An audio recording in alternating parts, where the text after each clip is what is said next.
We up on the early with it. All right, I'm trying to get this equipment to work. Let me see what our sound is sounding like. See how we coming in.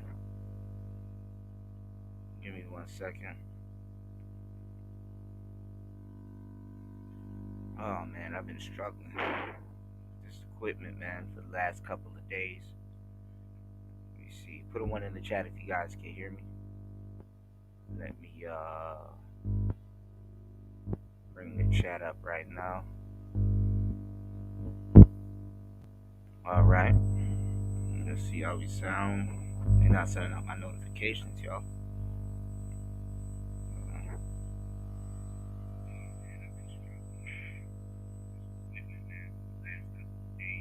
All right. All right. Y'all know what it is. It's Player Talk Radio. I'm your gracious host, DJ Kuda, right back at the helm of today's show. Please double tap your screen and hit the like button. Trying to get today's show together, so bear with me a little bit. Um,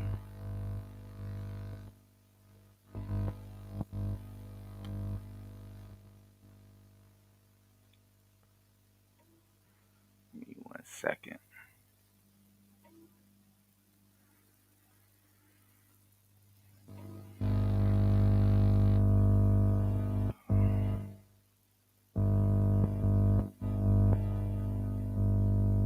Give me 1 second. Shout outs to everybody here in the building, by the way. We are live on Rumble and we are live on YouTube. I gotta put up this thumbnail. But yeah, we got a lot of stuff to talk about. We're gonna talk about Vanessa Williams. I said Vanessa Williams. Jesus Christ. I'm looking at my track list. My bad, y'all. What's going on, James? What's going on, UFO? Good morning, man. Top of it to y'all. I said Vanessa Williams, y'all. I'm looking at my track list. So, hey, look, I just gave y'all a hint. I just gave y'all a hint for what's coming up, But we're gonna be talking about Shakari. Those type of relationships. Like I told you guys, we're gonna go a little bit more deeper on that. Like I said, a lot of you guys end up with toxic women. I get it, and shit. World's fastest coochie. You dig? Can't really drop her as quick as you really want to. You know.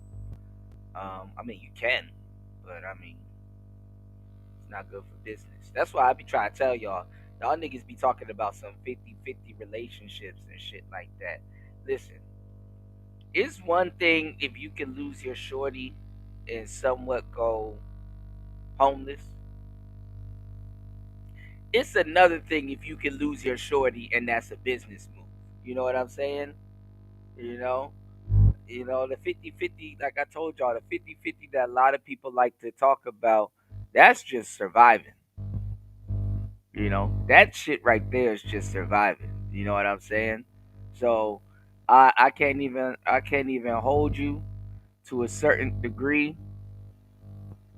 The advice I would give a celebrity versus the advice that I'll give a regular nigga will be completely different.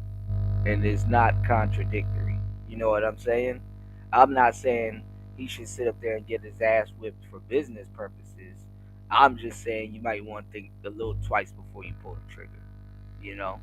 Because women do it all the time, but nobody really talks about it other than She-Ra 7 and all them other bitches running game on you. Shame on the nigga for trying to run game on the nigga. You know what I'm saying? But, you know, as a guy, before you get about that relationship, sometimes you got to posture yourself for something better. You got to get your stance right, for something better. Because men go red pill before,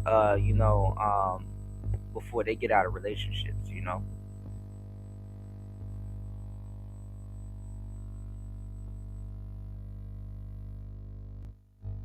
I'm still setting up today's show. Y'all, please hit the like button and share the show and support the show. Hit the Cash App. It's Player Talk Radio. Let me check these comments real quick. You said Danica Marie said that what's going on, Cut. Good to see you, bro. I know, man. Listen, we've been playing YouTube tag, man. Good to see you, brother. Bro, I know it ain't much, but Cut. I was supposed to say something like 30K ago, but man, I wanted to celebrate y'all this weekend because we made over 2 million views. The channel is well over 2 million views. And I know it's not much, but 2 million views is crazy. You know, never in my wildest dreams that I thought I'd be sitting on at least one. My other channel got like about like maybe like a million, maybe a little bit over a million, but this channel has passed over 2 million views, man. You know, go hard, Skrilla. You know, shout outs to Cut to the Chase, man. Yes, sir. Yeah, but like I said, most of the guys, like I said, I would give a celebrity different advice than I'll give an average guy because people think when they talk about this 50-50 relationship that that's 50-50. No. Celebrities go 50-50 way more than a you know what I'm saying? Than an average couple. That's not 50-50. That's just y'all coexisting with each other, cooperating with each other, you know? And then to tell y'all the truth, most couples out here really ain't building nothing. You know what I'm saying? Most couples out here really ain't building nothing like that. At least not together, and that's respectfully, you know. It's just that you have a social media, and you're not necessarily wrong for thinking this way, but a lot of people are fucking wrong for thinking this way. Um, it's just that you have social media, so most people like to think that they're celebrities when they're really not. You know what I'm saying? And yes, I'm saying this as a YouTuber. I'm not even gonna lie. YouTubers, to a certain degree, as a YouTuber, maybe the memo hasn't hit some of y'all YouTubers yet, but as a YouTuber, you're closer to a celebrity than you think. That's why, in a lot of cases, I don't like to do a lot of celebrity gossip, even though I have to. So it's just business to me. I don't really like to do celebrity gossip because it's like we closer to them than we are normal people to a certain degree. You know what's going on, Drip? Good to see you, player. Yeah, man. I came through your show a couple days ago. Dropped the like.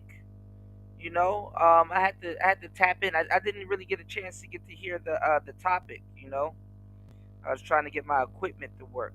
So I'm still up here in the background, y'all, trying to get the equipment to work. So I need some new equipment. Straight up. Shout outs to Drip and Cut to the Chase in the building. Shout outs to everybody here. Dropping game, laying paint where it ain't doing what others can't. You know what I'm saying? Shout outs to my YouTubers, by the way, in the building, man. Good to see you guys. Much love, and gratitude as always.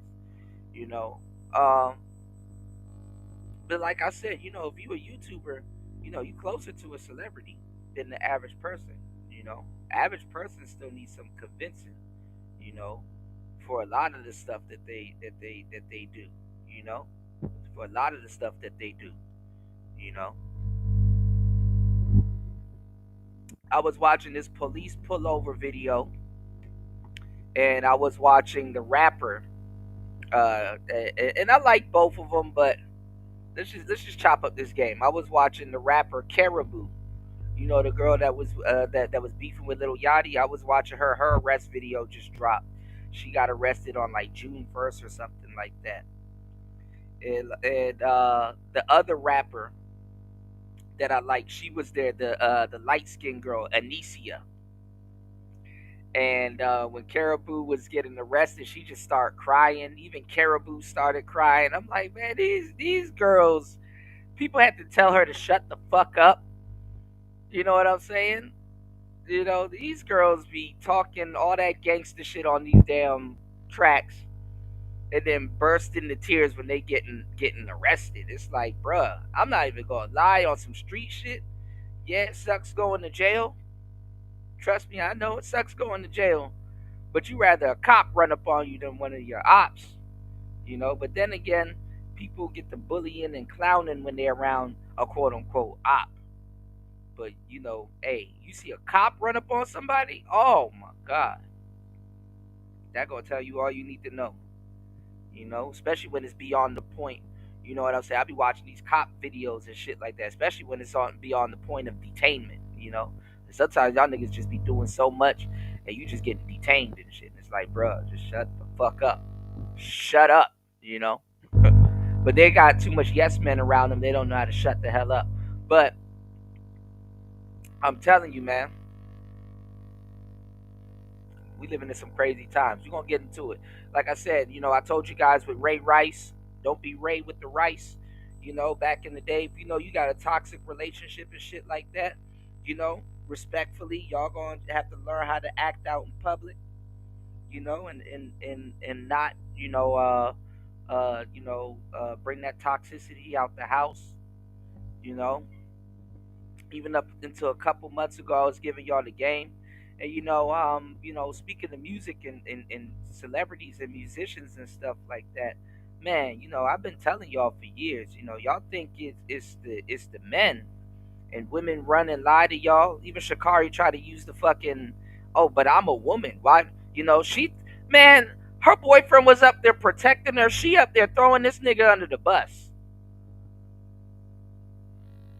because she's stupid. You know what I'm saying? And when bitches start seeing red, they don't know what the fuck to do because they dumb in a lot of cases. You know, stupid.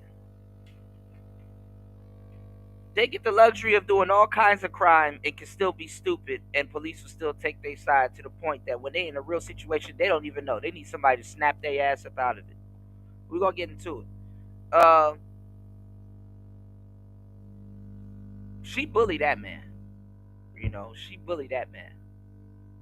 You know. But let's get into it. You said Danica Marie said she wanted to figure out how to play music without the phone sound, and I recommend you to her. Okay, yeah, tell her to come through. She know me from back in the day, but I don't think she remember me. I don't know. I don't know who know and don't know me because you know why I go to all of these new people channel, and for some reason they're like, "Oh my God, Kuda," and I'm like, "Oh, all right, so you know me.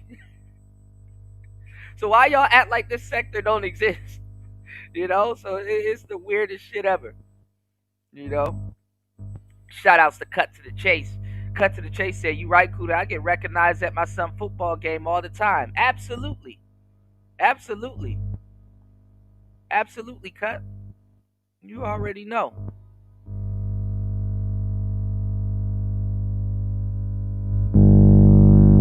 You already know.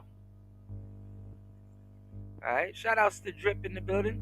You said some kind of beef between you and Danica I'm aware of. Where do you sidestep the referral? No, no, no. Me and Danica cool. I like Danica. Yeah, me and Danica cool. Hell no, me and Danica cool. I like Danica. You know, I like Six the Goddess. I like Danica and stuff like that. You know, me, I would say though, I wish those sisters would be actually in the trenches. You know, a little bit more. But then again, you know, it's beyond that. I don't see them in the trenches. You know, even Pearly Things, I would respect Pearl a little bit more. I like Pearly Things too, but I respect her a little bit more if she was in the trenches. You know what I'm saying? But the trench days are over, man. You know, what is the trenches now? You know, trench days are over. That's why a lot of people they don't like Kendra D or Crimson Cure, and I'm like, I like Crimson Cure. For the most part, she's in the trenches.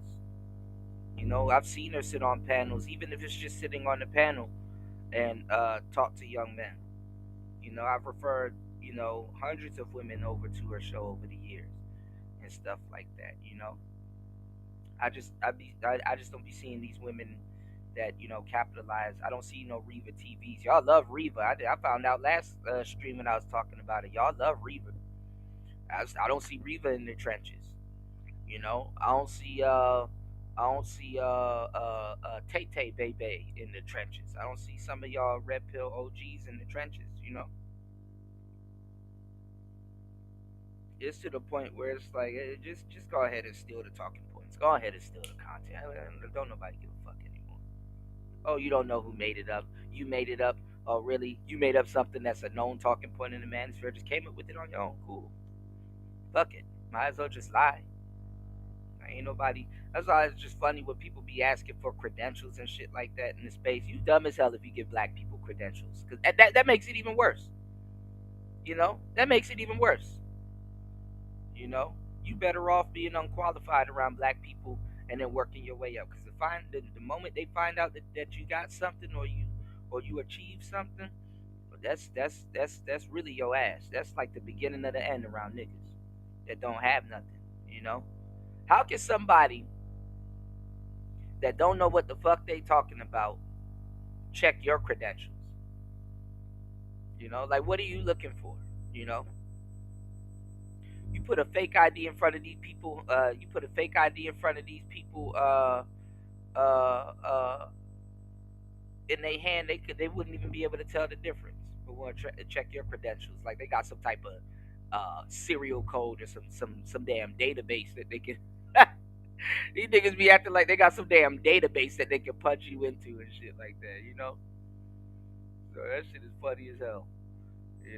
That therapist nigga about to be in these streets yelling too. So it don't even matter if you credentialed up. Like I don't think nobody told most of the people here. We already did that already. Put degree people in the space and shit like that. We did that already. You know. You said old boy got deleted in Chicago on the west side of Chicago on Madison. You said my stepdad was from Madison, fam. Yeah. His dumb ass shouldn't have been in that damn car streaming with that big ass chain on. That's. And then you talking saucy. Listen, whether you gangster or not, talk saucy in a safe place. You understand what I'm saying? I don't give a fuck what people talking about. Go find a safe space, whether you gangster or not, and talk saucy. You know? These people will look at all your backgrounds if you were driving and streaming, they will see what you passed, they will know what road you on, they will know where you at, or not even if you fish bowling and people just see you in a car talking with a chain on. Come on now. You gotta understand when you wearing jewelry and shit like that, that shit is a damn beacon. That shit is a damn beacon. You know what I'm saying? You know? That shit was a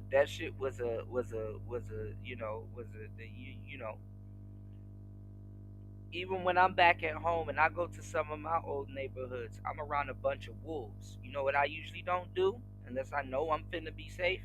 Even if I'm finna be safe, I still don't do it to not create animosity around people that I'm with. Cause some people that I'm with still like taking shit. I look, I just don't come around lions with meat all over me. Niggas wearing meat coats and shit around lions and shit. Oh, shout outs to Cut to the Chase TV. I said this also. I said I needed to holla at you, bro. Let me know, Cut, if you still in the building. You gotta do some merch, man. I've been meaning to tell you, you gotta do some merch. You know? You gotta do some merch, bro. You gotta do I got some keywords to throw at you. You gotta do some what's going on, Ray? You gotta do some flabbergasted merch. You got to do some of your trademarks. News for you niggas today merch.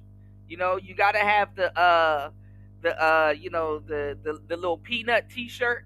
You know what I'm saying? The ones that they be using to wash their cars at the barbecue. Shit they be swimming in the pool with. You gotta have the merch. You dig? Yeah, you gotta have the merch, man.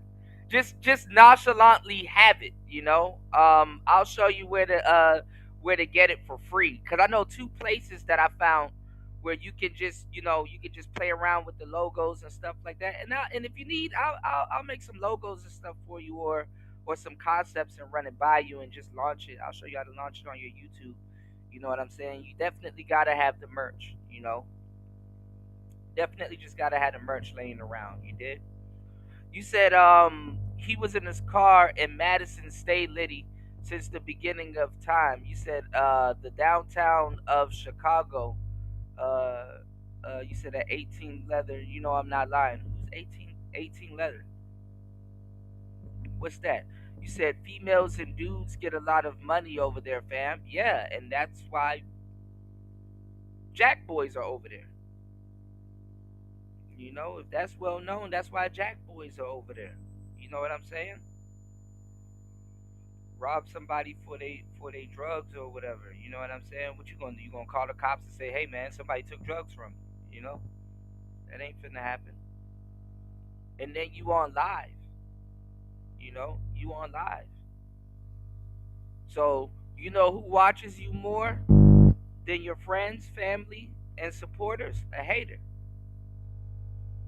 A hater watches you way more than you know what I'm saying, than your friends, your supporters, and your family. You know. Give me 1 second, y'all. Let's get into the game. It's player time. So, give me 1 second.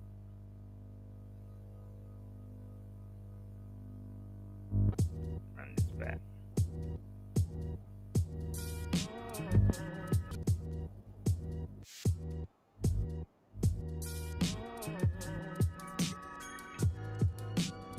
Hold up. We gotta come back.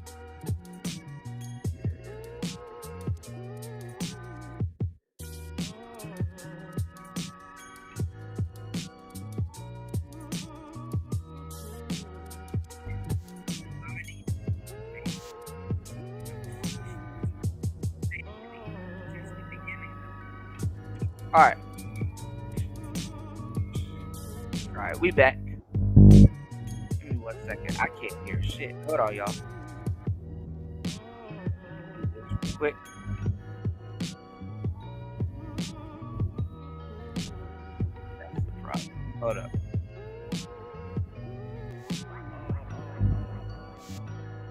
All right. Yeah. So we in the building.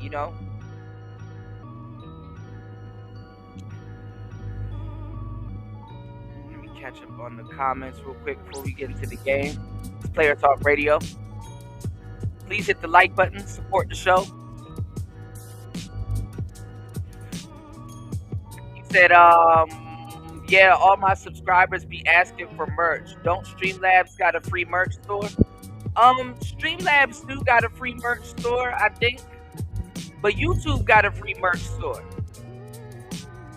I got you on the information. Cut. Let me know. I gotta. The easiest way, even though I need to use it more, is to join my Discord. I got you, bro. What's going on, Spawn? I'll set something up for you, Cut, and give you some designs and stuff like that. Just some ideas. But I got a merch store on here too. Like shout outs to my brother LT man. I know you can't really see it too much. But you see right here, it got Hemp for Fitness. Shout outs to my brother LT man. Make sure you guys head over to hempforfitness.com. As always, you can scan the QR code. This is for people that watch on TV. And you see how this will take you to the website, and you guys can browse their vast selection of products. It's not just CBD, and it's just good stuff. Give me 1 second. And also too, Cut. Um, there's certain products that he has there. If you're trying to push something in, something specific, he has like hemp green gummy rings. You can put the actual product up, and they'll put the link. They'll send you your audience directly to that product. You know what I'm saying? In the chat. Now it's not going to really work too much here because we're vertical. Can't really click links on vertical, stuff. But you get the gist. But what I'm going to show you is something slightly different. But when you pair it with another thing that I'm going to show you, you can definitely do exactly, what I'm doing here. With the advertising and stuff like that. You can make it big. You can do all kinds of different stuff with it. Real cool shit. You know what I'm saying? So, I'm forever giving away the game. You know what I'm saying? As real players should. From player to player. We don't really get to see each other that much these days. But I appreciate when you come through as always. I will let you know you're doing a good job. And a lot of young brothers should follow in your footsteps. You know what I'm saying? Sad that a lot of young black men don't think that they'll make it that far. And that's crazy. But as always, be in the game. Yeah, yes sir. I got you cut. I get that joint launched this weekend. But shout outs to everybody here, man. We in the building. This Player Talk Radio. I was gonna do a pre-record. I still might do one, like a YouTube short. Going over the, Shikari and her assaulting her boyfriend. That's something that happens all the time in a lot of relationships. Whether toxic or non-toxic. And that's something that should be nipped in the bud, and you got a lot of sisters that believe that, hey, they can put they hands on their man, and oftentimes, in relationships, we hurt the people that we're supposed to care about the most. You know what I'm saying? And it's not just proximity; it's because we kind of know. And I keep telling you guys, usually the person that you're trying to protect is the one behind the gun. And you never see it coming because your back is turned because you're protecting them. You know what I'm saying? Good shit. And they'll be the main ones to try to put their hands on you or do something to you.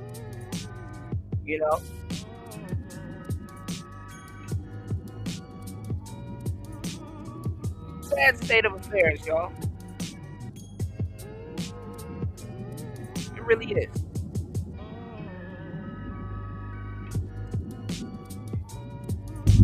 And they're both athletes. You know what I'm saying?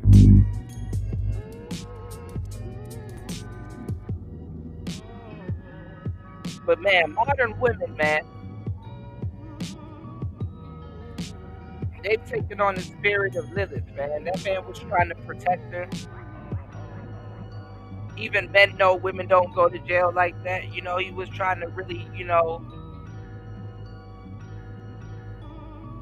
was trying to really, look out for her. And when she was confronted with accountability, she started immediately throwing him under the bus. And I know this is a different situation, but like I told you guys, if your woman calls the police on you fellas and start jazzing them up and getting them riled up and stuff like that to come see you for once, she issuing a death sentence to you. That's a death sentence.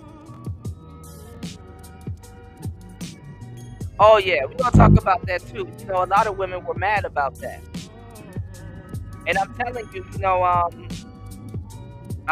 it's gonna be gay men versus black women. It's gonna be gay men versus black women.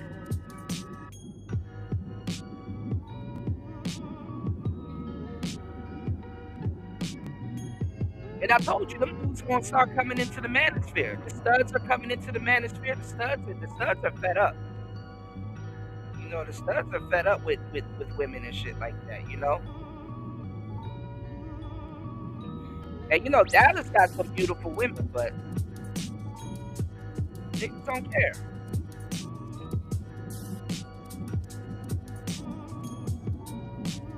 And like I said, it's overload. You know what I'm saying?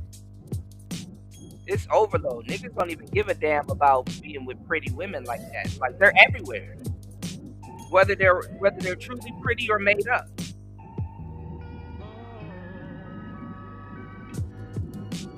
You got niggas fighting over fat bitches now. Shit. I'd be damned if I gotta fight a broad's brothers and they end up with some big back. Respect.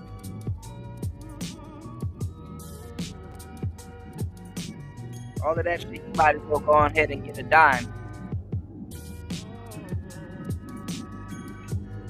But women have ruined the dime market also. Like I told you guys, with feminism and a lot of average women back in the day, they didn't like the concept of pretty privilege, and they didn't like that.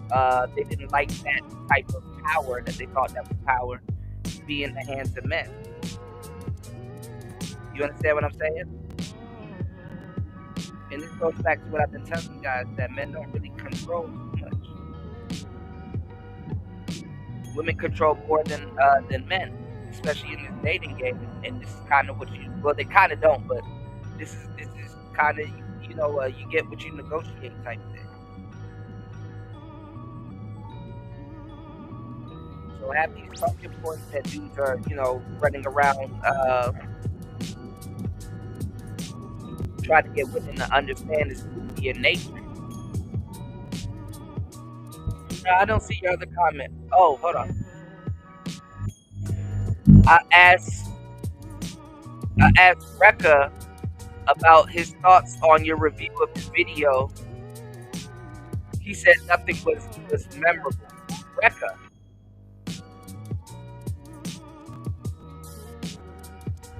And I reviewed his video. Who's Rekka?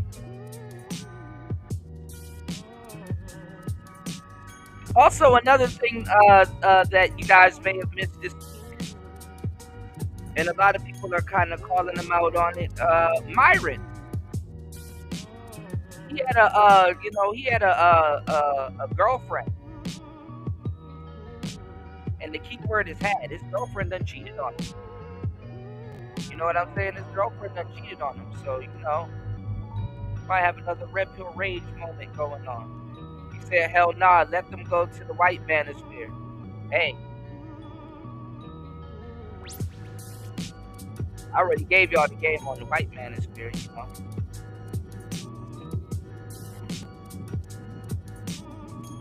Even the incels got a shot at the system, but if you internally racist, aside from sex, I don't know what they finna get out of it.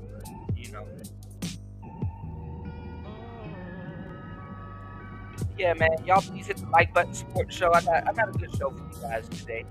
A couple of things that I want to go over. Who the hell is Rekka? Who's Rekka, Spawn?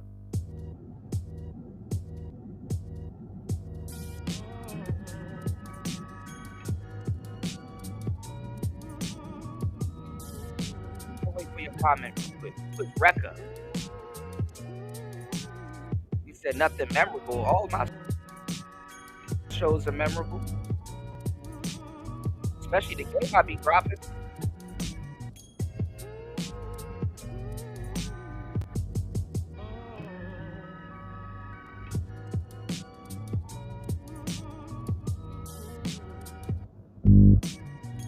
I don't think Spawn can hear me. Who the hell is Rekka?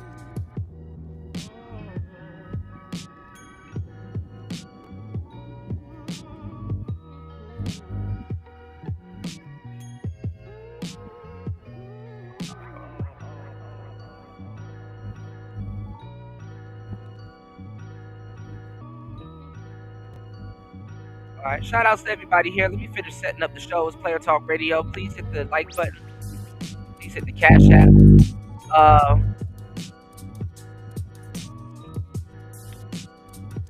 I don't know what's going on too much in the wrestling world. They said Naomi.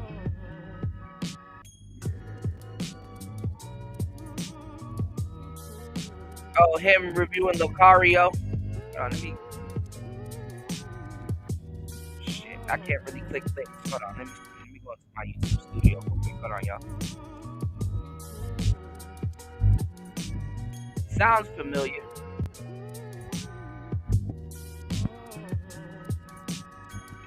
Y'all double tap the screen.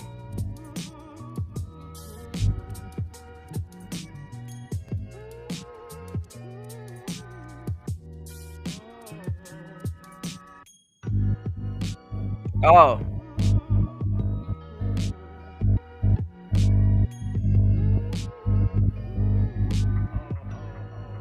Uh-huh. Okay. Yeah. He said nothing memorable. Well, I think I remember going over that video. And this is what I'll say to him. I'm not gonna give him no super smoke, but that's his problem right now. That's why he's listening to Steve the Dean and all them other people. He has like this. See, let me give y'all young niggas some game real quick, because a lot of you guys are torn in between. I'm gonna give y'all some real game. This is the guy that I think you're talking about. Hold on, let me get some chat up. I remember this dude, and this is what I will say, because a lot of y'all young niggas are fucking weird. Hold on.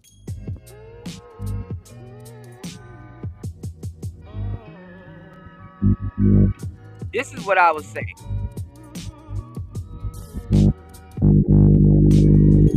My audio.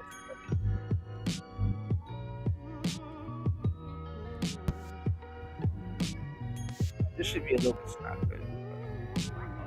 I don't think so feedback on y'all end, but I can see it, but I can't. Anyway, a lot of y'all young niggas y'all haven't even fully grown into who you want to be. You know what I'm saying?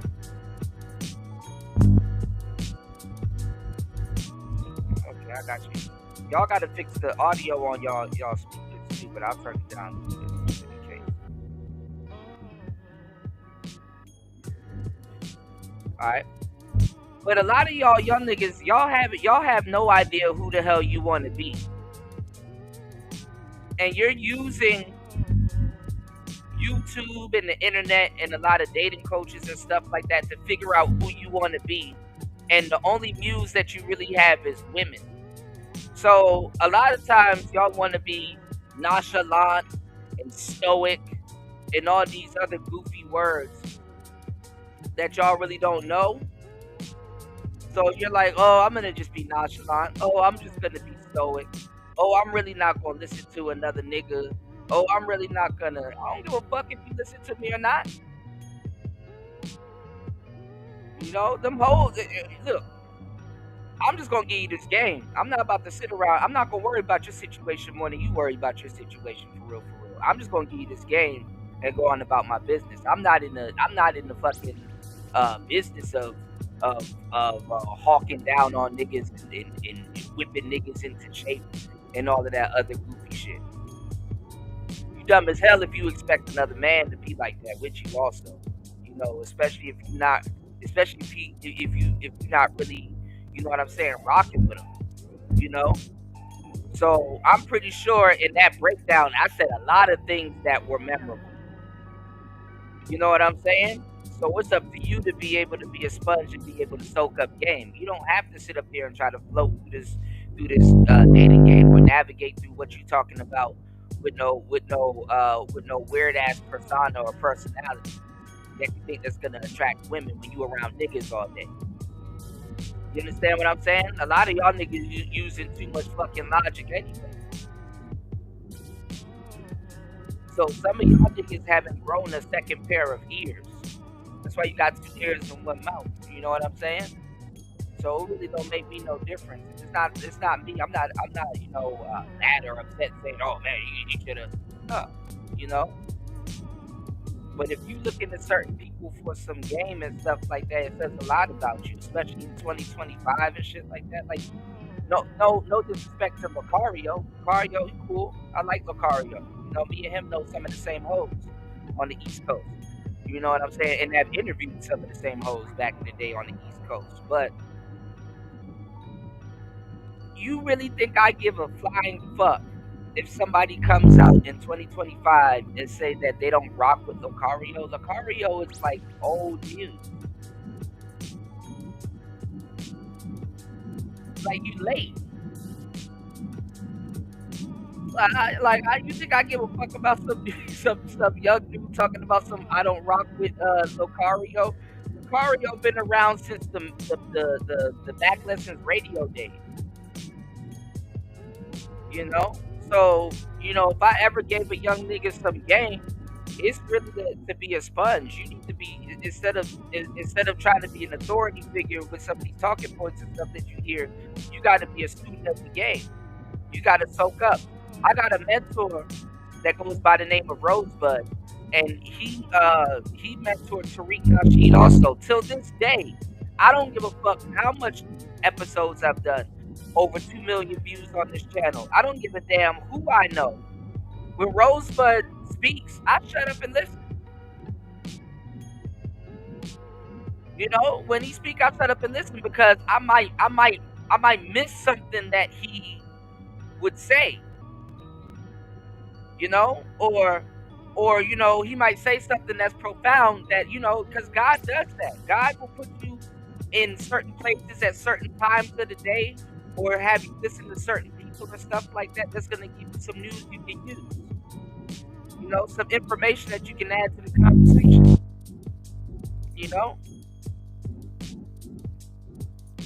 And shame on the nigga for trying to run game on the nigga if you think that you competing with other niggas nowadays. I ain't competing with nobody.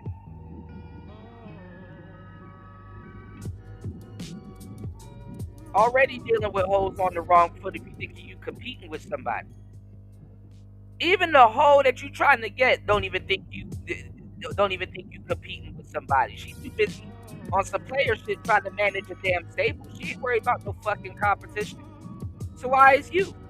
Even women will look you dead in the eye like, boy, I'm finna give you some coochie tonight. Shut the fuck up.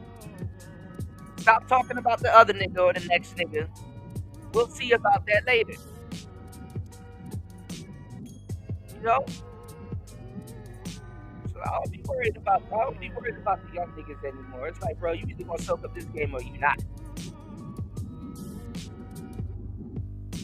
I've been trying to tell y'all these bitches are wolves in sheep's clothing. Why are they so attracted to players? Because they're players. And they may like how you move or how you handle certain things.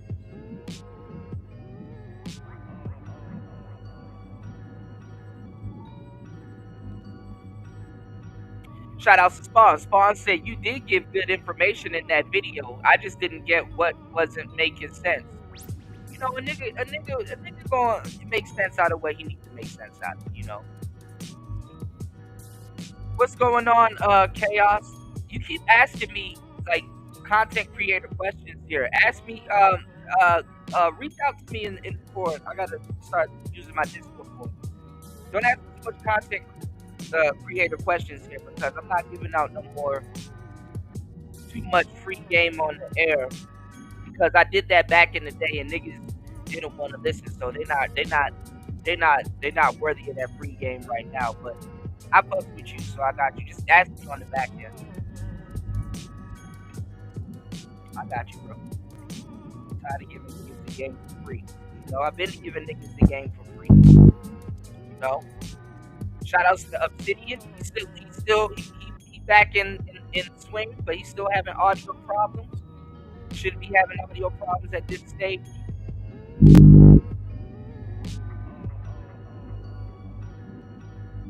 So, y'all hit the like button, hit the Cash App, hit the PayPal, Player Talk Radio.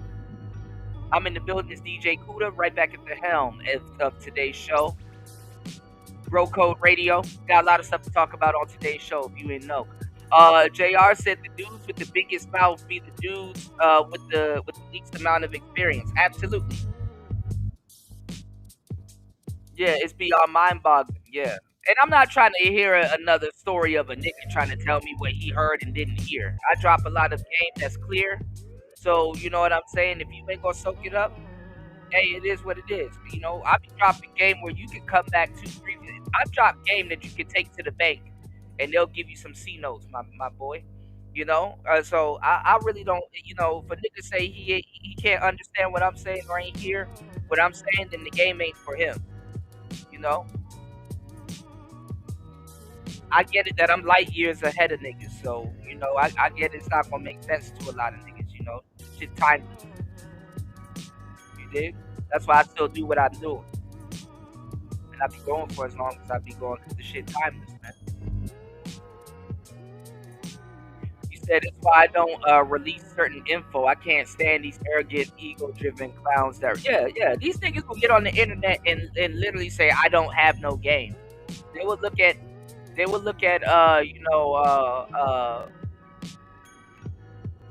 a bunch of players and people doing their thing, and they'll be like, "Yo, I don't have no game." Like even if I didn't have no goddamn game, I wouldn't go on air and make that type of admission. These are the same niggas that don't understand game, but they want to clown the game and be players and shit like that, and don't have no earthly idea of what they talking about, and then think women can't read that on them. You know,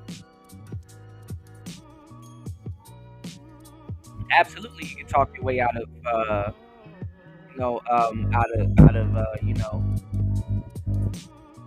of Gucci. Sometimes you got to deal with women like how you deal with the police. Shut the fuck up.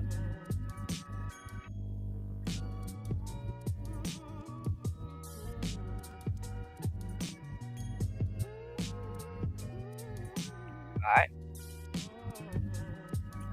But give me 1 second, y'all. I'm still setting up today's show. It's Player Talk Radio. So good luck to him, man. If he like, he can come up and chop up some game. But he up here talking about inkwells. You know what? Just cause I'll go over another video to prove my point. He got this video here called the male loneliness epidemic, right? Let's go over this real quick. Let's do this real quick. I'll even go over another video, right? Did you know right before the pandemic happened, they were running the same narrative? You do know, and I keep telling y'all, every 5 years, the news run these stories about male loneliness. They did this more than 4 or 5 years ago, right before the pandemic, and I got a bunch of videos talking about this quote unquote MLE. It even has its own acronym, MLE. That's what it's called, male loneliness epidemic. There is no such thing as male loneliness epidemic. Pussy is so available nowadays. It's like going outside, grabbing a bag of chips, and then retreating back inside. If you're a man and you sit around and you play video games all day, they gotta say that you're lonely and they gotta dupe you into going outside.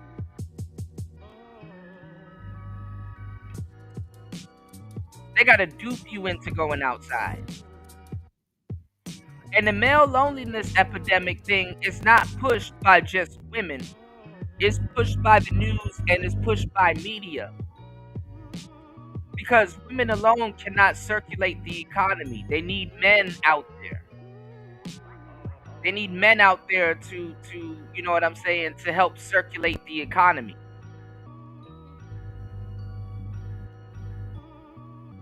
Real talk. They need the men out there to help circulate the economy. They need men out there, even women, no matter how much money women make or how much money women spend, they need men to be out there present and out there spending money on women. Women, in a lot of cases, to a certain degree, when they're dealing with men, they don't like to spend their own money.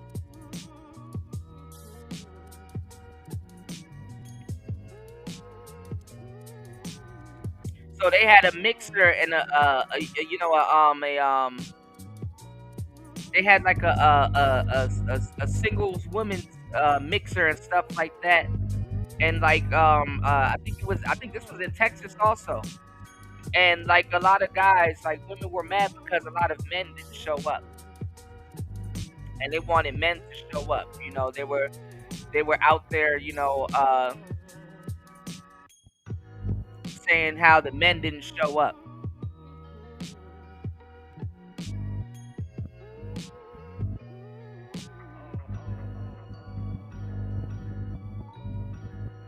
And a lot of those women, they're tired of women.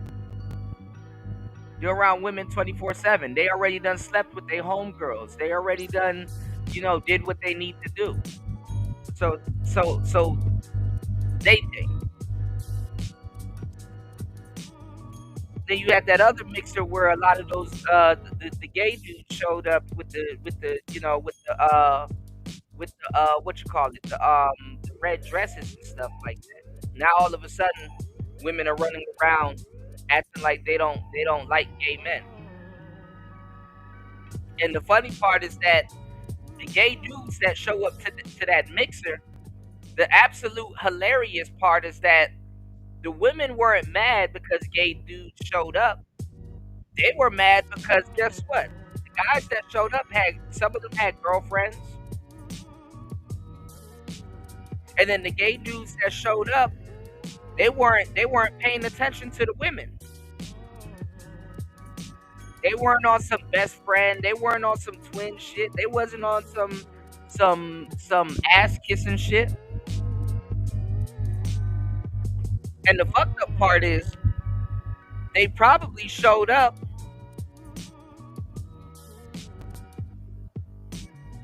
They probably showed up with some decent looking dudes there. Pause. They probably showed up with some decent looking dudes there. And guess what? When those women tried to make passes at those dudes or shoot their shots at those dudes are like, no, I don't, you know. So that's another thing a lot of people aren't talking about. How a lot of those sisters, you know, even the gay guys that used to be all over them and best friend and twin and twerking with them and slapping ass and all the other shit, them dudes are repelled from them too now. This generation of women are repelling a lot of the gay dudes, or a lot of the gay dudes are like, look, we you know we get it, but we don't need y'all.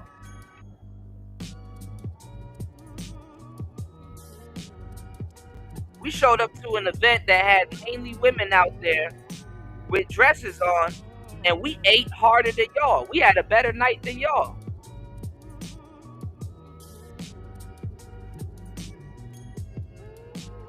And the irony of this shit too, which is actually funny because a lot of women are gay.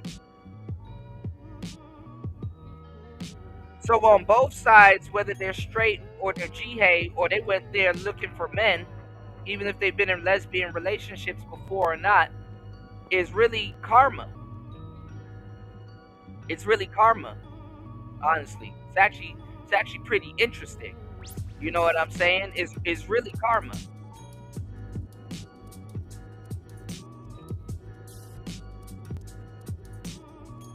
And there is no such thing as a male loneliness epidemic. You know what I'm saying? A lot of men don't want to approach because of, you know what I'm saying? Because approach anxiety. It's not necessarily getting rejected. It's really approach anxiety, and then you can topple it, you know, rejection on top of that. Number two, they got all this technology. You could just summon a broad to you between Tinder and Uber.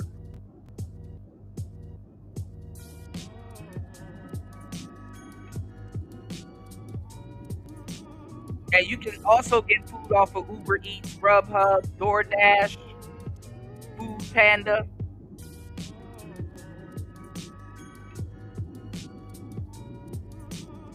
And then a lot of those women will come to you also because guess what? A lot of these women, if y'all been outside in the dating world, they can't openly date like that. Some of these women, they can't be walking around in public with you like that. That's how you can tell a lot of these niggas ain't going outside, man.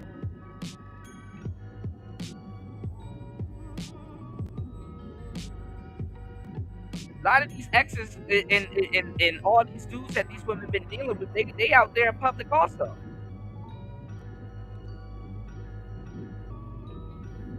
So a lot of women is good. Some of them women they come over to your house and do, you know what I'm saying? They do Netflix and drill.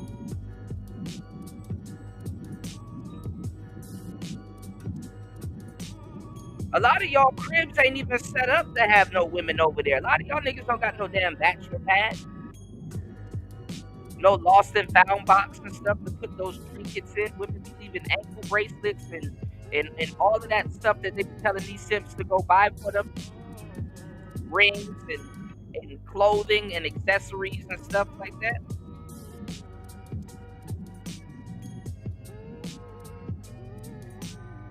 Niggas ain't running women in and out they crib like that.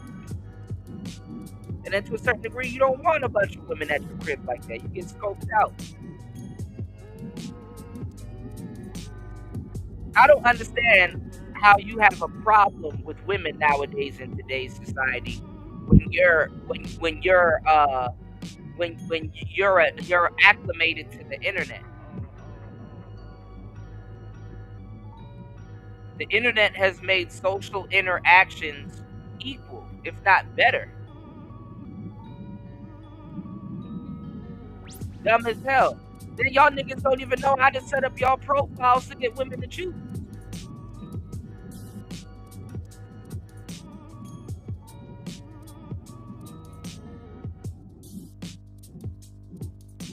I was listening to Obsidian, reaffirm the three F's from Kevin Samuels, and I'm like, see, this is how old niggas is, man.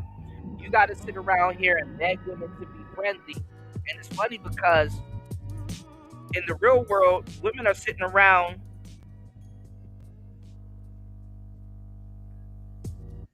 begging niggas not to say something stupid. So you got a lot of niggas that's cosplaying as stoic, and you got a lot of women cosplaying as being feminine.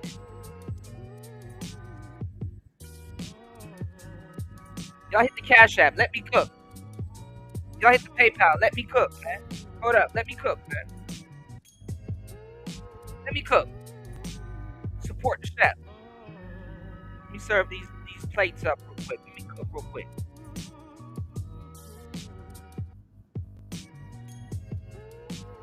How much game I'm dropping in a 10-minute span? Not even a 50-minute. We an hour, damn near 59 minutes into the show. Y'all hit the like button, support the show. Let me cook real quick. What's not memorable?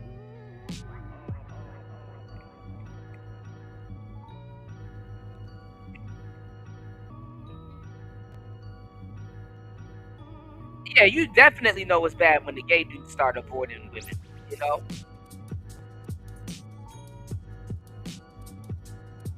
Spawn said that's what I was saying. Why let your dating be regulated to an algorithm? I'd rather make my own, and that's what it really is. You gotta kick up dust. You gotta kick up dust.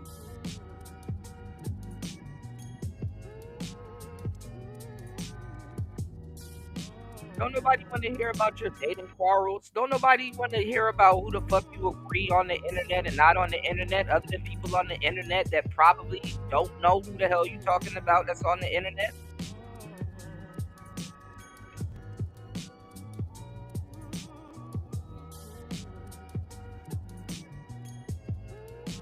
And it's juvenile, you know. I mean, I used to, you know, I'm not gonna say I haven't done it, but I've done it in a different way. A lot of these dudes are dating for men.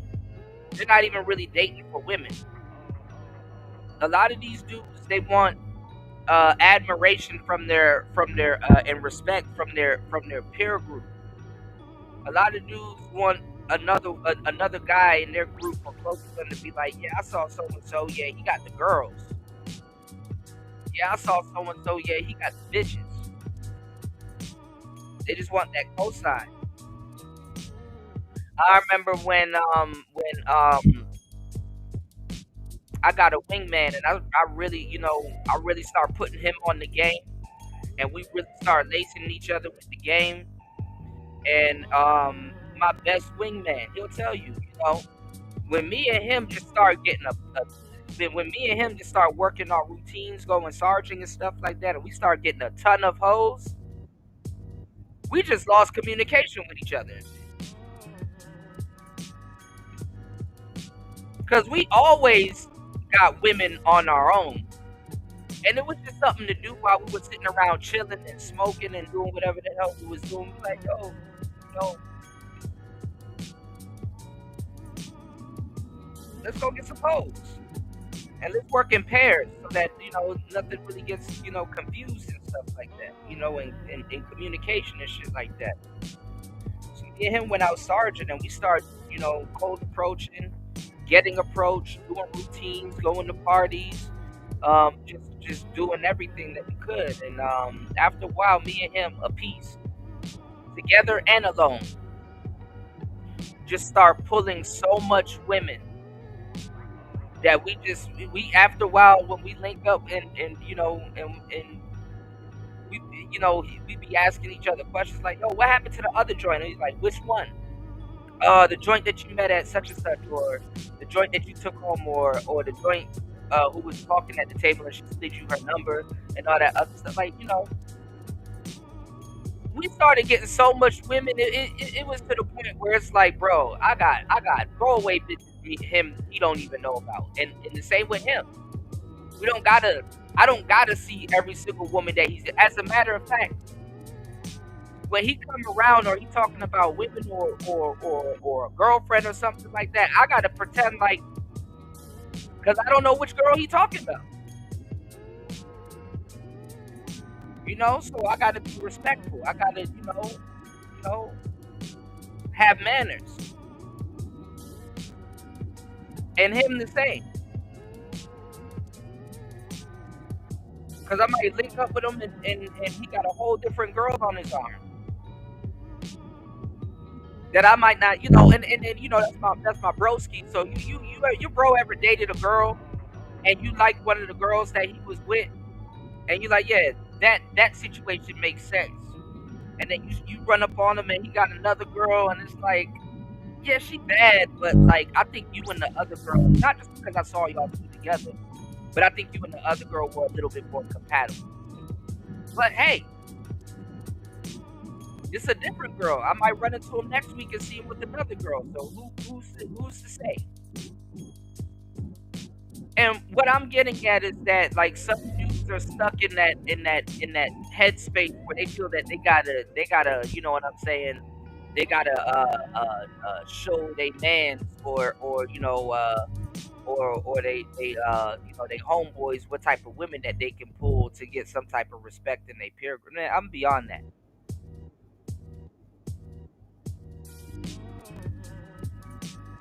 You grow up, but a lot of guys that never had that, that's what they use in the internet for. A lot of the guys that have that, a lot of the guys that never had that, that's what they're using the internet for. Niggas, real players ain't really trying to blow up their spot or make themselves, too damn hot. A lot of the real people, they move in the shadows. Every baddie that they get, they don't post her on social media because they might be with a different baddie next week, and they might have told her one thing and they're doing another thing on the back end or whatever.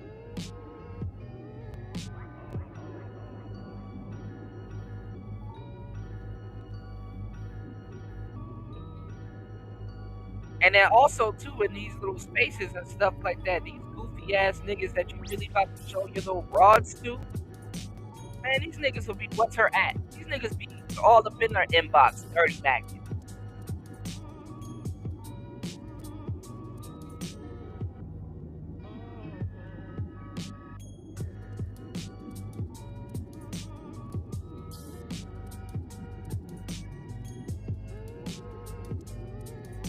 And that shit sucks. I've lost a lot of friends over very attractive women that I've chose to date for maybe even a weekend.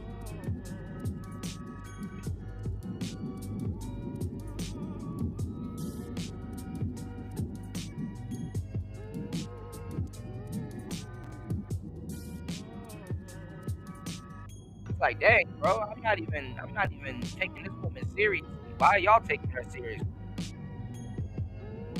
You know, if you take this particular woman seriously, she not gonna fuck with you. And I'm the type of friend, I'm a player partner. So 9 times out of 10, I already gave you the game to pull this exact same shorty or something better.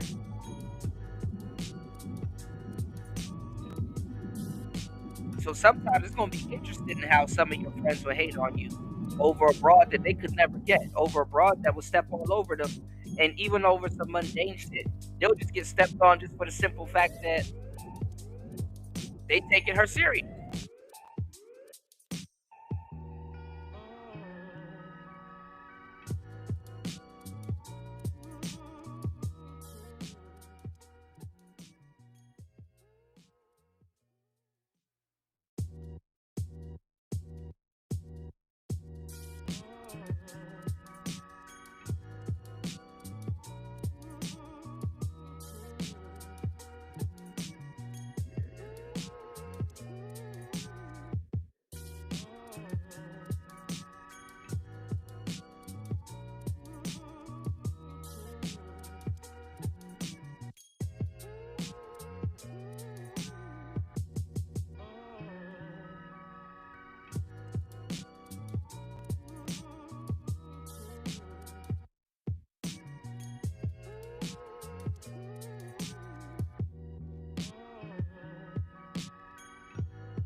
All right, I should be back. So yeah, like I said, a lot of these guys won't even get the results or the women that you're dealing with because they taking her too seriously. And 9 times out of 10, if those are your friends,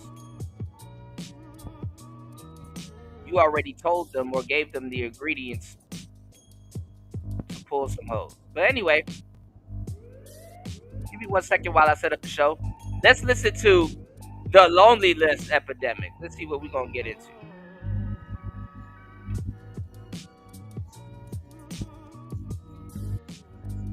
Hold on, y'all.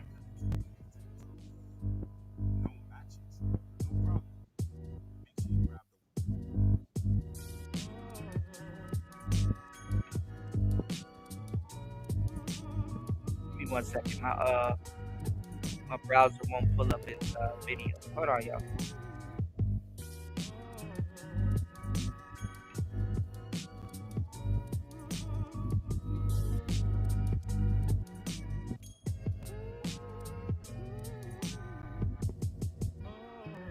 Okay, it's not sharing. Give me 2 seconds.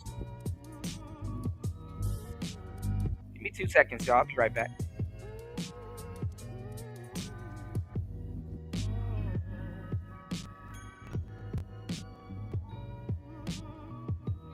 Y'all, please hit the like button, support the show, hit the Cash App. Give me 2 seconds. I'll be right back. It's Player Talk Radio. Let me throw on something real quick. I'll be right back. Bro Code Radio. Let's get it. It's Player Talk. I am your gracious host, DJ Kuda. Back on the ones and twos. All right, we back.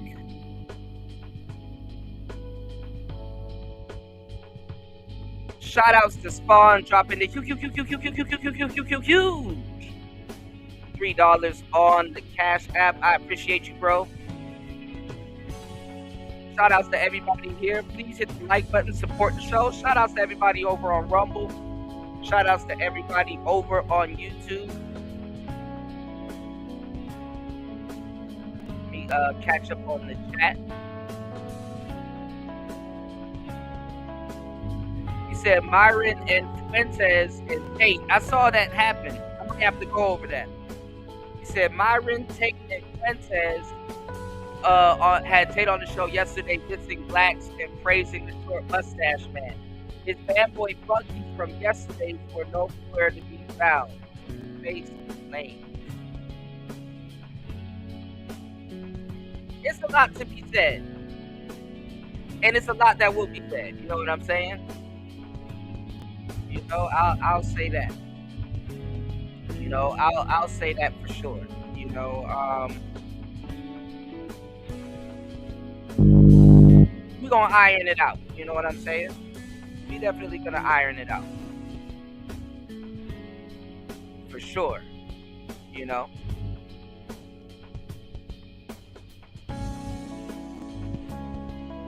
Alright.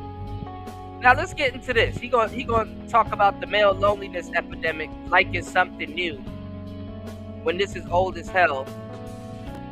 Like I said, the male loneliness epidemic has always been a lie, peddled and pushed to, you know what I'm saying, to shame young men and men in general into participation. Most men have no problem with being alone. It's not a big deal. Most men rather be alone or prefer to be alone, aside from being out with their homies and like-minded people.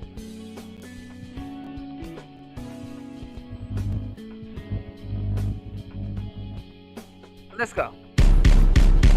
In a world where everything goes, low morale shows and hoes will be hoes, and cause no one knows what the next life holds, we forced to be militant and move 10 toes. No matches? No problem. Make sure you grab the What Wrecker online dating handbook to rectify the issue. Also, jump on the Patreon for private content and prioritize video requests. And also hit me in my DM for ratings and one-on-one calls. Alright, what's going on, guys? It's your man Wrecker back again. What Wrecker thinks. Have to look over sometime, make sure the computer is still recording. You gotta get a mic stand, bro, or some type of. Never mind. You know what? Never mind. Then the audio, you know what I mean?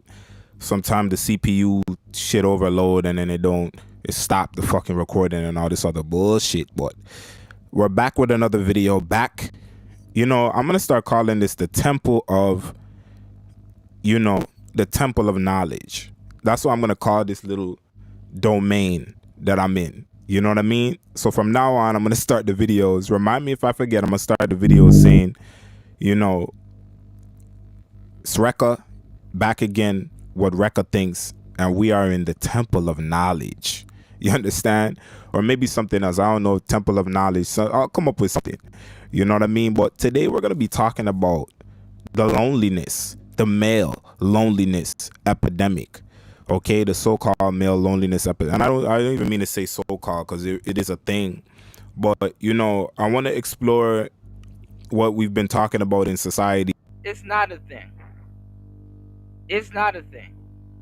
Actually, I'm gonna tell you the truth. It's even better today than it was yesterday because most guys know now that they're not really missing out on nothing. So when you choose to be quote unquote lonely, that don't mean you're alone.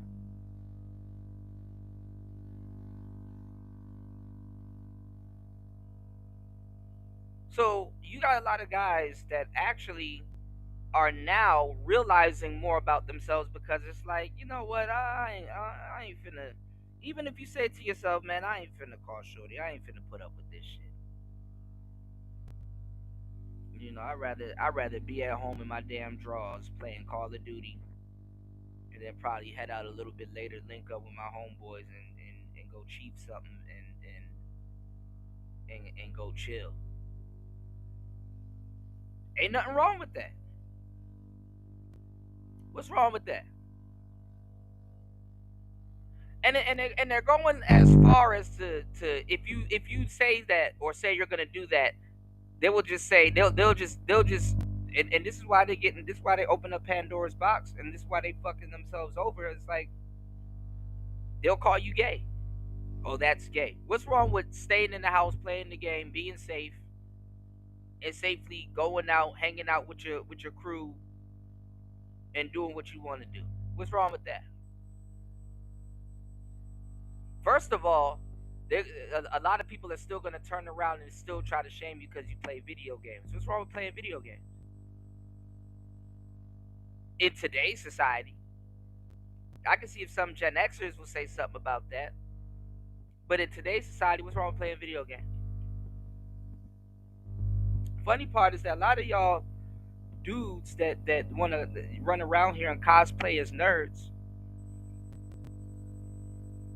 y'all be trying to talk to these girls at Comic Con, at the y'all go to the wrestling shows and shit like that. And I hate to tell you, half them broads y'all gonna run into are feminists anyway.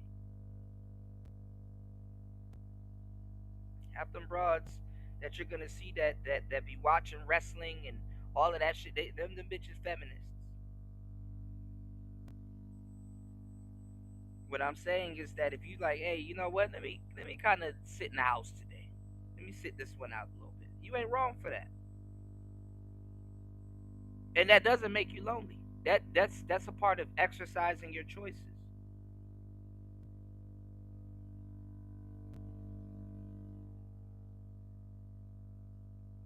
So this is why you're gonna start seeing a lot of women saying, "Where does?" And they do the same thing every 5 years. Where are the men at?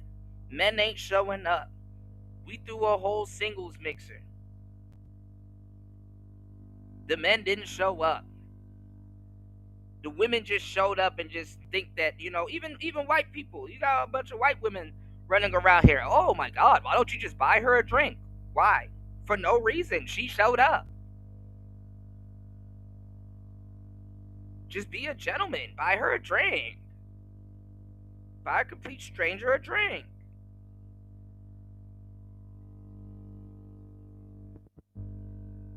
White people are going through this shit too.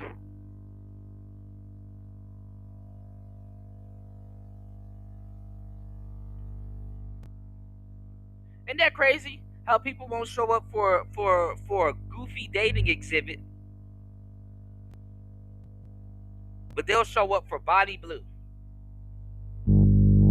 Ladies, what does that say about you? And fellas, y'all goofy ass niggas, what does that say about you? Let me cook. Hit the Cash App, support the show. Let's go. In social media and all of that, and it's made its way to the news, as of recent years. It's been in the news. Let's go. Male loneliness, it seems like, is on the rise. You know what I mean? And I kind of have some things to say on it. You know what I mean? And even experience. Um, you know, the video is inspired by the guy PSL God Mindset. Yo, it's just the craziest YouTube title, PSL God Mindset. Insane, channel. But, good channel, good, traditional black pill type of channel.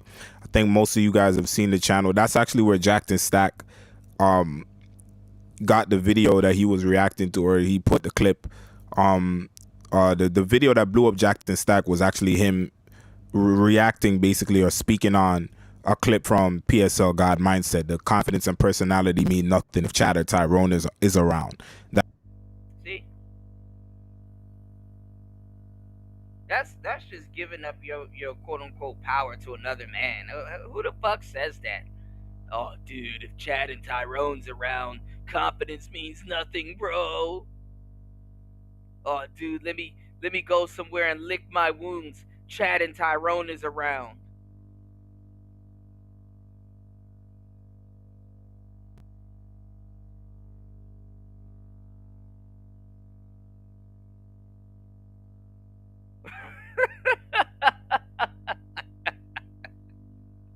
I like. Have y'all ever wondered with this quote unquote incel and black pill sector, that guys that will confidently tell you how they can't get no bitches in one breath will turn around and tell you how to get bitches, or why you're not getting bitches in the other breath.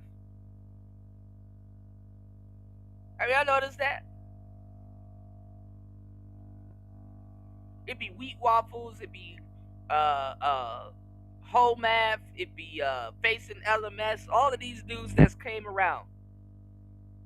I'm having problems. I can't get no hoes.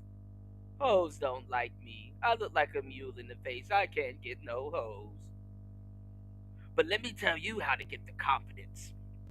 And if Chad and Tyrone is around, you'll never like, bro. This is a mental think tank. You are what's mentally going off in your head, and that bullshit that you're believing. You're trying to push that onto your audience so you won't be alone. This is the male version of Misery Needs Company. Remember, you're on the internet to learn all this bullshit to become Chad and Tyrone. Why hasn't it crossed your mind that you might be the Chad or Tyrone in the room if that's what you believe? You fake black pill people. This is why the game fucked up. Black pill people don't real black pill people don't think that way. They don't worship women to the point where it starts influencing their thoughts to where they start self harming themselves.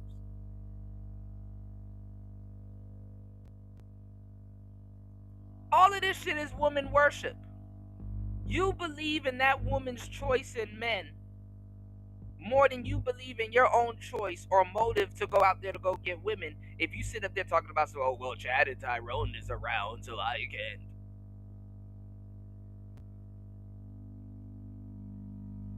Who the fuck cares?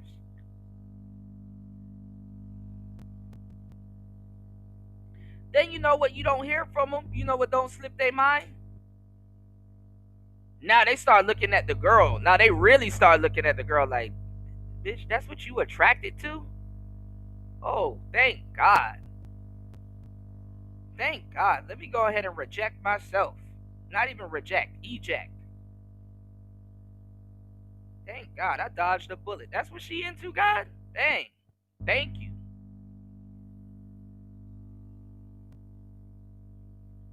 You worried about that woman's options more than she is.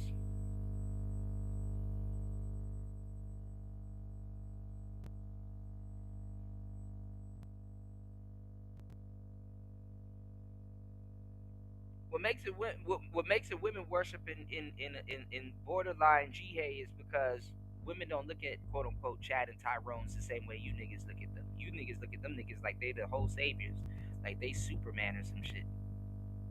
And then you get to judging yourself. Where do you fit on this spectrum? listening to all these podcasts and niggas and shit like that, aspiring to be alpha men, and then an alpha dude amogs you out your. You know, they don't even amog you out your hoe. They just show up. And here you go. I'm gonna just disqualify myself because he's here. That video. But his last video that he put out as of I'm not saying him. This is just literally this whole black pill goofball mindset that y'all niggas be pushing. We already got enough work to do around this bitch. And y'all ain't black pill. Y'all are hoe worshippers. Y'all worship women. Her choices are more important than yours. According to this video here, was a video where it was talking about the male. And I've never seen this video, as y'all can see. And watch I eloquently prove my point. Let's go. Loneliness epidemic. I'll show you something that's memorable. Basically. And, you know, in that video, there was a couple of women that, you know, different scenarios, but basically you had a tranny woman, you know, the opposite of basically a woman, gay woman, basically, gay transgender, who basically now looks like, she basically looks like your average, like, normie baseball player, like with a baseball cap on and like with a beard and everything. Like she went and did the testosterone shit and everything, but she was a woman. So one of them, the one I was just describing right there, she went and she spent some time being a man. You know, I hope I said transform into a man, you know what I mean? But she goes and transforms into a man, and then she ends up crying and all of that, talking about how, oh, it's so hard to be a man and all. You know, it's so funny. These you know, I don't really want to speak down on transgenders or whatever, but it's just insane. You know, they say they want to be this, you know, like Bruce Jenner. He said he always felt like, if you remember the Bruce Jenner thing several years ago, he always felt like he was a woman. But then he want to turn into a woman but still sleep with. So he wants to turn into a woman and be a lesbian.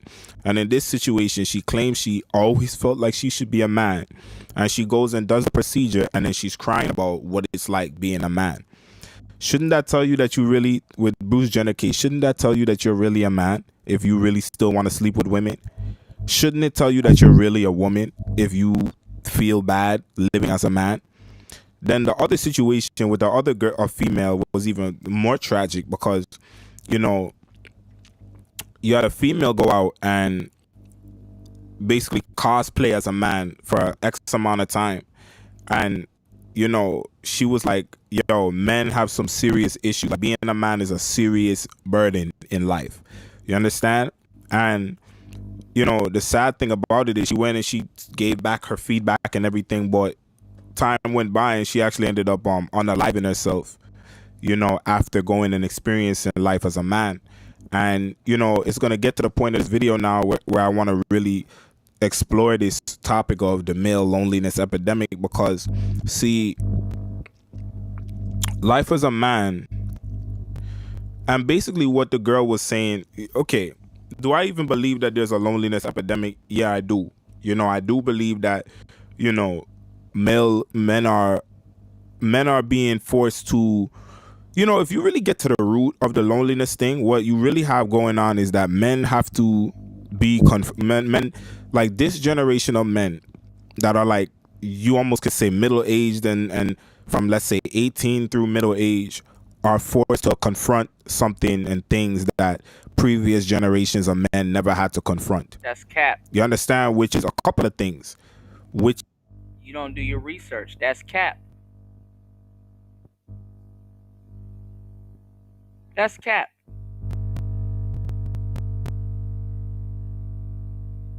Y'all be thinking with all this technology, your other men never had to deal with this. That's cap. There's endless. Let me see if I can go find this footage. Give me 1 second.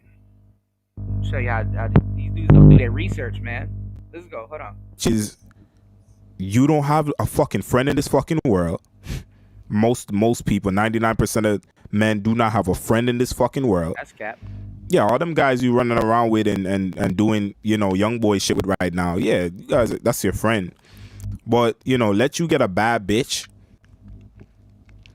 let you get a bad bitch. Any of you guys, if you want to destroy your friendship and relationship right now, I challenge you. If you got a bad bitch right now and a homeboy right now, if you want to see yourself lose a friend and a girl in one go, if you don't mind, if you want to put me up to the test, this is what I tell you do. Or no, you probably won't lose the girl. This is what I tell you do. Why don't you tell your fucking girl to fucking DM your boy on the low and be like, yo, can I talk to you about something?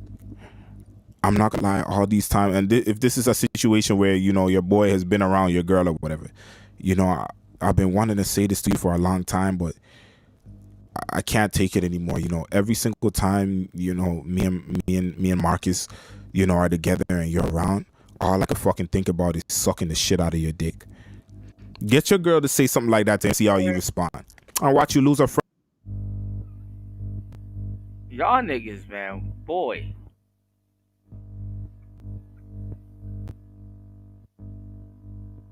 Hold on. Let me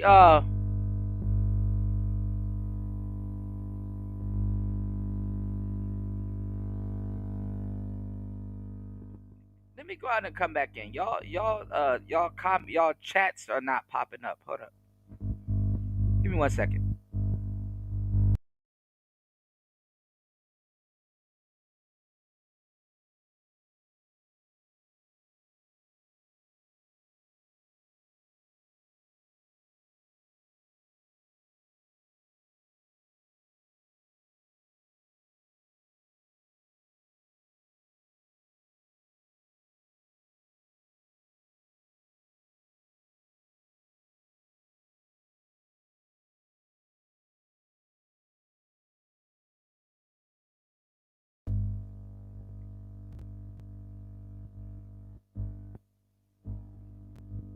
Back up. I don't know what this nigga talking about. Fuck. This thing is not letting me share my screen again. Hold on, y'all. What the hell is going on with my equipment?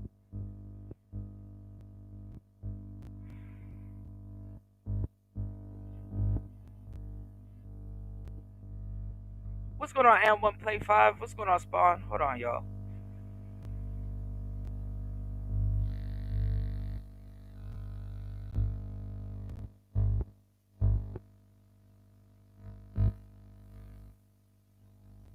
Hold on, y'all.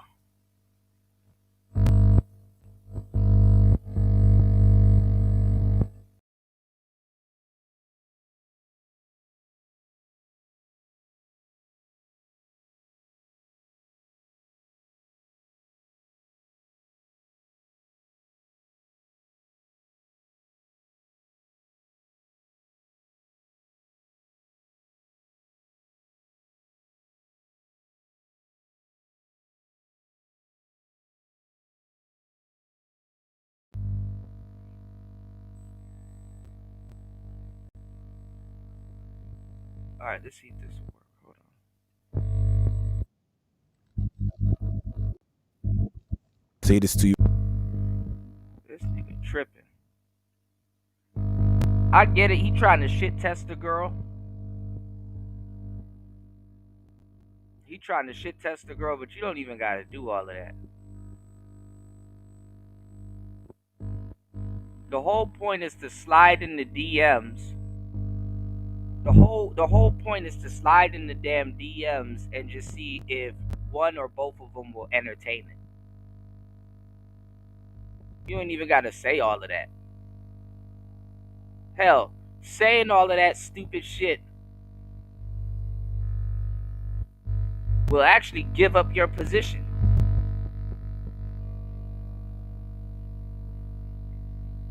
Saying that dumbass shit will give up your position.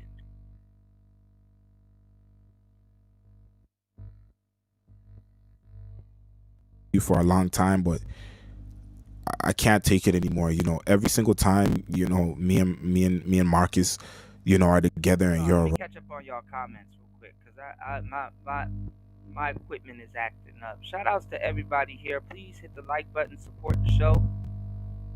An hour and 40 minutes into the madness.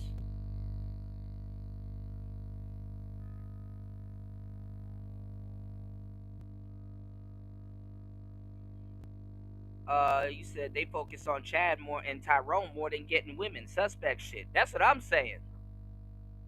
Why does Chad and Tyrone got to come up even figuratively every time you talk? You know, shout outs to M1 Play 5. Good to see you, player. As always, welcome to the show. Welcome, my bro, to the show. M1 Play 5.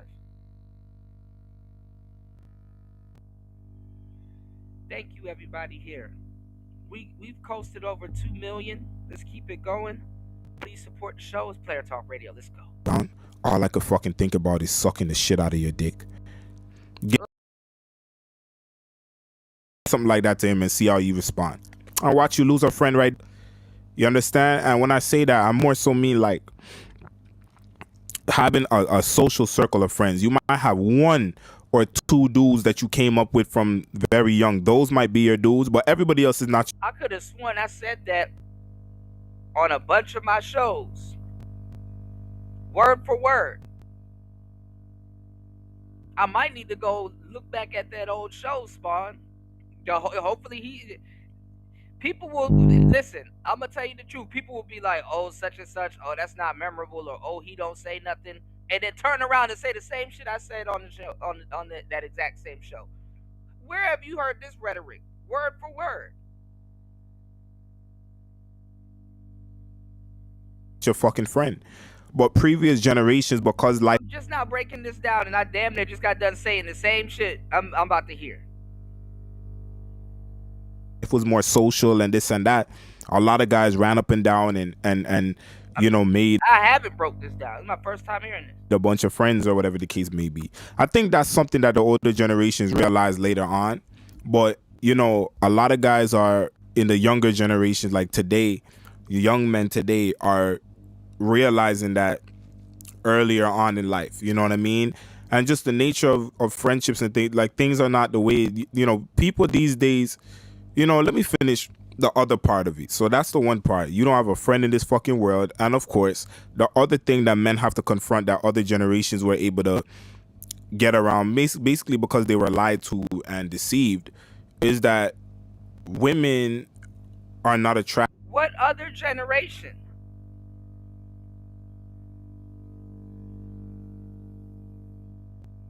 See, as a millennial, I could get on here and say, "Hey, bro, things aren't the way they used to be." As a Gen Xer, he could get on here and say, "Hey, bro, things ain't the way they used to be." As a boomer, they could get on here and be like, "Hey, man, things aren't the way they used to be." And we would be right because guess what? We know the way they used to be. For a lot of the new millennials that are younger and that probably don't really have millennial influence on them, there was no way things used to be. It's been like this the whole time. Certain websites and certain things probably are gone, but it's the same.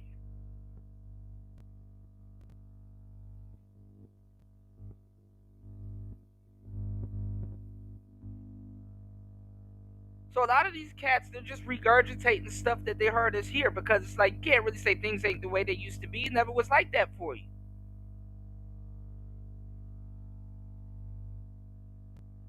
Y'all still have to learn why people cold approach in the first place.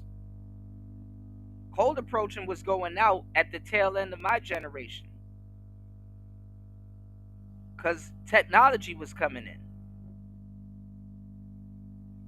Respectfully, I'm not about to listen to no zillennial about cold approaching. Y'all didn't have to go through half the stuff that we had to go through when it comes to cold approaching. All of that stuff, we built that for y'all. Imagine when women first start being on their phones 24/7 and they're not as social and they're using their phone as a deterrent. We gave y'all the blueprint to do what y'all are doing right now. Imagine walking up on a woman that got her iPod or her iPhone or whatever. She's listening to music and stuff like that. You don't think that was a big thing back in the day? You had to get her attention so that she'll take out her headphones and hear what the hell you about to say, whether you about to waste her time or go somewhere with it. Imagine being in a room with no phone or nothing to make it seem like you got something going on or something that you're doing. The phone was a prop after a while.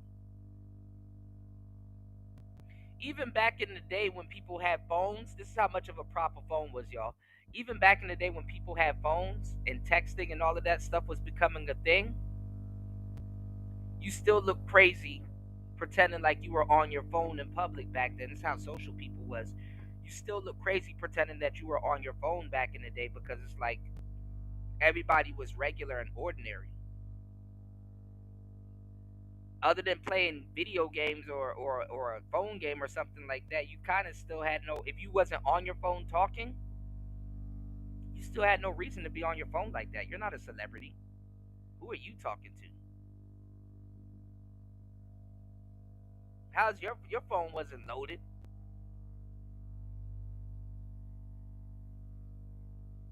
This is before apps, okay? Some of y'all growing up, Instagram was an app to y'all. This I'm talking about shit that predates apps.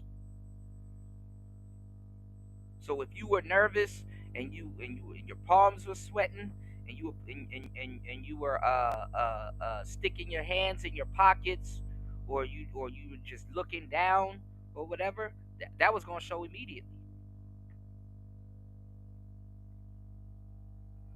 You couldn't play it off. If you were a wallflower, oh for sure you was a wallflower and you was over there watching all the action and not blooming.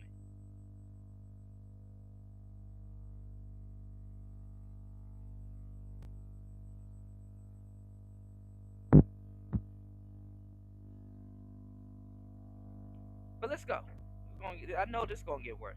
Attracted to basically the general population of women are not attracted to like 90% of the men that exist. That's cap. And where are you coming up with this number? Basically, women aren't attracted to 90% of the men that exist. That's bro. No, and then y'all hit the like button and support the show. Cause this is what y'all niggas listen to all day. This brain rot shit, and then come over here and go elsewhere and be like, see this person, they know what they bruh. Women aren't attracted to 90% of the men? How does that work? Where'd you come up with that stat? I would like to know. And this and that. A lot of guys ran up and down and you know, made a bunch of friends or whatever the case may be. I think that's something that the older generations realized later on. Women aren't attracted to 90% of the men. They sure do stay pregnant.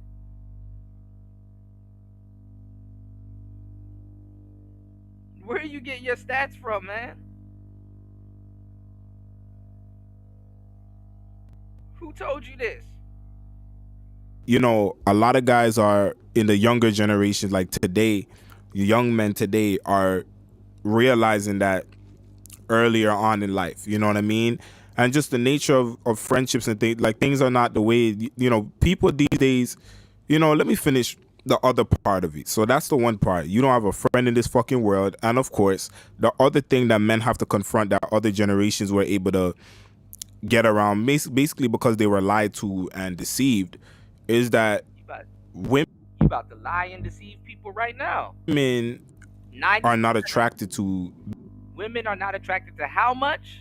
Basically, the general population of women are not attracted to like 90% of the men that exist.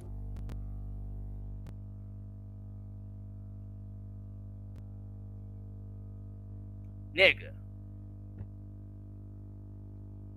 You did not look at, you can't even look in the camera. You did not look in the camera and say this. And no longer do they have to submit themselves to being with one of these men that's one of the 90% that they're not attracted to. And so you're seeing this play out into society into a way where it's majorly contributing to the male loneliness epidemic, because a lot of men. There is no that's it's a straw man. It's a fallacy. There is no male loneliness epidemic. Niggas are living their best life. There is no loneliness epidemic. Some dudes may want some hoes and cool. That's up to them, but guess what? They can go buy them. They can go buy them.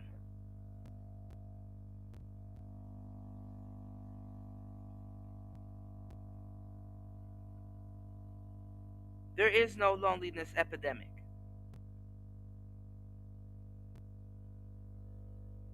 That by the age of 25, 28, that would have had a woman because he had a stable career, or because he was a responsible dude that had a money and this and that he could make sure he could take care of a family or whatever.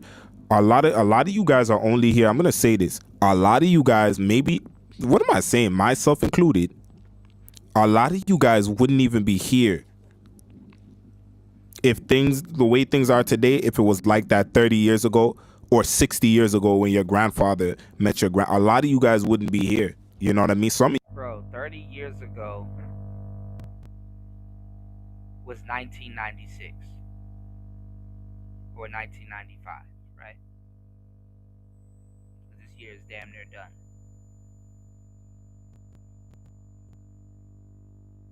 Yes, you would. Yes, you would. 30 years ago was 96 or 95, give or take. Yes, you would.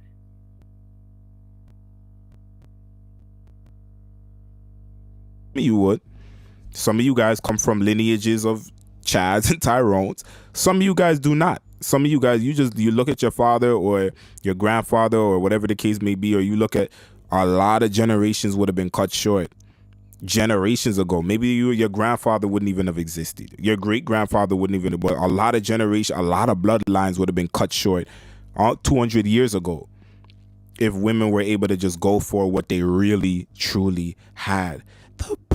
The burning desire for.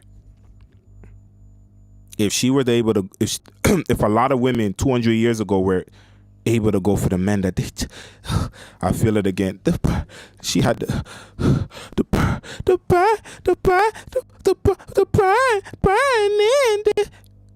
burning desire for it. You know what I mean? So with women being able to do what they truly deeply want to do now, which a lot of women, we're starting to see a lot of women just want to fuck, even if they have to share them with 10 other women. They want to fuck or get fucked by the men that they really want and use men that they don't want for attention, and then go about their life, have their family, their friends. You know what I mean? A lot of women are not trying to even have and I see this particularly with the 2000s born Gen Z women. You understand? Simple as that. So those are the two things that I see are like the biggest factors. The fact that the friend era of society is kind of coming to an end. And what I mean by the friend era, where, see, a lot of people make better friends online. We've been seeing this for like the last 20 years. Like, friendships are better made online, it seems like, than. See, this is new content for them because this male loneliness epidemic has been being talked about for more than 20, 30 years.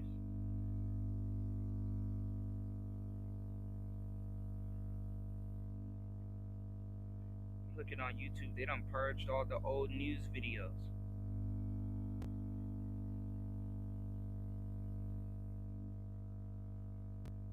Look at this guy up here lying 99% of men are lonely. Get the fuck out of here. Y'all stats are off.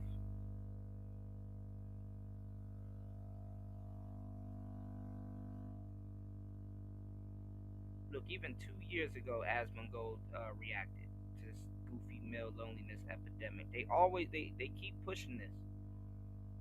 3 years ago, Andrew Tate on male loneliness.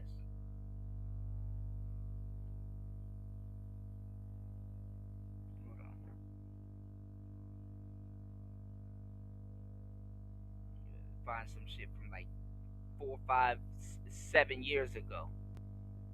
This male loneliness bullshit is not new.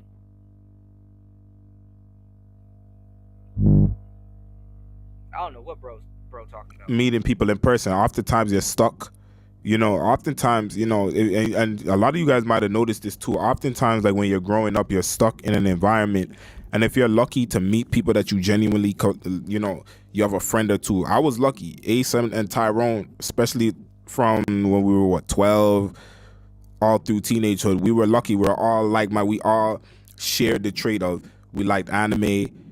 And the main thing, two things that we had in common, we like anime and we like computer MMOs at that time. You understand? And then me and Tyrone like to fuck around at the park and do backflips off the top of Jungle Gym and all kind of other shit. Sports, like we were like-minded. We had the same sense of humor. Like that's a blessing if you're able to run into that. But most people don't have that. You understand? And past a certain age, you damn sure don't have that. Most people are able to gravitate. See, now what the internet has provided the world is you're able to meet better people that might be on the other side of the world that you connect with more than in your own fucking vicinity. You understand? But that's still going to lead to a level of loneliness being in a Discord server. You're in fucking America and a guy that's in fucking Zimbabwe talking about Black Pill or talking about whatever niche thing that you're into. That's Yeah, and both of y'all don't know what y'all talking about.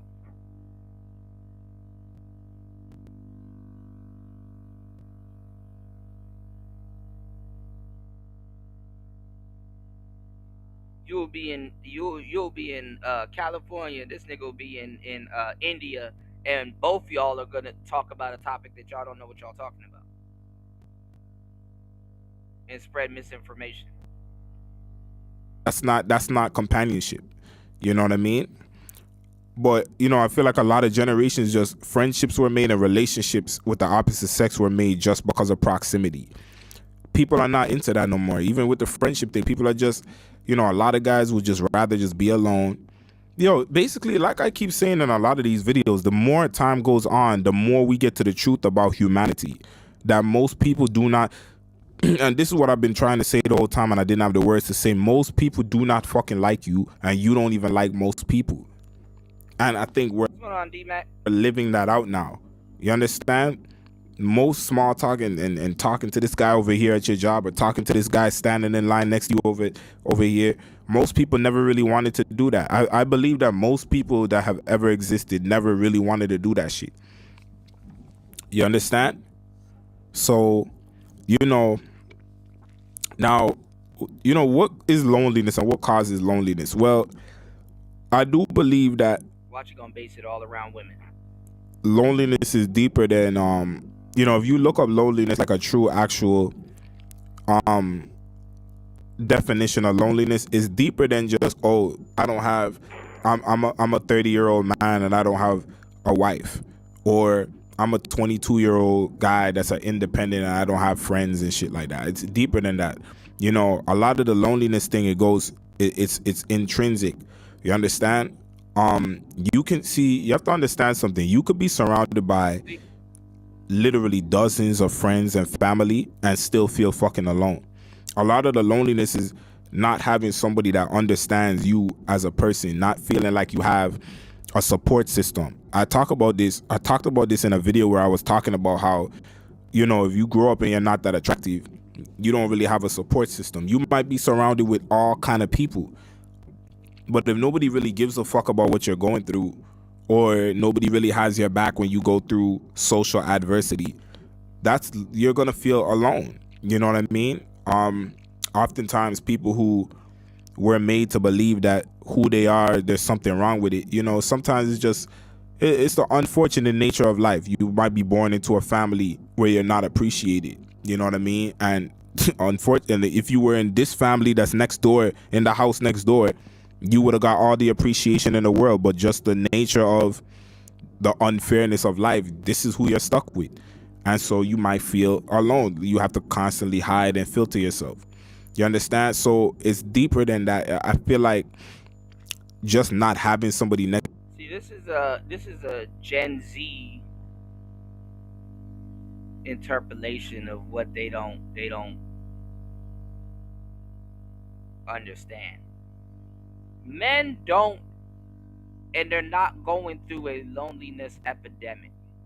The only time that loneliness epidemic bullshit hits you is when you want possibly a girlfriend and you don't have one. You can get a bunch of hoes, and if none of them are acting right, you may feel lonely and you got a bunch of hoes. These guys don't know this yet. They're not coming from an actual practical place of maturity.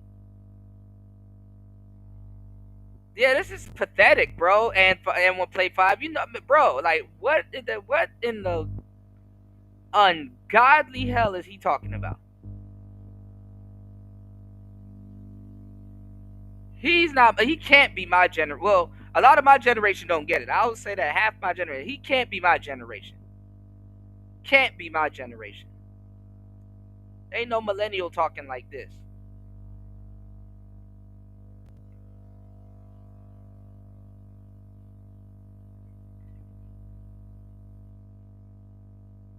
There's a lot of millennials that missed out too. I don't know what the hell they were doing. But then again, there was a lot of shit to do if you was a millennial, where next time you come outside, you're gonna be confused.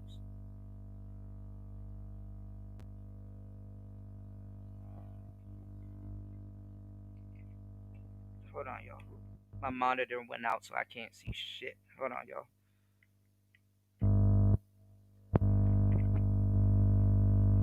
Give me 1 second.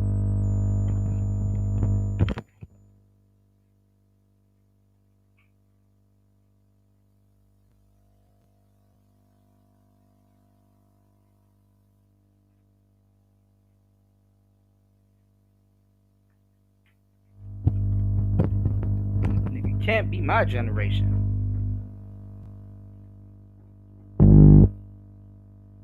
Can't be.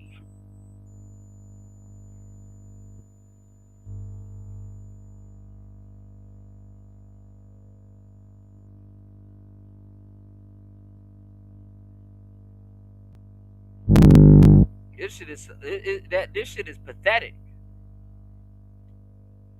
The only time a man feels lonely is if he wants a girlfriend and he doesn't have one. That's the only time a man feels lonely, or if he doesn't have a companion, or if he had a girlfriend, lost said girlfriend, or doesn't have anybody to really of the opposite sex to share laughs and smiles with, or gestures and jokes and stuff like that. And he's probably listening to music, and it's like, damn, I would like something like that. The only time niggas get like that is when they're in hopeless romantic mode, and those are intrusive thoughts, and some of those thoughts they have nostalgia attached to it. Damn, it would be nice to have a shorty here doing this, that, and the third. And then quickly, men get post nut clarity or post relationship clarity, where it's like, yeah, I wanted this, but the reality of having said thing is completely different. Because to get some of the things and some of the gestures and things that you want, the shit that you would have to put up with to keep it or maintain it or have it around long term, there's gonna be some bullshit.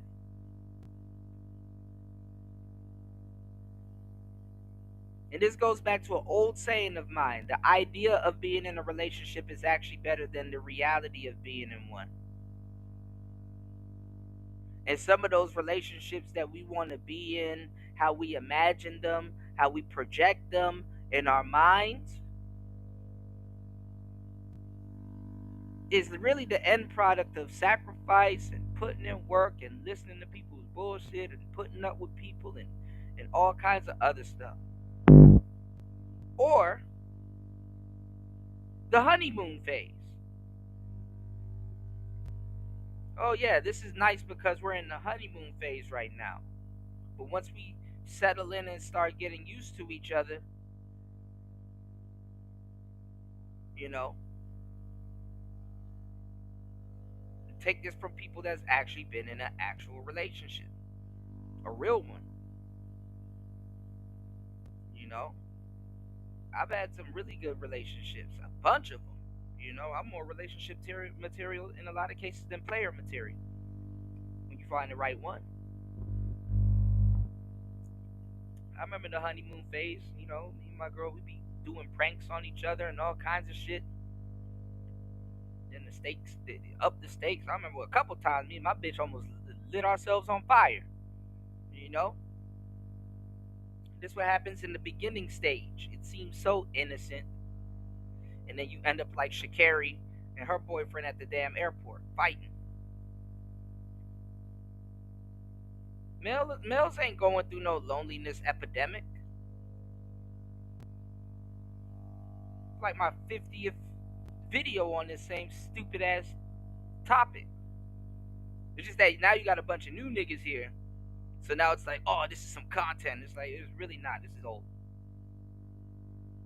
Because men ain't going through no damn loneliness epidemic. They're just simply not.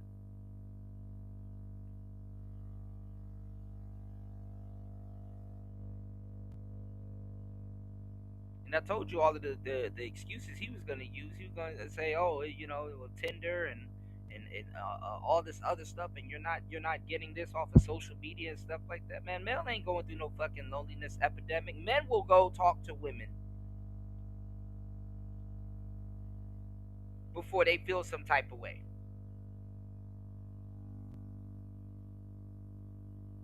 And these dudes will give you every single excuse in the book instead of just go talk to women. Go talk to them. You're not obligated to go have sex with them. Just go talk to them. Friend zone yourself a couple of times.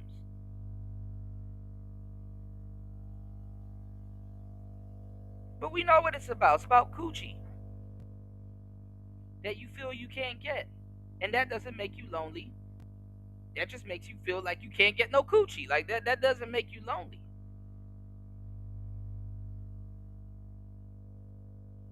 And it's amazing where your logic will take you before post nut clarity. Go look at some of the stuff when y'all go on the hub or the tasty or the wherever you go watch coochie bouncing up and down on the internet. Um, Look at how you feel after post nut clarity. You feel stupid.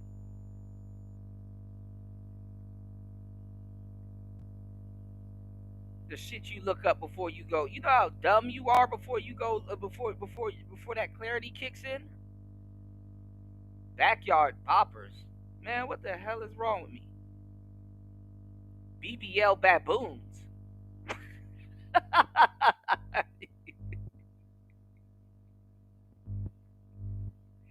BBL baboons.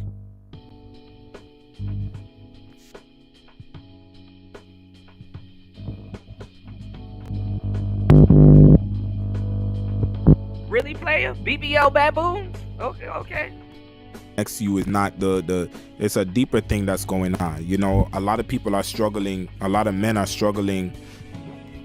You know, it's starting to reveal that men might have not been universal or might have been universal people more than just What's going on, Bronze Flat Power God? Good to see you, bro.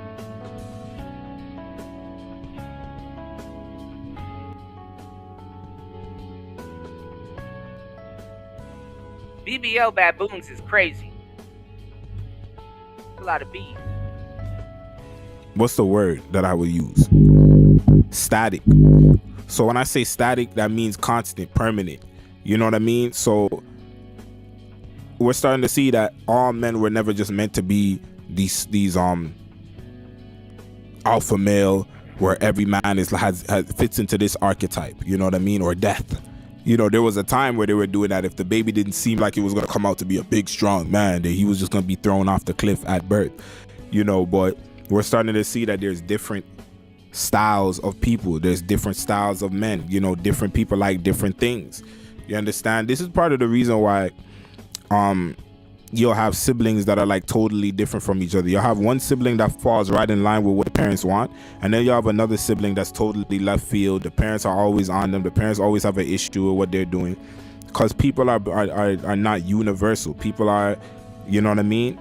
Human beings are not fucking chalkboards that you can erase out and scribble in what the fuck you want. You know what I mean? That's on the parenting tip. But I'm saying that a lot of men, we're starting to see that a lot of men feel like they're not understood because a lot of men were never, you know, or not a lot of men in general, human beings in general were made to be different people. And so, whereas with what I'm trying to say, previous generations might have shape-shifted and molded themselves and just almost like they were like born into a psychosis in a way. So what I mean is like, and it's hard to say when I wasn't there, but let's say you have a guy born in about 1938, okay, a time where you basically were expected to be a certain way, you know what I mean, and you had to go do this, and then you had to go work on the mill factory or whatever by a certain age, you know, that type of thing. That guy might have been more inclined to be a painter or something like that, but he would have to suppress and neutralize that before he would even get to the age where he would discover that he wants to paint or whatever. He doesn't even get that opportunity because he's the generation before that's raising him already is training him from 5 years old that he's gonna go work and continue in the family business of this and that, farming or whatever the fuck the case may be. You understand? So it's almost like you don't even necessarily know that you're already traumatized. Okay, you lost me, bro. You lost me because usually the kids back in the 1930s and stuff like that, they knew their fathers. And they went to work with dad. And they knew exactly what their dad was doing because guess what? Dad would pack them up in the truck and take him to work right along with them. Remember, bring your kid to school day or bring your kid to work day. That used to exist back in the day. So those kids were well aware of their father and what they did. And they were in those impressionable years where, hey, do I want to be like dad? Look at how dad is chopping the wood. Look at how, like, do I want to be like my father? Those kids had a choice.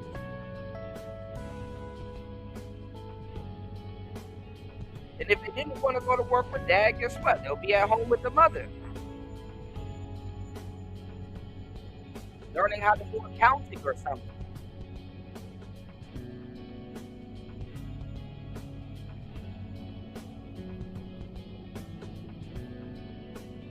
Like after a while, as a man, you sound crazy as hell to think that to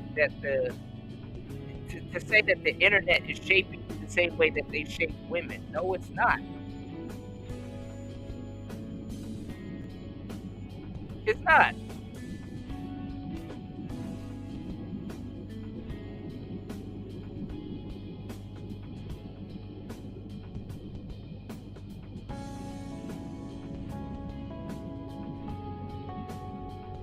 Most dudes don't even know how to use the internet now.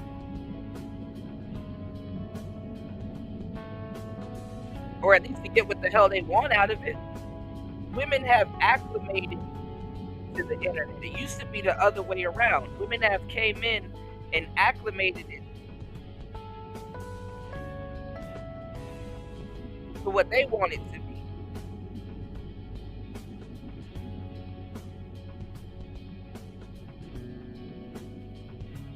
I gotta find this video that I was looking at also. Y'all stay tuned. Hit the Cash App, hit the PayPal, support the show.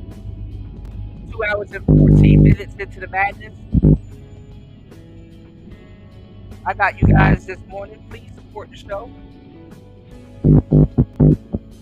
We can keep these shows going. My equipment is fried, and we definitely need some new equipment. If you guys can please be heavy-handed on the support. I got you guys on the shout out, and I got you guys on this game. And any topics you guys would like. And if you want me to open up the panel, if you would like to come up and chime in, let me know.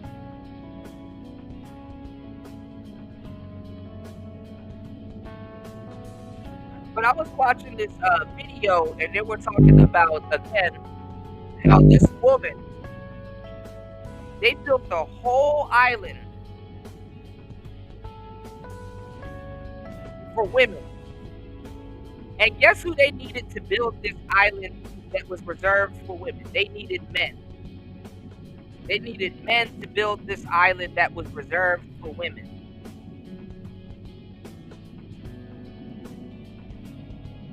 So what they did was they had a whole island for women, and they needed men to build the infrastructure and everything. And then they kicked those same men that built that shit out. And then guess what? When something broke or the plumbing needed to be fixed, guess who they called? Men.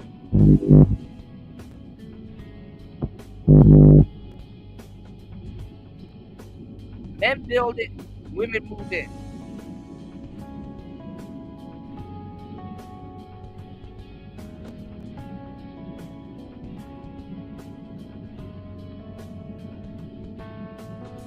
So men, especially younger men, they don't know how to utilize the internet. They don't. A woman with that phone is way more mature than some of these guys with their phones. Real talk. I hate to say it like that, but it's true. When it comes down to these social interactions, look at how women are utilizing their phones to go to mixers and to go to all of these dating events, and trying to enhance their real life. While these niggas are struggling to make a Tinder profile. These niggas are struggling to make a Tinder profile.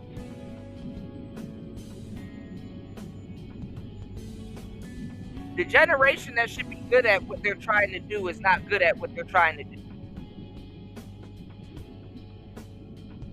And they grew up with this.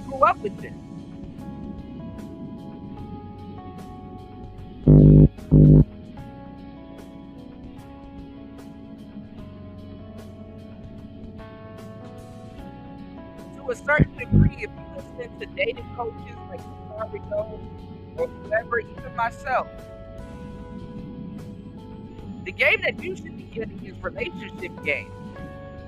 Because it's easy to obtain. It's easy to obtain code. Especially off your phone. If anything.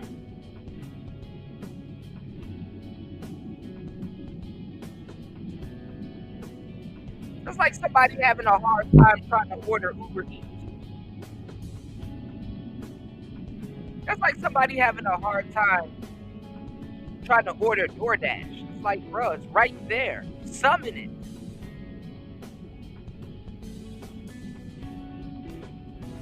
You just sit on the couch and just go to your front door if you need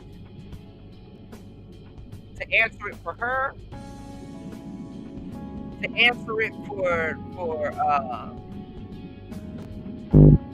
the food. You don't have to leave your house. Why are we hearing about 1930s and men from the 50s and what they had to go through? If you knew they had to go through that, you would utilize that goofball phone that you have in your hand for what you need to have, for what you need to be using it for. You literally have a remote in your hand, and it's still hard for you to get home.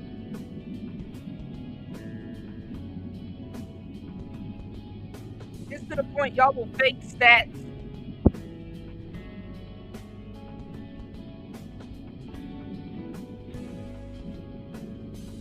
And then get on here and tell somebody cold approach ain't working. Well, what you doing on your phone ain't working.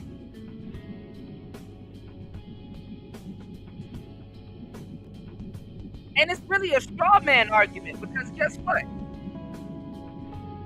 If you're talking about women nowadays, for the most part, especially if you're not outside participating, that shit is a straw man argument. Women can't be elusive on your phone, and if they are, guess what? There's always a couple of dummies. You can slide in a woman's DM with the same pickup line over and over and over again, and one of them gonna answer.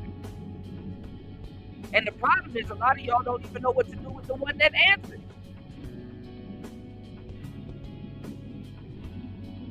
Can't even troll your way into some coochie. Ain't that crazy?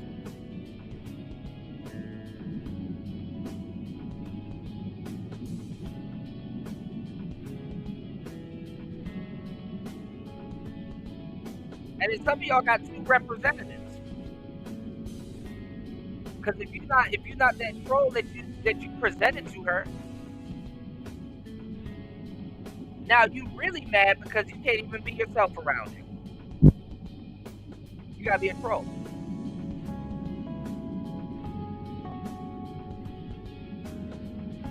And dating is super easy for y'all, and I don't see how y'all complaining.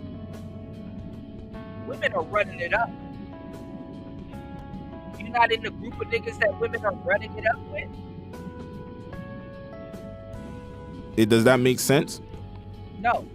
So whereas this generation, we have all the freedom, we're more free spirited, we have all the freedom in the fucking world to know exactly what the fuck we want.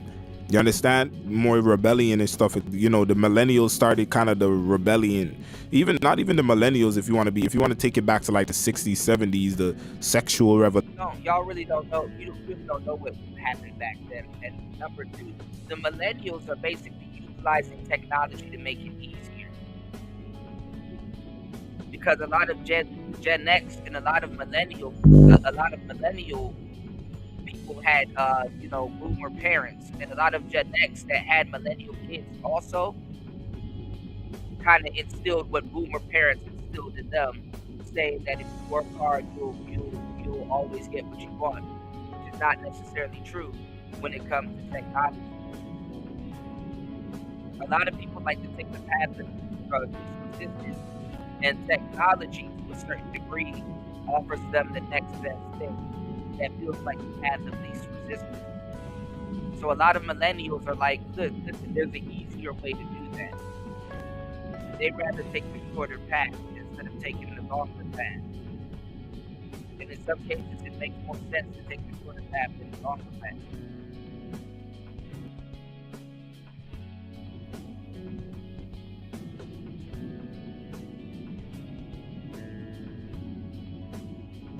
This is why millennials utilize technology the way they utilize it. This is why millennials, in a lot of cases, to a certain degree now, and y'all Gen Zs, y'all are starting to emulate us. This is why a lot of millennials don't believe in ownership now. This is why a lot of millennials, they think a little bit different. This is why they have to kind of keep y'all acclimated with technology. And they have to reprogram. This is why Generation Beta, this new generation and stuff like that, the niggas don't want to be human, they want to be robots. They're going to be using AI. AI is an actual thing, and it's an app to the newer generation now. They got to get you guys back into, this is why Donald Trump, to a certain degree, also is necessary, because they got to get you guys back into the American dream.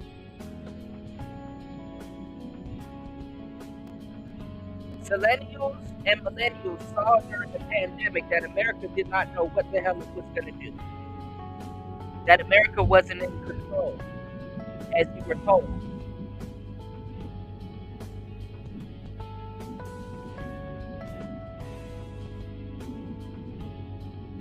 That you were actually kind of free to do whatever the hell you want. I talk about it in my book. Shout out to Morbid Trinity for picking up a copy of my book.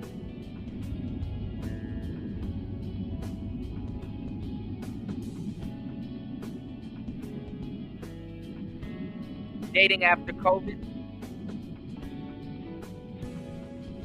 The Sigma Male's Guide to Post-Dating Success. To Post-COVID Dating Success.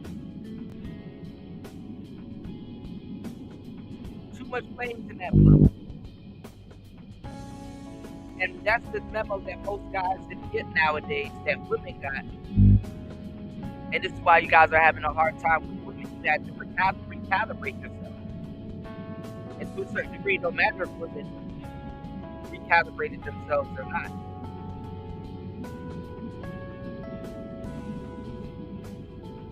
Most women don't know what the hell they want. Most women, like I said, they say 30,000 words a day versus men that say 10,000 words a day.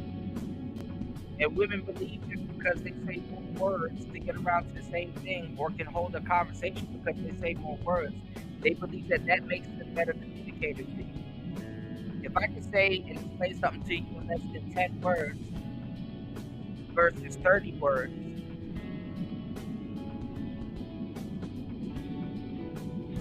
I have more efficiency with my conversation than duration. When you're teaching somebody or you're telling somebody something or you want somebody to get it, they say, explain something in a way where a 7-year-old can understand it. And it's a mixture between efficiency. Most people believe that they're conversationalists, or most people believe that they have a conversation or they know what they're talking about because they say more words, and they get duration confused with actually being a good conversationalist. And it's not the truth. Just because it takes a longer time to say something. Now, what can it do? Because women use emotions and they kind of paint stories and they leave certain things out, omission, and all kinds of stuff. To a certain degree, if you don't know how to handle duration,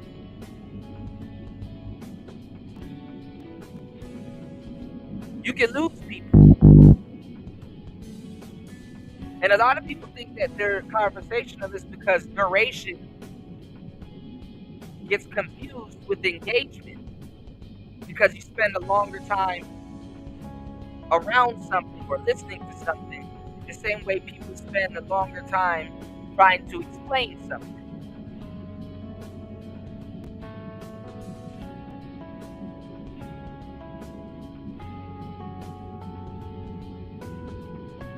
And it takes up more time. But you see, this generation is beyond the instant gratification generation. The millennial generation was the instant gratification generation.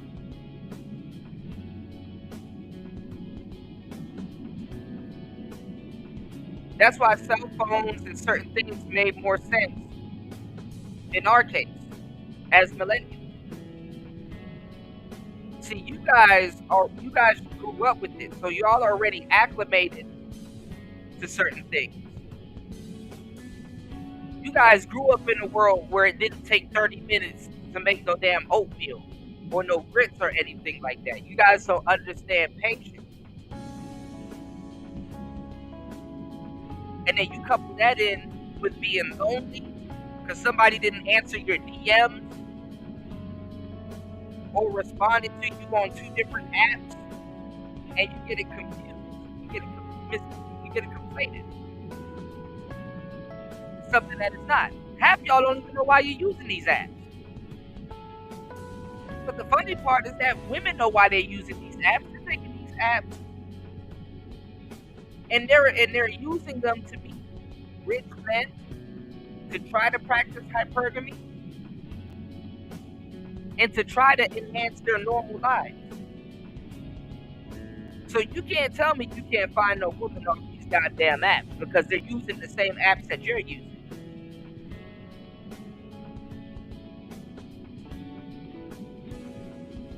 You can't say 1 minute, oh, she's getting with rich niggas, and the next minute, oh, she's dealing with Pookie and Ray Ray. Which one?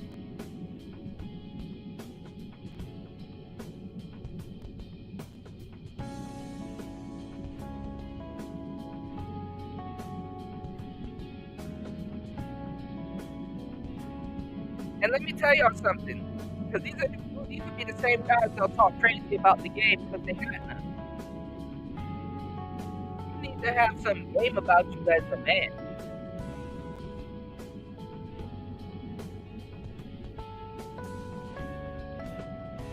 And the fact that you can't even dupe a woman when you needed to into some coochie, that's crazy. And the funny part is that the people that will go against the game and say, oh, the game is manipulating people and running. No. More squares and niggas that don't have no game are trying to manipulate people.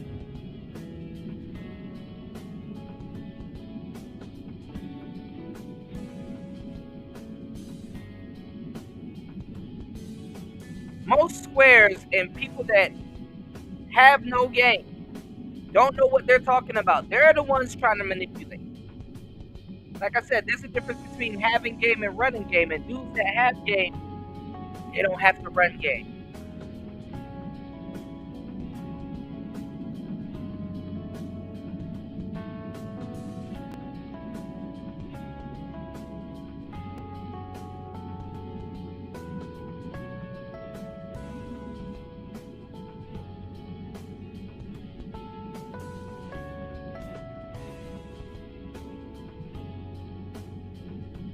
They don't have to run game.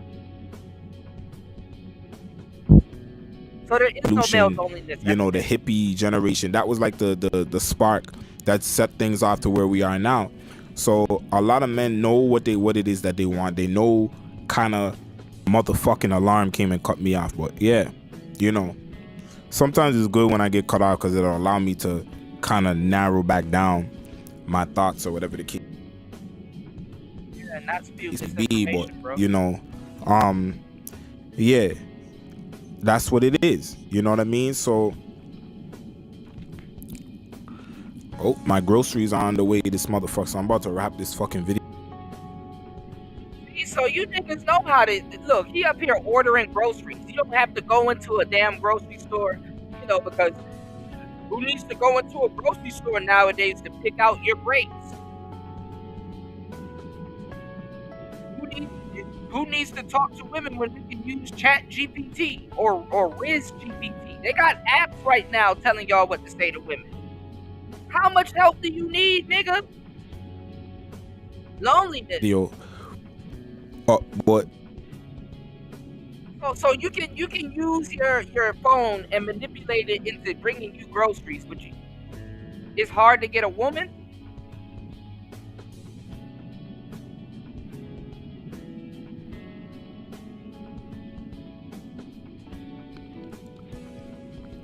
You know, I feel, now let me talk personally on this. I feel like I suffer and have suffered from the effects of loneliness that they say about how old are being or not socializing or something like that is as bad as smoking 1,000 cigarettes or 100 cigarettes a day or some shit, or a pack of cigarettes a day. That's not true.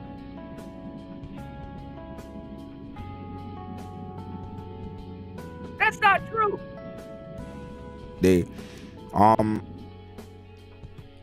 Maybe, you know, the most socializing that I do, most of the socializing that I do is linking with girls or whatever. So I get a lot of my socializing through doing that. But I can say I'm guilty of not interacting with people. Like, there's days where I might not fucking interact with anybody other than just corresponding with prospects to fuck, you know what I mean, through the apps. And then I don't link nothing that day or whatever. Like, you know what I mean? Like, I don't do a lot of talking or whatever the case may be, like I probably should. You know, it's easy. I think a lot of people who know me in person think that I have some kind of issue with making friends or whatever. I just don't like fucking people. You understand? Like, I've pretty much seen it all when it comes to friendships and when it comes to interacting with people. And I've seen, you know, and I don't really get anything out of it, to keep it a buck. Like, I don't really get much out of it. So, you know, people that I've known for years and years, I keep in touch with. Every now and then there's, you know, I'll end up linking this one or linking that one, and we'll go do it. Like me and Ace, you know, we'll go club or whatever. But I've known Ace since I was like 12. You know what I mean? So, but as far as actually making friends past a certain age, I just never was interested. You know, when I was in college and shit like that, a lot of times, like, I would just sit there, people would be coming trying to make friends or trying to talk, and I kind of be brushing them out of my face. It's just, you know, but at the same time, I understand what they're saying when they say it's not about not having people around. You're sitting in a dark room by yourself, like, I'm so lonely. It's not necessarily that. Like, a lot of it is the actual effect that it has on your mind and your body.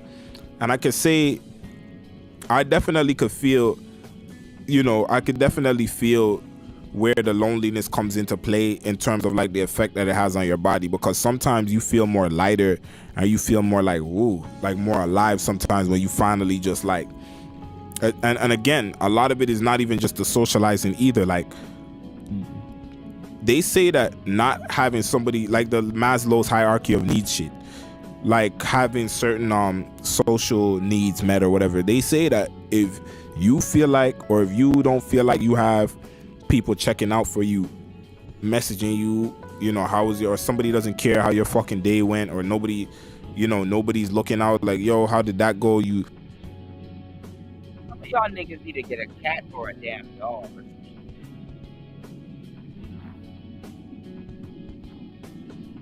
Go get a gerbil, nigga, or something. have somebody to tell your accomplishments to, or you have somebody to tell that this is going on, and that, like, that's not, and I'm not saying you should be chasing this, but if you don't on some level understand that you have that in your life, they say that that's terrible for your nervous system.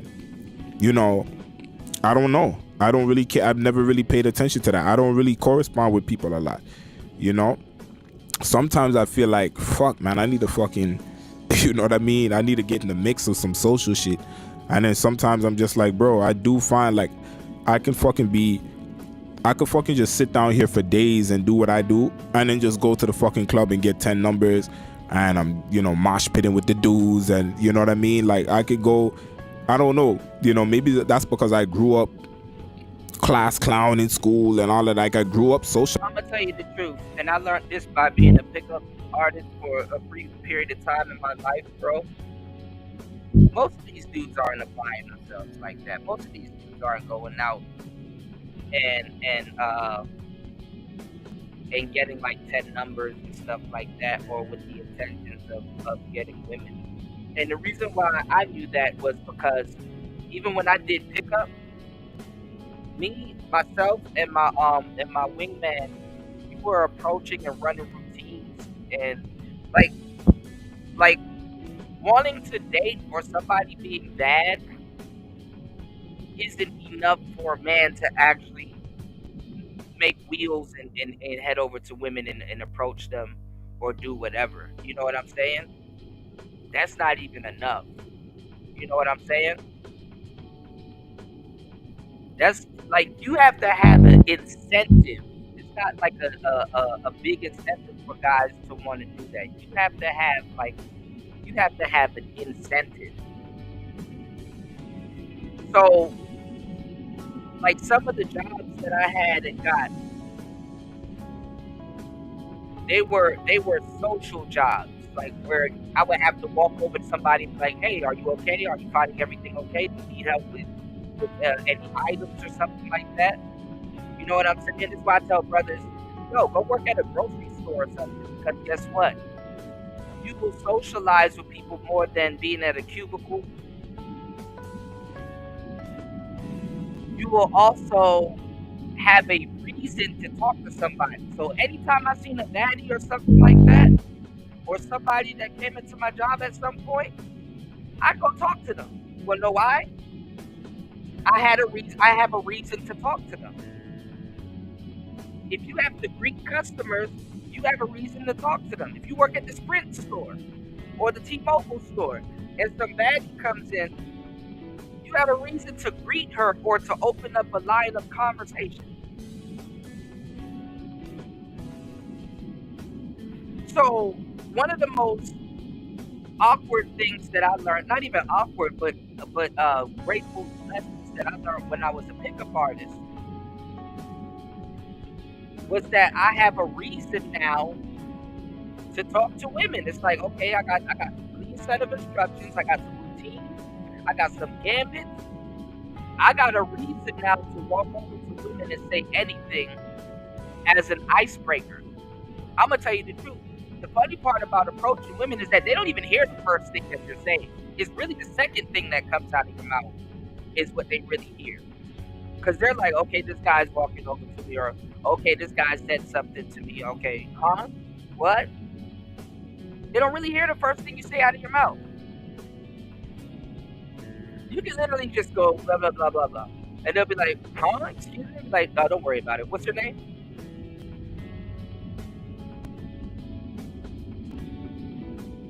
The icebreaker.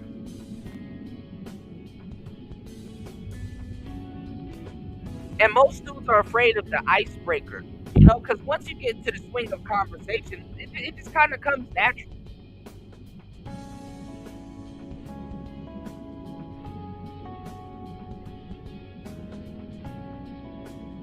And once dudes realize that you're not getting rejected, you can't get rejected if she don't know you. How can she reject you if she don't know you?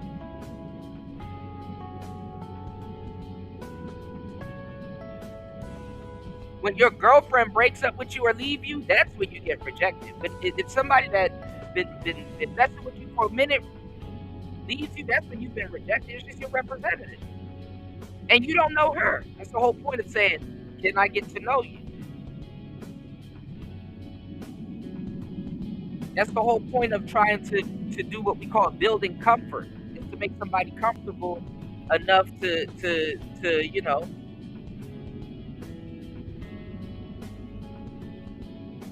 to be naked with you or do whatever, or open with you.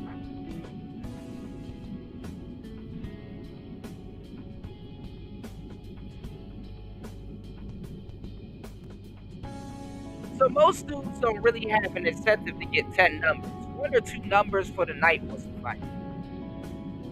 Even when I was doing pickup, I didn't have any intent to get no goddamn 10 numbers. And we were talking to hundreds of women. We were talking to hundreds of women, trust and believe.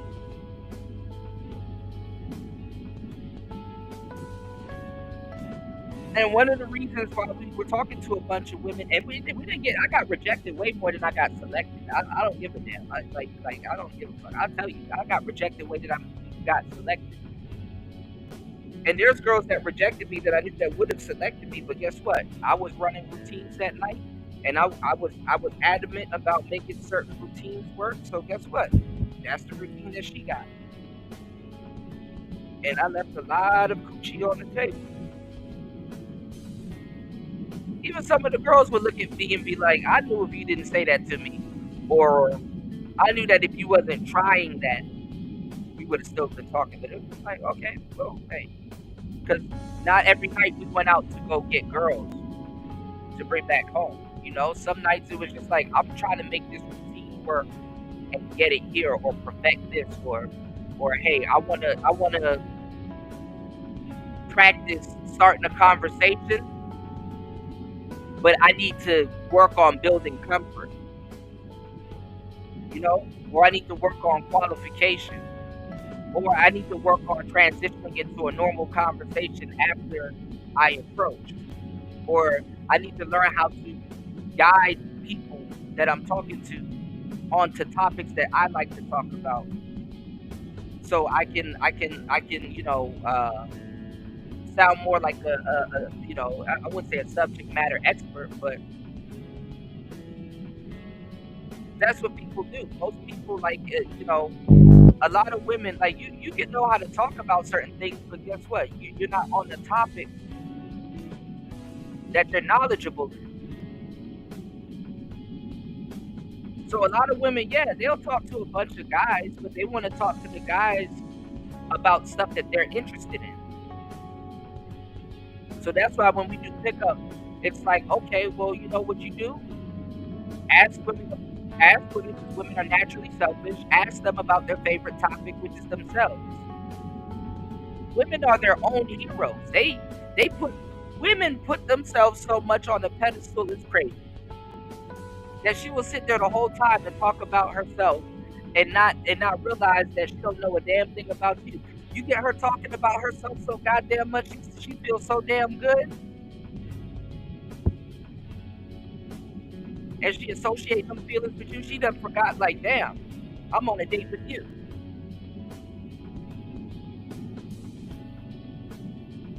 And then it's even worse now with social media, because women regard themselves as socialites and celebrities when they get out. Imagine going to a mixer, like, as a guy, you know this as a man. You can go out to go get some food from Chipotle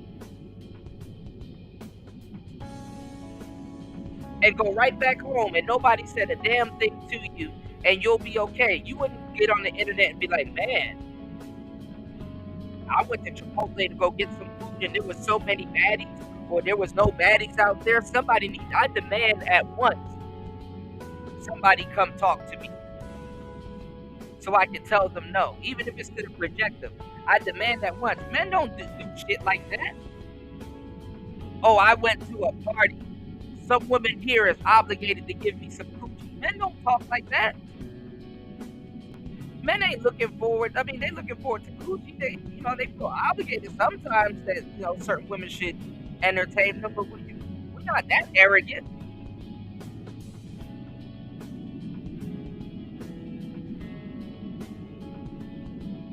We don't gotta run a loneliness woman epidemic on the internet. We know what's happening.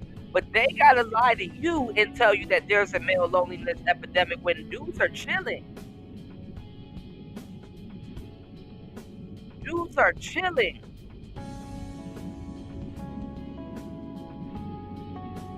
Even if all the women in the world got a man today, there'll be millions upon millions of women that's lonely.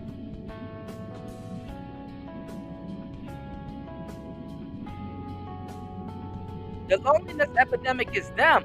They have to run the male loneliness epidemic because women are lonely. And they don't like to be in the company of each other for long periods of time.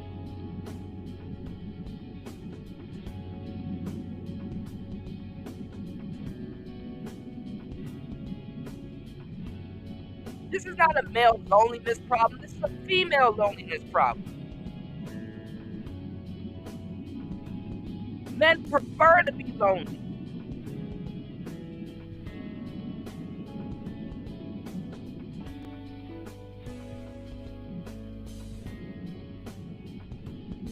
You get more work done that way.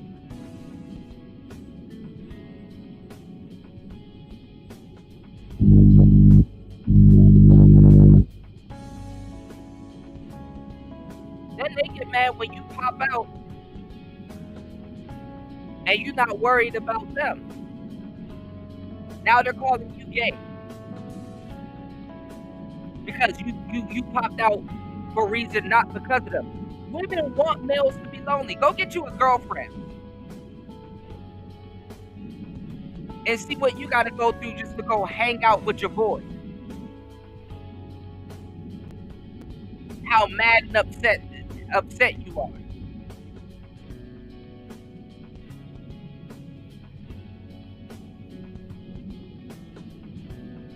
The majority of men don't have abandonment issues like women do.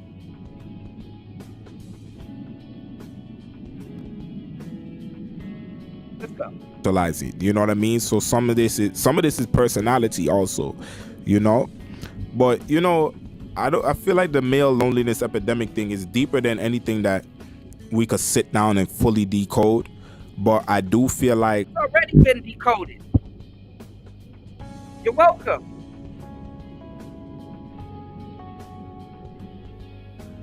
Nigga, I sat down here and broke it down from the rooter to the goddamn tutor, nigga. It's cooler.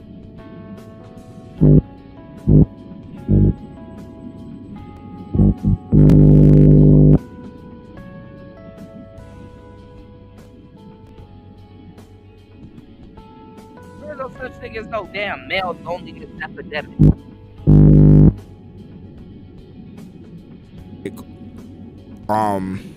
I do feel like I do see it.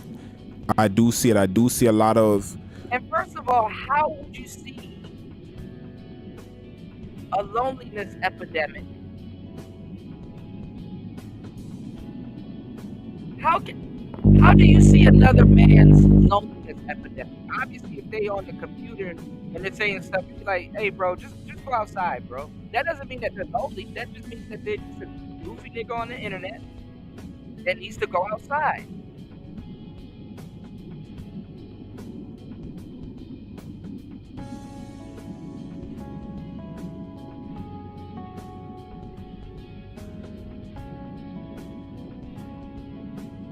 Or they on the wrong app. Get over YouTube and go on Tinder and figure out how to get this woman to meet you in person. And not be goofy or awkward around her. Some of you niggas ain't lonely, you strange. it seems like there's a lot of men out here that are no woman. You know, I see it. Like sometimes, you know, there's like 4 dudes that live. You know, there's a guy that lived like 3 houses down that way, right? And you know, sometimes I'll be sitting in the car, come home from work, and then I'll just kind of chill in the car, and I'll kind of be, you know, just kind of lingering, just sitting on. I might spend half an hour, 45 minutes just sitting in the car doing absolutely nothing but just scrolling off on my phone, and a lot of times I'm talking to women and shit, texting and sending out, you know, swipes, whatever, and I'll do it before I come inside. So the guy lived about 3 houses down from my crib. Your classic incel Indian engineer, kind of chubby, kind of social awkward looking, you know, funny looking, you know what I mean, glasses wearing, just look like a complete incel twerp. Now here's the thing, I believe he owns the house that he lives in, because I only ever see him walk out of the fucking house. And I've been paying attention to a pattern. I was, you know, I noticed this, and I seen him again the other day, but I noticed for about 3 weeks, I noticed every single day I seen this pattern that at some point he'll just walk out of the house on his phone, get into his Tesla, and then drive off, and then come back with like a bag in his hand, and he's kind of just like awkwardly looking around, and then he'll go back inside, and then 5 minutes later he'll come back out to the Tesla. So you know what I realized after a while? I said, this guy is nothing more than a fucking soul. This guy went out and he studied hard, and he became I don't know if he's an engineer or not, but his whole look and vibe just gave me IT. You know what I mean? Just gave me code engineer or something like that, right? This guy went and he studied hard in school and this and that. He listened to his parents, got a good high paying tech job or whatever the fuck he does. And then, you know, he ended up getting his house. So he probably ended up with a 6-figure salary. He ended up getting his house or inherited his house. He ended up getting his Tesla, and he's doing his thing out there in the corporate world. He's doing his thing. But did I ever see a female come over there? Have I ever seen a homeboy even or something like that? I even seen a man get out the fucking car. You understand? If you can't get no women, at least go be gay then, in his case. I'm talking shit, but you see what I'm trying to say though? Is literally him every. I wouldn't be worried about him.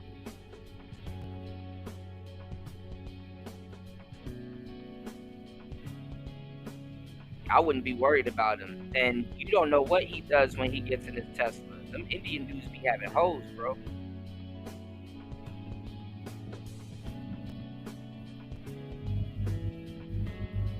Them Indian dudes be having hoes.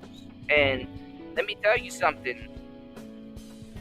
If there's a male loneliness epidemic,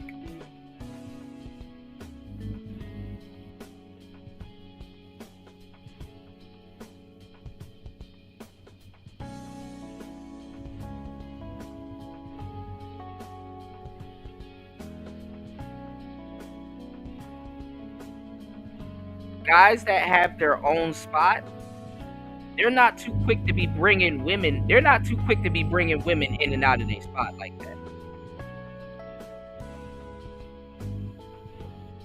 Bad enough she knows what you drive. They're not too quick to be bringing women in and out of their spot like that. Sometimes your away from home game is better than your game at home. I'm just saying.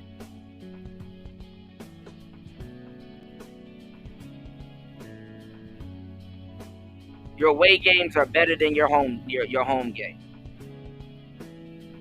Not every woman you need to bring to your house. That's why dudes are getting lined up. But let's go. Single day. And I'm not saying he looks depressed or anything like that, boy. He just looks weird as fuck. Shout outs to And1 Play 5. He said this bum is calling a homeowner with a salary and incel, but this guy texts women for free all day. Oh my god. And1 Play 5 with the read. And1 Play 5 reading. I'm telling you, look, you be like, man, when I get my apartment, man, when I get to my crib, I'm about to have all the baddies over. Nigga, all the time you be alone. and be having fun. Most of these dudes that you seeing that they're calling the quote unquote male loneliness epidemic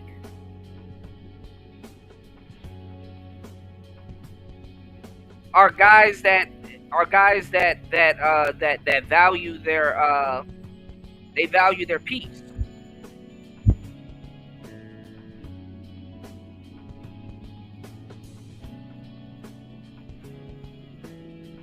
They're guys that value their peace.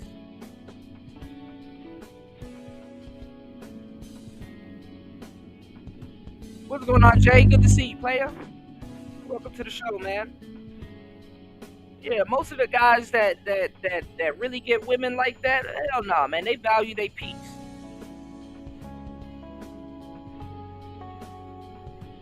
You said, yeah, I'm in Jersey. Indian niggas bag the baddies all day. Of course they do. Eating sambosas and Bahraini chicken and shit, man. Them niggas be getting the baddies.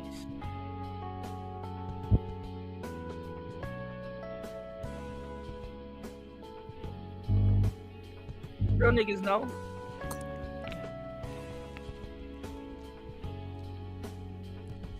Couple of other guys that are renting, you know, probably in basements or whatever the case may be, you know, in the neighborhood, and it's just they always just look dead. I'm not gonna lie, a lot of the basement dwelling niggas I know been sneaking bitches into their basement. So you know, bitches will sneak into a fucking basement. So hey, bro. You know what I mean?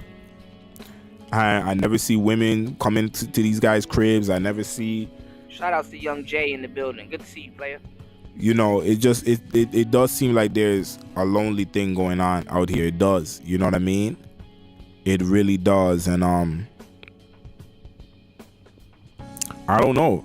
You know what I mean? I never really actually talked to guys and asked them if they feel lonely. Do you ever feel lonely? Are you lonely, bro? I never really did that before. And I don't really care to do that either. But I can say, you know, I do see, you know, when I peep the body language and again, even with myself, when I sit down and I really analyze and I really peep, like the effects of spending a lot of time dolo, it does show, you know. But what's the fix? Like, how can we fix this? There is no going back to the way things were. You know, we had a fake, like I said earlier on in the video, there was a fake perception that, you know, family, you know, men need to be in family. Why is he playing I mean, that wasn't me. Why is he playing Roy Ayers in the background? Why is he playing Roy? Okay. Families or whatever. I think men need to be lied to. In order to fix this, men have to go back to being lied to and deceived that the woman that they've been with for 20, 30 years actually cared about them and wanted, and they were the dude she really wanted. And she really actually, men have to go back and be being deceived about that for generally, you know, men to be more happier. I think men need to be lied to, like they need their egos fed to be happy. And that's why I think when this whole thing comes down to, but there's no fucking going, it's not gonna go back. It's not gonna go back. Women have what they have now, and I'm glad they have it. You know what I mean? They're able to do their thing, and they no longer have to feel socially oppressed into being with men that they don't want. You know what I mean? Into, you know, I remember I was listening to my sister talk a while ago, and she was just like, yeah, you know, I'm just gonna, you know, probably I would hope my husband like works, and I hope he works like travels for work, because I don't want to see you, like. But that's the attitude that a lot of women have about when they finally get with a man, if they ever get with a man, like, you know what I mean? They're on some shit where they're just like, they don't need you no more, bro. If you're a lonely guy watching this right now, I'm sorry, man. She don't need you, bro. They don't need you no more. It is what it is, bro. You know? But I'm gonna cut the video off there. That's just kind of my thoughts on the male loneliness epidemic or whatever the case. So like the video and comment down below what y'all want to see next. I'll be back, but for now, just settle. Peace. All right, I had to switch my settings real quick and let this thing charge.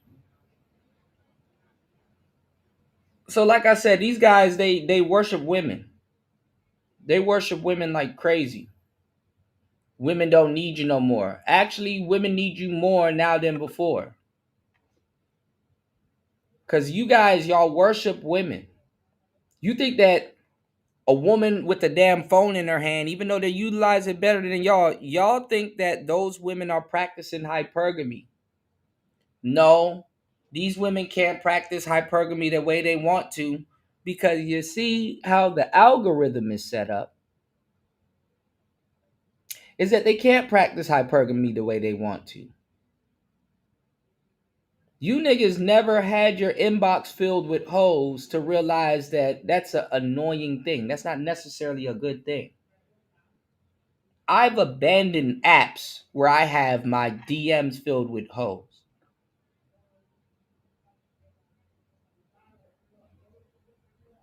Women can't practice hypergamy the way they want to.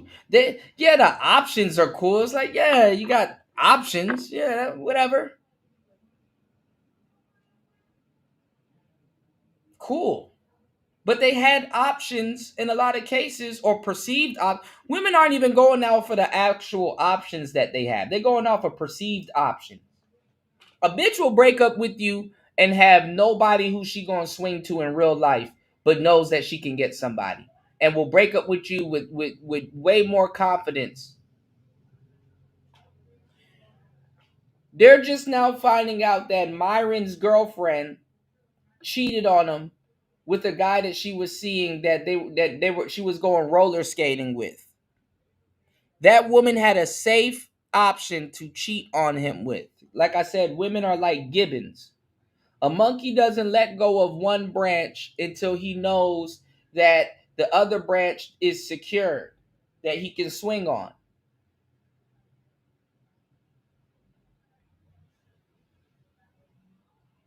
Okay? So women nowadays, even if they don't have any options, they'll cheat on you because they think that, she's still got to utilize her phone. She still got to learn how to quote unquote practice hypergamy. Can she practice hypergamy? Can she shut up long enough for somebody to be attracted to her?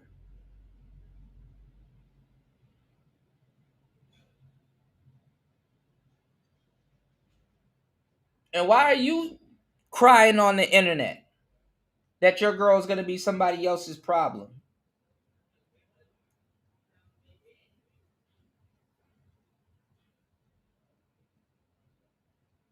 Niggas ain't using their damn head.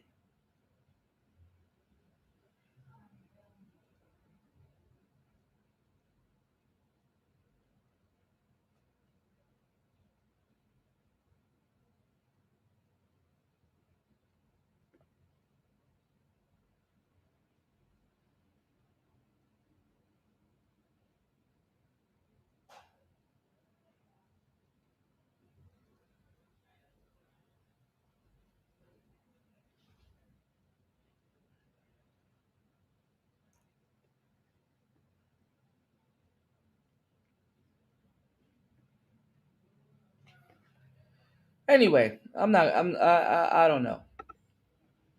I don't know what's wrong with these niggas, man.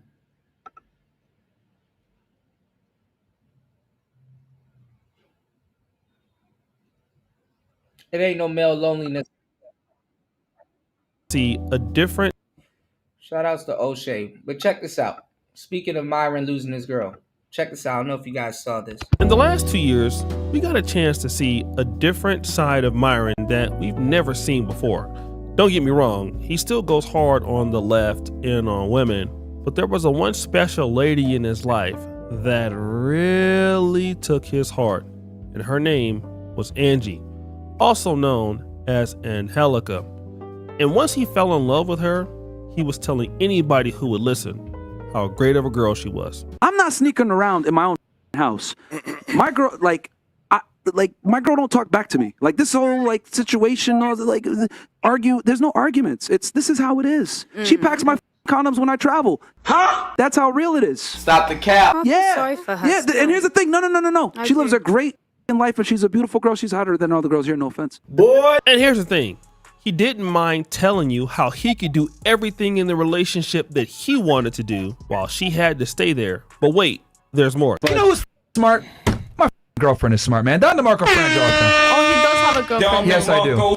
And the thing is that, right, we don't argue. I do what the fuck I want to do. She's loyal to me. It's monogamous on her end, open on. Now see, and like I said on the last show, I like Myron, but you can tell when they're new to something.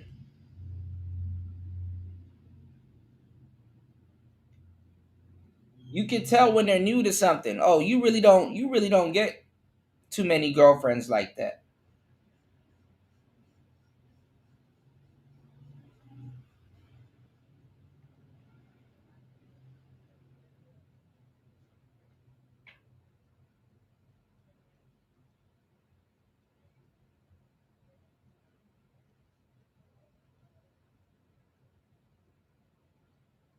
This is new territory to you. You experience in high school and adulthood. Nothing wrong with that. I mean, shit. There's a little bit of pureness to it, but guess what? There's a lot of stuff wrong with that. Especially when you in love. You're not finna act right. Women know this type of talk.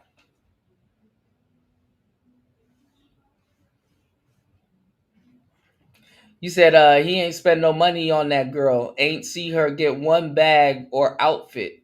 Duh, she cheated. Yeah, I mean it was a little bit boring being with them. That's what dudes do. This is what dudes do. They will convince themselves they're lonely.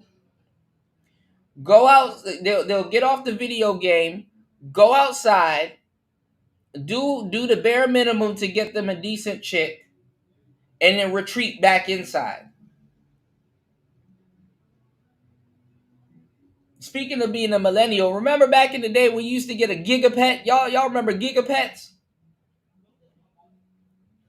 If you don't take care of that motherfucker, or you sleep, or don't see that pet for one day, man, that bitch be dead. You come back, you hit your gigapet, that motherfucker got wings. He on his way to that nigga on his way to heavens a couple hours ago. You neglect your gigapet for 24 hours back in the day, that bitch was gone.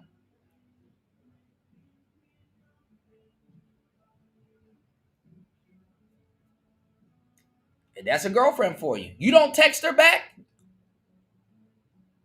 Shit. So what they do is they go out, they go get themselves, they do the bare minimum, go get themselves a chick. Then that chick realize what she got.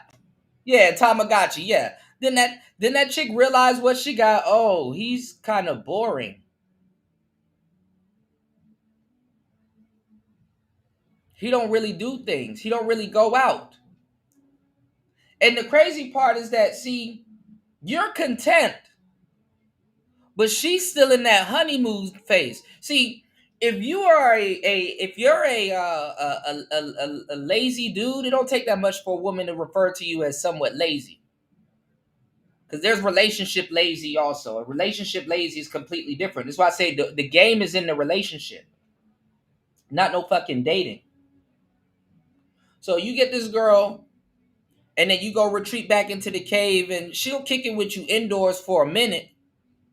But when she realized, like, dang, I'm really not going nowhere with him. I'm really not going out with him. I'm really not. She'll like you. She'll be sleeping with you.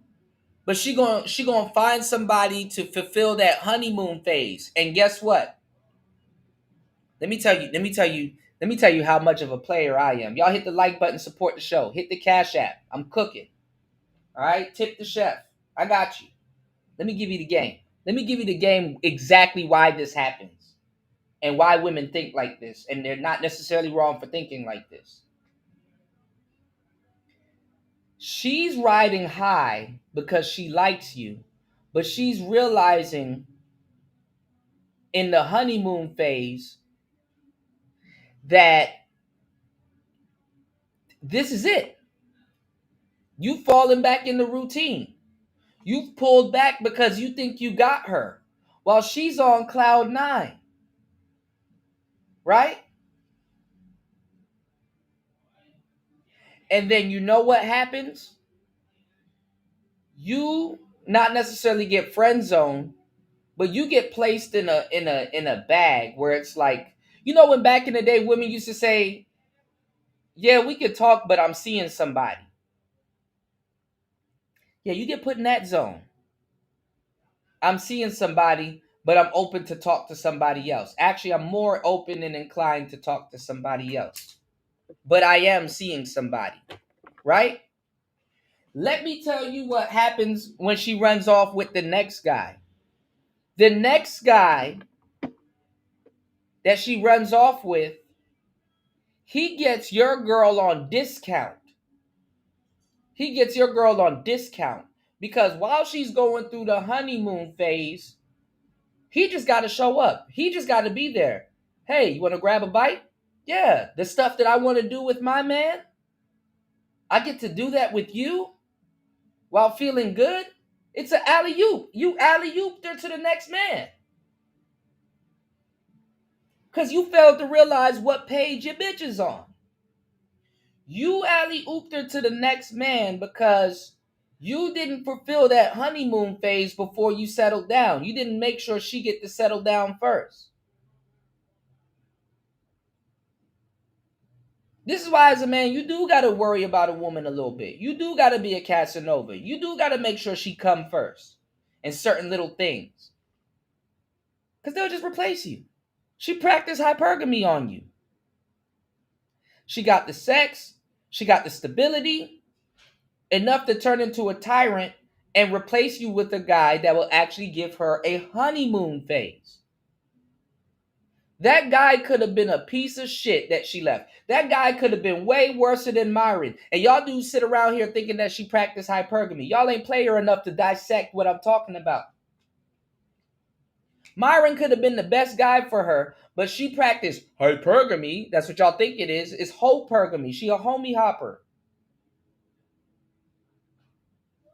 She didn't care if the next guy was good or not. He fulfilled that honeymoon phase. While Myron's so busy and dealing with work, and I can get some stable sex and a little bit of bread here and there, I know where he gonna be at, blah, blah, blah. I'm gonna act like I got shit going on. I'm gonna act like I'm doing something. But guess what? I'm just really replacing him. Because I got the guy, and I'm riding on cloud 9, but he not really what I wanted. Whereas this guy that be at Zumba classes with me, he wants to talk to me. He's more interested in me. Man, that dude at Zumba class could be way worse than Myron.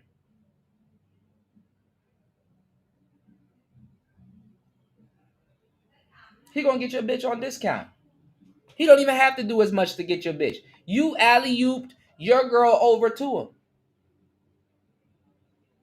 He got your girl on discount.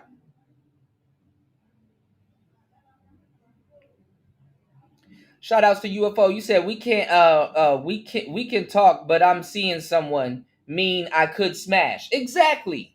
You already know. Where my players at? Y'all hit the like button, support the show. Hit the Cash App, y'all. Hit the PayPal. Let them cook. I'm serving y'all breakfast before y'all even wake up. I got you. Please support the show like you support the other shows. Y'all hit the like button, support the show. I got y'all. Shout out to the new people here. Subscribe.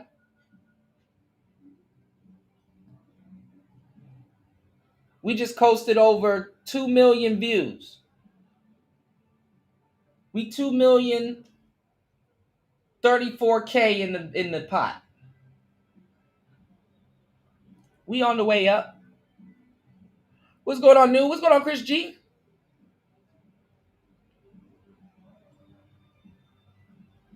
Ain't no Jaheems over here.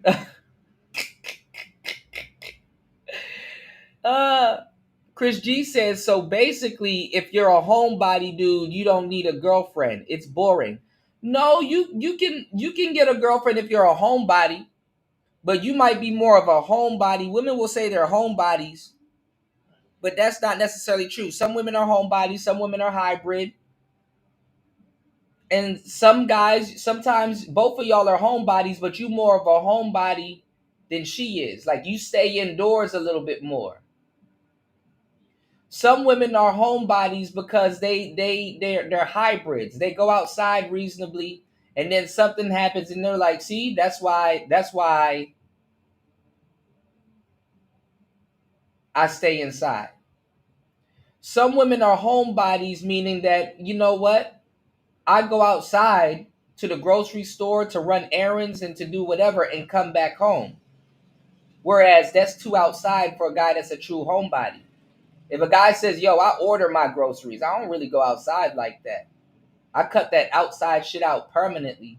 So I'm not going to be in a grocery store and having limited conversations with certain people and stuff like that. I just stay in the house. I don't go out until I absolutely need to. Whereas you got a lot of women that they just go to the store. They go shopping a little bit, and every time they're done, they just take whatever they do, they bring it back home. And they stay in the house on their phone and do TikToks and stuff like that from the house with their new items and stuff like that, or they just order stuff off of you know, Lululemon and Shein and Temu and all them other places. And then guess what? These are the outfits that she's gonna wear to go to the store or to go for a little walk in the park before she go back home. Those are still homebodied women. But see, her version of being a homebody is different from your version of being a homebody. And then when you have a girlfriend, you can't be the same homebody that you used to be when you didn't have one. You know, some of y'all niggas like to sit in the house and stank all day and don't shave your beard and play video games all day. As a man, we don't see nothing wrong with that. But guess what? You got a whole girlfriend there observing that.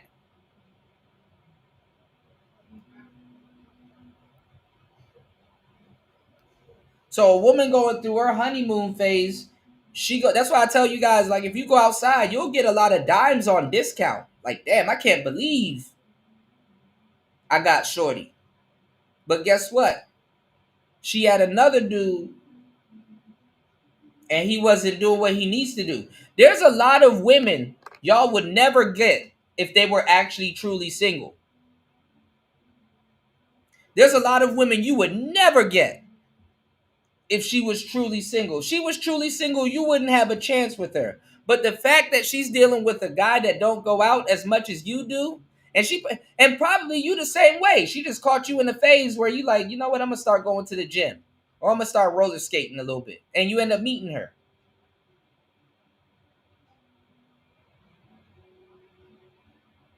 In the game, what we used to call those is you get a dime on discount. Most beautiful, attractive, and good girlfriends and women that you're gonna get, for the most part, you finessed her or fleeced her or she left another nigga for you and you somewhat know about it or know fully about it.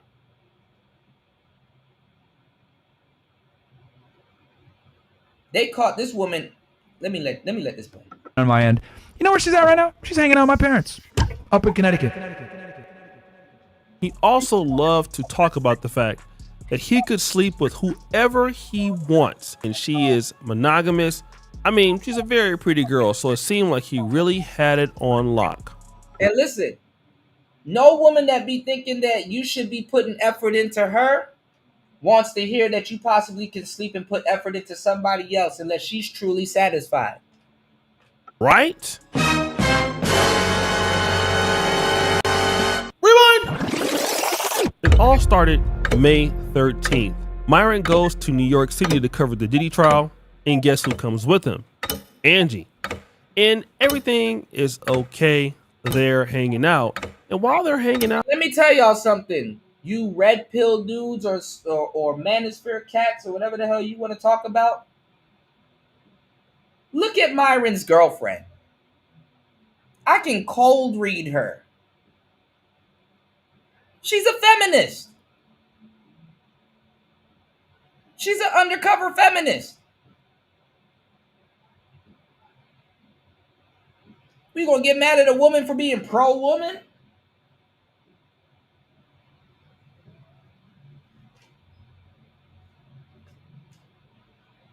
Why would a feminist get with Myron Kuda? Why wouldn't one?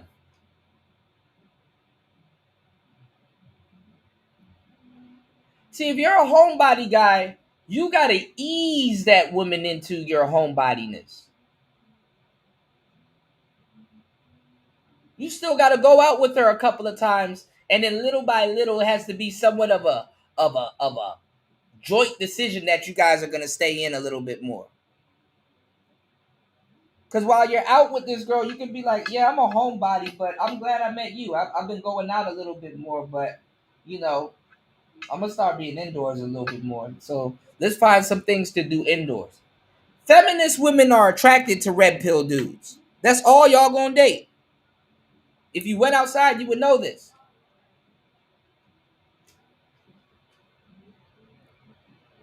Feminist women are attracted to red pill dudes. All of those girls that you meet at Comic-Con and does the cosplay, and you met her at the WWE show, and you met her all these different places. You met these girls all these different places that you think are the bros. They're feminists. It's a no-brainer. For the most part, all girls are feminists. Absolutely, they're team woman.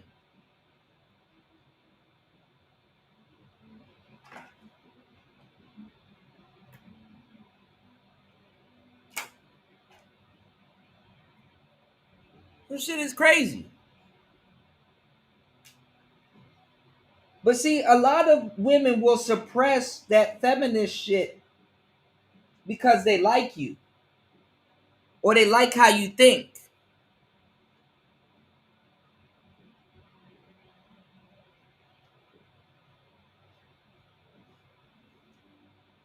Or in some debates and stuff like that, you probably showed them an intelligent side.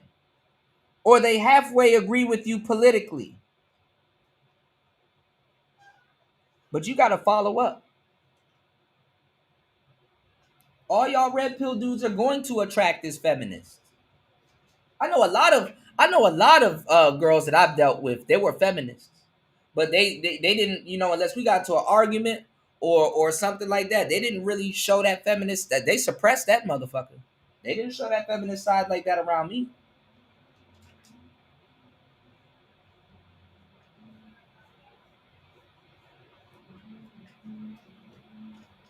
That's what a lot of y'all dudes are trying to get them to do anyway, right? Aren't y'all trying to get them into their feminine state?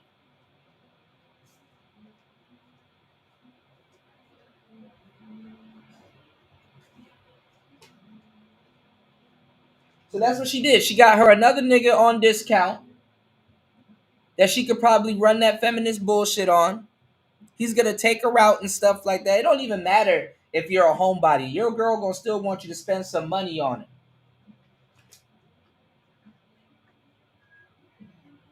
You can't just go get you a girl and she just sit inside and play maid all damn day. You gonna lose her quicker than you got her.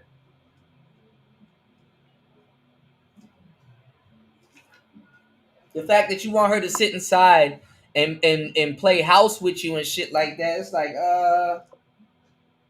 she up here hanging with your family and shit like that. She trying to figure out, like, hey, is he always like this? Does he just sit around? Is he always this kind of sad?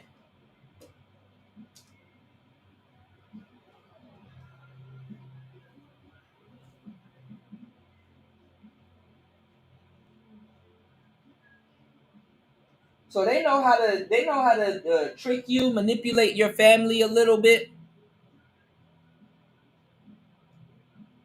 That girl will be long gone. People gonna be asking you about it. What about such and such? Oh, you mean that feminist prick? This is why a lot of women be low key having a lot of contempt for their men when he's an actual man, because she's a feminist. But anybody will suppress anything for somebody that they like. That's, even you. Sometimes if you like a certain girl, you'll dial back on some of the misogyny. I do it sometimes. He said, been with my girl for 4 years. She's a hard feminist. Hold on. You said been my girl for 4 years. She's a hard feminist, like Kuda says. Like Kuda says, only comes out in arguments. Absolutely. You said take the damn girl out, take her to dinner, take her shopping. It's not that hard, right? And it'll mean a lot more to her if she knows that you do just mope around the house. Hey, put on some clothes. Where we going? Don't worry about it. Just put on some clothes. That's easy. That's the easiest one in the book. Put on some clothes. We going somewhere. Where are we going? Don't worry about it. Just dress casual. Just put on some clothes. Let's go. I'm going to be downstairs in the car waiting for you. 10 minutes. Come on. Nigga, a fucking going out for a walk in a damn ice cream cone could have saved you your damn relationship. Especially if you like the bitch. If you love the bitch. That nigga took the in-house shit to heart. You gotta take her out a little bit, bro. She gonna be gone like a gigapet by the time you get back. Why is she here? You know? Right, and one play 5.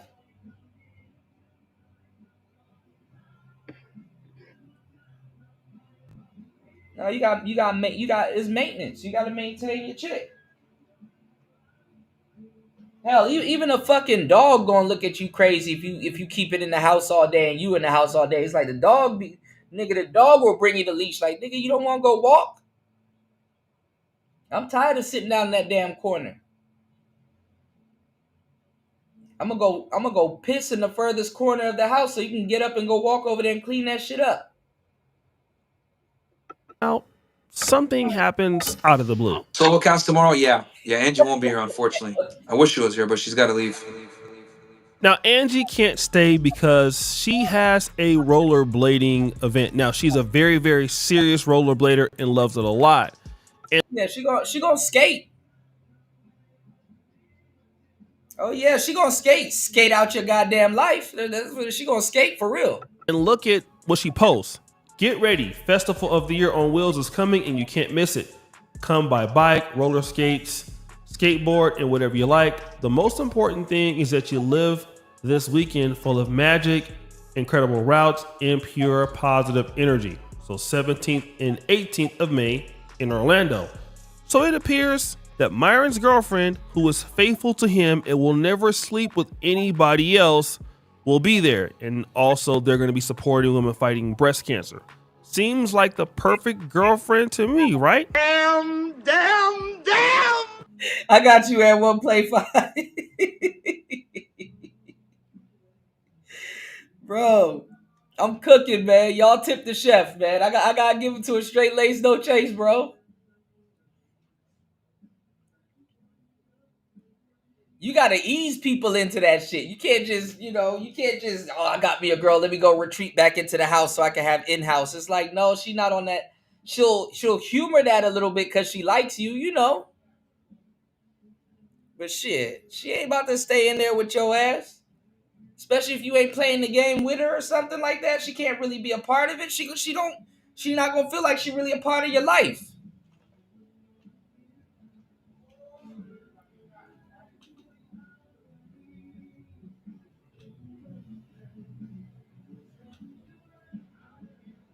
You can at least set up something where you go roller skating every 2 weeks or a week out of the month.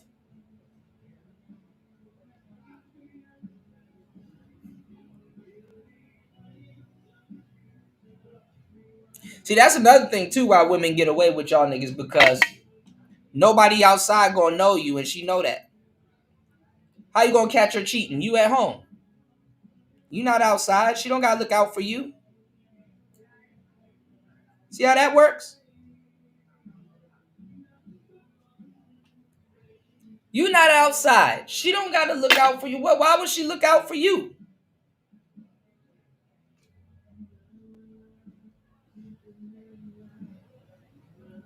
See how that works? If you're not outside, she don't have to look out for you. Now, if somebody be like, hey, that's Myron's girlfriend, that's a different thing. But she don't give a damn. Yeah, Fido said, get the fuck up. I'm a piss in that little corner for you real quick. So you get the hell up. and crouch down to clean up that piss. Now you get your daily workout. You get to walk over to that corner. You get to crouch.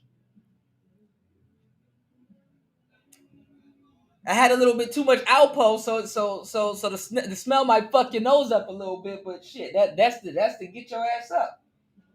Your dog gotta go through high measures to get your ass up.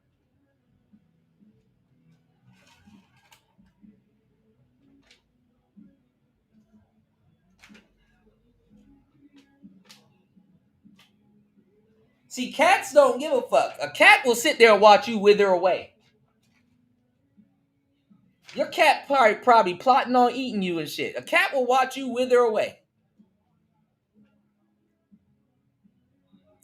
Shout outs to, thank you for tipping the cook. Shout outs to M1 Play 5 dropping the huge $8 on the Cash App. Thank you, bro, for supporting the show. Yes, Sirski. Let's keep the support going. Yes, sir. About to cook some more. Thank you for throwing something into the fire. Shout outs to everybody here. Please hit the like button. Bless the Cash App. I appreciate you guys. Now, M1 Play 5 done threw something into the fire. Now, hey, look, we're going to take it up a notch. All right, we're going to add some more flame. M1 said exactly, she don't fear going to ever catch you outside. Exactly. She drive by the house, your car is there, and you inside the house. She don't ever drive by your house and catch you in your car. Even if you gonna see, and let me tell y'all ain't no real homebodies. You gotta lie about being home. You know, shout outs to Party Marie in the building. What's going on, Party? You already know. You already know, Party. Shout outs to my bro Cardi too. You already know.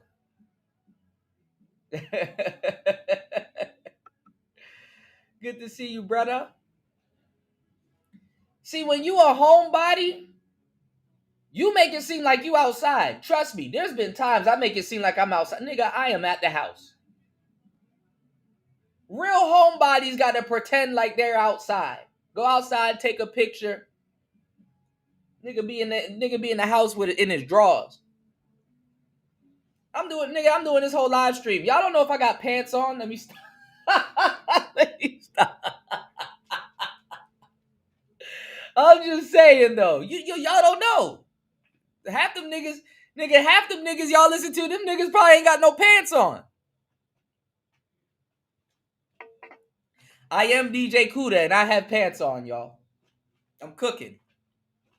All right, I'm cooking. All right, Kuda cooking. Party cooking with Kuda. Cooking.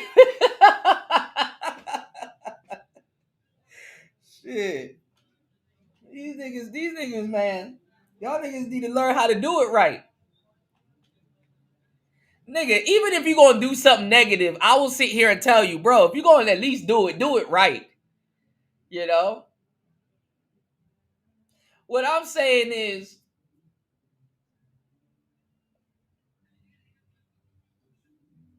a woman got to know you doing something. And sitting at home in the house listening to podcasts, nah, that's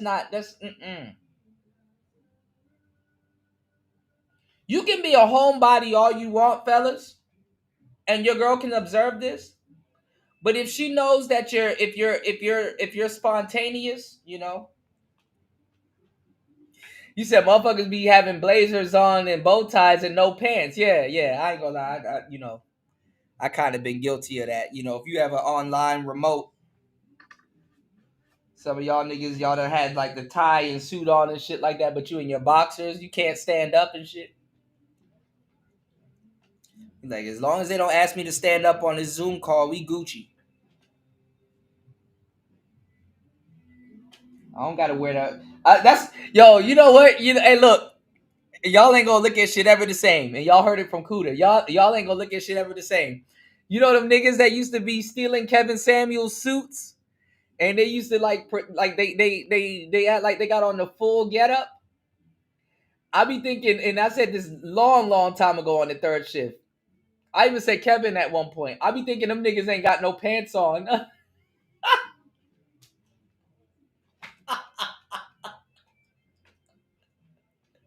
Like a nigga got on the whole Kevin Samuels getup, and it's like, damn, bro, that nigga suited and booted. That nigga ain't got no pants on. This nigga got he in his drawers.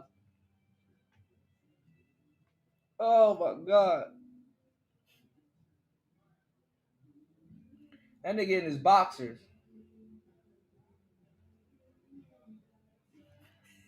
So anytime y'all see a nigga with this Kevin Samuels get up, just be like, yo, this man probably don't got no pants on. Media Man, Stacy Prince, whoever.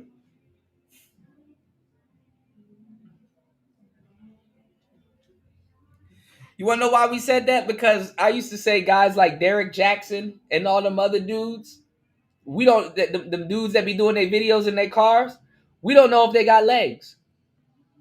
We don't know if they got legs.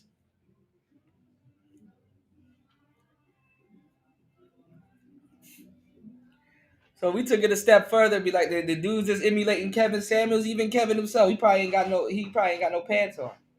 Like, why would you wear all of that shit? It's like women. Women used to they dress up and do all of that shit just to go live, which they should. I mean, if you go live, you know, you should look good somewhat. But it's a little different with fellas, you know. But nah.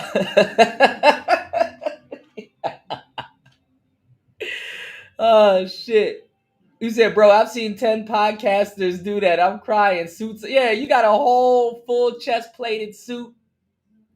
Like, what's the point of other than yourself, what's the point of wasting perfume or cologne? Wearing the whole getup just to go sit down and yell at some niggas online for a couple hours. That's crazy. Blasphemous. But nah, man, if you're gonna be a homebody, you also gotta be spontaneous. You know? You gotta also be like you do go out, you know? Cause you gotta, you know, if you a true homebody, you gotta tell your girl while y'all out on a date. You gotta tell your girl while y'all out on a date. Like y'all are at, like, let's say y'all are at Lito's Pizza, and y'all are sitting up there, y'all are enjoying your Lito's Pizza, and something happens or somebody gets into a fight, or you watching the news and shit like that, and be like, see, that's exactly why I stay in the house. Let's go home. Come on.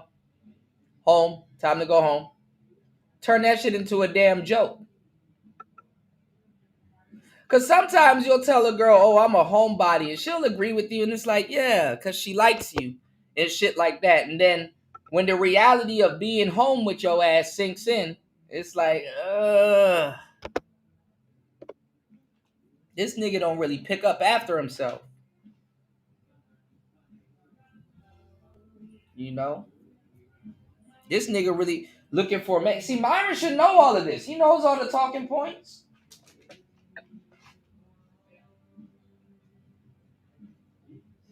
But some of y'all dudes, y'all be like, man, you know what? I'm not going to change a little bit. Or I'm not going to apply no tact a little bit, because you want to know why?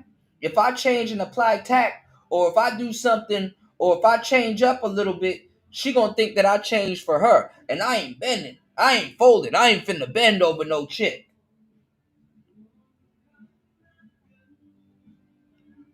And it's like, Playboy, you not bending or folding over no chick.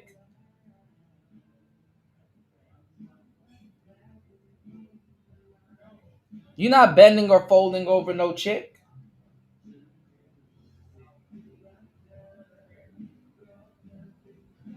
You just being a little bit more tactful. Okay, you know what? Let me go out for a change. Sometimes too, though, I'm not gonna lie. I'm gonna keep it 100. Sometimes too, a lot of these guys don't, when they get a dime or a baddie, they don't want to take her out. A lot of times when you get a dime, in a lot of cases, they don't want to take her out. And the reason why they don't want to take her out, is that she can be knocked. And what I mean by knocked is that they know another guy can come along and take her away from them. A lot of guys, they will call themselves homebodies because they're not situational guys, or they want to avoid conflict and stuff like that. Especially if you out with a woman that draws a lot of attention.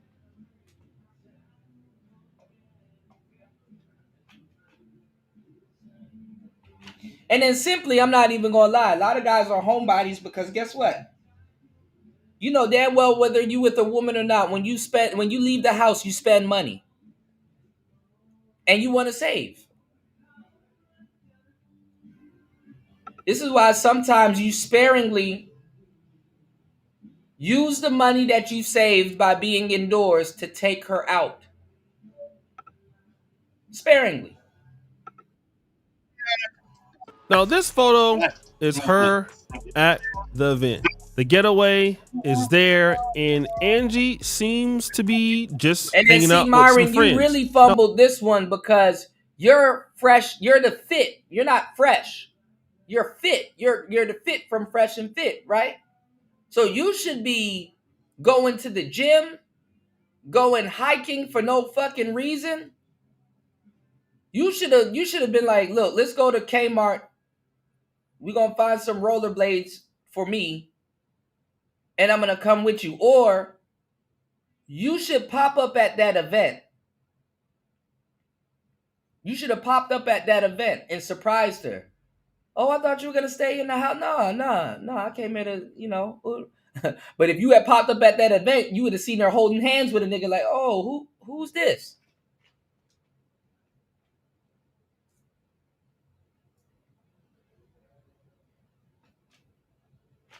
This bitch done cheated on you with her at-work husband.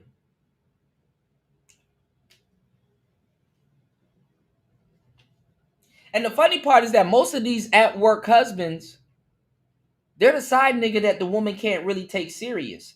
Believe it or not, they home nigga is the ones that they taking serious more than the at-work husband. Of course, that bitch can't take no... And your bitch dumb as hell if she take her at-work husband serious.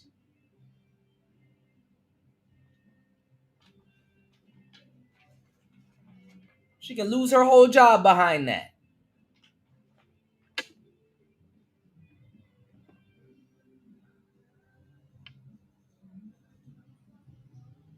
You said rollerblade. Yeah, that's what I'm saying. He the workout man. Like, what do you like? You should be going outside. You said, man, I'm popping up at that event. Yo, who's this? Oh, we hold hands while we rollerblade? Okay.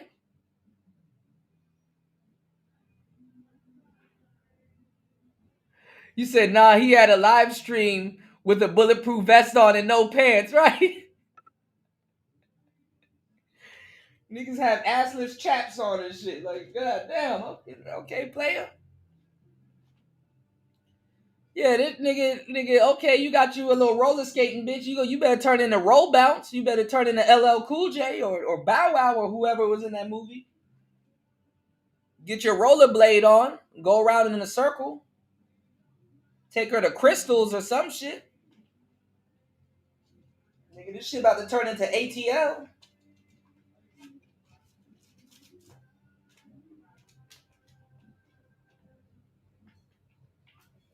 Nigga, you don't let your girl zone off into nothing, especially within the first 2 years of dating.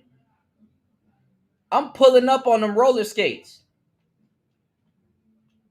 I'm sliding up. Yeah, she gonna skate out of your damn life.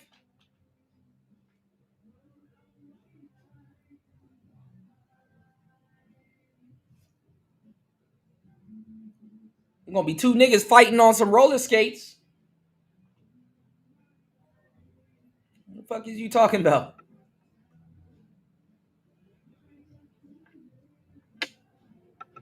Niggas scattering and fighting and shit. Now, all of these friends seem to be Hispanic, but then there is something interesting in the photo that we'll come back to later. Now Myron Motherfuckers is in think they his can home. trust somebody till they can't. Okay, their relationship dynamic may have changed because Myron is no longer the same Myron that she probably met when Fresh and Fit Fresh and Fit, I believe, are still a podcast, but you know, Myron's doing his own individual thing, and Fresh is doing his own individual thing. So in order for Myron to keep up and make money and do things, he's working a lot harder now, and so he's arguing people. Here go O'Shea talking about some making money. Nigga, it's not about making no goddamn money.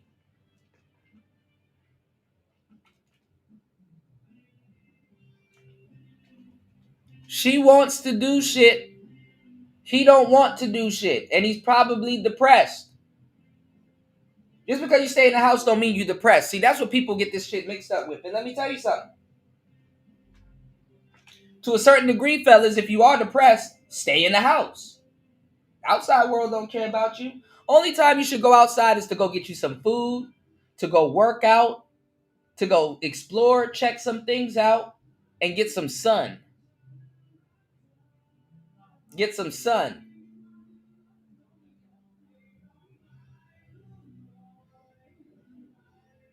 You can do an in real life joint with your girl or something.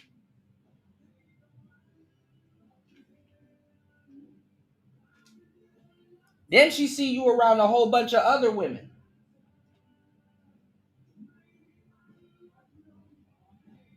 He didn't want his cake and eat it too. That's what I'm saying. It's the relationship that's gonna tell what's really up with you. Are you really boring? Can you keep a woman? Anybody can get a girl. I don't give a fuck. That's why I keep telling y'all in this space. I don't give a damn about no fucking get no broad. Anybody can get a girl. Nigga, you can get a girl on accident. Can you keep that motherfucker? Anybody can have a catch hand, but can you keep her?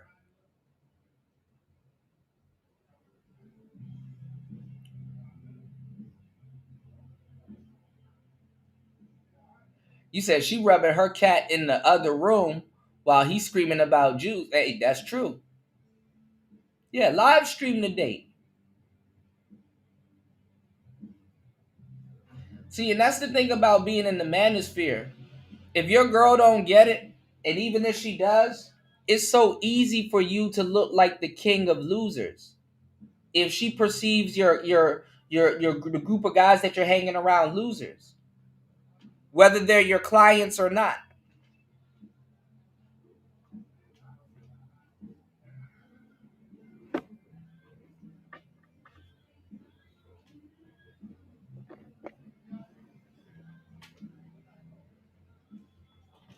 It's the same thing with women. She-Ra 7 is a loser. What's going on, Cynical? She-Ra 7 is a loser. Aside from breaking niggas for their money, she's a loser.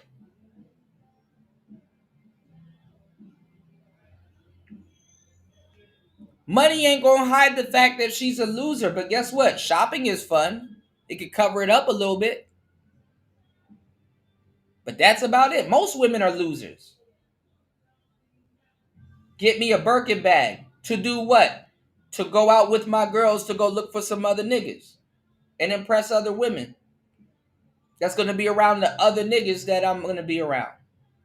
Get my nails done. Why? To go impress other women and other niggas. Get my hair done. Get my nails done. Pay my phone bill. Why? So I can be on the phone with other niggas.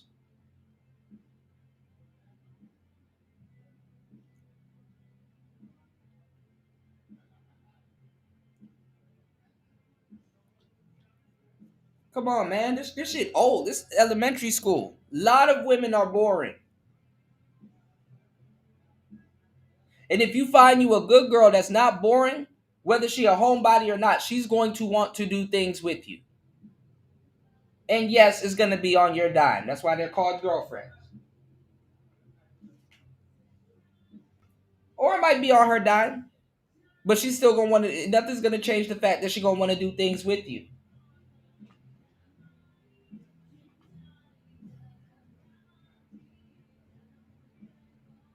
No, I genuinely think that she liked Myron, but once she realized there was nothing there, you know. Because this new dude ain't got no money. He got this girl, well, not money, but, you know, he got this girl on discount. Yeah, she cheating on a nigga with roller skates. She liked Myron. And maybe the money may have kept her around a little bit, but she liked Myron for who Myron was. And she realized there really kind of wasn't nothing there. Or at least at this point in his life. I know I've been in relationships where I'm like, yeah, I'm boring as fuck. Let me be spontaneous and go do something out of the ordinary this month.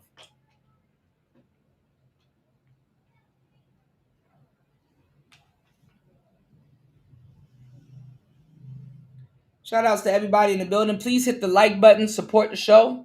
Hit the Cash App, hit the PayPal. Good morning. It's Player Talk Radio. Please support the show. Bless the Cash App, bless the PayPal. We done got over 2 million views. I am so happy. I'm going to try to replace this equipment this month. All right? If you guys could please definitely support the show, I got you. You say he was too stiff not to date, too stiff. Not one date video got Myron girl on discount. Yeah, he got her on discount. That's what we call that shit. You got that girl on discount. Because what she is going to be projecting onto you was not what she normally would have projected onto you. So you get that girl on discount.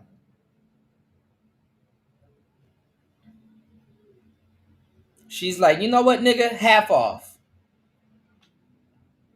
Half off. You're fun. You roller skate with me. You can grab and touch me. This shit feel like loving basketball and shit. While I'm in something stable, she becomes the real person who she is. She becomes a tyrant. Myron don't give her the butterflies like that anymore. Compared to Myron, this new guy looks like he can bring her the world. And if he can't,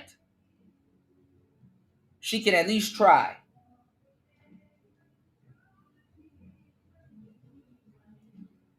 Let's go. On the streets and things like that, and he's streaming a whole lot. And well, he mentioned something on June 13th that's pretty interesting. I take that seriously, guys, and I've given up my social life to do so. I've been sitting inside. The only time I go outside, you guys want to know the truth? The painful truth? I only really go outside when I do the debates, man. If I'm be honest with you, bro. Like, I literally only go outside to do the debates. I barely leave my building. Because you guys know me, I'll work, bro. I'll give up my social life. I don't go. You know? Angie's very understanding. She takes Frank whenever I need him. She helps me with groceries. So Angie's very understanding. I haven't seen her in a bit. I'm not going to lie to you guys. She actually came by real quick when I was doing the table. Now, this is a very interesting clip because he's saying that, you know, she's supportive. I haven't really seen her in a long time. She comes by and gives me food and groceries and things like that. But, you know, hey, it's, you know, things are kind of different now. All right.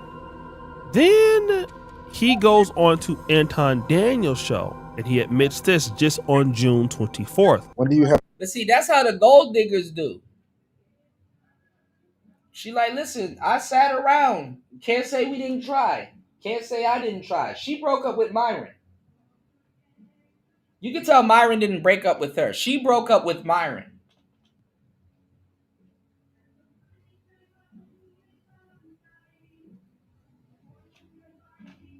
So sometimes you got to know when to hold them. You got to know when to fold them. Sometimes you got to know when to chase. And then you got to know when to replace.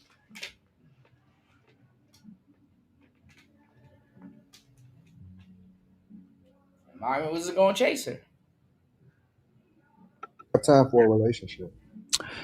You know, as of recently, yeah, at some point in the summertime, you got to take your ass outside. Or at least involve her with what you got going on. Hey, babe, I need somebody to hold the camera. Can you do this?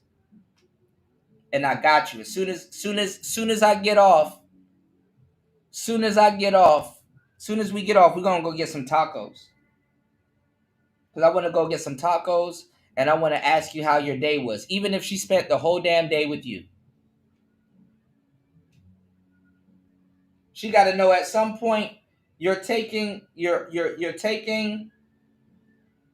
the focus off of what you're doing and you're focusing it on her. You know? Man, it's been tough, bro. I'm not gonna lie, man. It's been tough as of recently, especially the past year. Most of the people that I know that are very successful, they don't focus on the relationship as much as they focus on what they feel like is necessary for them to do to win. Oh yeah, I'd be lying to you if I told you that my relationship He said she takes Franca, ballpark Franks. was awesome and also no, man. Like my social life, I 100% transparent, gone, cooked, finito. Now he's saying his social life is cooked. So, it's interesting because your girlfriend is somebody who likes to get outdoors. She's a rollerblader, but you're just in the house all day, arguing with people on Twitter or X or whatever you want to call it, and you're just talking about, everybody else instead of paying attention to the woman that you say is one of the best people you've ever met in your life. That's interesting for a man that praises this woman for being pretty much the best thing that's ever happened to him. I mean, he spends so much time talking about everybody else's one. All right, yeah, I'll get that to you, Ghost Man.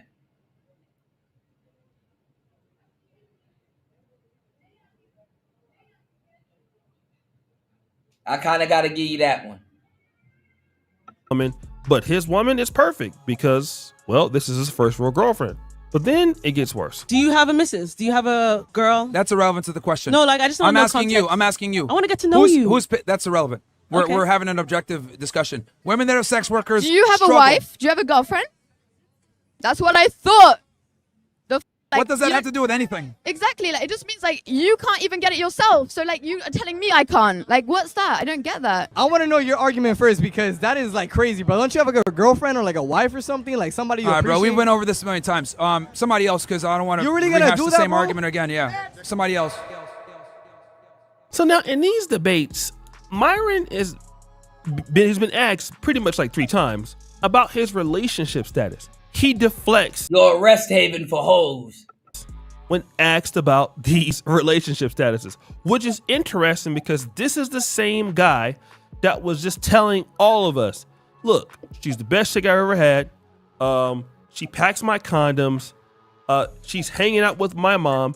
Like, this is not our words. This is Myron's words. He's going around telling anybody will listen that this is what is going on. But now he's refusing to answer these particular questions. But wait a minute.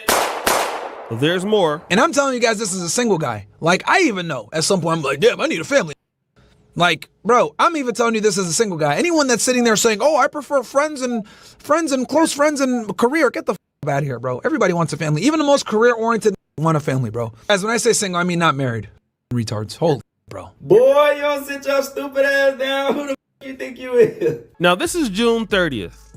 He accidentally says he's single, but he wants a family. He wants all of this, but now he's single. He tries to clear it up, but nah, bruh, no cigar. You said you're single, but doesn't really seem like you're single. But hold on, it gets worse. Ooh, Myron, who's Angie? You know what, man? This is crazy, bro. Well, what did Angie say? This is I said, Myron, are you still with Angie? Oh. This is absolutely nuts that women don't. Yeah, you can't say that, Myron. Got him. On August the 4th, somebody asked Myron, what's going on with your relationship with Angie? And he refuses to answer the question. He's not saying anything. He's deflecting. He even gives you that little shaky nod thing going on, right? So basically, all of a sudden, you haven't seen Angie. He won't even talk about her anymore. And now, all of a sudden, he's single, but he's not single. But what's going on? Well, now let's go back to this picture. Remember the 2 guys that Angie is sitting behind? So if you don't know, Angie is the woman with the glasses to the far left, okay? She's in the middle of 2 guys.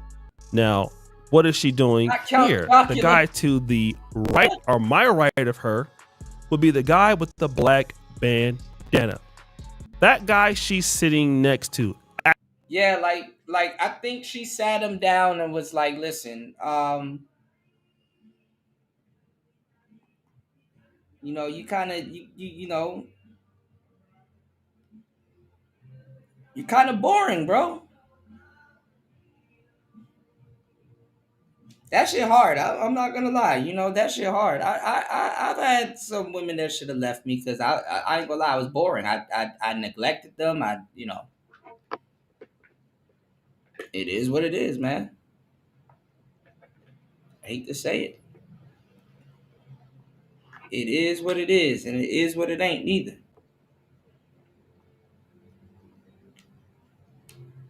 Just straight up leave you. Straight up.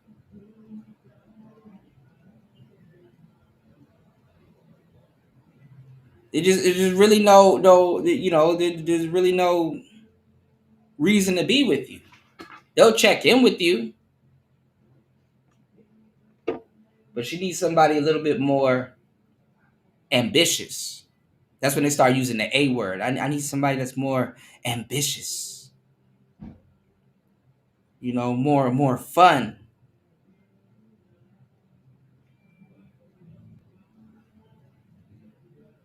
Yeah, he lost to a nigga on some roller skates. Oh, that's crazy.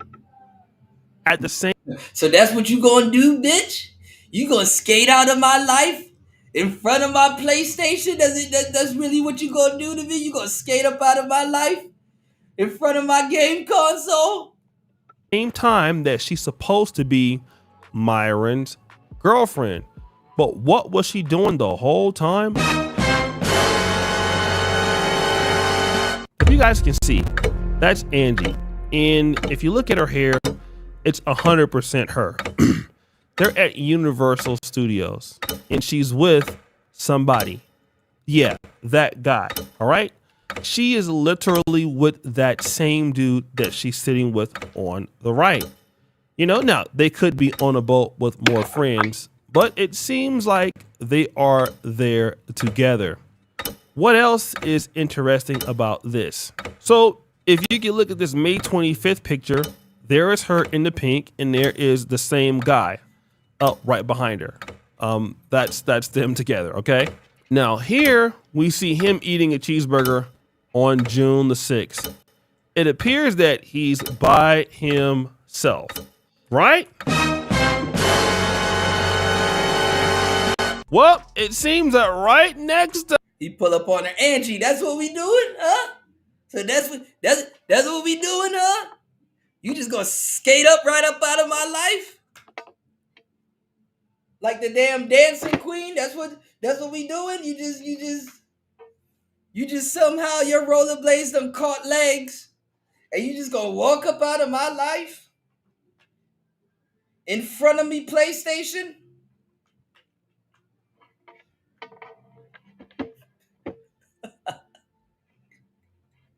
That's what we doing? Is that all I am to you? Y'all hit the like button.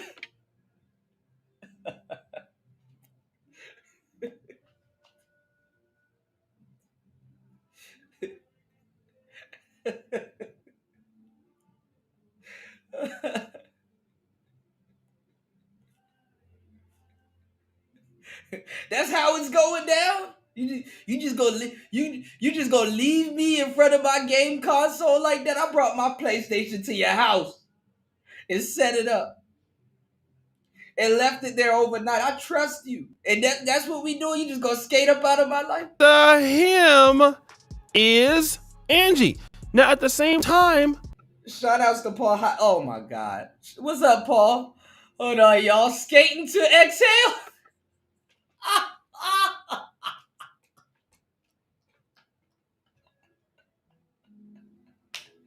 Skating to exhale.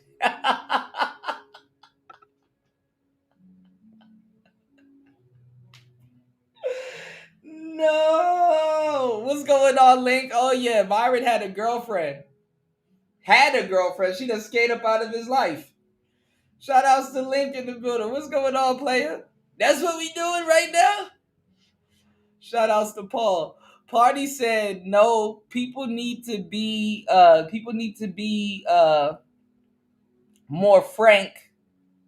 These hoes are coming with another man's hobbies. Yeah. Hey, look, and look, look. And shout outs to Myron. But I'm gonna say this. I think she was sleeping with old boy the whole time. Shout outs to Cynical in the building. Good to see you again. Yes. Salute everybody. Yeah, he wasn't handling business. Yeah, but not every girlfriend, y'all can put on Front Street.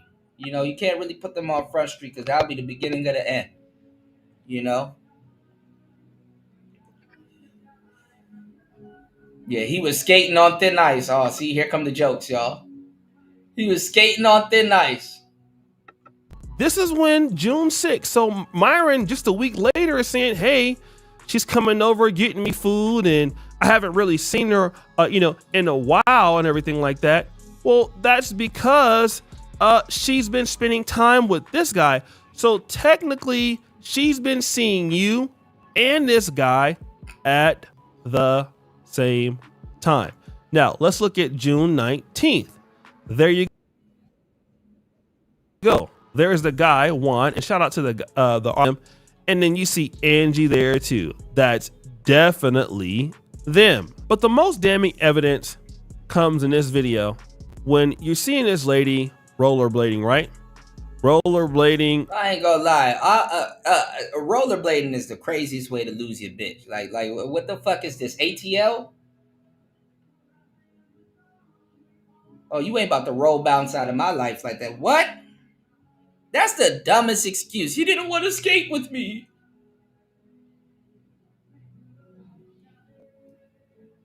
Should have got you a one wheel, Myron. Get you a one wheel, baby. Rollerblading. And then as she doing her little dance, look who comes in at the end. This is August 2025. And we see. Oh man, they holding hands. They kicking cans, roller skating, and holding hands. Look who comes in at the end. This is August 2025. And I told y'all, she had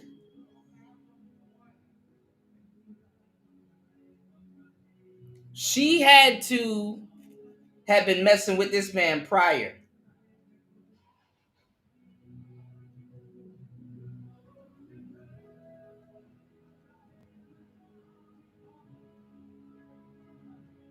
She had to be messing with this man prior. What's going on, Larry? That's what the fuck you gonna do to me, bitch? You gonna cheat in front of my PlayStation? She holding hands. Myron wouldn't hold her hand and hold my hand, baby. Nah, I'm too masculine for that. I go sit in that corner and make me a sandwich.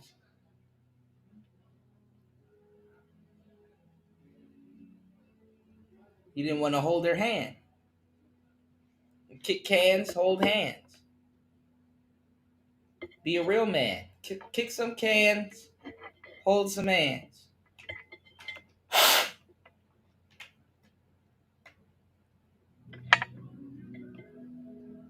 Be a real man, Myron. Hold your girlfriend's hands. He can't hold her hands. He done backed himself up into a simp corner. That's fucked up. You got a whole girlfriend that you're supposed to be simping over, and you can't even simp on your own damn terms. You can't even simp on your own damn terms.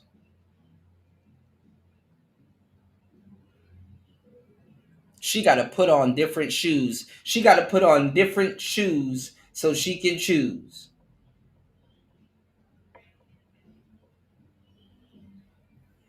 She associating rollerblading with cheating.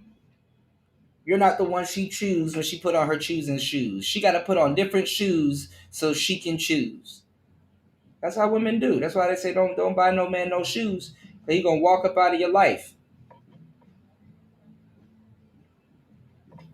Well, don't become irate, niggas, because she gonna skate, nigga. You know? Bitch, you know I want you. You know it, don't you? You know, Mari ain't gonna fight over her. Yeah, 6-figure skater. Ah, I see what you did there, UFO. Smart man, smarter man. Yeah, she'd have left you for Tony Hawk at this point, and 1Play 5. Ain't that crazy? Link says, my thing is, I'm surprised she was dating him. The way he acts, the money, that money, I guess. Yeah, he never really did nothing with it. He never really popped out. You know?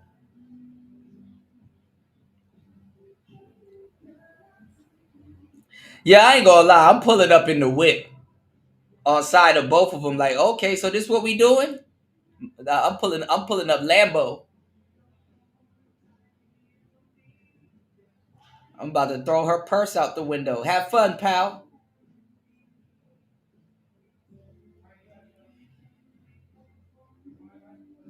Dang, bro. She chose the roller skates over the Lambo, Myron. I keep trying to tell y'all that money shit don't mean shit. She chose the roller skates over the Lambo. She was a fairy. Yep. On her daddy.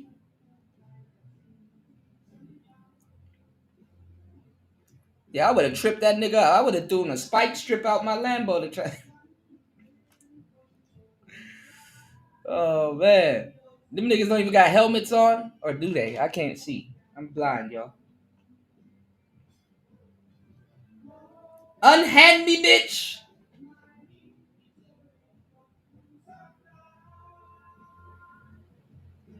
And you know, dudes be faking too, like they don't know how to they don't know how to fucking skate, so they can just touch all over your girl. I'm teaching him. Yeah, you need to teach your ass back in the crib. Hands on. Like, bitch, this ain't Jet Set Radio Future. If you don't, nah, hell no.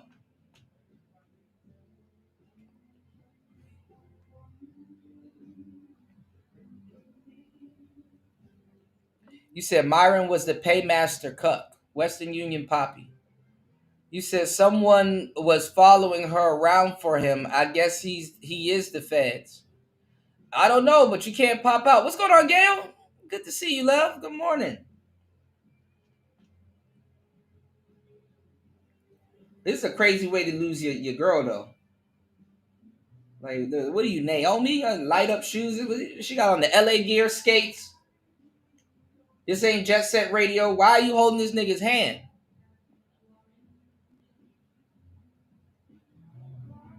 Yeah, like Myron riding supercars and you losing your woman to roller skates. Yeah, Cobra Kai, they taking all the honeys, man. Yeah. Yeah, I ain't gonna lie. You pull a woman on skates. That's crazy. She knew better too. She listened to all that fresh and fit rhetoric.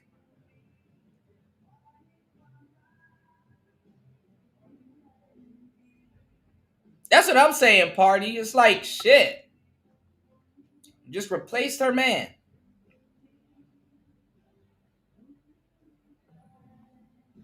Y'all please hit the like button, support the show. You said Myron riding her around in supercars, dude riding her around on skates. Yeah.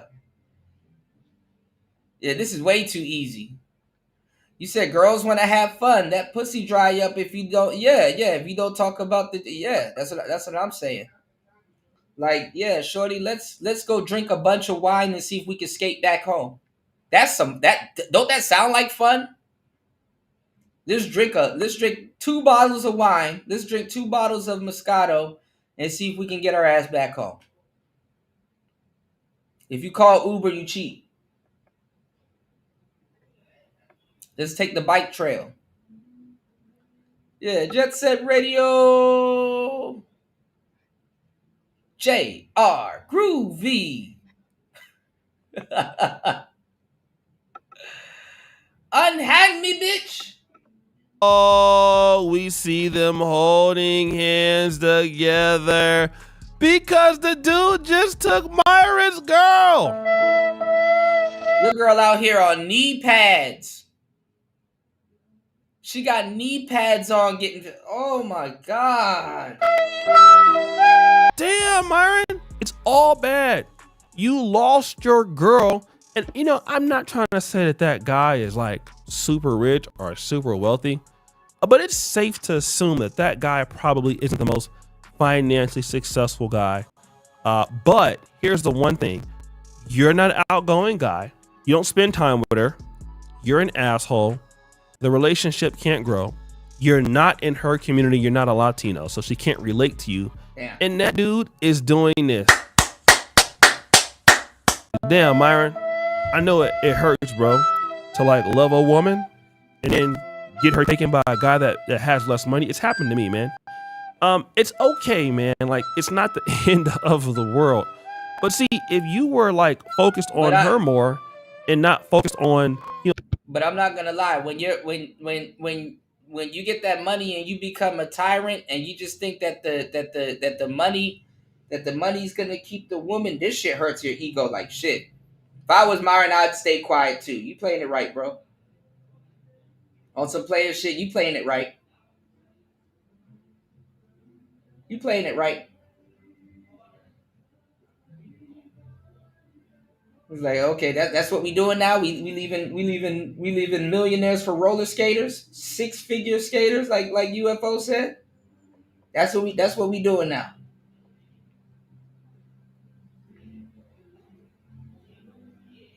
Like I said, some women, it ain't about the money and shit like that.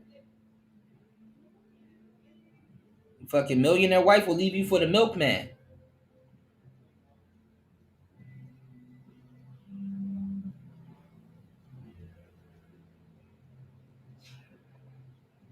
And you don't need this. Somebody man. You know, he's lucky. He's lucky to, you know what I'm saying. He's lucky that she's doing this because, you know, this is somebody's marriage right here. Somebody was in a full-fledged marriage and some shit like this happened to them.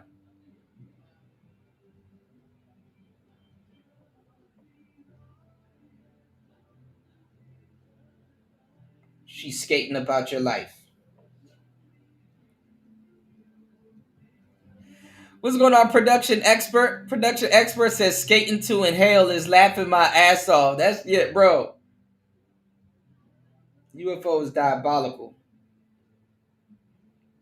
But I'm not gonna lie, losing your girl to a damn roller skating, that's diabolical too now. That's a big blow to the ego. It's like, cause you know how like you get to thinking and shit like, damn, what could I have done better? And it's like, yeah, you could have put on some skates. You could have put on some skates and go hang out with your chick. And it's like, damn, bro. So you mean to tell me if I had popped out with matching rollerblades, I would still have my girl today? Blasphemous. Blasphemous.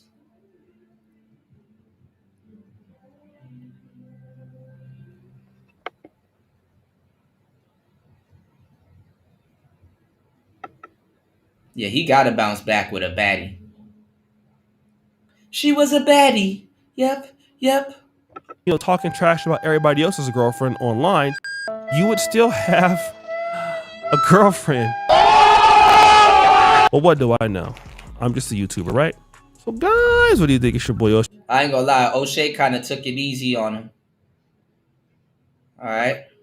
Listen, if you guys are enjoying the show, yeah, I told her to get a one wheel. Absolutely. I thought get you a one wheel. You know?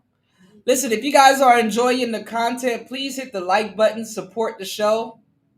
We're going to get into the next segment. Abba and Preach is going in on pearly things. Oh, I got y'all. Please support the show. I'm going to throw this one on from Myron, from Bia, Skate. All right? Skate. All right. Y'all please hit the like button, support the show. It's Player Talk Radio. Let's get it.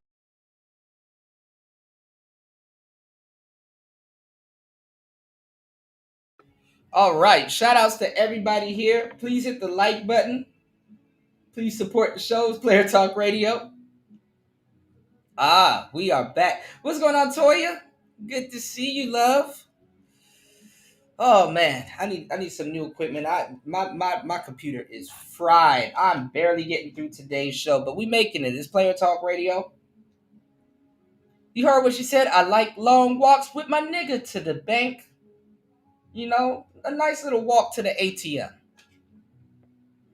Nice little walk to the ATM. Now, Party said something that was very, very pivotal earlier. He said it's interesting in modern times how people do all of these frivolous activities and skipping the real bonding experience, i.e. struggle love. I ain't coming outside with no woman who ain't got skin in the game. I feel you. That's some real shit. But let me tell y'all something, how backwards these relationships are. You're supposed to court your lady before she's your lady, but guess what? The majority of courting is going on in the actual relationship, not leading up to it. You know what I'm saying? Not leading up to it. Not leading up to it, bro.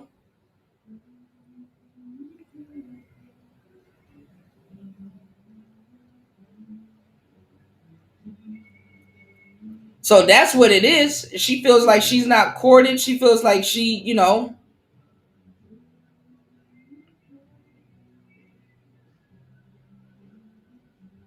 Myron not really, he not really saying nothing. He not really doing nothing. He just does his podcast all day and she just sit around and she's bored. You heard Bia. She likes long walks with a nigga to the bank.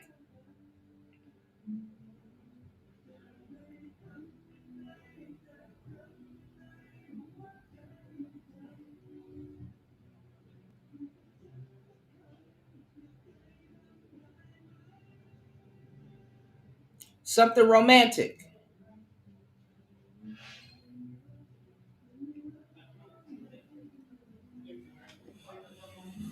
Ghostman Kang says, all that red pill knowledge and Rollo Tomasi books couldn't help him. It's all about the guy who shows her a good time. Yeah. I mean, it's frivolous, but that's what she wants. If that's what she wants, that's what she is. Women will say they're a homebody when they're really not. They're a homebody when they're single, but when they get with your ass, all of a sudden she has a taste for Disney World. All of a sudden, when she get with you, she want to go with the Six Flags. All of a sudden, she likes steakums, but all of a sudden, when she gets with you, she has a taste for a tomahawk steak. All of a sudden, when she gets with you, she suddenly develops a taste for something else.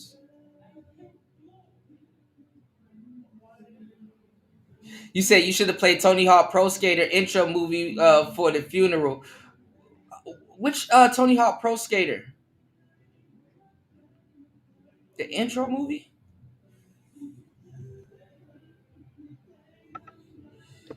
Please hit the like button, everybody. Please hit the PayPal. Hit the Cash App. Real rap. Giving y'all the game straight lace, no chase. She was a fairy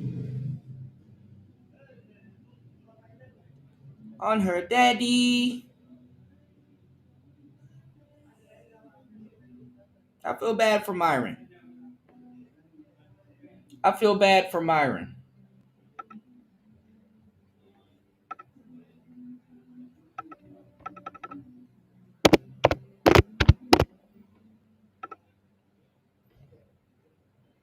Today's topic, a blast from the past. There's a section of the internet with trad wives of women. So one of them gets on Twitter and she decides to share how happy she is Her name is Sarah Stock, and she goes, I won. Got a little ring. Photo. Standard Facebook shit. Shit just escalates. First person replying, another conservative creator. Emily Save USA? Dead. Yeah, she's like, that ring's so tiny. Shout outs to Toya. Toya said, I know I'm late, but did you hear Cardi on Imaginary Players? Hell no. She got a verse on Imaginary Players? Uh-oh. I would love to hear that. Offset. As soon as she drops that, guess who jumps in? My girl Pearl. Yeah, Pearly. Queen of the Married. Yes. Yes. All right. Now, our savior, single forever. She says, married Queen of the Married. I don't think the size matters, but I just wonder why men can't do nice things for us without it being a public thing anymore. And then Emily Saves America goes, size matters. You give it up for free hoe. Might want to sit this one out. Somebody just came in like Warriors and with a baseball bat just swank. Pearl comes back out of this because these two are arguing. Pearl's like, oh, I'm here too. I'm in the room. She goes, Morgan, you're a single mom with a public video admitting you have HPV. You may want to sit this one out too. Yeah, damn. Emily comes back and says, Morgan, your baby daddy abandoned. Ooh, we got to check that out. I'm going to check that out. You're raising a best I have to play that. child, but yet somehow, some way, you think you better than me or anyone on this app. You give it up for free. Got left in the dust, and now you post rage bait on X to supplement the inadequacy of your monthly child support payments. What just happened? Someone just wanted to be happy that they got engaged or married. Jesus Christ. I'll tell you what happened. Content, baby. I'm not gonna lie, bro. I'm not ever on X. But this is good. I'm subscribed. This is good. I said, Elon, keep it up. See? That's your wife calling to ride you. Defend. Time to change your glasses. Okay. Shit, what else we got in here? Would you Thank you very much. Pause. So You said, I heard that another music/movie remake to The Boneyard. Okay, I gotta check it out. I like Imaginary Players. That's one of my favorite Jay-Z. This is my Agent Smith shit. What you think? Yeah, it's gold, so it don't work perfect. But I mean, it's good. It's good. $10. I'm gonna take it. You know what I'm saying? Yeah, my life like it's golden. You know? So I'm just saying, listen, I had a fun time with this. You got to just look at it like it's a laugh. It's funny. Don't get mad about this. It's funny. I can't get mad. I'm just like, yeah, of course. I didn't expect anything else. Only on Twitter can someone be like, "Oh my God, I'm getting married." Fucking like you're in a conservative space where people are preaching like, "Get married." Now, if y'all don't know kind of where some of these jokes are coming from, it's because Pearl hosted something also called Wife School.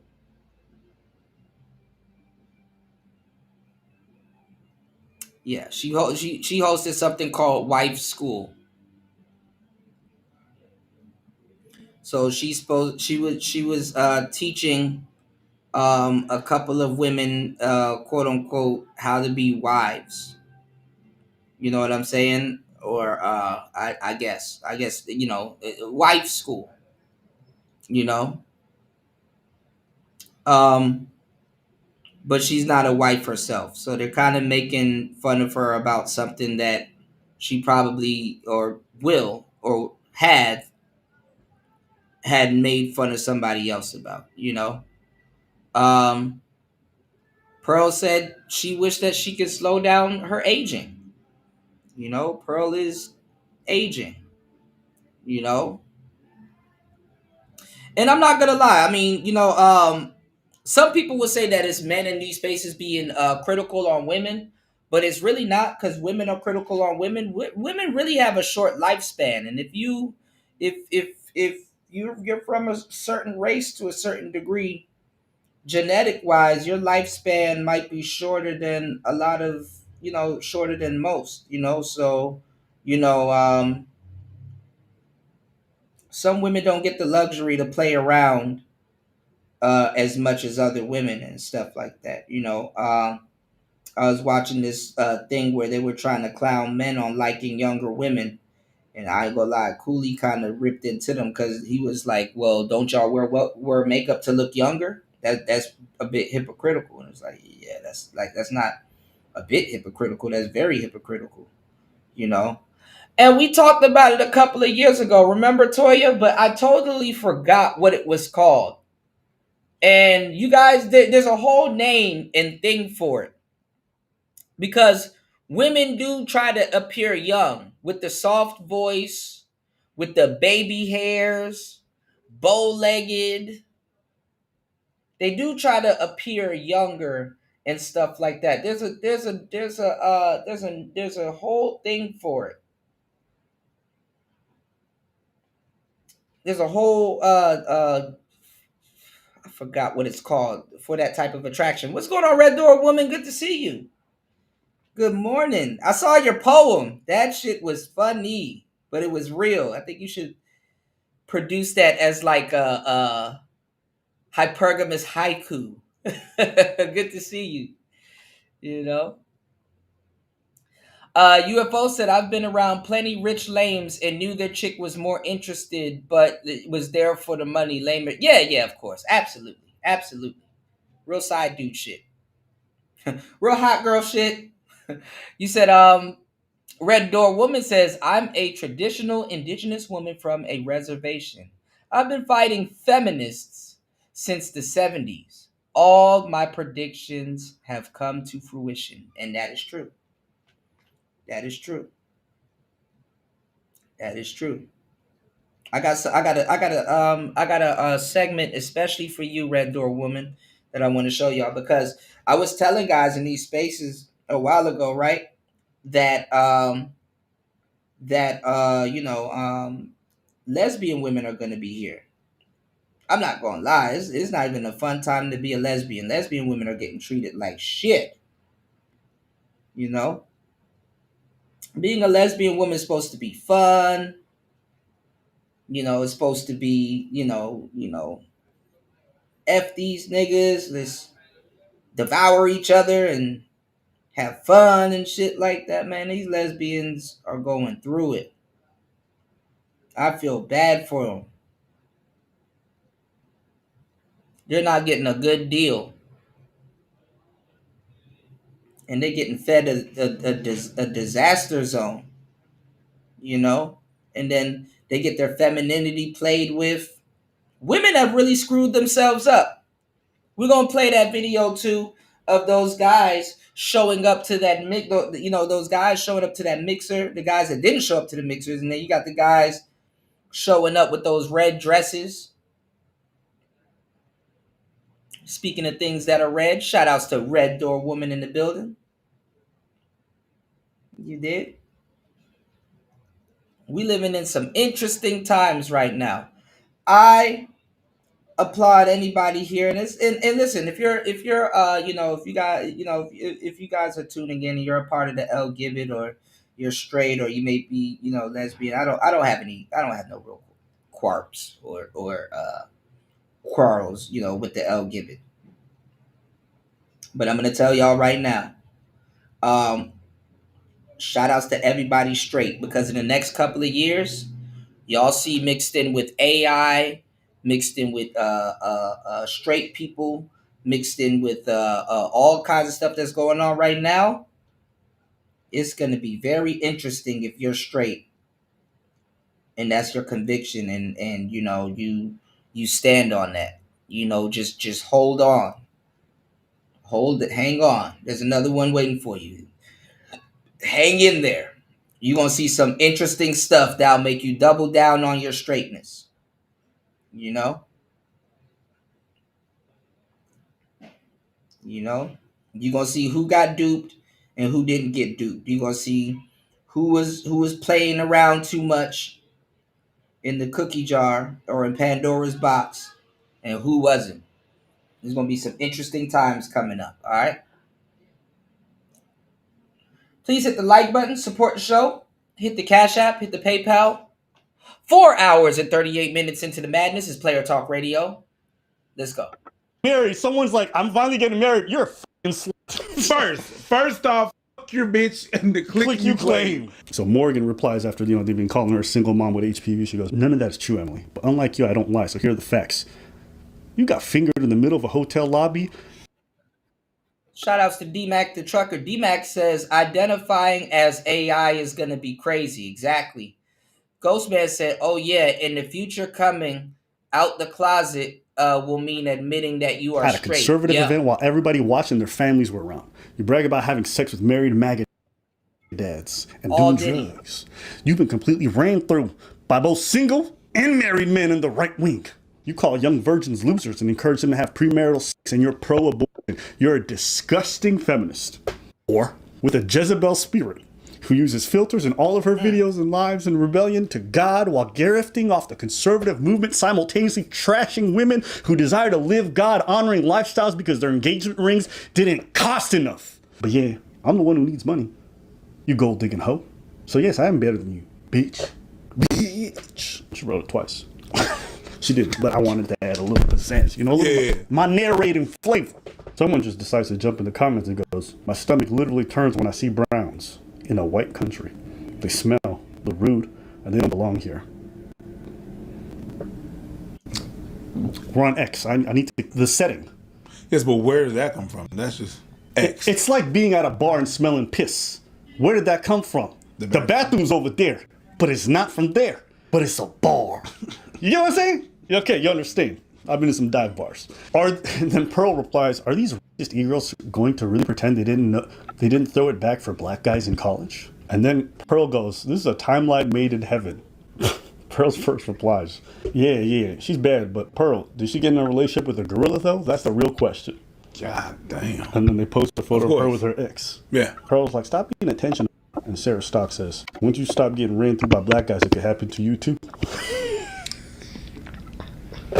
Hey man, listen, I don't advocate for any races, but Pearl wanted to play in the mud. Now she's surprised shit's dirty. So after she says you could have it too, Pearl goes, why stop here, Sarah? Live stream the wedding. And then one comment goes, Sarah, for fuck's sakes, just tell everyone if the guy who gave you the ring is brown or not. They're never going to drop it. Because most people, when they saw her with the ring, they say, don't be a black man. Don't be a brown man. Because they really concerned with the issue. And then Pearl gets really mad because, you know, people are bringing up her ex, right? Everyone knows your post was a provocation. I forgive you with a... I don't know why he's reading that shit with those glasses. Yeah, it's going to be a lot of hoe humbling going on in the future. You know what I'm saying? Hoe humbling. Let's go. Please hit the like button. Support the show. It's Player Talk Radio. Let's get it. Let's go. Vile lies told whilst playing innocent. And then someone replies, well, what did Sarah lie about? And Pearl goes, my boyfriend's not black. He's Dominican. Hey, papi, I know black. Ain't no black. Papi, this not black. I know black. I know black. I know papi. I know black. I know black. No negro. Hispanic, okay? Hey, okay, say it. And then someone pops in, coming after Pearl. She goes, she literally wrote the same thing when I got engaged, laughing my ass off. And she posts a screenshot of Pearl shitting on her for posting a picture of her ring. And it turns out Pearl's got a long history of shitting on women for posting the fact that they got married and they posted a picture of their ring finger. So a lot of women around Pearl's age, I'm not going to lie, they're wifed up. They're wifed up. They up out of the game. And they wifed up. So you got a lot of people looking back on her like, hey, what were you saying? I've never spent time on X or like even Pearl's Twitter to be even more specific. But when I browse just for like the bitch post all day long. Yeah. Like she'll shit on women and moderate women, but she's the biggest attention. She posts like 30 times a day. And she says like, I love attention. Which is like, it's just funny just seeing her shit on modern women and like she's the quintessence. But she goes, yes, ladies, I need another story about how great of a wife you are this morning. Your humility is awesome. Another tweet goes, being a mother doesn't automatically make you a better person. A woman who's a bitch is a bitchy woman with a kid. All of you E-men calling women whores seem to be confident that your wife did not throw it back in college. Conservative women cannot help but use a relationship and children to build their brand. Hey, trad ladies, you were actually not a virgin on your wedding day if you got finger blasted, took it from the back door, did oral. You can get STD from... All right, finger blasted is diabolical.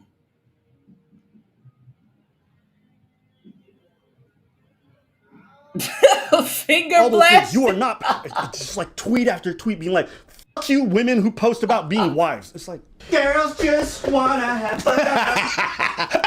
Girls just wanna have fun. Just wanna have fun. Your girls. Censor the word horse. You know what I'm saying? Because we still want to get monetized. But that's what she's advocating for. No, she wants you to be a wife, but shut the up and don't post online. Gotcha. The way she doesn't. Well, she doesn't post anything because she don't have anything. But she just online. I don't post about my Ferrari. Finger blasted. Red Door Woman said, I predict a lot of unmarried, lonely women in the future. Heck, it's happening now. It was happening yesteryear too. You know? Sometimes, y'all, you got to give grace. And not necessarily just say you were younger and couldn't see it.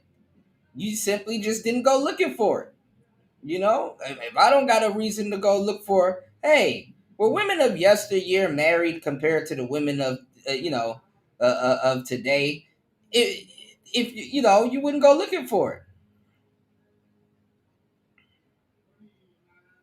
You know, I mean, I'm not even gonna lie. That's not a question that a normal person would ask themselves. You know, normal people want to get married, but they're not gonna sit around and ask themselves, you know. So give yourself a little bit of grace if you find out some of this information a little bit later.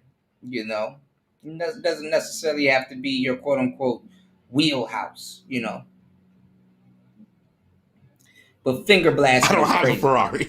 You know what I'm saying? This is essentially what unfolded. Trad wives were calling each other hoes, bitches. And you got finger blast. It's crazy. It's just like messy as hell. But these are some of the biggest creators. So what you mean Desperate Housewives? In case you weren't aware, somewhere in all this, somebody was supposedly married. Nobody cares about that. Just saying. You know, that's nobody cares about that. Yeah, I'm just saying. Let's dish out. Somewhere in this, somebody proposed and said, I want to make you my wife. And she's like, 1 second. You fucking go ahead. It's like, yeah, but I think the part about.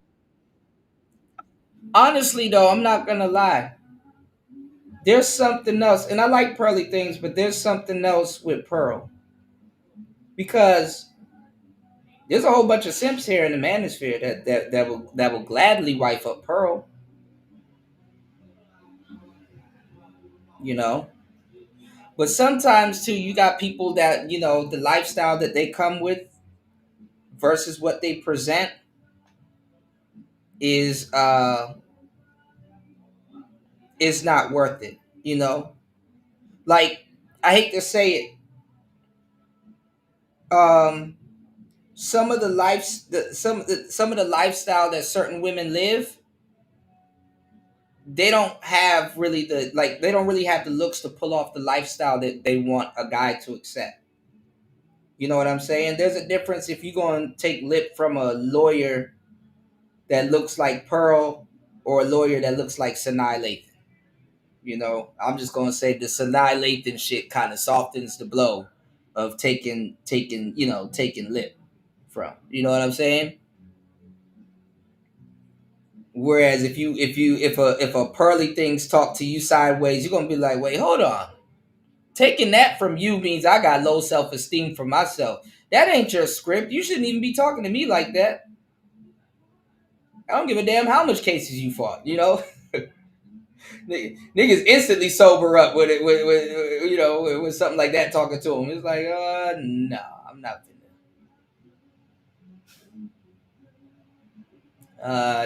Them not just, whose lines is it anyway? You don't have to know whose line it is. You just know whose line it ain't, you know?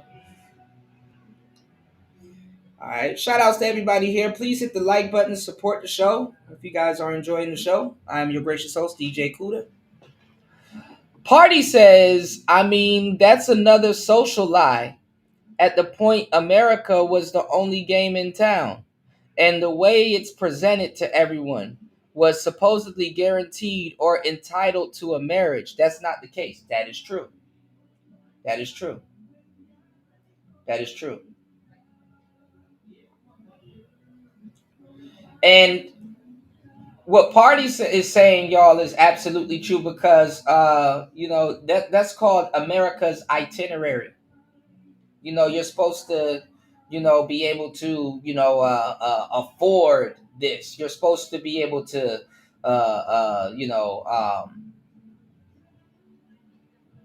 buy a car and buy a house and settle down and raise kids. And, not everybody's even is even entitled to a child. That's another thing. Not everybody's even entitled to a child. Some people are trying to figure out this life. So sometimes you guys, the variations are gonna, there's people in their 30s and 40s. I'm not gonna say that's all right, but I'm not gonna tell you that it's wrong. But there's people in their 30s and 40s that still haven't picked what profession that they're gonna be in. And it's never too late. I was just watching too the other day, because we're gonna have a wrestling talk also a little bit later if you guys are into that. But I didn't know that DDP, Diamond Dallas Page, he started wrestling at 36. He started wrestling at 36. I said, damn.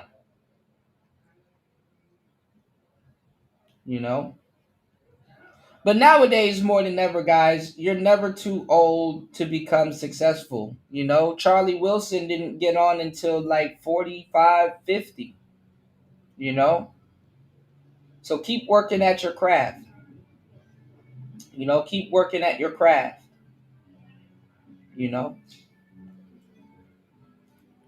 Red Door Woman says, I know a woman who divorced her husband when she was 30. She is 70 now and still single. The consequences of years of partying. Yeah. And also too that you got all of these celebrities, Tracy Ellis Ross, a lot of women out here. They get up there in age and they're still single and they're like, where the men at? I'm not even gonna lie. Even if you're an older lady, which there's really nothing wrong if you're still on the dating scene, if you're a seasoned sister or an older woman on the dating scene, and especially if you still look good and you kind of kept yourself up and things like that. I'm gonna tell you the truth though. You can still find a man, but you gotta respectfully bow out. And what I mean by respectfully bow out is, I mean that don't post it on social media. You got to do now at an older age what you should have done at a younger age, which is still not bad, which is deal with the men that you have in your life, the men that you come in contact with. I know the phone and all that other stuff is making you feel that you can do better and all that other stuff. But listen, if you haven't done better since then and you've had that phone attached to your hip this whole time, you are never going to do better. Start dealing and entertaining the men that are in your actual life, detached from the internet. You'll never make I keep telling you guys, you'll never make the right decisions. You'll never make the right decisions if you're using the internet, because 9 times out of 10 you're misusing the internet for your dating pool anyway. Hypergamy does not belong to you. You've missed that sweet spot. The hypergamy sweet spot for the women of yesteryear and today was the diva era. All of them missed it. I even got a video of Melissa Ford talking to Ace Metaphor and all them other cats, and she tried to give them relationship advice and stuff like that. And I pulled up an old ass video. I totally forgot. At one point, remember Cisco was the man? Man, I got a whole video of Melissa Ford being one of Cisco's groupies.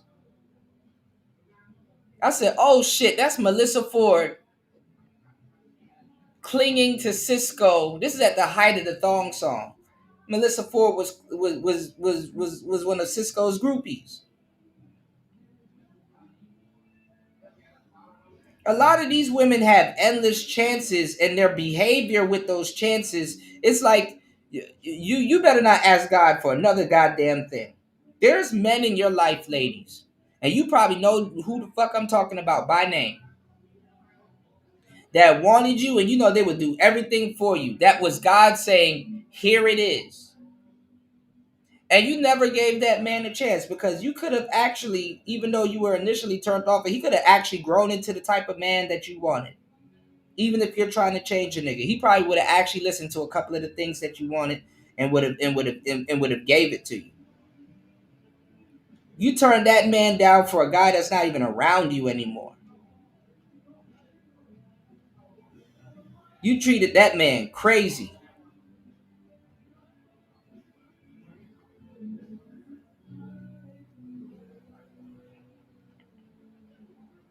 You've had endless chances with the type of man that you wanted.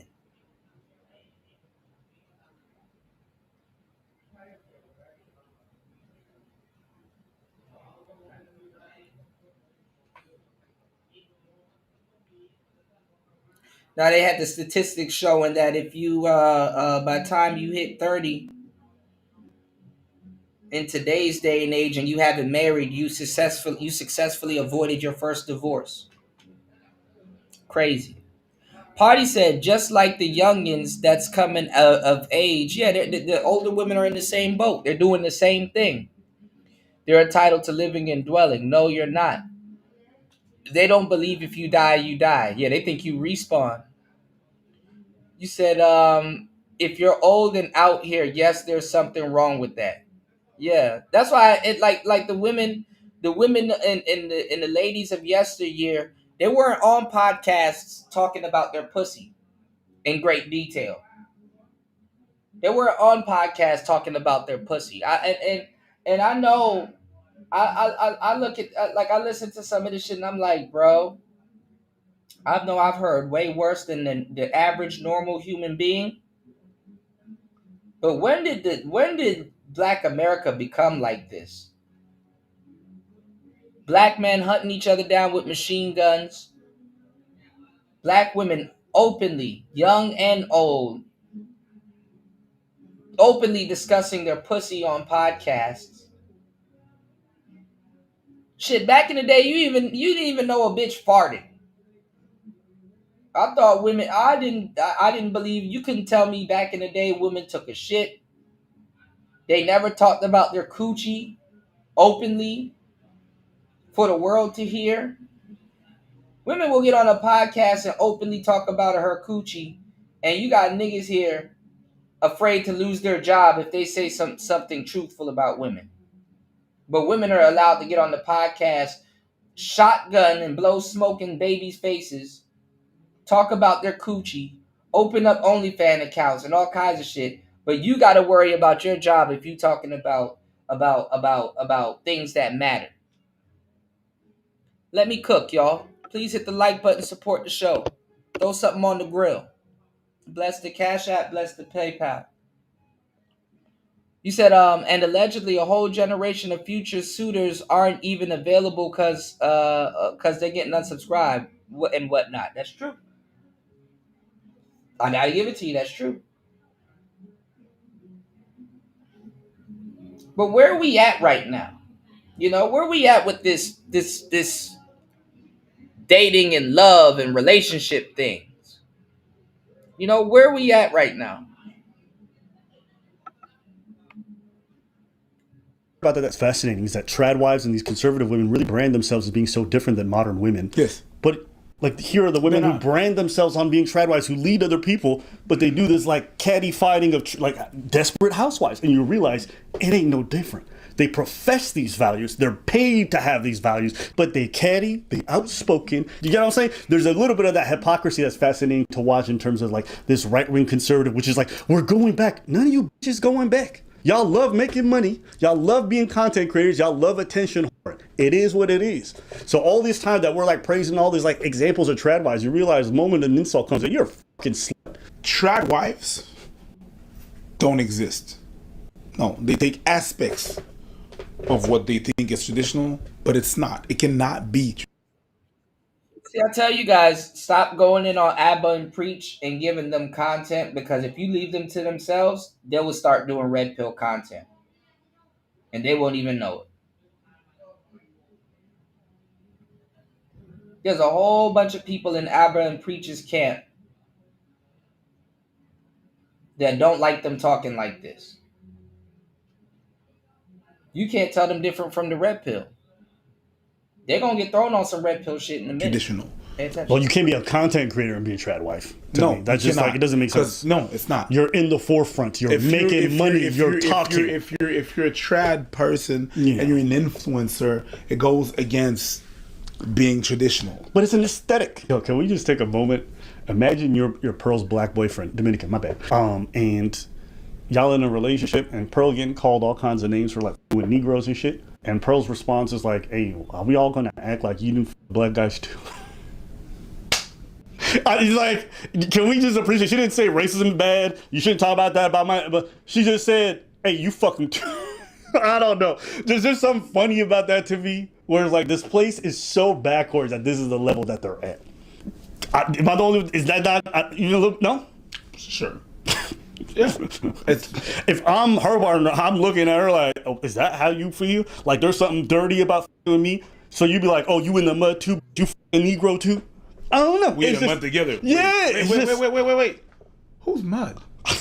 I'm mud. That's my point. Am I mud? Yeah. The minute I find that out, I'm like, there's something wrong with you. And this is proof that like a lot of these people have audience capture. They know their audiences are holding values that they don't align with themselves, but they'll never call them out because they need the funding. They need these racist people who watch them for different reasons to keep watching them.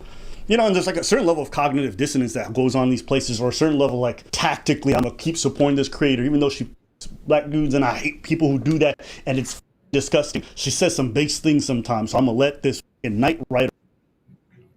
No, a lot of those guys, y'all are out of touch with the world. A lot of those guys are gonna see if Pearl is gonna become a single mother. And if she unsubscribes a child, then she's definitely going to be a super hypocrite in these people's eyes. They're just trying to see if Pearl is going to become a single mother. That's the whole point of talking about white women that date black men. They want to see if she's going to become a mud shark. That's the term for it. Go on Twitter. They're going to see if she becomes a mud shark. That's why the white manosphere didn't let pearly things in, because you know, they're tired of quote unquote mud sharks.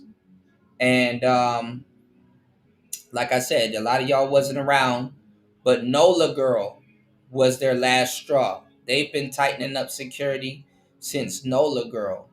But in a weird way, they do let a lot of hoes come through, you know. I don't see the white manosphere necessarily going in on Bonnie Blue, you know, unless she shoots with a black guy or something like that too. So y'all got to remember too, especially as black men, a lot of white guys are obsessed with black penis also. Okay? It's like the swimming pool thing. You know, a couple of slaves back in the day, when they used to get into the swimming pool with white people, the white people used to get the hell up out the swimming pool. Because it's just something about bathing with other people that you perceive as dirty, you know? So they look at it also as a tainted pool. I remember working in the rich areas of DC, and I'm like, dang, there's a lot of rich white women that are hitting on black dudes because they got the money, they got the status, and all this other stuff. But they, you know, they want to be free, but they really feel like they can't be free because, hey, she wants to date a black guy. But guess what? Guess what? She'll get excommunicated from the millionaire men that she would have to fall back on, or want to fall back on, you know, to date a black guy. So what those rich women do? They do what a lot of girls do. They get them a black lesbian stud. You know what I'm saying? I go to and look, I go see around certain high schools and middle schools. You got black women, sisters, mind you, that are dating the white girls in middle school and in high school and stuff like that. So a lot of like, and then what I'm finding is that I'm talking to grown ass men here on the internet, and I'm telling you how young and older these women start doing this stuff and diving into this type of behavior. I'm giving y'all the game. Y'all niggas don't believe me. And I'm like, well, women are, you know, more advanced. You know what I'm saying? By the time you realize you have a interest in them. These girls done had lesbian relationships and all kinds of shit before the little bullshit relationship you talking about or whatever you finna bring her. You know? Go ahead and shoot your shot. She done dated more ugly niggas than you. Trust. And let them hit. You know? She submitted to way more uglier people than you. You might as well just do your thing. You can even say that. You control the fuck out of her. Like I say what's up to you, you know. I know you done dealt with way more uglier niggas than I have. And to a certain degree, she gonna have to oblige. She's like, yeah, I kinda did. But yeah, you know. So, but what you talking about? You know, even if it's in her head. You know.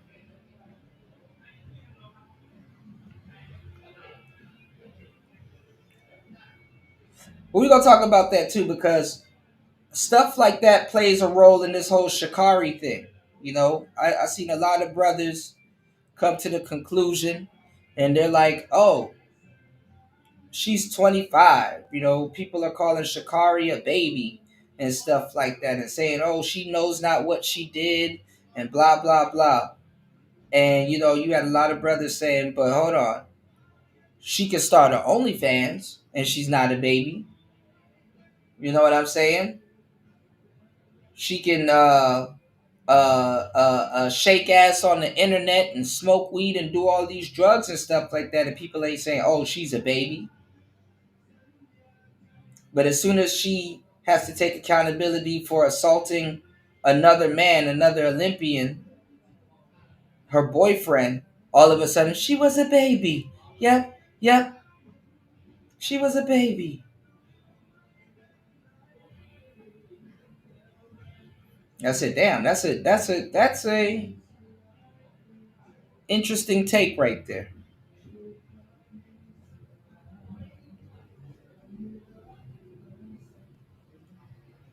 I ain't gonna lie, Sha'Carri looked like Soldier Boy. She was throwing her. Y'all can't unsee it now. She was throwing. Her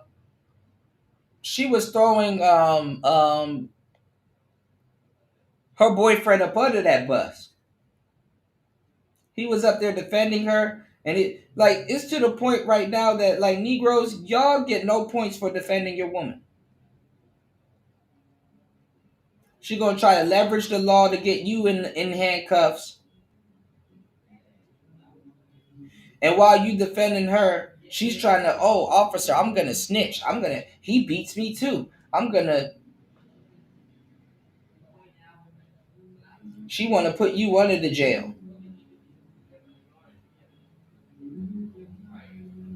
It's to the point where a lot of women are struggling and fighting for their life to be actual women. And when they use the police or the court system, they're taking advantage at the fact that they're a woman. It's like, I'm going to play the woman card. You know what I'm saying? Like, there's a difference if something happens to you and you are a woman and you happen to be a woman, instead of, "Hey, I'm going to cosplay like I'm an actual feminine woman and this hurts," and stuff like that. I'm going to turn on the fake tears. I'm not going to lie, y'all. If she crying, she lying, bro. I'm a lying ass bitch. I be lying and crying, man. I really ain't shit.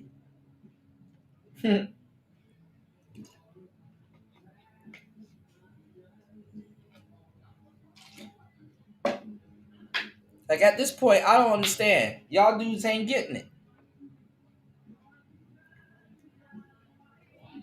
I'm gonna have to step away from this shit. Y'all please hit the like button, support the show. Please hit the Cash App, hit the PayPal.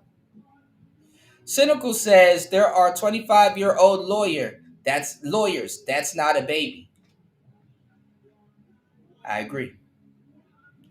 Red Door Woman says, my son-in-law is black. He's a great husband and father. I have 2 great grandsons. I remember, yeah, you were I remember you were telling us, yeah. Yep. Absolutely. I absolutely remember that.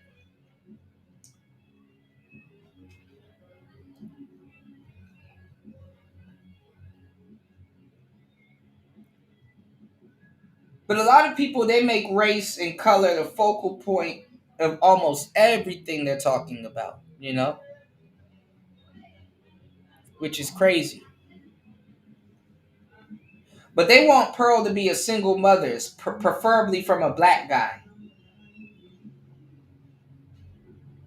Because, you know, they've been pushing this stereotype that the black man is are deadbeat fathers, when in reality white men are deadbeat fathers, like crazy.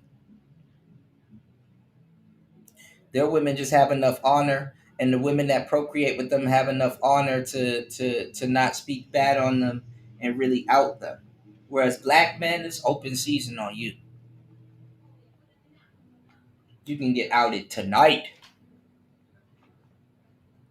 Right now, you can get outed. You know?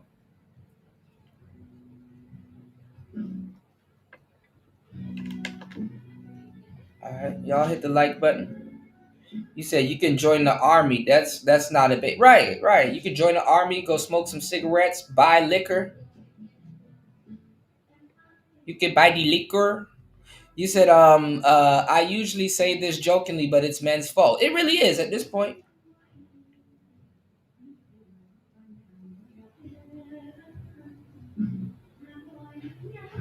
Yeah, well, that's what I've been saying for the longest time, Larry. These niggas want to date pirates and shit like that. These bitches be drinking goddamn barrel whiskey. They got tattoos on their knuckles. They smell like blunts. You're not dating no damn woman. You dating a damn pirate at this point. You dating a goddamn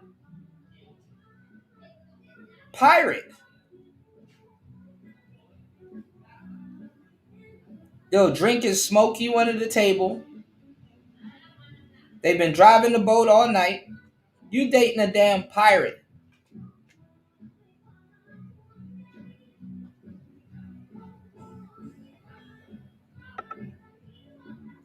Straight up.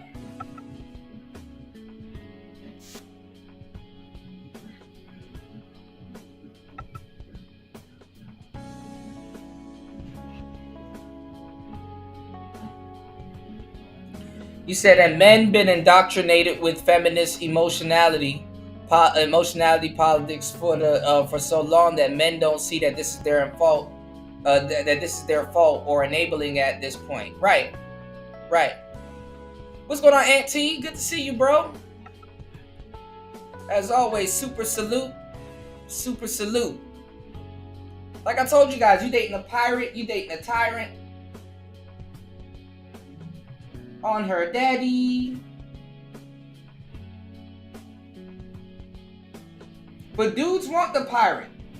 First of all, Broski as an Olympian and shit like that, he can find himself a decent lady. He can find himself a decent, rifleable woman. You're an Olympian, for God's sakes. You can go get a woman from Greece, Russia, wherever you want to go.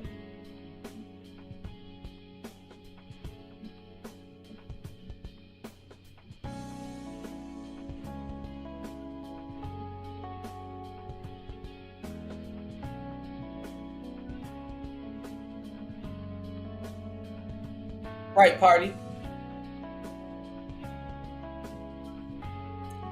Drinking cut water, 15% alcohol, and when right. Thank you so much, Gail. Yes, please hit the Cash App, y'all. Hit the PayPal. Please support the show at $PTV 888. That's $PTV 888.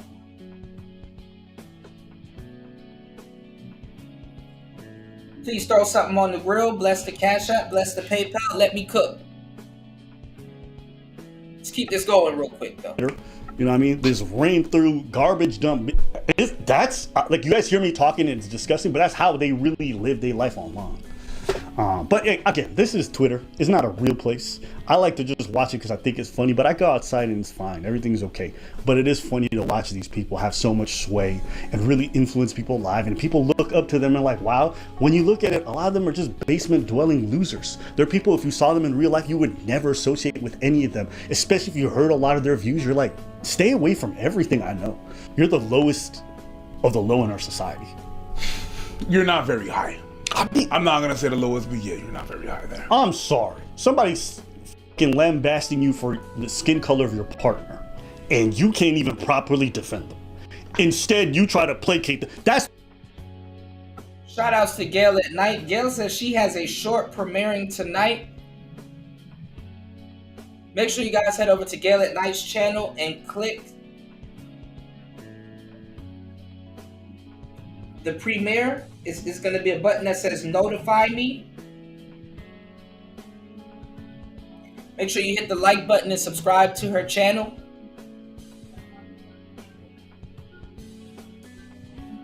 Get tapped in. It's Player Talk Radio. Shout outs to Gail at Night. The lowest of the low. That's if my girl Asian and some motherfucker talking shit about Asian people and how disgusting it is I'm dating an Asian, my response is, well, you f***ed an Asian girl too. That's crazy. It is. That's the lowest of the low. It is. You gotta be a certain type of loser to not defend the person you date. I don't even know what the Pearl wants at this point. Like, she get mad at women for being modern women. Women get married, she says, shut the up. This is like everything that ladies be doing, she's just ready to shit on them every single day. It's impressive. She's consistent. Yeah, but hey, listen, maybe I have to fill in the blanks. What are these women doing wrong? What's so bad about posting a picture of your ring? Is it a bit attention seeking? Sure. Yes, it is. Is it attention seeking for the worst thing? I don't think so. And at the end of the day, in a world where we have so many issues with people separate, It's gonna happen too. You know, unfortunately, you got a lot of women that are soaking up manosphere rhetoric, and some of them are gonna become bitter. That's age hate. You know, when an old person hating on you, that's not hate. That's bitterness. That shit got flavor to it at this point. That's how old it is. It's like them old ass cookies that be sitting on top of your grandma's refrigerator from back in the day. Old ass peanut brittle or something. You know what I'm saying? That's age hate is bitterness. So, to a certain degree, you're gonna have a lot of women, quote unquote, red pill raging, and they're not necessarily red pill raging.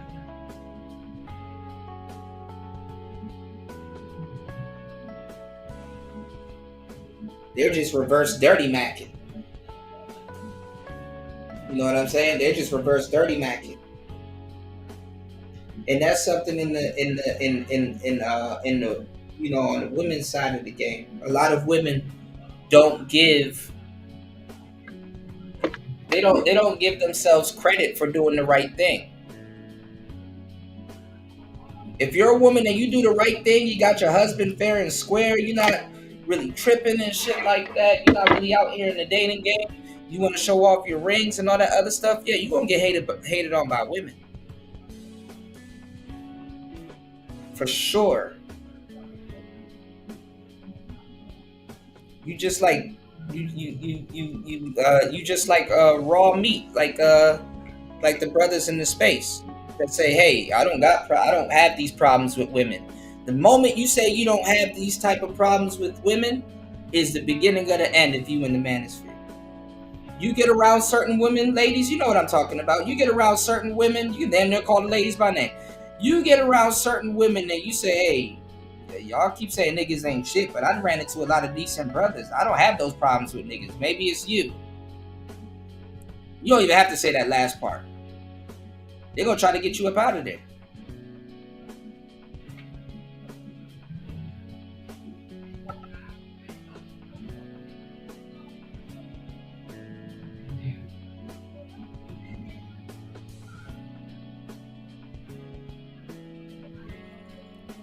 They're going to try to claw you.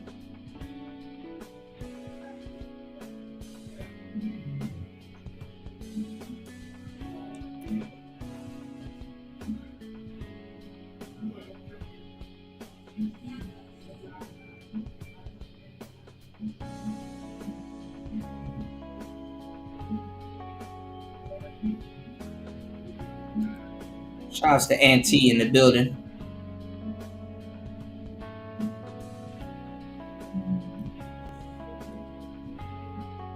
Let's get back into it. It's Player Talk Radio. Let's go. Operating with people not making things work, with people never being married and having kids. Don't y'all want to be a little bit?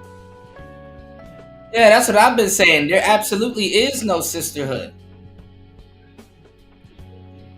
You know, with the exception of a few women, there's only a handful of women, but there really is no sisterhood. And if anybody loves feminism,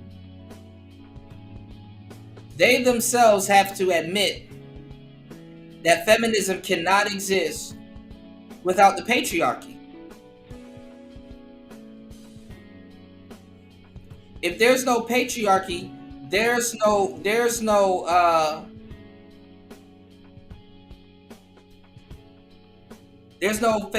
protection to hide behind if there's no patriarchy.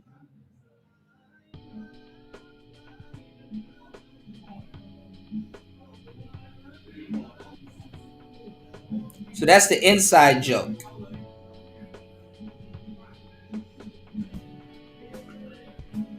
Glad that some people are doing things the right way. I saw Andrew. He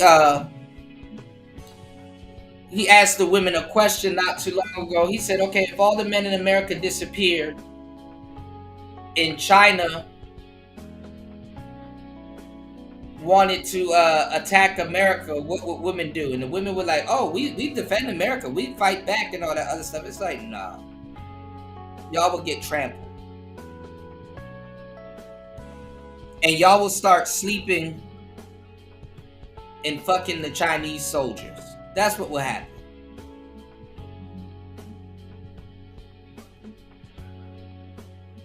Ain't no group of women taking out no Chinese army. Sad. Wait, but no, let's be hypercritical of everything. It's just like, okay. But you know what I also think this is? This is also a bit of like, this is why a lot of these values are very performative. These people will cannibalize themselves for attention. So it doesn't matter whether or not this girl's doing something good, she getting some shine, you need to insert me too. It's like, well, what happened to try to save the world and save people? Oh, you think we're better than everybody? Oh, you think you're better than everybody? Okay, f you then. Truly. Good or bad? You think better? Yeah? You boasting? Boasty. Do that shit again. Yeah, do that shit again. Boasty. House on the coast G. My money's so long it doesn't run me. Well, that's pretty good, bro. That's pretty good. You belong on stage. I ain't gonna lie. Hey, I mean, if anybody and I'm like the guy in the guy. I'm the guy in the guy. Pause. I'm the guy in the back who just. Hey, you put me in front of you? Yeah, I'm the guy in the back. I'm the guy in the back who just pretends to be like a goon, but I'm just here for the free liquor. Hey, anybody gotta get with it. Anybody gotta get with it. Oh, don't break everything. Shit. Hey, focus on your job. I came to wrap it up, do my thing. Idris was fire on that verse. Was it? Yeah. All right, guys. That's it for today's video. Hope y'all enjoy, you know what I mean? And yeah, I just want to have a little fun. All right. Shout outs to Abba and Preach.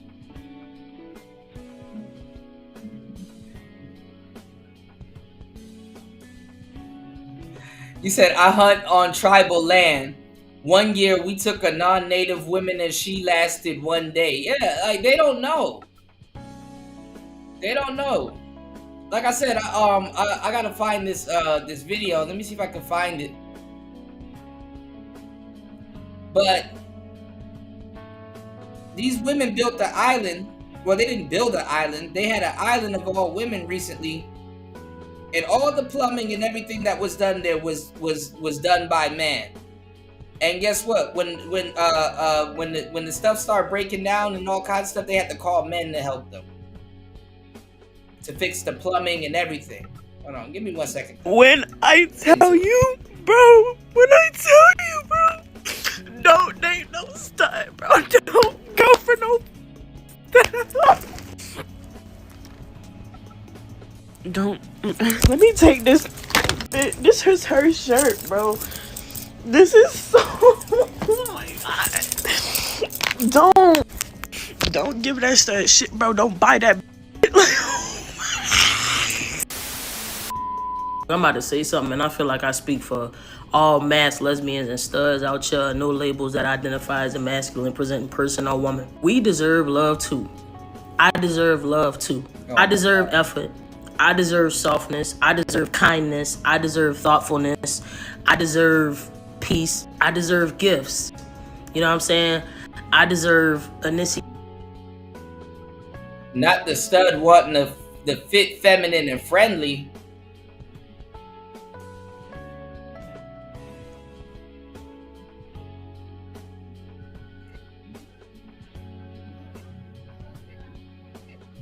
Not the stud wanting the fit, feminine, and friendly.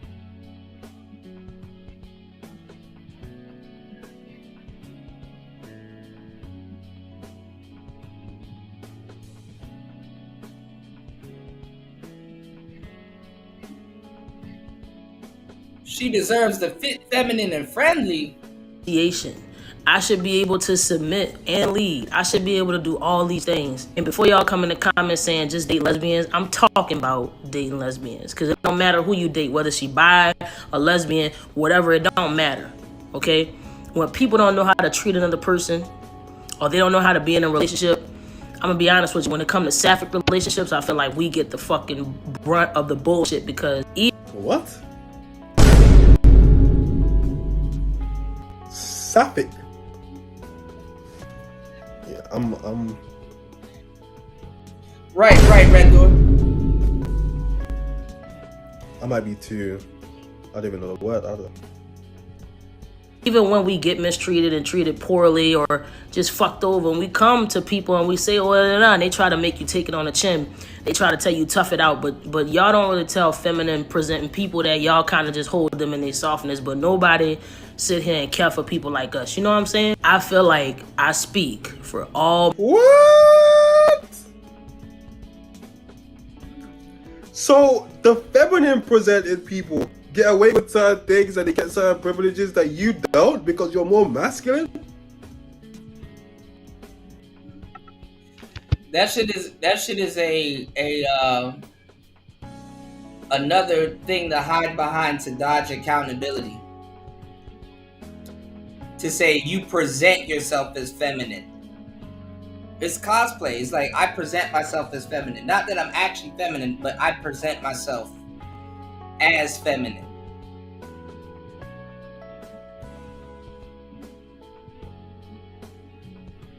It's just another way to say, hey, I get to get away with something. Hey, I present myself as a firefighter, but hey, now one of you better ask me to put out no goddamn fire. What? I mean, who would have thought that? Masculine presenting women, when we say we deserve love too.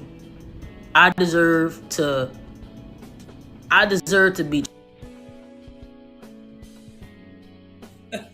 Gail, what's on the side of everybody's mouth nowadays? God damn. Treated the way I treat people. And I personally know I have done some fucked up things, and I'm not an angel, bro. I'm not a perfect person. But I definitely have made up for the things I've done to people because I am a communicator. I do talk and I do try to work through things with people. But I deserve that. That's what I deserve. I deserve communication. I deserve effort. I deserve all of that. And that shit is fucked up because to a certain degree, stud accountability, that's a funny term, y'all. Stud accountability is funny because you can't bring the feminine traits over there with you like that. So you want to be entitled, you playing that game with the wrong batch of women. And I'm not gonna lie, it's like an exhaust. Some of the worst women you can ever find on the face of this planet are in them lesbian circles. So again, with this male loneliness epidemic, what we missing out on? Cause see, when the males aren't participating, they're gonna take their ass over to the female side of the game.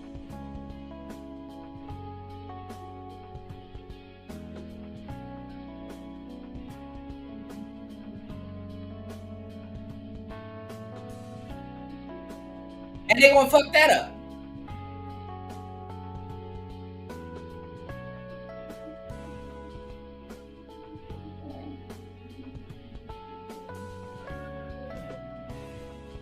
They're gonna 100% fuck. I mean, they're not even going to. They have fucked that up.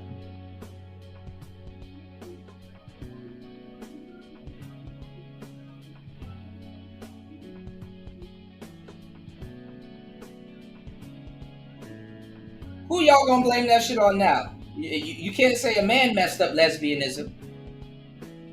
If you a stud watching this, you deserve that shit, bro. You gotta get your shit together and make sure you treat women well, make sure you treat people right and be righteous, but you deserve. She said you deserve that shit, bro. You deserve Love, it, bro. you really do deserve that shit, bro. Look, I totally agree with you, and if I'm being honest, those things sound like the bare minimum to me. You know, it's a shame that those requirements aren't being met. It's a shame that it sounds like they don't see you guys as people. Sounds like you guys are getting used a little bit. Men. You know? For what you can bring to the table. familiar, It doesn't sound like a pleasant dating experience. And I wouldn't be surprised if shit like this continued. A lot of studs just decided that they were just gonna like go their own way or something. Stud towel. She gonna go stud towel, y'all. Studs going their own way. And I don't see myself as black. What do you see yourself as? I'm a white person. It's difficult because I don't identify as being black. Also, like I was brought up white, so I'm white. Me not wanting to identify with being black. So now dating a black person goes against that feeling. Not that I'm racist, obviously, I'm not racist. It's just I was brought up being white, and in my head, I'm white, so I'm gonna date a white person, and or like a culture close to me. How the hell? How are you white? Nowadays, you got men presenting as studs to date women. But you're this type of white. How have we turned into this type of white person? You could have been any type of white person, and this is the one you want to be? Really? Yeah. This is the white person you choose to be. You got women that sit at home all day playing dress up and never grew up from that. They just put on costume after costume after costume. So of course they're gonna be able to use their imagination and say, "Hey, I'm this, and you can't tell me I'm not." She was a fairy.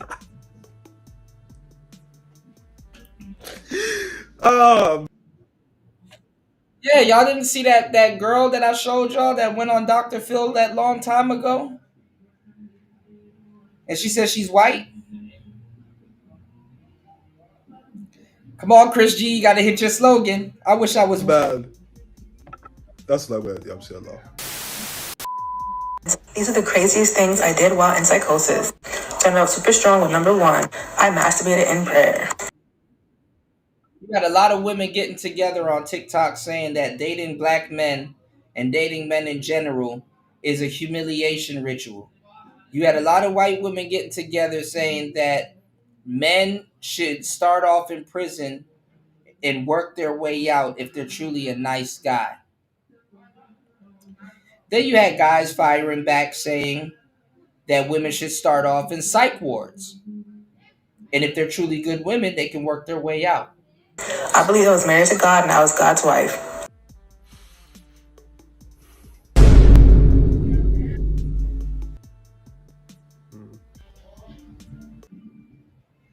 Jesus couldn't come back because people would be trying to fuck him. Lord have mercy.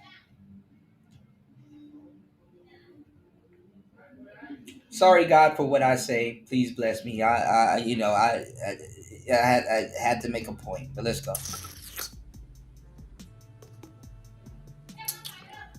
So for everyone who's new, you've seen the thumbnail. The OGs already know. But for you guys, you've seen the thumbnail, you've seen the title, it interested you. So you click the video naturally. You see the videos, you see this black guy giving commentary, you're like, damn, he's kind of handsome, and he's making sense. Damn, I'm gonna stick around. And then you see this video of a woman in psychosis. And you're like, damn, there's so much going through your head right now. This is crazy. People out here really like this? Is she lying? Firstly, she's not a woman. So your whole premise is off. What you're looking at here is a high-ranking demon sent straight from the pits. Masturbating to God? You thought you were God's wife? This is Yeah. Yeah. What do y'all think nuns think? Who do y'all think nuns think they are?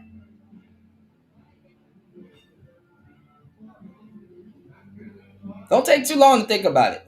Who do y'all think nuns believe they are? Lucifer trying to put thoughts and images into our heads that don't even work together. They don't even make sense. You shouldn't even have those things together. You know what I'm saying? This is a demon. Hey y'all, it's Shakari, and more than anything, So this is Shakari's apology, and she has like a smirk on her face the whole time. She don't mean this shit.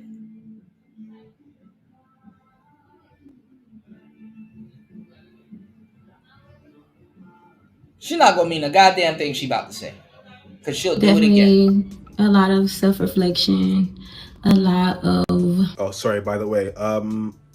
Shakari is making an apology video for walking down on her boyfriend, giving him the beats. Let's see what she gonna say. understanding of not only putting myself in a compromised situation, but somebody that I have a deep care and appreciation for as well is something that Yeah, she making sure she don't say she love him. She don't know how far this gonna go. holding myself accountable. I see myself, I'm taking this time to not only see myself, but get myself a certain level of help that overall is going to reflect who I truly am in my heart and my spirit, and not allowing this moment, but accepting this moment to be more. And so my only thing is, Yeah, she probably got like a teleprompter. You know, she got like a teleprompter app behind her phone. I am making this apology to my boyfriend. I will not hit him ever again. Sad, I am so sad. I want to be more, not even just for myself, This AI like shit. She got an for AI. my family, for my fans, and overly appreciate y'all supporting me and showing up and even holding me accountable to being my best self. So more than anything, I refuse to my family, for my fans, and overly appreciate y'all supporting me and showing up and even holding me accountable, my best self. So more than anything, I refuse to run away, but not refuse to run, but I refuse. That's crazy. Oh well, I think they say he's faster than her because he's a runner. Also, he's a runner. He's a track star. But you can't outrun your girl. You know, you can't outrun your girl. Is crazy as hell. You try to run, she gonna catch you.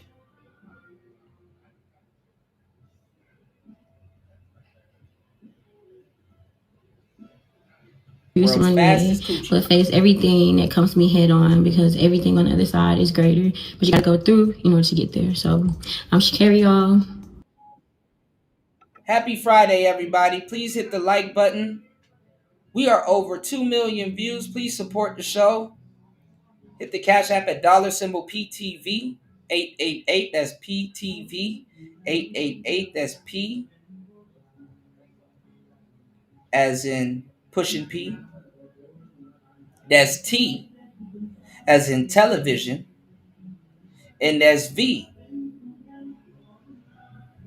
I was going to say as in something really bad. And the number is 888. PTV 888. That's PTV 888. If you are enjoying the show, please hit the like button, support the show, bless the show. We're going to cook some more. All right. You said this is an apologies PR dream. Yeah. That's really what it is. She's not trying to lose her endorsements and stuff like that. She knew the tape was going to come out. She was wilding out. And she really tried to play the female card,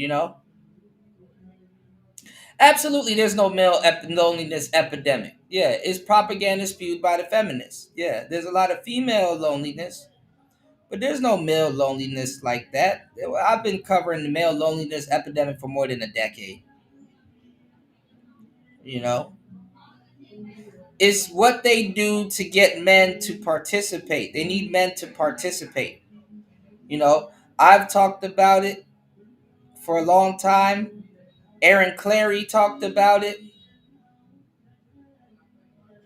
A lot of people talked about it, The thing is that society crumbles and fails, and the economy takes a blow when men are not participating in society. When men don't join the military or the war and stuff like that, it is bad. When men aren't dating women, because see, women siphon, and I hate to say it, but ladies, y'all know this is true. Men, you become an extra bill to a man to a certain degree. Women, the money that the government can't get out of men's pockets, because men are frugal. This is why I was telling a lot of women, I'm like, listen, hey, you don't really want,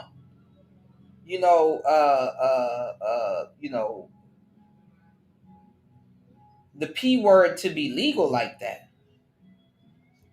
Because when you realize how frugal men are, it's gonna blow you away. Men are frugal as fuck. The government knows this.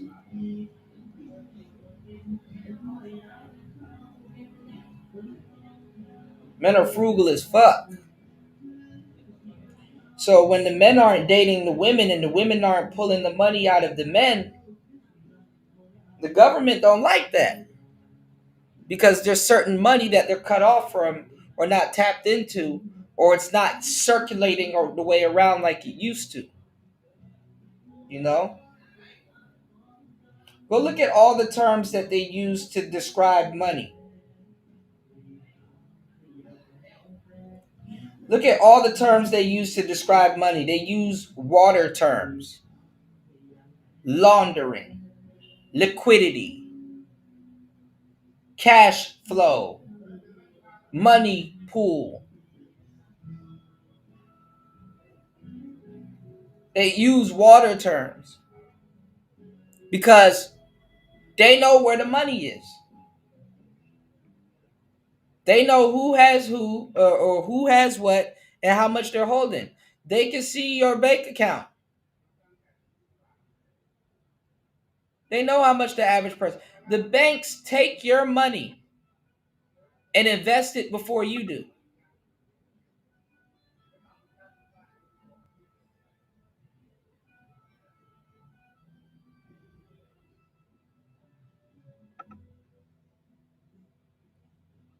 They take your money and invest it before you do.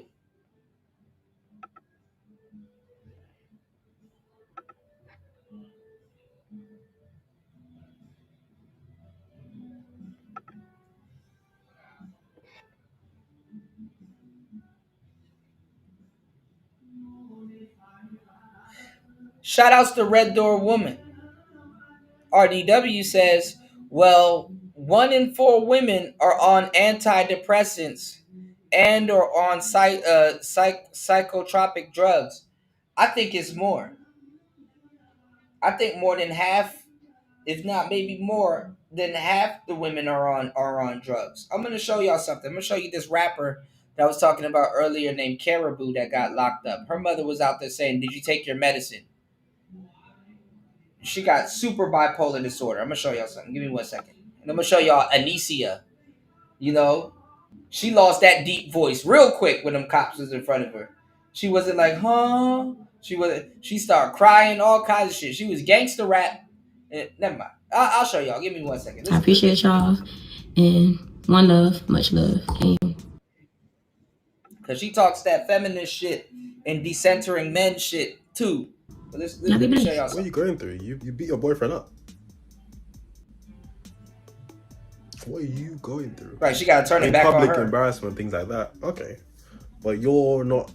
Anyways, doesn't matter. This apology to me, I'll be honest with you guys. I don't know how else to say it without simping or sounding like a simp. But when you see women crying or apologizing, even though you know they done shit wrong, my first instinct is like, oh, you know, I have to tell myself, you know, if you're beating this guy up in public, what are you doing behind closed doors?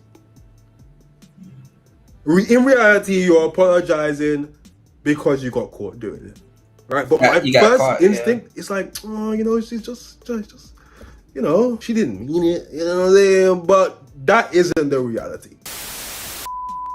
If you're able to buy me a car, All right, we're starting off a little rocky. then that's somebody who's having their stuff together, right? You can buy me a car. Not mentally and emotionally. Yeah, right? I think you should pay more attention to the young lady in the background. She's actually the one speaking some fucking sense, but let's continue.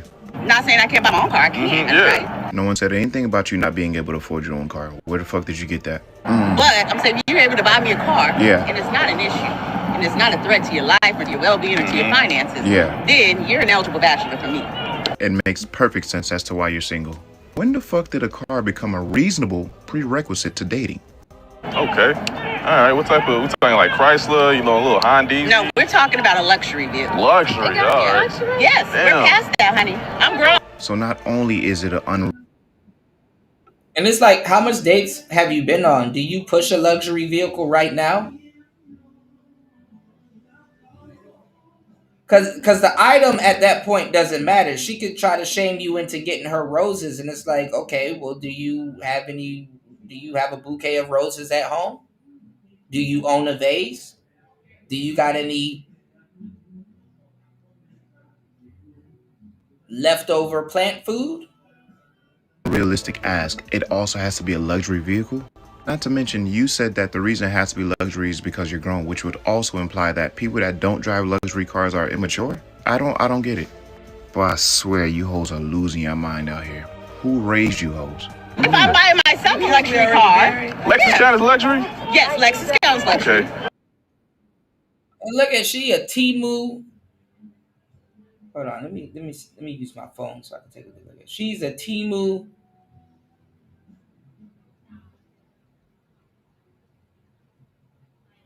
Hold on.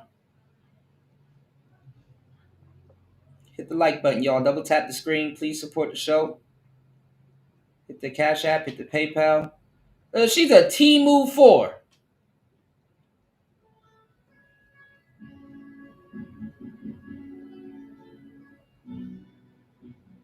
She is a Temu 4.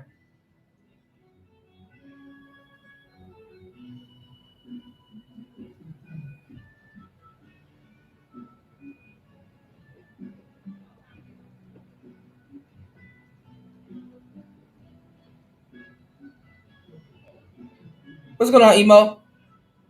She is a Temu 4. Lincoln, a Lincoln. Lincoln, okay, yeah, okay. A little bit of maybe like a 2020 Cadillac. No, like a 2020. That was a good year. If you're Fellas, we could say a lot. We really could. But you know what? Allow Father time to show her what reality is for her. That's exactly why. Bro, it already. She's single now. But don't mind me, you know, I'm just a normal guy. Yeah, keep the change. Not only is having these standards ridiculous, but in this economy, it's like nothing else matters. Nothing else matters. Yes, this is a ridiculous, obscene standard. It will never be met for her. But every day you see people. And I'm gonna tell you the truth, ladies. We can all sit here and laugh and stuff like that, but this is making it worse for every single woman, honestly. It really should be the women doing the reaction content to this and sending out a signal saying, hey, this is what's fucking up the dating game. This is what's messing up the dating game. Not just for you, your daughters, your sons. They're too busy trying to take microphones away from men. Why? So you can have 50 million more of this?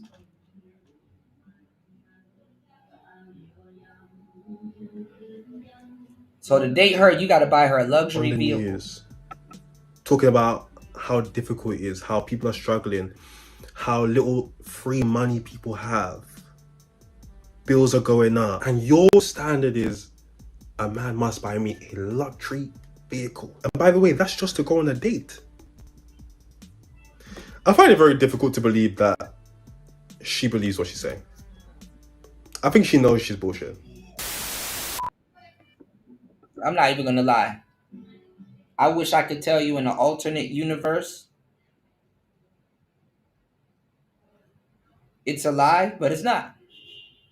She really believed that shit. On August the 5th, brothers and sisters, the city of Wilmington, Delaware. So I heard they're trying to close down Umar's school. They're trying to sell it now. So his accounts got froze. Listen, and I say this, right? And I've said this before in the past. And I've taken heat for it, and fuck it. I'll just say it again.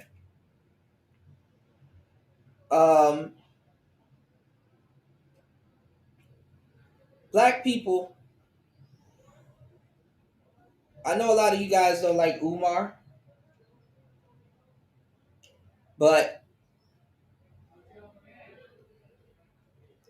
if you supported Umar, there's nothing wrong with you. I would rather, to a certain degree, if he was scamming or is scamming, I would rather black people get scammed by another black person than another race of person, another race. And this is why I say this, right?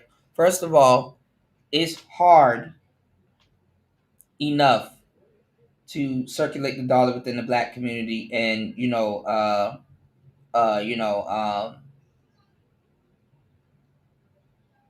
get support amongst your own people. So, and I hate to say it like this, within using scamming as the prerequisite or the example, but hold on.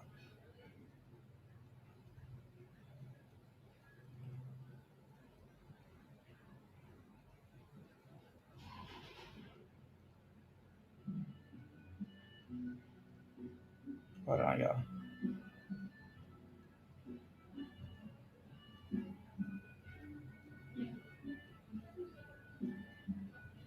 Okay, yeah.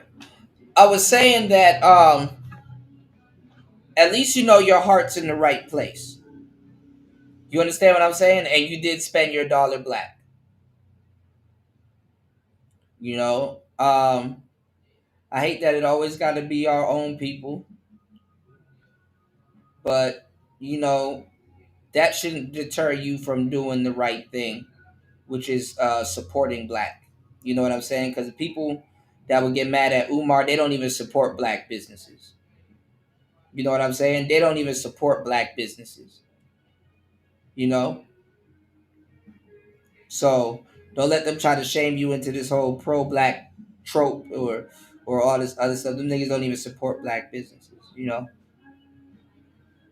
But honestly, I like the idea of the school. I wouldn't send my kid to that school, because it's like some test dummy type shit. But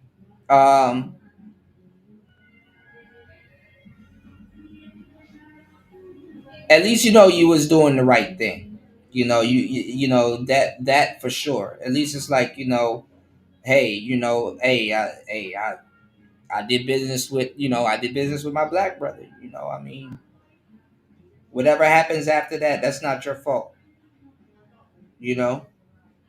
But they froze his accounts, and all kinds of stuff been happening to him, and now I think that's what he's gonna play here, that they're trying to sell the school now. You know what I'm saying? And he did build it. I mean, it's kind of built. They got the walls. There's a door. There's a door there. But hey, I always said though, if he did build the school, y'all, that it would be the staff I would be worried about. You got to worry about if the staff is gonna. I'm not gonna lie. I don't know if y'all been under a rock or where the hell y'all been, but these teachers are fucking these kids. They sleeping with these damn kids, and it don't even be like I told you guys too, and this kind of goes into what I've been telling you guys about the internet and the appraisal system and stuff like that. It ain't even ugly teachers sleeping with the kids. It's dudes that are good looking dudes that can damn near get anybody he wants. Have women goosing over him the same way. I mean, I get it. Some of these little girls be fast and they got crushes and stuff like that, but he should be getting that same attention from women that he does not entertain none of that shit from little girls. But it's dudes and it's hot teachers sleeping with kids. For real. And you would think that would deter somebody like man, that baddie teacher is sleeping with that little boy. But no. Oh no.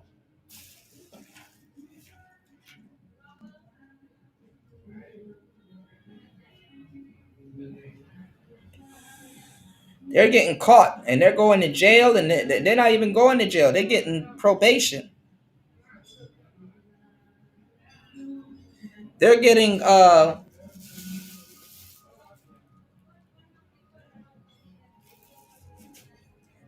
caught and they're smiling in their what you call it, in their their jail pick.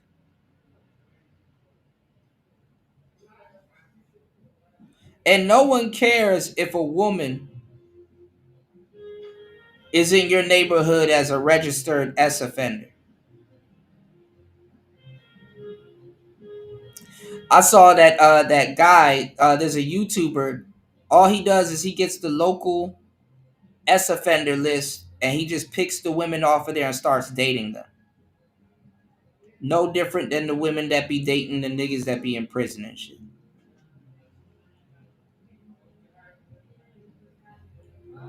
You got women waiting outside of the prison gates for their man or a man to meet. That's how bad this shit is. And I was just looking at a story of a policewoman who's engaged and openly married. There's a black woman, obviously, who was engaged to one of the inmates.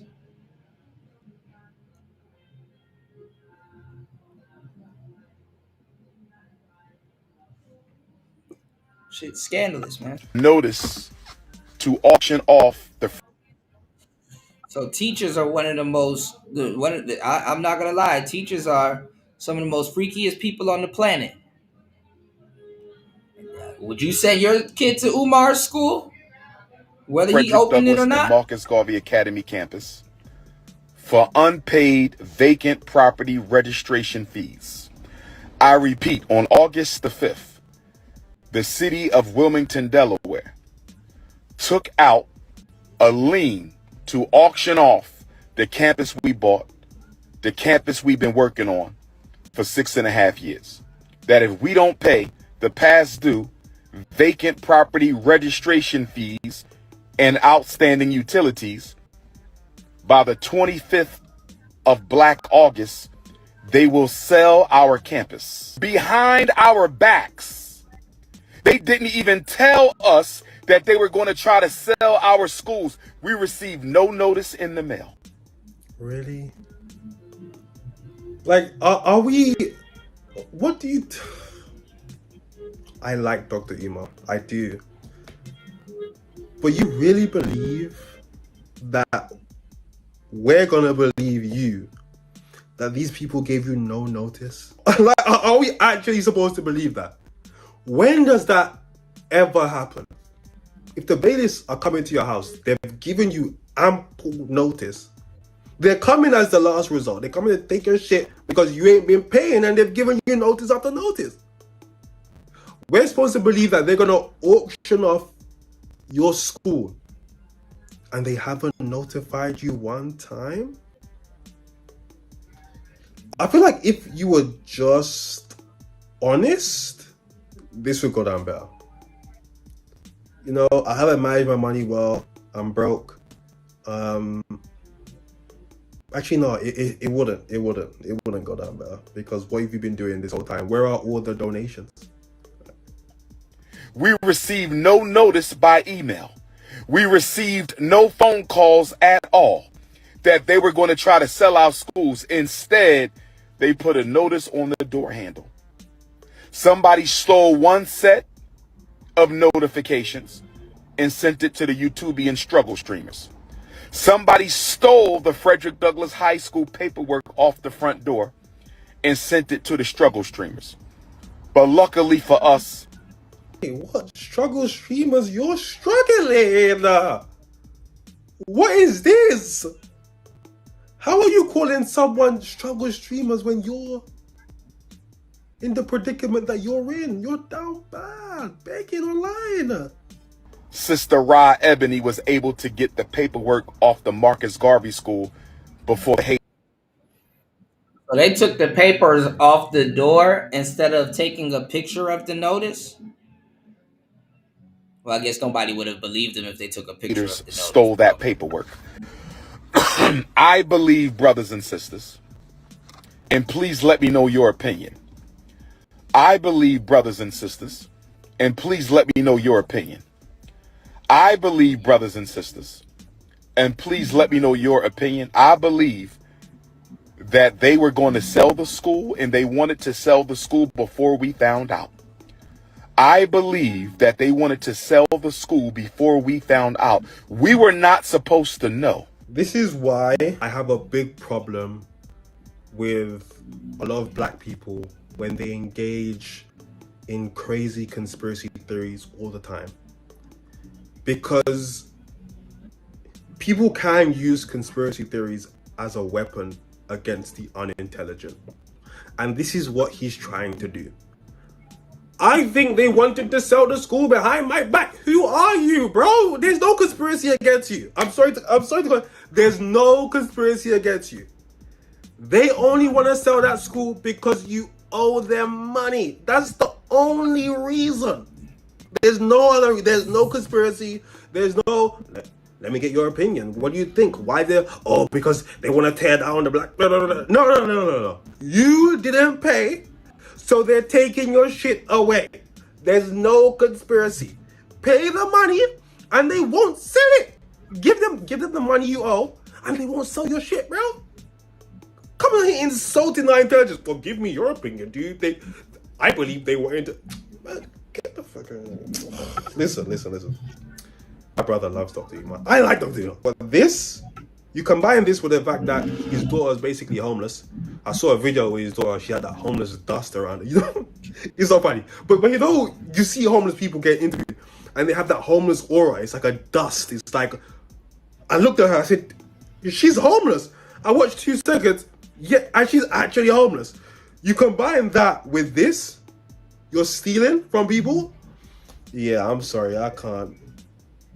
I thought you should have been done after it came out that you weren't taking care of your kids. Your daughters, black queens forever.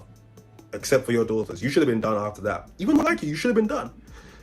You're stealing as well? Because where are all the donations? Where are they gone? Well, see, this is the thing. That's the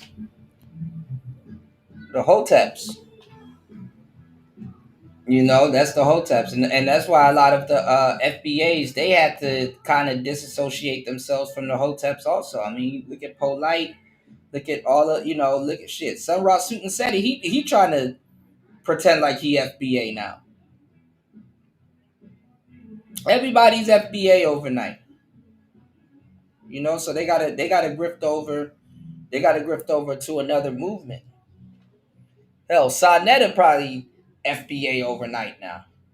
Overnight FBAs. Nobody's going back to Africa no more. You know, that shit is over with.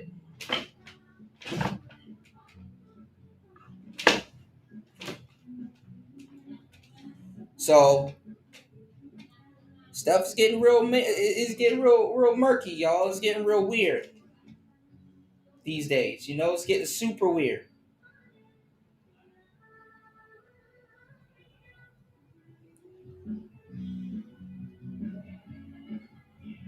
Can't even lie. Just pay the money you owe. And the crazy thing about the Hotep, Hotep guys, is that they are simps. You know, they are definitely super simps, but they are abusive. You know what I'm saying? They will try to have multiple wives. They will put their hands on their wives. You know, the Black Queen and shit like that. You know. So I don't know where you guys want to go in this damn, dating world nowadays. You know, I mean, if someone ain't wasting your time, some shit ain't right. You know. Like I said, my only thing about Umar and his school, I think Umar is like one of the most, smartest brothers out there. You know, he's undoubtedly smart. He got his papers. He is a doctor. Not that niggas care. You know, they would rather him not be smart or a doctor. But what is he going to really be teaching in the school? You know what I'm saying? Like are we gonna get another another kumbaya generation of kids? You know, are we gonna get another kumbaya generation of children that's gonna at every turn that they get, they're gonna remind you of slavery? You know, and I'm not for us forgetting our lineage, where we came from, and all of that other stuff. But at some point, bro, y'all gotta quit it with the kumbaya shit, because for the most part, most people they're not even taking their history serious enough to have those conversations. And all you hear about is slavery. You know what I'm saying? You don't hear about the farms. You don't hear about, there's a lot of stuff you don't hear about because people don't know. You know, you don't, and have those rights and stuff like that. You do got a lot of brothers and sisters that that know the clauses and the workarounds for those for black rights and civil rights and stuff like that. So my thing is that why isn't this stuff common knowledge in the black community? You know what I'm saying? The first time some of y'all ever seen a Moor or know what a Moor was, you probably watched Dragon Ball Z and you looked at Mr. Popo or you looked at Majin Buu's garb. You know what I'm saying? It was like, oh shit.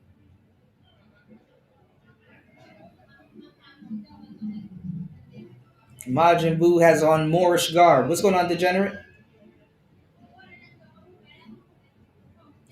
So it's crazy how anime, to a certain degree, be kicking more history than a lot of these hoteps that want you to believe in, you know what I'm saying, that want you they want you to believe in you know, they slave stories and stuff like that, because that's what niggas do. Niggas accumulate all this knowledge and just sit around and argue with each other about the knowledge that they barely understand or did history on. And the crazy part about it is that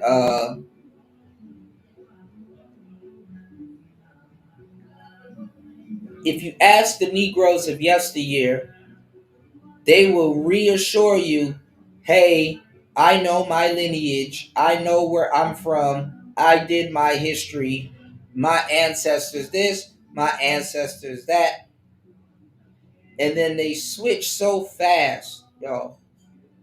They switch so fast that I know there's a bunch of white people sitting back like, see, that's why you don't believe them. They're tricksters, you know? It's like, damn. You know, I know a lot of white people sitting back like, yeah, I'm glad we didn't give them all of that reparation and all that other stuff, because the people that they talking about who they are, they're not even those people. Who are we allocating this to?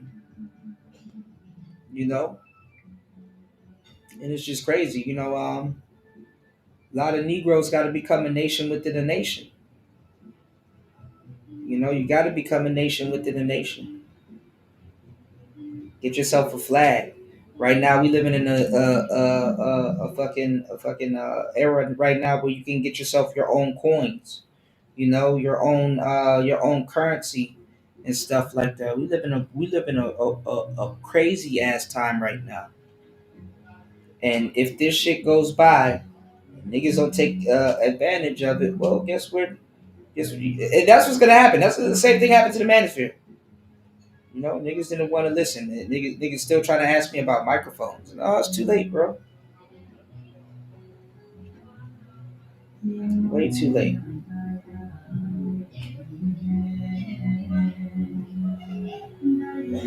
But the people that you can do commerce with, a lot of niggas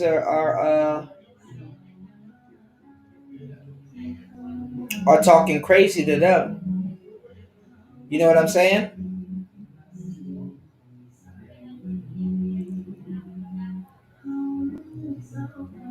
Hold on, yo.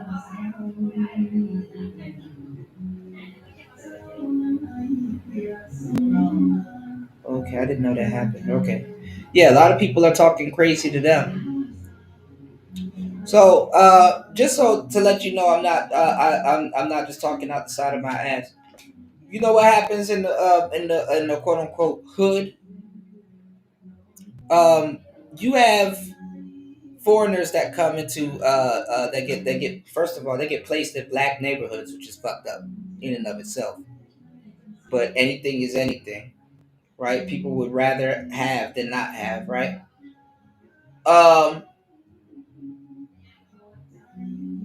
They live on what's called a dual source income. You know what I'm saying? They live on what's called the dual source income.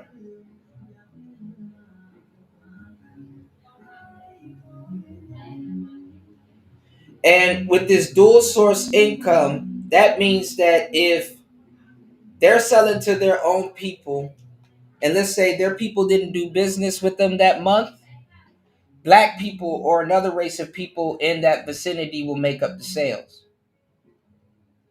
The dual source income.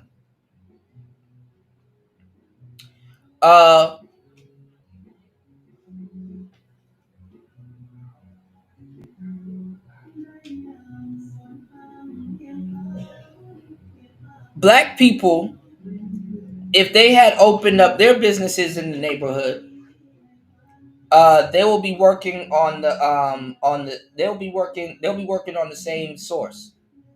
They'll be working on the same type of dual source income. You know, they test this out with foreigners because they want to realistically see how it would be if you united and practice commerce in your own neighborhoods and stuff like that. So what they do is they definitely use the foreigners as a with the loans that were supposed to be for you, or other marginalized groups. They use that as a example. But a lot of brothers and sisters don't pick up on that. So some of those loans and some of those grants and subsidies and stuff like that should have went to Umar. Guys like Umar should have, those are the guys that would be the guys that would be candidates for those things. For some reason, black people, they get locked out of it, or they don't work their way around it. No way in hell a city like Jersey, Umar couldn't qualify, or some brother or sister couldn't pull no strings for that. Because crazy as kept, he would have to work on the dual income strategy also. That's just kind of really the model that they got going in these neighborhoods. Unless you're a brother that you get, let's say that you get into crypto, or you get into something else. But anyway, the reason why I say it'll work on a dual model income strategy is because if your black kids ain't going to Umar's school, who else's kids are going to go to his school? Other impoverished children, Latino children, Asian kids. There'll be other children going to his school that he's probably not even ready for.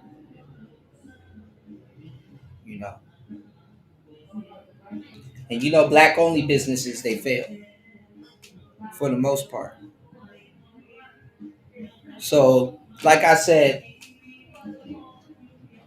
if he got the school off the ground, I would still have concerns about staff, who's around my kids, what are my kids learning? Are you about to waste their time? Because I'm not gonna lie, and I say this in the most realist way possible.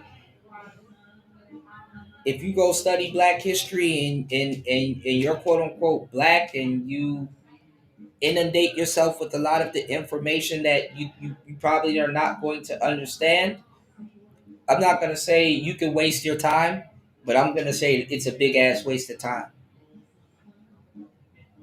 It's a big ass waste of time. Because if you don't understand,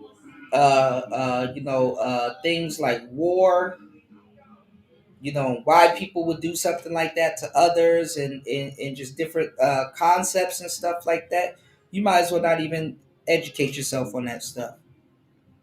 And you see nowadays they're doing screwed up shit, like they're taking a lot of that stuff in Texas and stuff like that. They're taking Black history out of the school rubric and stuff. It's a really fucked up shit. And they're replacing a lot of the rubric with El Gibbet, with El Gibbet nonsense. And like I said, the world has changed. McDonald's, go look at McDonald's. McDonald's don't even look the way it used to look when you were a kid. Kids are afraid of clowns now. Clowns used to be a form of expression. They took the clowns out of the schools and replaced the clowns with trans. And it was strategic too, because it's to make it seem like the trans are going through such a rough time in society that when you meet one, or you roll into one, or one rolls up on you, you treat them with the utmost respect, because they've been shunned and downed and clowned and so much, and it's like, it's so backwards, because we live in a time right now where they're using the same playbook that the females are using. Oh, the patriarchy this. Oh, the patriarchy that. Oh, men said I could be this. oh, men said I can be. That's bullshit.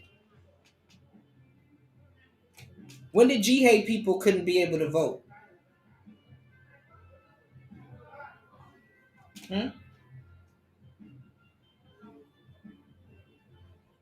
You can come out right now. It's to the point that look at what Diddy got caught doing. And like people are talking about some Diddy's career is done. Man, Diddy fixing to make a comeback. Mark my words. Diddy's only gonna get clowned for like maybe a month max, and maybe little slick jokes across like South Park or somewhere else and stuff like that. And then guess what? He's gonna be right back on. These people sit up here and lie. They need the heterosexual black men to exist because we're the sacrificial boogeyman. Some man is stopping them from doing something. When in reality, gay dudes are more dangerous than any heterosexual guy that I know. They're everything but happy.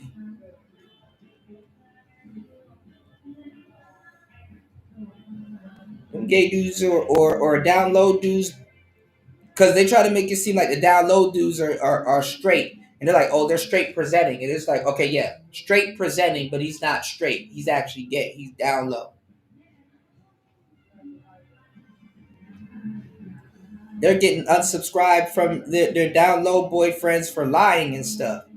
Or coming out with it. For some reason, I don't know why. But it's usually the younger ones. It's not usually the older cats. See, if you catch an older cat and you know, you kind of out him, man, he ain't finna do nothing to you. But it's them younger ones that haven't lived too much of life, man, they'll get you up out of here. But they run that back to the struggle and they try to say, oh, it's straight people hating on gay men as to why that's happening. It's like, no, it's a gay man that lied to somebody that was either down low or straight about their identity and who they were and got taken up out of here. So it was a slick dude that did that. And we're not acknowledging that.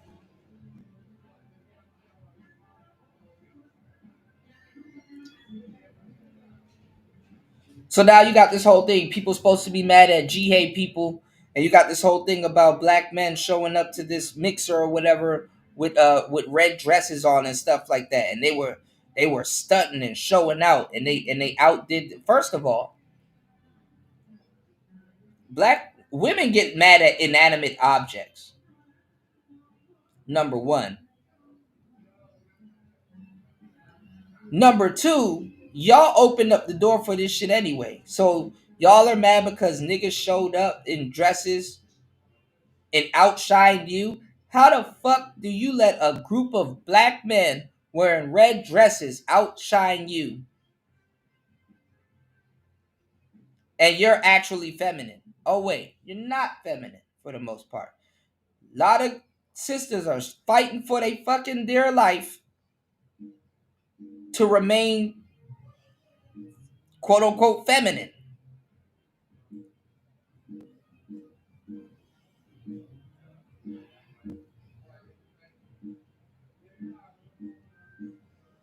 Yeah, I think that's probably what's happening, Larry.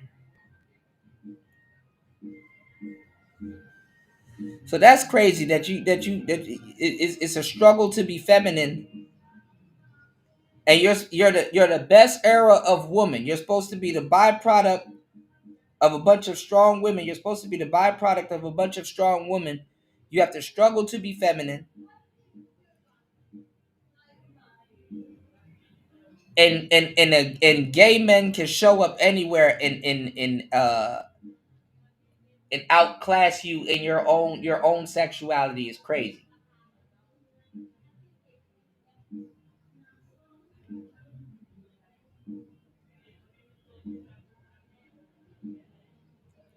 That's fucking wild. Really frustrated and confused when I hear women talking about how they're just done with dating men and they're gonna be a lesbian, and how their life would be so much better if they could just marry a woman whenever they're fed up with men or a man pissed them off. Because, babe, women can be just as bad as men. It's not really men suck. I mean, men suck. Don't get me wrong. Men suck. See this? She ain't. I don't give a damn what she about to say now. She still ain't no better than the woman that she's criticizing.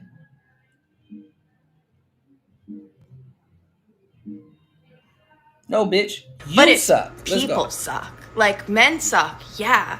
Women can also suck. Like, I promise you, dating a woman, marrying a woman is not going to solve all your problems. It might feel like it when you're being love bombed for the first 3 months. But then I promise you, it's not gonna fix your life. Women can. And then the shit is even worse because, I mean, imagine showing up to your family reunion. That's still not a good itinerary for a lot of women. Oh, Dad, I'm about to marry Patricia. What about the kids we're going to have to adopt? If she already don't have no kids, most lesbian couples, they already have kids from previous relationships. That shit is a hot mess. Male loneliness epidemic. Hell no. All the sex toys, all the gay guys, all the lesbian studs, they all go to women. Women have toys, they have straight men, they have gay men, they have trans men, they have lesbians, and different colors of all of those people, and thousands of sex toys. They're quadruple dipping, and they're still not satisfied. Can you believe that?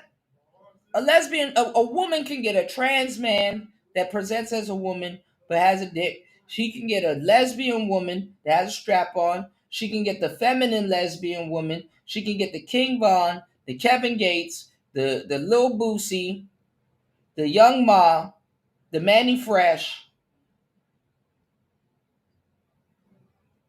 She can get the Alicia Keys starter kit.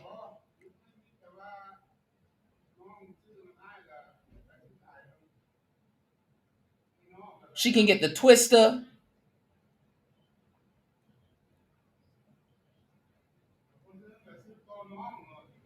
She has a billion different sex toys that they make for them. Like, what is the problem? Yeah, Tulsa, Oklahoma, and also known as the Black. Yeah. But this group of Negroes can't recreate that, which is crazy. They don't even know the first bombs that was really used in American history was to bomb a black city.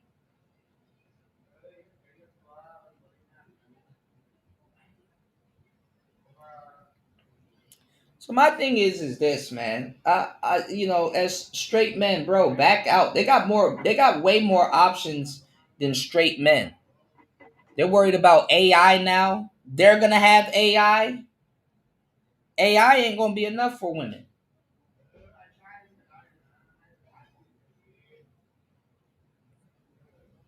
Because it's either the AI gonna get tired of them or they're gonna get tired of AI.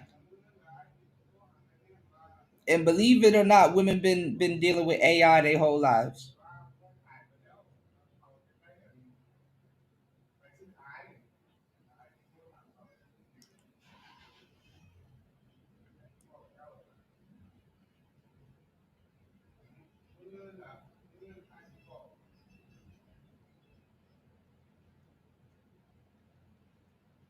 Good luck, y'all. They can still cheat on you. They can still lie to you. They can still manipulate you. They can still treat you like shit. They can do all the things men do. They can hate women. And AI will cheat on women too, because AI is supposed to be designed on what you need. And I hate to say it, some women need to be cheated on. That's just the type of woman they are. That's just how to maintain them. There's no attractive quality or desirability about an AI. So an AI is going to have to make up a scenario to keep that woman hooked and attracted. Talking ain't enough. Listening ain't enough.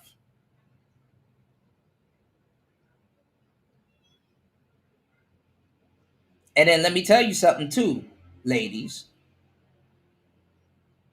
Do you think that AI that you think you're gonna have this illustrious relationship with,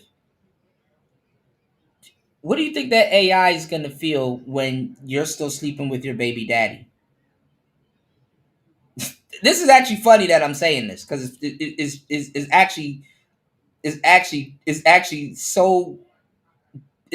so pathetic. Is true. You think that AI specifically built for you is going to be okay with you sleeping with your baby daddy and other men while dealing with it? Y'all ready to hear these conversations? How women can't even be faithful to AI?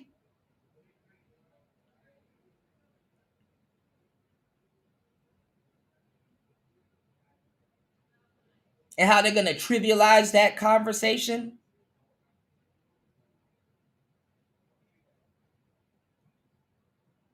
You know what, ladies? We might be the problem. You think?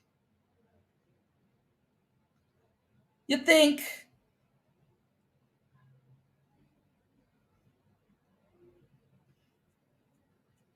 Women. You'd be surprised at how many lesbians actually have like some internalized hatred for women or like some deep-seated mommy issues that they take out on their partners for the rest of their life.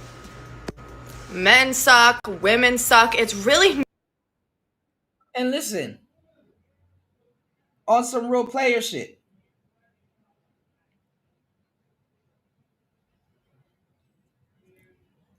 Lesbians are incomplete. Women are incomplete.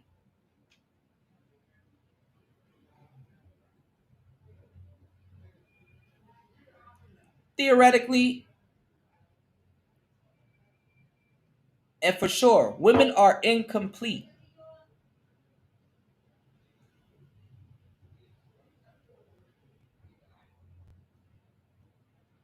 Becoming a lesbian is a woman attempting to complete herself. Acting like a man is an attempt for women to try to complete themselves. That's really what it is.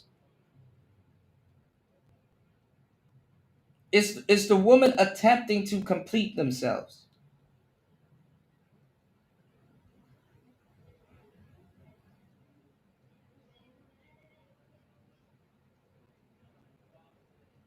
It's an attempt to complete themselves.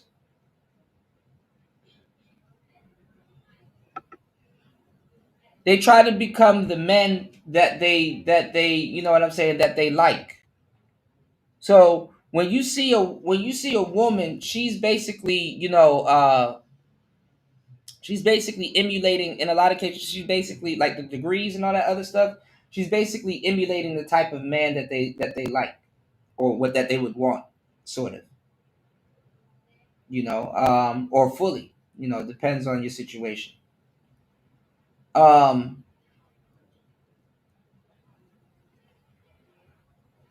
This is why when they get to that level, they become the new standard. A man has to have that or that. So they basically try to become the man that they want, the men that they want. But in the meantime, in between time, Big Mama's sexuality and sexual needs and tendencies need to get met. So what do you think happens in that situation? What do you think happens in that situation?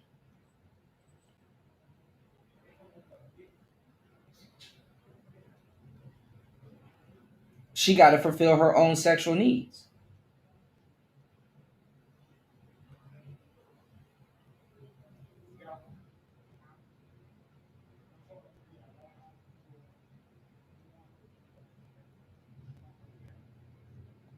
So who you think she gonna be sleeping with when she's not sleeping with her type? I keep telling y'all, a lot of women are not practicing hypergamy. They're practicing hopergamy, homie hopping, frivolous dating. That's not hypergamy. Not a gender thing, and I don't know when people are. And also, too, the lesbian community is distracting a lot of them for practicing hypergamy anyway. We're gonna catch on to that. It's people suck. All of them. What do I always say about going to the neutral lesbians? They're gonna keep it the realest. They're gonna be the most honest. The studs are tired, honey, and I'm gonna speak for us all when I say this. Y'all need to stop sitting here acting like we supposed to be super masculine or some shit. Like we supposed to get down and change your tire. Who? Bitch, I'm not about to get down there and change your tire. You change your tire. Do you know how to do it? Why the fuck should I know how to do it? We both women. We both got coochie. So what you looking at? See, now all of a sudden they're both women and they both got coochies. Now all of a sudden you're not pretending to be a man anymore because of a tire. See, there's no men in the equation to regulate the situation or to bring any type of order. Just two frustrated, confused women. What me for? Hey. Well, I assume it's because you're playing the more masculine role. They think you should do the more masculine things. That And that's when women do that delusional shit. Because technically, if you were supposed to play the man in the relationship, she's supposed to look to you to be able to do that. But guess what? You're cosplaying. And now you do that thing that women do with men where they gaslight you and play this game of,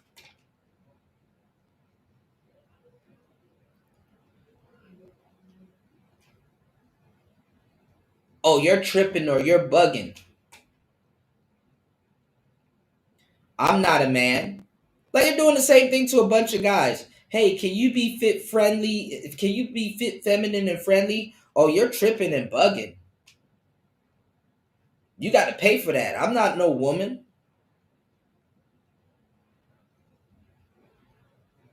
I saw Obsidian arguing about this shit last night. It's like, bro, it's over, bro. That shit over with. Why are you still worried? Why are you still arguing with women to be fit, feminine, and friendly? Why are you talking to adult women like, please be nice, just be nice, be pleasant.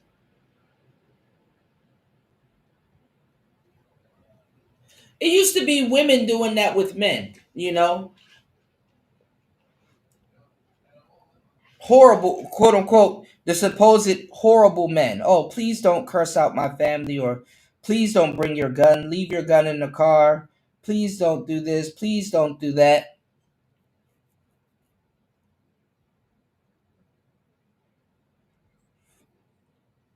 Men got to beg women to be nice nowadays, man. That's crazy.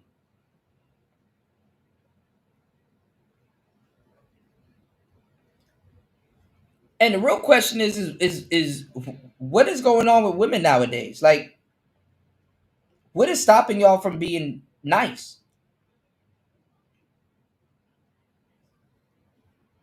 What is stopping y'all from being decent? Somebody did something to you? Or was it self-inflicted? Why do men and women have to negotiate this out of you? Look. Do I agree with that? Absolutely not.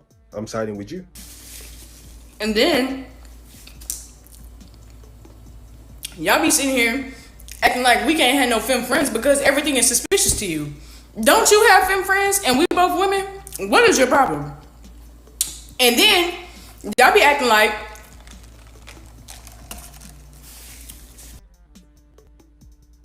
they clearly only like manly women though. So maybe it's different. You know? Like you could have stud friends because you don't like manly women. I feel like I actually feel like I'm siding with the femmes. We can't be too feminine. Who? Honey, let me let you know something. I am so LGBTQ R-coded that I'm gonna give you attitude when I feel like giving you attitude. And then I'm gonna be masked when I feel like being masked. I ain't no STEM. But just because I'm in tomboy clothes, don't expect me to be walking around acting like no nigga, because I'm not a nigga. And the niggas be DL anyways, and they be wanting us anyway. So why the fuck would I act like them? Well, you are a female. So I don't think that would make a male DL for wanting you. No, to a certain degree, depending on how they go about it. You do got some stud chasers, and it's like, bro, a lot of these niggas are prison minded and institutionalized. So you'd be surprised. That would be the case. Like, come on, bro. Come on, we gotta be real at some point. Like, literally. And then y'all be sitting here, excuse me, and I'm looking at my little list because yes, I wrote a list. Because yes, we're tired. Yes, we're sick. Yes, this needs to be addressed. Yes, it needs to be fixed. Yes, we got beef with y'all. Okay, so yes, I have a list. Y'all want us to always be the giver when we in the bedroom and shit. Girl, you want to get cracked 3-4 times a week, but you want to lay on your back, and you wonder why I don't want to get up and crack your ass. Now, if I can lay on my back every once in a while, well, don't let us find out you're tired of fucking. Sex is work, ain't it? You tired of stroking? Get up on your backstroke. Come on. Then I'm fine with that. I'm fine with that. If I could just lay on my back while you get up there and you do your little 1-2, I'll be all right. I don't know, man. It sounds like you want to play the, you know what I'm saying? You want to play the role of the masculine, but you don't want to do it. You want to half step. You don't want to fully commit. You don't want to fully commit to that man shit that you were trying to do. You don't like putting that one. You know what I'm saying? You don't like that one. I mean, I guess why would you? You're not feeling anything. If you're a stud, but you're not, she don't do nothing to you, but she just points you to crack all the time. That's just you doing cardio, bro. Just doing cardio for no reason. Just you got to offer something. You know what I'm saying? You got to get some scissor action, go to something. But all that one-sided stuff, we are tired. Another thing, people be saying, and you know what's funny? And I talked about this in my book. Shout outs to Morbid for purchasing the book. Shout outs to Morbid Trinity.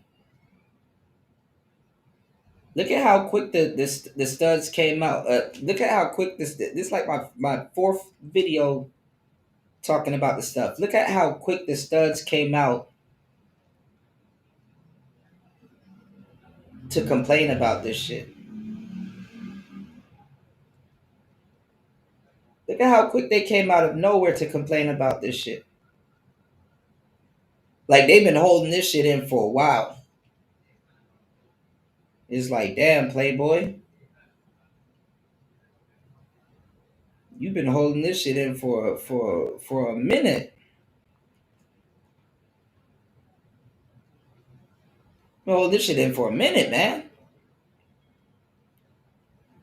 We're tired.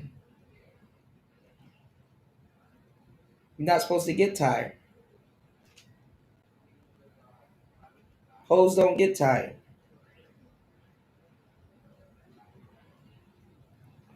Women gonna put them to the work. Women gonna put them to work. Hey, and let me give y'all some good game too. I'll give y'all good game this whole time. The first women that are gonna be enslaved with this fake femininity bullshit are going to be the studs. Are going to be the lesbian women. And guess who they're going to be enslaved by? Their women. we can't be two masters and we want to be a little boy. Bitch, let me tell you something. If I wanted to be a little boy, I could be a little boy. There's something called transgender, okay? I could change into one. It's that fucking easy. I just don't want to. If I want, No, you can't, and you afraid. Like most lesbian women are afraid to get their parts removed. You're not ready to lose your coochie. to be a little boy, I would be a little boy. I would act like a little boy. But then when I'm not acting like a little boy and I'm acting sassy, you calling me sassy. What's the problem? What's wrong, mama? What happened? Why would sassy be an insult to you? You're a woman. Oh, I can't. But you, girl, we both girls, okay? Because they can't call them gay because the women are gay, and they can't really use that as ammunition in that relationship, even though both of them are gay. A lot of women that are calling men gay is because they're gay. Come on now, fellas, put 2 and 2 together. You're supposed to be the logical. Let's fix this. Let's get together. Another thing is, these stud friends. Why women are playing with you because they selectively play like they got no sense in certain. Yes, and this go to you studs. We need to collectively work together because when we trying to be friends and y'all acting like we in competition and shit, bitch, it's not my fault you look like a bug and you mad that all the bitches is trying to come to me. I mean, you can't be taking all the hoes, though, come on. You got sharing is caring.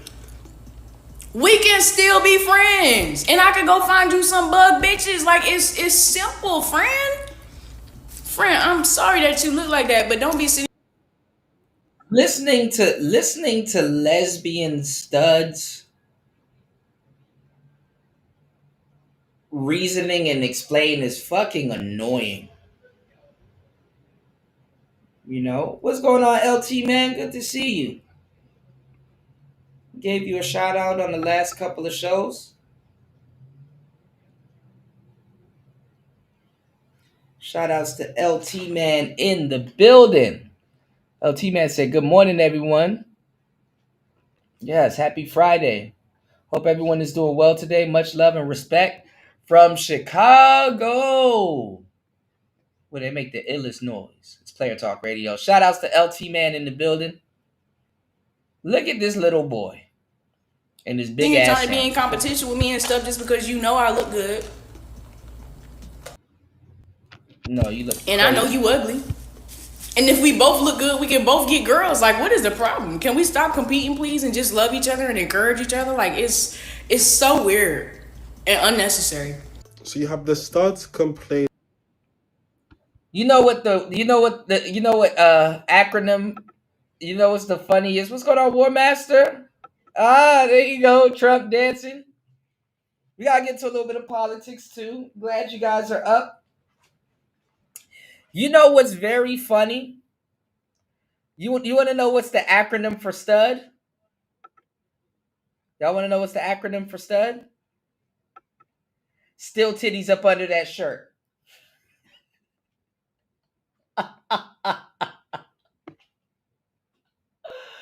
It's still titties up under that shirt, y'all. It's still titties up under that shirt. Not bringing enough to the table, and then you have them complaining about their friends being in competition with them. I know. I'm thinking about.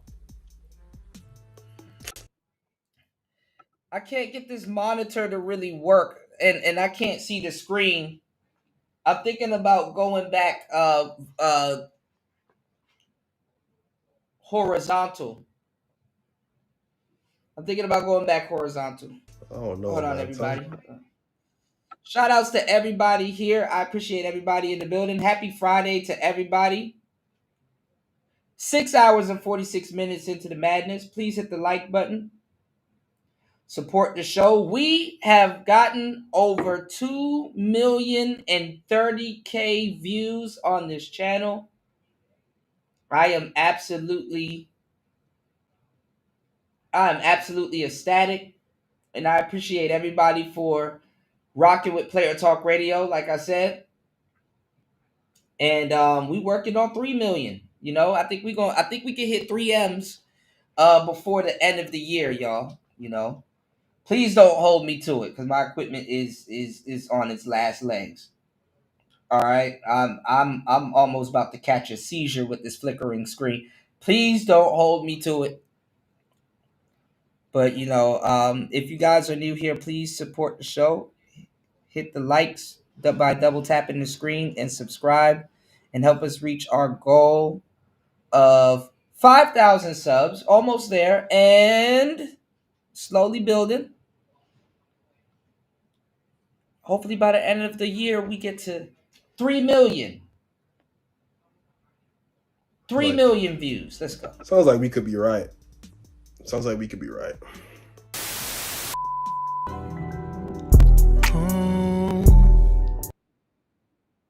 All right. All right, let's keep it moving. There's so much stuff that we got to cover. It's almost uber ridiculous. It's almost uber ridiculous, okay? So this went down in Dallas. Seek singles mixer. This past week. Okay? This went down in Dallas this past week. The women are upset that men did not show up to this mixer. And then also, too, the men that did show up to the mixer, a lot of them had girlfriends. And then, I think it's another separate event that happened in Atlanta. I think the other one's in Atlanta with the men with the red dresses. You know, the brothers, they put on their red dresses and they was out there in Atlanta outshining women. And the women were jealous. You know, and they were like, you know, but we're the women, you know. So I talked about this for years, you know, how a lot of women have abandoned their femininity. And then when they saw it getting took, they want to double back for it. And let me tell you something.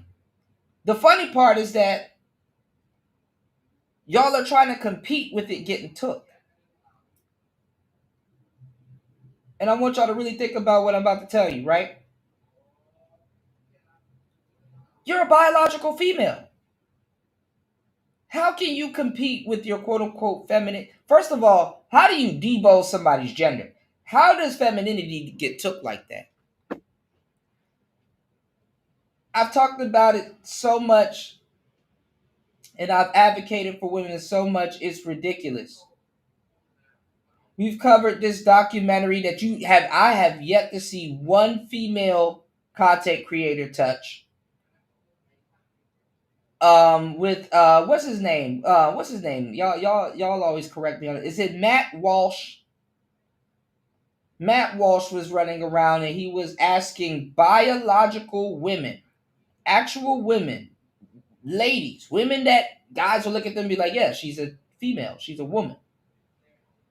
He was asking openly to actual biological women, what is a woman? And it was like pulling teeth. They were fighting for dear life to answer that. They didn't even want to answer that question. They couldn't answer that question. Even the straight quote unquote biological women were being silenced. And it's funny because gay people are bullying actual biological women. And then the funny part is that women are gay as hell. So this is why they have to run this narrative for the lonely male epidemic. Male loneliness, the male loneliness epidemic, the MLE. I've been covering it for more than 10 years. Every time they lie, because it's a ploy, it's fake, it's to get men to participate. They need men to participate. Lesbian studs aren't spending enough money. Lesbian studs, to tell you the truth, let me give y'all the game and tell you why lesbian studs are really of no use to the government. No matter how much they cosplay as men and get high paying tech jobs. Let me tell you why lesbian studs are of no use to the government. The government can't send them to war. They got full body autonomy. They have the right to fuck their own body up if they like. Just like any other woman. but the government can't send them to war when they want to. The government can't tap their pockets when they want to. They're not spending nearly as much money as a man would spend on a woman.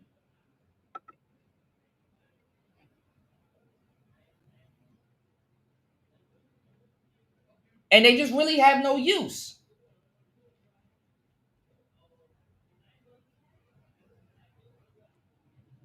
And it's kind of crazy because I feel sorry for the lesbians and the studs and stuff like that, because, sister, if you don't know how to play your role as a stud right, you're going to put yourself in a fucked up corner where women have no choice but to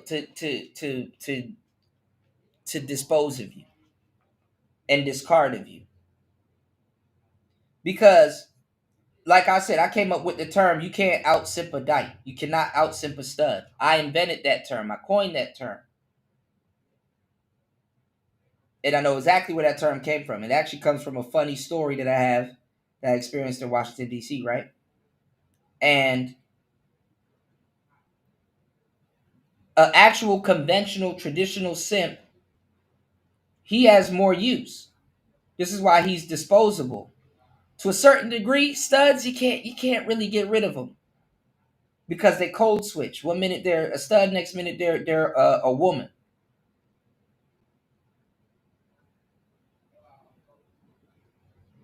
So they really have no real use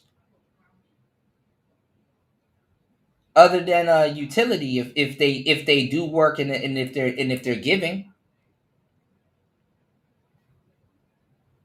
And they're not going to be happy with that. As they shouldn't. As a lot of men aren't happy with the position that they're put in. But guess what? Men don't have control over their bodies. Men are controlled by women and the government. Men don't have that type of control like that on a certain level.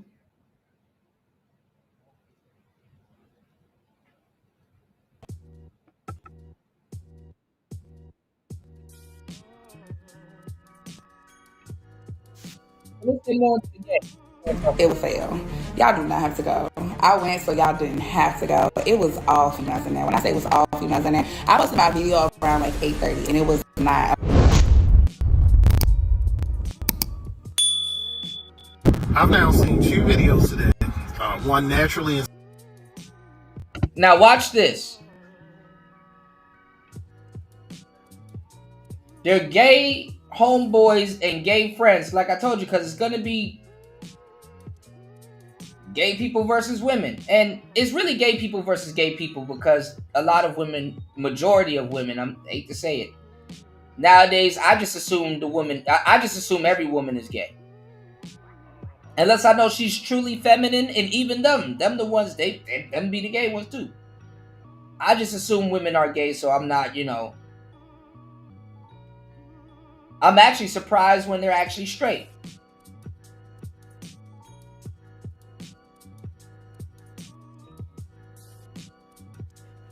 That's just the environment. Someone tagged me in the other one of 2 Dallas TikTokers or influencers who went to a singles event last night. And both of them had the same thing. First of all, Dallas women are gorgeous. They always have been. Shout out to them. They were talking about how it was all Dallas women in there and no men. Like, they literally said the exact same thing. Both of them said it was like 10 men in there, including the one guy who made the thing. Right? Because one of the influencers was a guy, the other one was a girl. And I'm just going to tell you why the men aren't going. The men are exhausted. They are exhausted from the rejection. They're exhausted. Now, I just played you a video of how the studs saying they're tired. The studs, the lesbian studs are saying, we're tired, we're done. It's not worth it. The juice ain't worth the squeeze.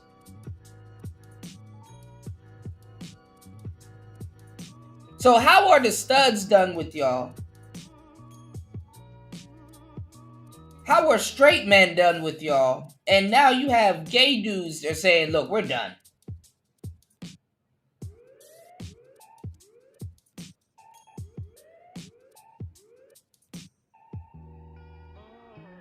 And listen, and these videos came out less than 24 hours ago. How are all of these people telling you that they're tired of you? What did you do?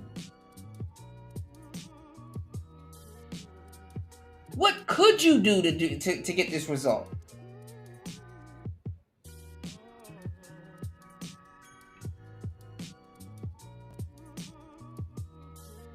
What must one do to get this result?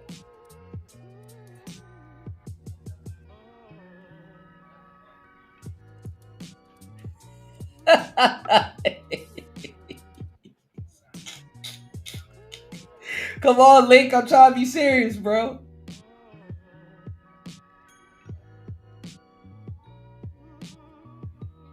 Oh my goodness. Y'all please hit the like button, support the show. 7 hours into the madness. Giving y'all some good game. It's Player Talk Radio. Exhausted from the criticism. Like, think about, I made a video for y'all earlier this week about some girl. And see, the funny part is that the sisters will go after this brother probably thinking that he's straight. And he probably sashaying harder than she is. And you know what? Even though it's like, you never know. Because, I mean, you got some brothers that look like they cool as hell. They're like, yeah, you like a young player. Gay as hell.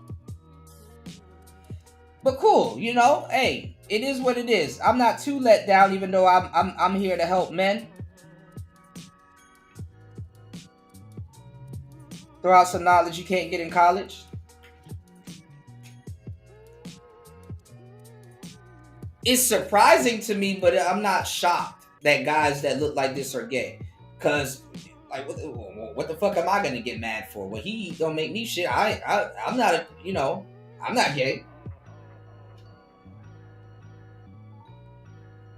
So I don't know what type of letdown it's supposed to be. It's like, well, damn, I sit up there and I'm like, dang, another one bites the dust. It would have been, if he was straight, sisters would have been all over him.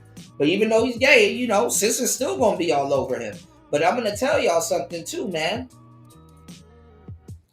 I know it gotta burn up a lot of sisters inside to approach a dude. He looks zesty right here, but I mean, I know it gotta burn up a lot of sisters inside to approach a dude like this thinking that he's straight and he starts sashaying harder than you and like, and get rejected. That gotta be crazy. A lot of sisters gotta see what, and it's like, yo, y'all created this. Y'all created this.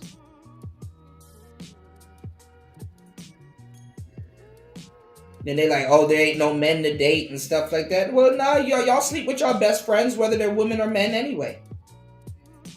Why are women act like they ain't quadruple dipping? I like that there's a reverse. This is what I want to say. I like that there's a reverse element to it. Because you got a lot of women, and shout out to Dave Chappelle for the joke. You got a lot of women that's dressed up in fire marshal gear. Then will get mad when somebody runs up to them and say, hey, there's a fire over there. And they'll be like, oh, I'm not a firefighter. Well, why you got on a firefighter's uniform? So I'm glad that there's another cosplay element that at least makes them sit back and think like, dang, I thought this dude was going to be straight, but he this man gay as a whistle. And the reason why that's funny is because, especially in more than hindsight, was because they thought Kevin Samuels was going to be their little gossip buddy friend.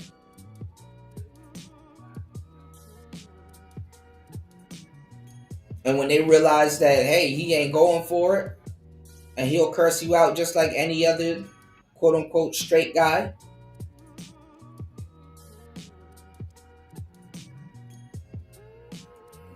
The black woman wasn't able to turn the channel ever since.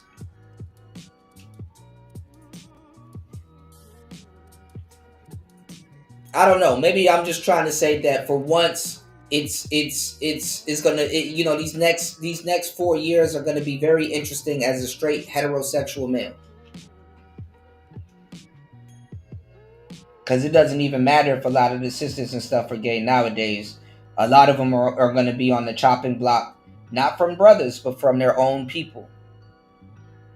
Because if y'all want the real shit, stop listening to black people. Go read them white. Don't read them bell hooks, but go read them white feminism and LGBTQ books.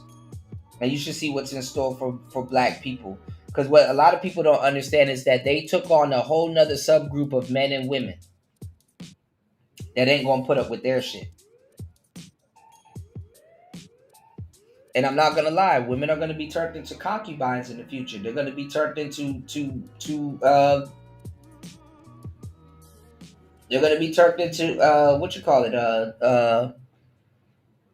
breeding cages, damn near.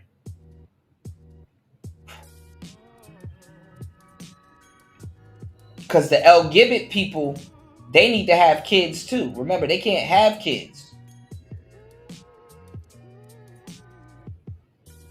So they got to lasso and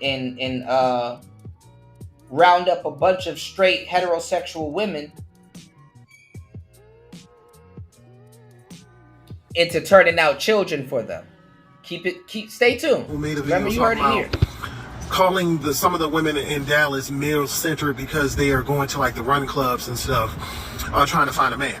But those will be some of the same women who would come to a singles mixers. They don't want to be male-centered. They think men aren't worth anything, but they would be at those events. And the dudes are kind of tired of it. I'm not saying there's no hope, but I'm just saying. Hold on, guys. I gotta switch my audio. It's not Cap LT, man. I'll explain it. I've done it before. I got all the receipts. Hold on, y'all.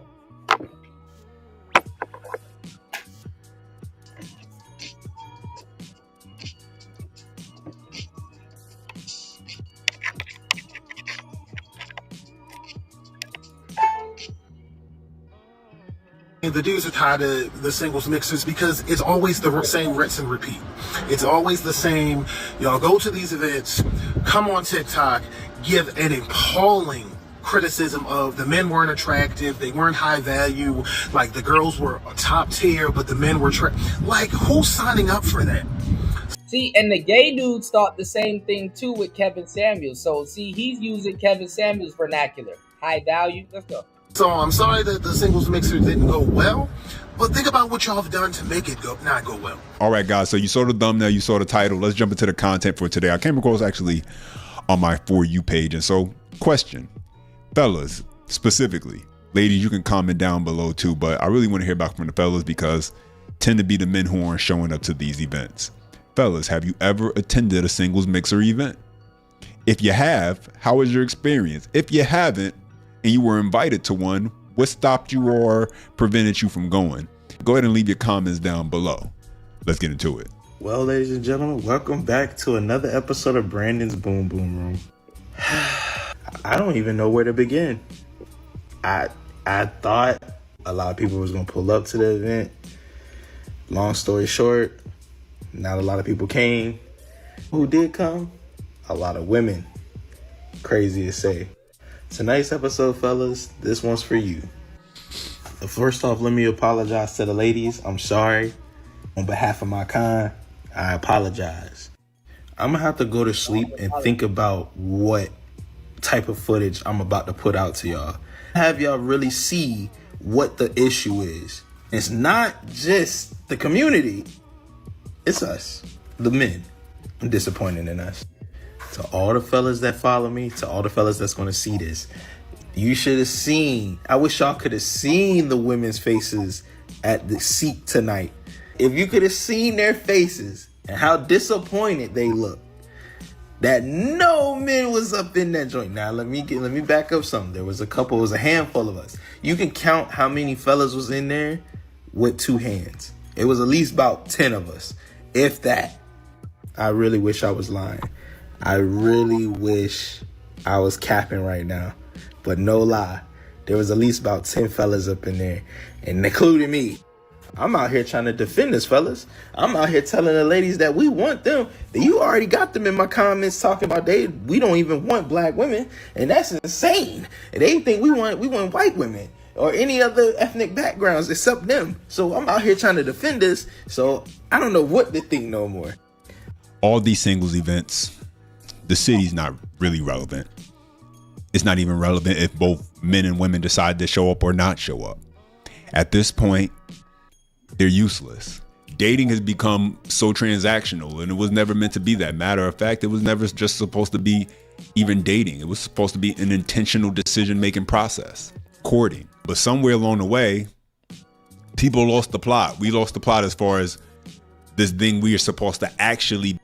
Now, dating has always been transactional, but it was reciprocal and it was mutual. Fair exchange, no robbery.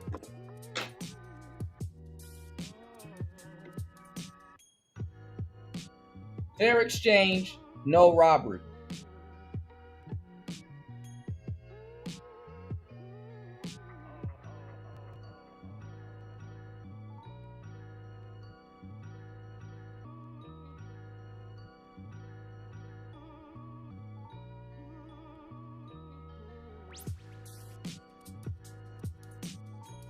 Got fucked up. Let's go. Be doing when it comes to this dance we call relationships between men and women. It stopped being about 2 people getting to know each other with the intention of forming a romantic relationship and eventually leading towards marriage and eventually leading towards starting your own family. I mean, nowadays we've normalized starting a family before you have the marriage. So why is courtship necessary? And nowadays what we're left with are people who are just dating aimlessly, looking to be impressed, looking for someone to boost their ego or get free meals, trying to find someone that they can sleep with as quickly as possible just so they can satisfy their sexual desires, all of which don't put you any closer towards actually finding the person you are authentically compatible with. Seek singles mixer, it was a fail. Y'all do not have to go. I went, so y'all didn't have to go. It was all females in there. When I say it was all females in there, I posted my video around like 8:30, and it was not a lot of people in there. Around 9 o'clock, it got packed. Like, it got packed full of women. It was like 10 men in there. 10. And like half of them was with their girlfriends. I was like, did they not see the memo? Like, what's going on? Oh my God. And it was a $20 hookah. The hookah was $20 and then it was $10 for gratuity. Like, and see, that's the thing. They show up. They get plastered. They get drunk as hell.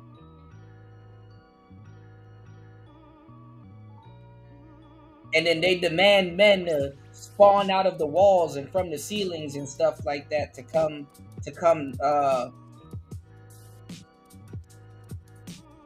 talk to them and deal with them.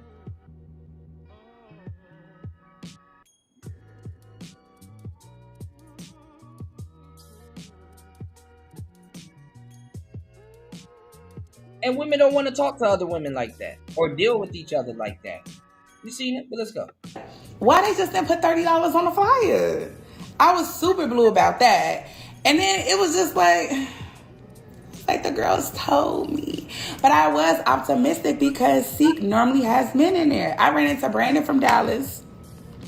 He ended up coming and he was like, I tried to tell the guys. And the girls were looking good. Don't get me wrong. Y'all came in there stepping. And let me tell y'all something. When a woman said the girls were looking good versus when the guys say it, it's 2 different things. Women will say anything looks good. You can put a wig on a pig and put her on fig, and a girl will say, oh, yeah, she look good, man. She top notch. She top notch. You could put a wig on a pig and put him on Fig, and oh, she top notch. She top notch. Fuck out of here. Y'all came in there with that ish on, and I absolutely love that for y'all because y'all really looks good. But like, ooh, I don't know. Y'all don't have to go. I'm not going back. I'll be back on a random day. Go on a Sunday when the game is on. The guys be in there, but at that singles mixer, 0 out of 10. 0 out of 10. You know what's so interesting about this is that the narrative that's been being painted, even by the mainstream media, is that there's this male loneliness epidemic that's going on. I forget, maybe it was CNN or PBS, whoever, but they actually did a literal episode talking about male loneliness and that issue. But consistently, when you see these singles events being held, a common trend is women will show up in droves. I've done videos on this in the past where this is a commonality. Women showing up, the men deciding not to partake. And so even though the mainstream media and those alike will try and highlight and make it seem as if, you know, men are lonely, the truth is men have tapped out the dating market because men do love women. And no matter what the narrative that gets pushed, we're better together than we are apart. But also men, they have evaluated things and they have to question what's the return on the investment. And so, yeah, part of it is transactional dating, which has ruined relationship potential. Part of it is the fact that courtship is dead. And what you can't ignore is that another part of it is that men have tapped out the dating market because it seems not to be worth it anymore. Even if he knows what he wants, he may just not believe it's out there. And I'm not saying that's true or even a good mindset to have, but it's just a matter of the mentality that does exist. The reason why men are going to singles mixers, especially in Dallas, it's not a prize to win a bill. It's not a prize to win a bill. I want y'all to know the second you go to these singles events and you're in there and there's a mutual meetup, after that mutual meetup, there's nothing, it goes back to regular. It still goes back to you pay for it and you hope that she reciprocates. It still goes back to she. And this is how they duped a lot of you guys too, because I remember when they introduced Bumble. Y'all remember the website Bumble?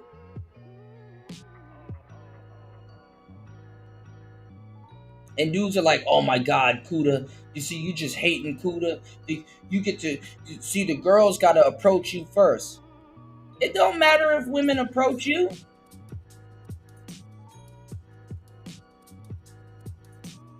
It doesn't matter if women approach you. Women are only gonna approach you long enough for you to holler at them.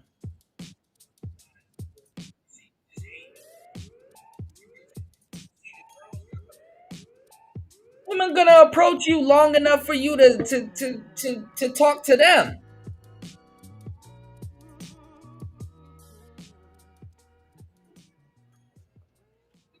That shit don't matter. Shout outs to everybody here. 7 hours and 16 minutes into the madness. Make sure you guys hit the like button. Please support the show. Please support the Cash App. Hit the PayPal. Trying to hit our show goal today so we can get some new equipment. Lord have mercy. It's 2025, y'all, and we still gotta explain this to men that are allegedly outside.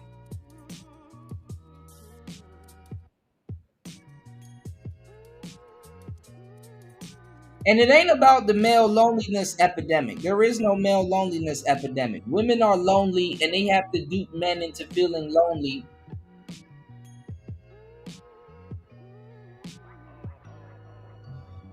to try to not make women lonely. It's the women that are lonely. And they got all of this stuff. But let's go. She's dating. And she went to an event to find men to date. And then when she leaves here, she probably has other pursuers or some type of, like, if I found her attractive, then most likely somebody else found her attractive. I'm not the only genius in the city. So if I went up to her and I said, oh, you're pretty, I want to take you out. how many other times this week am I gonna have to worry about that? Because not only is she just an attractive woman, she's an attractive woman that's getting out looking to be in mixers and stuff like that. Like what?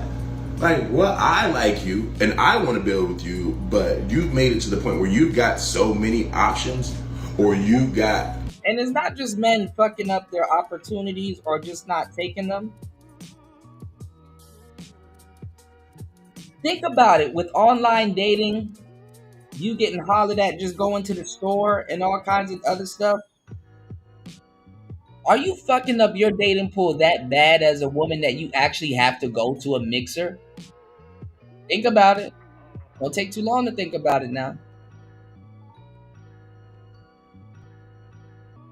Fellas, she can get dudes off her phone 10 times quicker and easier than you can.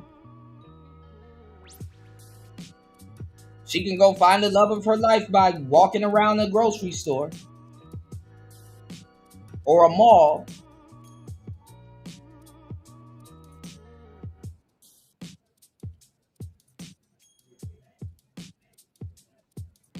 There's a lot, but there's no excuse at all for some of these women to be single. If they are a catch. Let's get it. So many opportunities to go on dates. I'd be like, I don't want to date no girl. I don't want to date no woman that's on 4 dates a week while I only get one of them with her. I don't. And these singles mixers are either women that can't get a date in the first place. Like, just can't. Like, don't have the je ne sais quoi. Don't have the, y'all say all Dallas women are pretty. All Dallas women are very well put together. I'm from Atlanta, baby. We play different. I ain't gonna lie, it's crazy that it gets to that point that it is kind of a red flag to meet a woman at a mixer nowadays.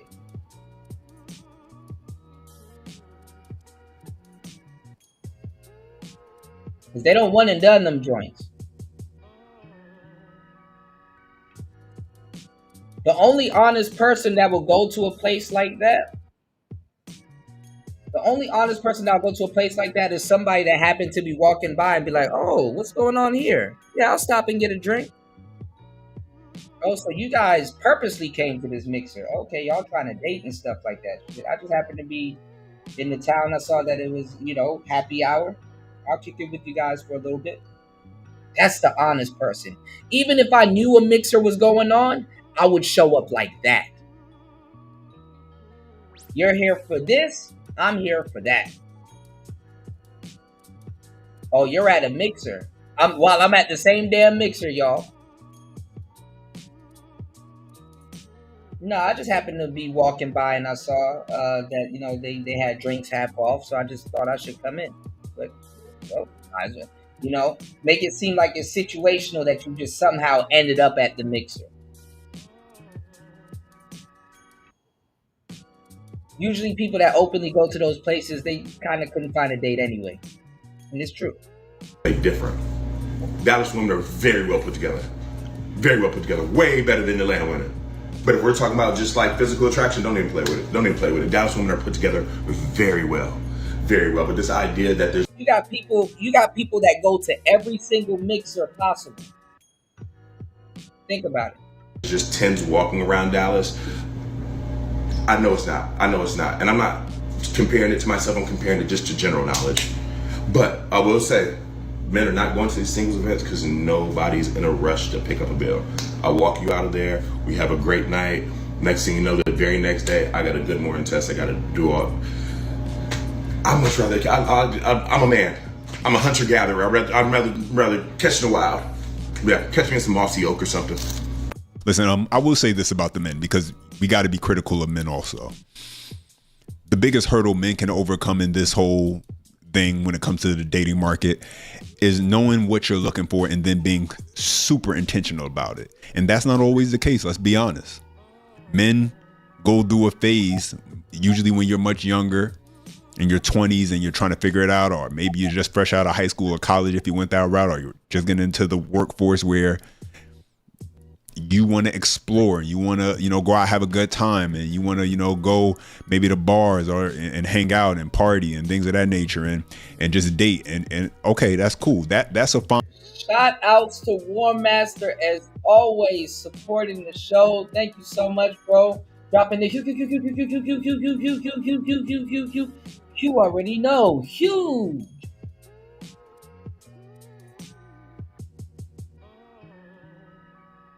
$20 on the Cash App as always. War Master says, oh shit. Hold on, y'all. Working with a monster. Hold on, guys.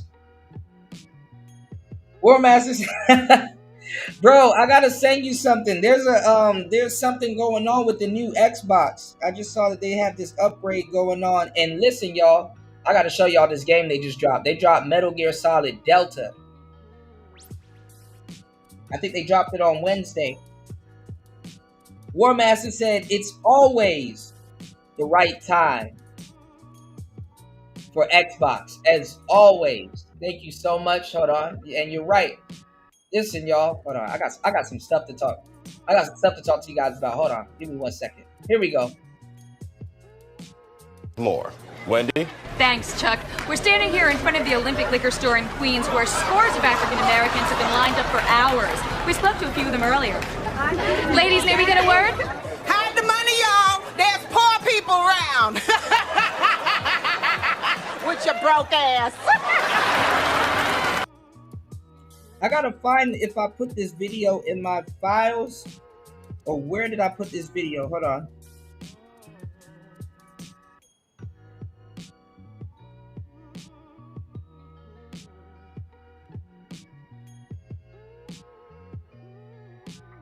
Hold on.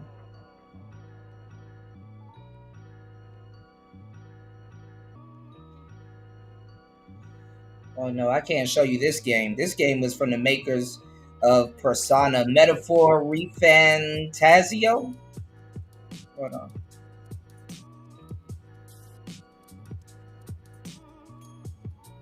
Hold on, y'all. It's raining out here. Hold on.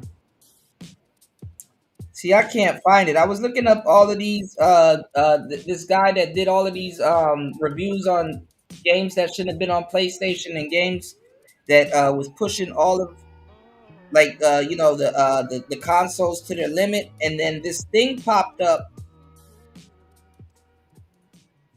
This thing popped up about the this new thing that they're adding to the new Xbox. And I think I saved it, but I don't know where I saved it. I'm gonna see if I can find it. I'm gonna tag you in it. Shit, it's raining like crazy, y'all. You said, how have you been, man? I've been good, King Pix. Good to see you, player. Yeah, Metal Gear Solid Delta is a remake of Snake Eater. Hold on, we're gonna get through this. We're gonna get through this clip, and then we're gonna jump into video game mode. It's a remake of Snake Eater, and they redid a lot of stuff. They redid all the camouflages. Like, there's this one weird camouflage that basically takes on the camouflage for like, you know how like in Metal Gear Solid 4, Snake had the octopus camo. So he didn't really have to keep changing his actual camo. They got a camo like that in there. Because, there was a lot of different Easter eggs in Metal Gear Solid 3 Snake Eater where, you had to shoot the frogs, and then they had the ducks. And then you had like the different face paint. Then you had the different camo. I think so. It had a chip on it also. I don't think it was just the dashboard. It was like a hardware. Hold on. I think Xbox is getting like a War Master. If you break another Xbox, bro, hold off before you get a brand new one, because I think it's like a hardware chip. Oh, look at this. Teenage Engineering's new PC case is plastic and free. I gotta see if I can find it, man. This is why I really don't like when YouTube videos get recommended to me and then they just disappear, man. I be trying to save them or have them in my history, but I don't know what happened to this one. But give me 1 second. Let me see if I can find it. Let's get back into this. Hold on, y'all. Hold on. fine stage to enjoy as far as things go, as long as you don't make a mistake that's too big to come back from, such as having kids with a woman who you weren't supposed to be creating a life with. But once you know what you're looking for, then it becomes an easier task to avoid the women who are just out here trying to date 4 or 5 men. And you figure that out by taking the time to get to know somebody. Yeah, but it's a way better revamp, Link. You might want to pick this one up, but the problem with newer games is that they still don't give you that nostalgic feeling. But this one, you might want to pick this one up. We're gonna go over the trailer. I got you. Being intentional with your questioning and better understanding of where is this person at that current phase of life. And you can find out a whole lot from people just by talking to them.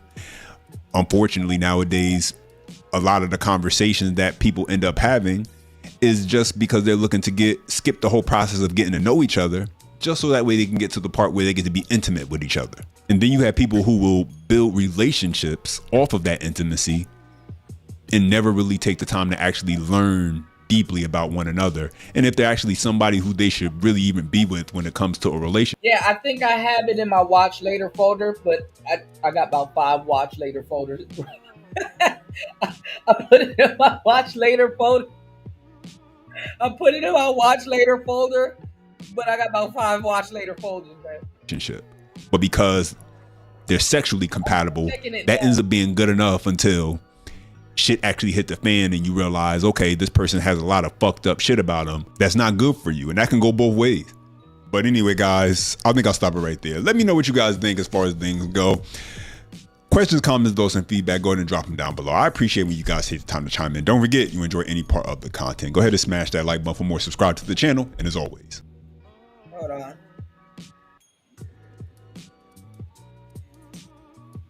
I got this in my watch later folder. Hold on, let's get into this real quick. Let's do this. Hold on. Because I do got some stuff that I wanted to show you in my watch later folder. War Master. So let's do this. Shout outs to War Master in the building. I'm about to take a quick detour, but this is all bro code.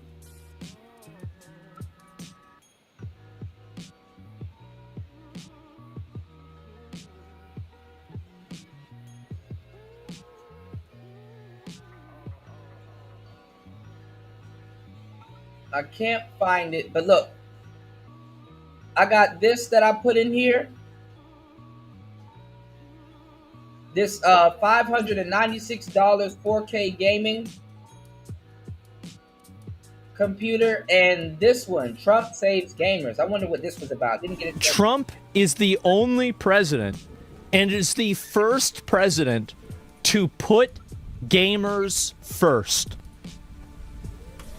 President Trump just signed a new executive order, and it could be the biggest news for gamers who haven't heard yet. Games are being censored, not by Steam though, That's right. but by the banks that handle the money. This new executive order is the first legal step in stopping this. Recently, if you haven't heard, some games were removed from the Steam store, but That's this right. wasn't because of a them. bug or a developer's choice. Instead, it happened because a big payment company like MasterCard decided that a few games were a reputational risk. This is a vague rule that lets them pressure a company like Steam to remove any games they don't like. As a result, the banks that handle the money for Steam got involved, creating a chain of pressure. Well, they create the chain. They don't do it directly. They do it through middlemen so they can avoid being directly accountable. Will he also allow gamer words to be used again? His final executive order at the end of his term will be legally mandating the allowance of the F word again. You're going to be able to call your friends the F word, and you're going to be able to call anybody the F word. To the games actually being removed. This is a big deal because it shows that a third-party company that handles the money, not the Barron government told him to or do this. Steam itself, is now deciding what we can and can't buy. This kind of power is a form of digital censorship, and is especially concerning since a new rule was recently added to Steam's guidelines that gives them the power to remove content that may violate the rules and standards set forth by our payment processors. The thing is, the Steam situation is just one example of a much bigger problem. It's part of a growing trend of these payment companies censoring or even debanking anything they don't like. Debanking is when banks or payment companies close accounts or refuse to work with people and businesses. I don't see how this isn't illegal. I mean, having a bank account is necessary in today's day and age. How the fuck can you just take away somebody's bank account? Like, I mean, really, like, that's like taking away a person's internet or somebody's water or something like that. They do it via terms of service. It should be, yeah, having a bank account should be viewed as a utility in the same way that water or internet is a utility. That's really what I think. For reasons that aren't actually about money. The censorship we're seeing on platforms like Steam is very similar to how banks debank people. The payment processors are essentially saying, if you don't remove this content, we will stop doing business with you, which means you can't get paid. This is a direct financial threat. It's what itch.io stated when they said they had like banking is, I mean, there's no universe where you can imagine that banking is not an essential service. In the year 2025.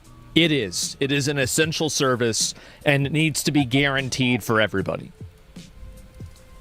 To act urgently to protect the platform's core payment infrastructure. And also when Valve said if they didn't remove the... Look at how quick they are to take away men's bank accounts for gaming. Look at how quick they are to take men's bank accounts away from gaming. I was also, too, I think I told you guys on the last show, I was also, too, looking at clips on how they change Tomb Raider's graphics and Lara Croft's look and turned her into a feminist. Have you seen Lara Croft nowadays? Who used to play Tomb Raider here?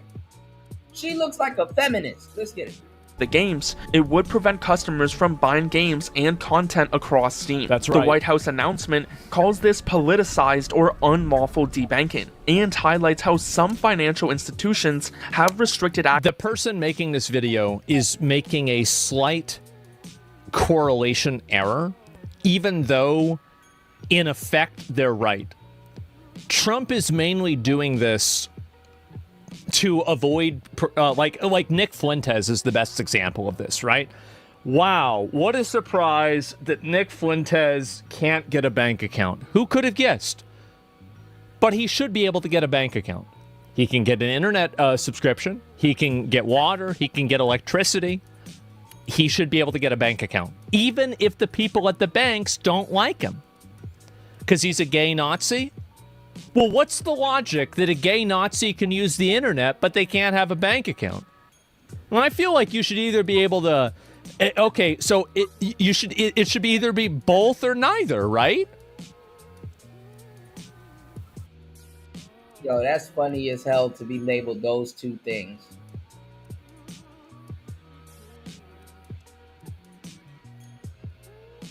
That's funny as hell to be labeled those two things because they don't even get along with each other. Dia freaking Bolical. It doesn't even make sense. Yeah, what is this? You shouldn't have either? I think you should just... I think that unless you're breaking the law, you should be able to get the service.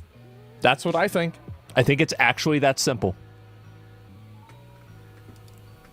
Access to services on the basis of political or religious beliefs, or keep politics out of utilities. Yeah, exactly. What about registered sex offenders? Are you really trying to draw a correlation between a person who has political views that are generally seen as unfavorable and a literal sex offender? Go back to Reddit. You fucking retard. Uh-oh. Get out of here. You're so dumb. You're the biggest dumb idiot I've seen today. And I looked in a mirror today. That's bad. business activities. So this isn't just about video games. Something similar has happened to cryptocurrency companies, legal gun stores, and even anime stores. The White House announcement points to other examples as well, such as when federal regulators suggested banks flag individuals who made transactions related to companies like Cabela's and Bass Pro Shop. Yeah, and again, like, this is, you read this, state capital, federal government suggested institutions flag individuals. Like, in my opinion, I think that what they need to do, this is what I would do if I was in the federal government. I would figure out who was the one that actually made this suggestion. And then I would charge them for voter intimidation, political intimidation, or something like that. Political prosecution. And that's what I would do. Like, one thing, like, if I ever became president, my biggest inhibitor would be the 8th Amendment. Let me just say that. The fact that they let this shit go on is embarrassing. It is absolutely embarrassing. That's the one for cruel and unusual punishment. See, but pay attention to what I've been showing you guys all day today and all last night. You have this fake male loneliness epidemic. Are y'all following me? You have this fake male loneliness epidemic.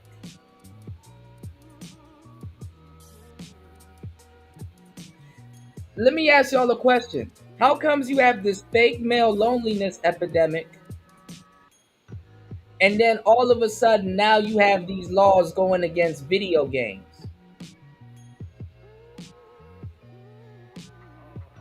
Especially on Steam.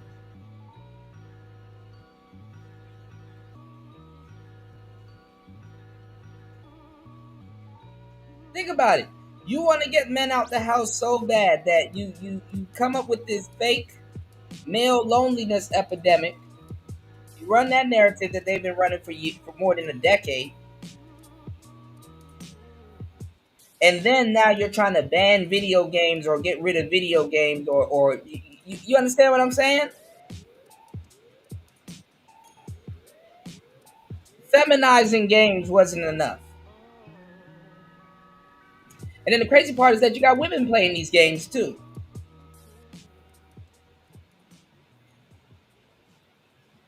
But let's go. That's, yeah. Yes.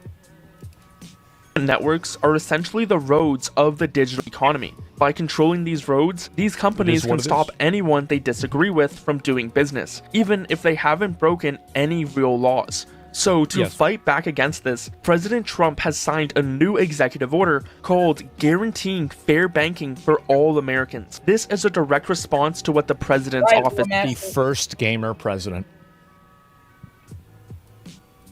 Gentlemen, we're fucking back. I never thought that in our darkest hour, when our anime, cat girl, incest, waifu video games were being taken away from us, our knight in shining armor would be a orange 79-year-old man who says everything's computer when he steps into a Tesla.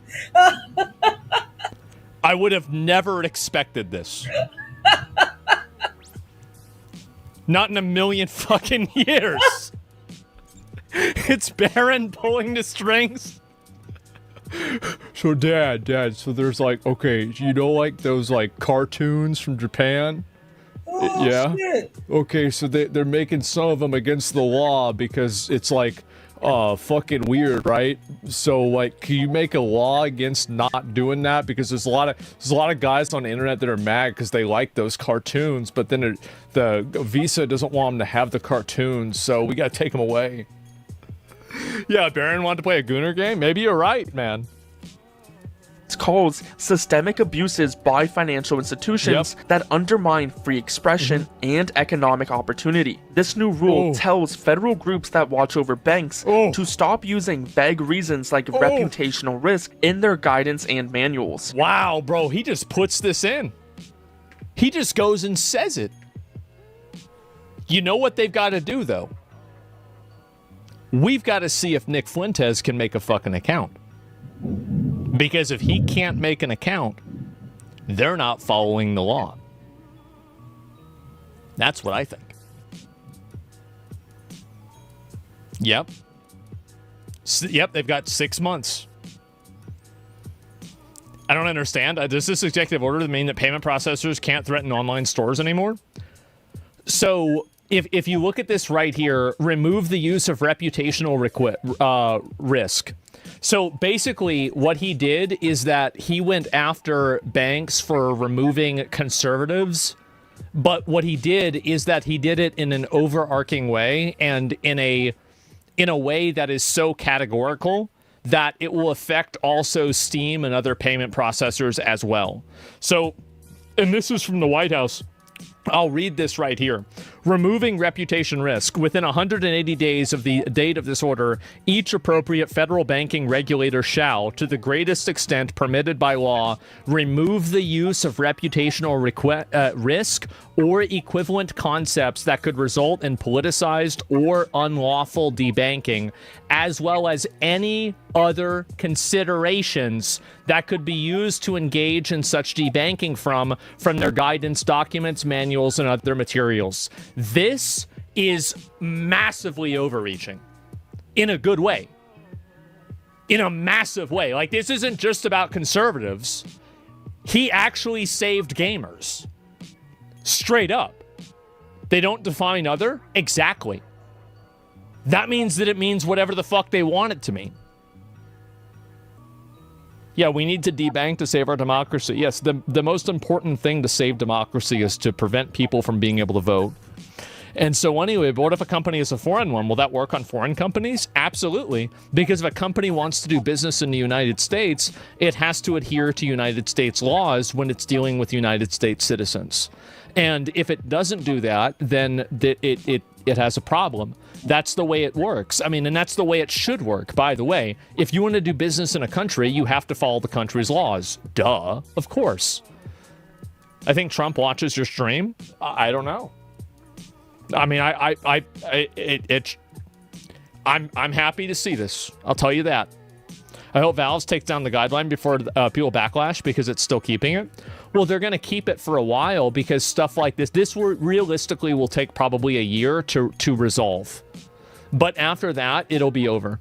The removal of such concepts shall be made clear by each appropriate federal banking regulator through... They're just going to have to try to get Trump up out of there, bro. He's moving too fast and writing stuff that it's going to take people a good minute to try to undo. Formal guidance to their examiners. This is massive. Like, this doesn't just affect conservatives, this affects everything. The order is specific, stating that regulators must remove the use of reputational risk or equivalent concepts that could result in politicized or unlawful debanking. From now on, banks must make their decisions based on clear financial reasons. The order also directs federal banking regulators to review banks for any past or current policies that encourage politicized or unlawful debanking and to take action, including charging a fine. The ultimate goal of this order, as stated by the White House, is to ensure that no American should be denied access to financial services because of their beliefs, affiliations, or political views. This is meant to... That's a beliefs or affiliations. If someone believes in incest, that is your right as an American. That's right. If you believe in incest anime games, that is your right. Reputation equals financial stake loophole, I bet. No, it won't matter because they can easily. The thing is that in order to do that, they would have to provide a parameter for it. And then by doing so, they would reveal that they're not actually upholding that law or that rule. That it wouldn't work. To prevent any financial unfair treatment and give fair access. Yeah, it's Friday, man. Yeah, man. Hopefully you can get a small, like a slight breather today, man. It is Friday, bro. As to banking for all legal business. Yeah, I heard they can be rescinded by the next president, but I think he said if it takes a year, this law would be in effect essentially 3 years if it before whoever gets in after him. I don't think Vance is going to go against most of what Trump is doing. I think Vance is going to make it a little bit more complicated, but yeah. For sure. Businesses and people. So how does this new order connect? Wait, hold up. Just a minute. I want to read that again. Banking decisions must instead be made on the basis of individualized, objective, and risk-based analyses. There it is. Banking is not being used as a tool to inhibit such beliefs, Yeah, you got to hide out sometimes, LT. affiliations, or political views. How's your day going so far? Happy Friday. Done. So how does this new order connect directly to our problem on Steam? This is where the details of how payments work become really important. As Valve confirmed in their response, MasterCard didn't go directly to Valve and tell them to remove the games. MasterCard communicated with acquiring banks. These are the banks that handle the money for businesses like Steam. MasterCard cited one of its rules, Rule 5.12.7, which says that a business can't process transactions that may damage the goodwill. See, isn't this crazy how you can just literally make a law and just invalidate their terms of service and tell them what to do? Damn. Isn't it crazy how you can just do that? You don't have to listen to these fucking retards at all. Yeah, you just get enough people together and then take their rights away. Problem solved. Fuck them. The corporation or reflect negatively on the marks. It's important to know that Visa has a very similar rule, just showing how this is a widespread issue across the payment industry. This is a perfect example of a vague reputational risk clause. MasterCard didn't have to prove the games were illegal, just that they were a risk to their brand. This was in response to a small number of complaints from the activist group Collective Shout. The acquiring banks, fearing that they would lose their partnership with a major payment network, then pressured Valve to remove the games. Valve complied, which is why they weren't fully debanked. So the executive order aims to stop this by forcing financial institutions to justify their decisions based on individual, objective, and risk-based analysis. The key difference is simple. Risk-based analysis is about measurable financial threats. Reputational risk is about feelings and public opinion. The new Hoes mad. Yep. Hoes mad. Complete Karen annihilation. I've been waiting on this for a while. Executive order is designed to stop financial companies from using the second one as an excuse to shut down legal businesses. This could protect game developers from being unfairly censored. So what can we expect now? While this executive order is a major step, it has its limitations. Some might argue that it doesn't mean much because it can't directly regulate companies like MasterCard or Visa. However, the executive just do another one. If they think they're going to get around it, just do another one.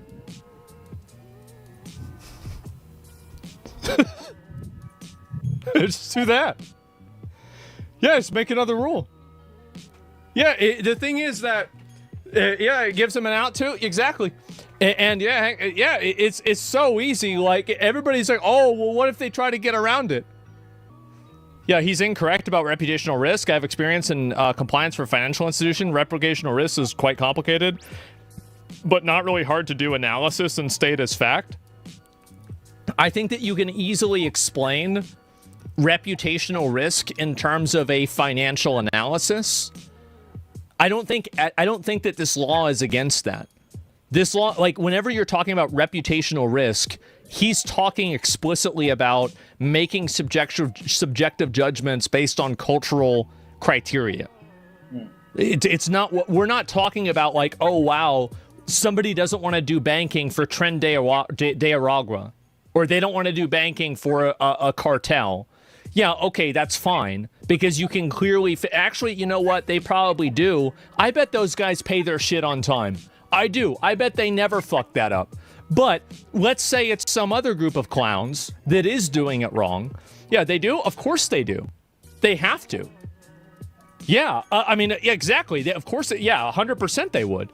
Yeah, I mean, again, like, you know this if you've done anything illegal. Like, there's a level of trust that you exist on, and the level of trust that you have to exist on whenever you're doing shit that's illegal, 3 or 4 levels higher. So, yeah, it's probably no issue at all. Anyway, everybody learned from Al Capone? Yeah, and I mean, like, yeah, I mean, look, I mean, that's just how it is. They don't want a Capone? Yeah, exactly. My point is, though, is that we're not talking about a financial probability calculator for chargebacks or refunds. I think that you and I would both agree that that's a valid reason to debank somebody, because they're effectively using your service in a bad way. But I think that what this is clearly about is it's about social pressures for cultural decisions. That's really what's going on here. Obviously, that's what's going on here.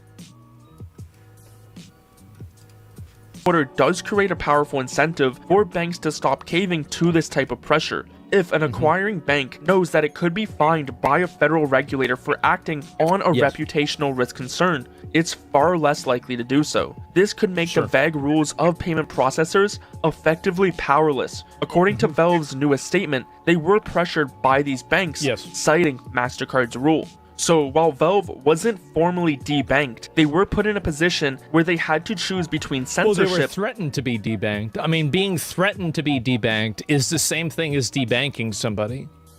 Like, I mean, functionally it is. They're saying, I'm going to shoot you unless you do something. Like, that's not really that much different than shooting somebody.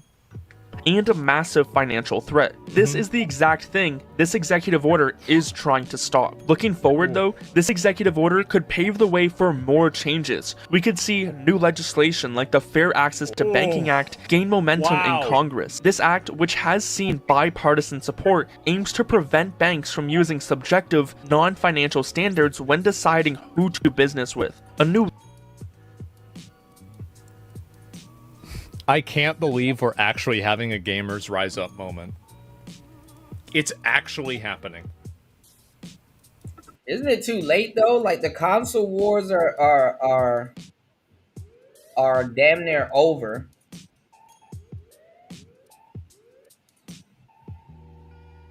But I'm not gonna lie, the true gamers are the PC gamers to a certain degree. Because you know you got some console cats that'll disagree, and I agree. I understand both sides. But yeah,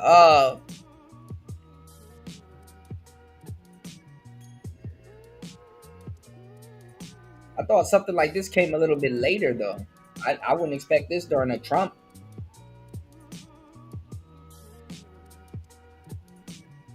I wouldn't expect this during a Trump presidency, but okay. Holy shit. But the crazy thing is that Donald Trump is keeping them busy, and he's equally keeping them busy also. Love to see it. Law would have way more power than an executive order. It could directly and legally stop. He's right about this, is that you need to make something like this a law. An executive order is like a band-aid. Payment networks from denying service based on a business's legal activities or political views. The details of the bill are designed to force this change. For example, it would prevent banks from making decisions based on unfair and random standards, a legal way of saying a decision made without a good, clear reason. The bill requires banks to have a written it's very simple. They should only be making decisions based off of a financial analysis. It should have nothing to do with a financial and legal analysis. I think legal is also important. So like if you're making a decision like, oh, well, this is like a problem because like of their viewpoints or something like that, anything that is outside of a financial or legal analysis should not come into play. Karen's made this possible. If they didn't force Visa, this would have never been a bill. I think that it still would have, because this has been a problem that's been going on for a while with conservatives, like what I said with Nick Fuentes and also with Trump and other conservative groups. Like, for example, there was a website called Patreon, which was a Patreon alternative for people that were trying to raise money, but their stuff got removed from Patreon because for whatever reason it was politically incorrect or some form problematic. This probably will be the same thing. That's kind of what I'm expecting. Documented report showing a risk-based analysis for all decisions. You said it's about content and policies. The left are in every large company. They try to destroy conservatives. We are 80% of the electorate. I wonder how it's going to work in the future, though, because it's like you said, with like YouTube, Instagram, and all these other stuff, they're really trying to shape the, content. And then look at AI. AI is definitely putting content in a whole different perspective that people aren't ready for, too. Like I said, these next 5 years, y'all, they're posturing up for 2030, the next decade. This shit about to be crazy, man. He said time and temperature check in Chicago, 86 degrees Fahrenheit, 11:03 p.m. That's where I'm at. But it's 11:03 a.m. in Chicago. Shout outs to LT, man. There was a brother, I don't know if you heard about it, LT, man, that was pulled out of his car and unsubscribed earlier this week, or yesterday, or the day before yesterday. Real sad stuff. Y'all be careful out there in the shy. Especially if you have your jewelry and stuff like that. People are not playing, Y'all be careful out here. Please hit the like button, everybody. 8 hours into the madness, a full shift. Please support the shows. Player Talk Radio. Let's get it. About them. This means they would have to back up their choices with clear, factual information, not vague concerns about their brand. This would be a more permanent solution, like treating these payment companies as essential services. Yes, so they're essential utility service. That's how they should be treated, because that's what they are. Yeah, it was sad. If the pressure from payment processors start to disappear, the new rule on Steam would become unnecessary and could pave the way for a return to a more hands-off content policy on the platform. So, although the fight to stop... And you got to be careful, too, because, he was out there fish bowling.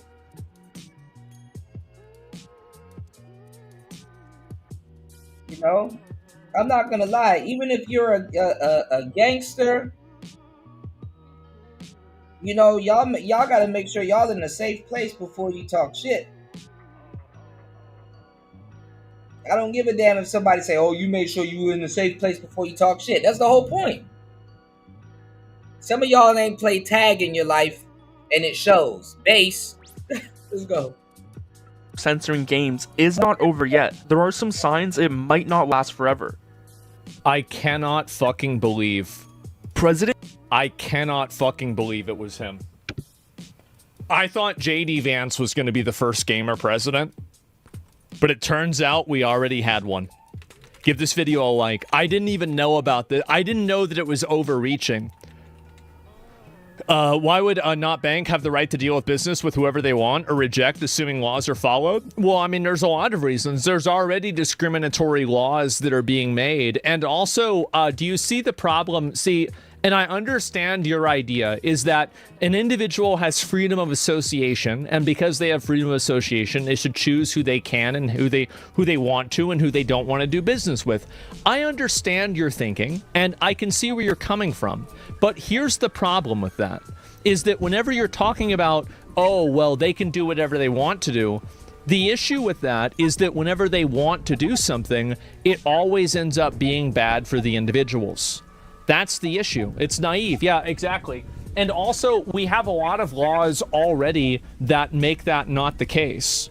And whenever you're controlling a monopoly inside of a market, you also need to be regulated. There are monopolies in America right now, but those monopolies are regulated by the government and they have higher standards of behavior. And so really, whenever you're open to the public, when a business is open to the public, you have to indeed be open to the public. It's that simple. So you can't just, randomly decide, oh, well, you know what? I don't like what you're doing. I don't like what you're saying. We're not going to do business with you. And I think it wouldn't be that big of a deal if only Visa did this or only MasterCard did this. But the problem is that they all do this. Visa, MasterCard, PayPal, and I think a few other ones do it as well. So, yeah, Michael Knowles got totally debanked, and he's a milquetoast conservative. Yeah, he is. He is. Yeah, exactly. It's collusion. Yeah, exactly, right? They work in lockstep with each other.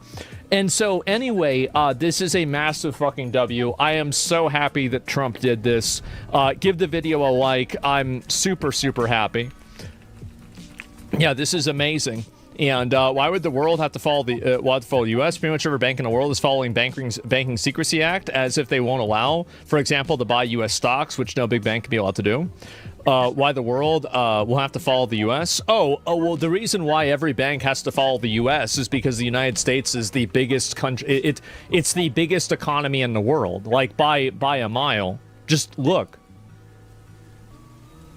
Us and China, like we're massive. Like, nobody else besides China is even remotely close. And keep again, we are like we are like 50% larger than China is even, right? I mean, I think this graph is a little bit, it's hard really to say. But if you look at this here, this is just... But see, China is a concentration compared to America. America is spread out compared to China. Now, y'all, give me 1 second. We're going to get back to this, right? Check out this video on Instagram. Shout outs to LT Man, of this brother in Chicago getting pulled out of his car and shot. I want to get into it with y'all because y'all ain't got no respect. What's up, bro? They got a gun. What's up? Hell no.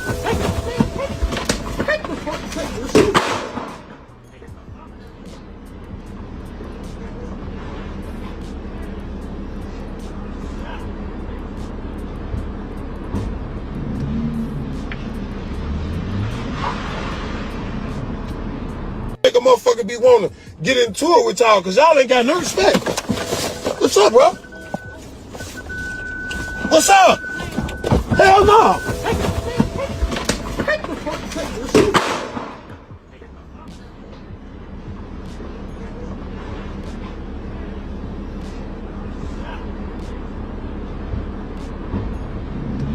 So that's sad.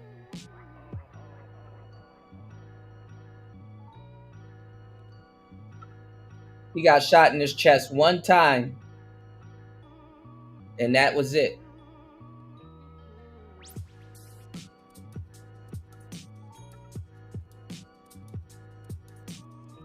Got shot in his chest one time, and that was it.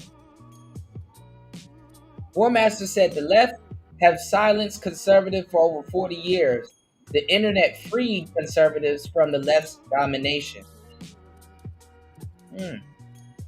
China lies about its population and economy. I'm pretty sure it does, because there's a lot of people that leave China and go elsewhere.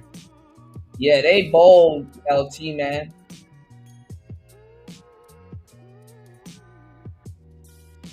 You know, and you see he was reaching for something. You have to have something to buck back.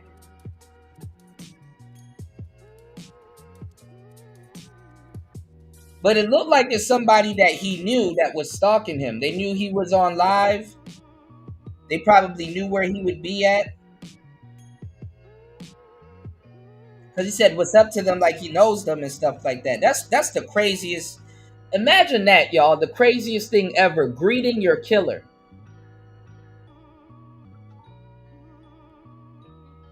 Imagine greeting your killer.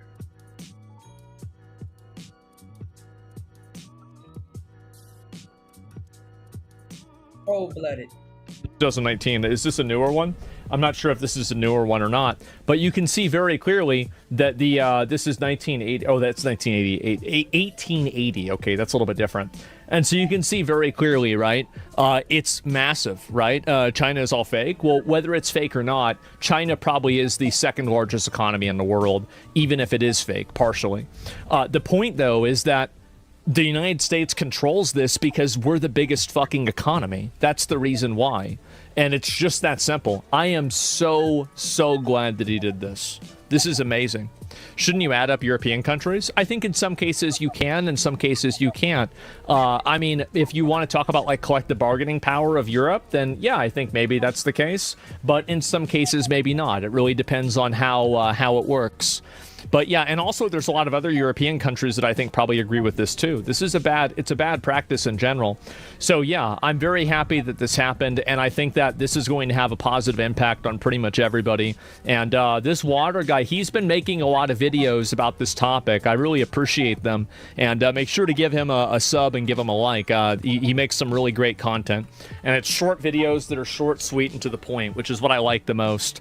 And the U.S. is much bigger than Europe, including outside EU and Russia. Well, I don't know. Actually, BRICS is bigger than NATO. Well, I'm not sure about that, right? I mean, I'm not trying to like. I don't know, man. They play games. No pun intended. They play games with the U.S.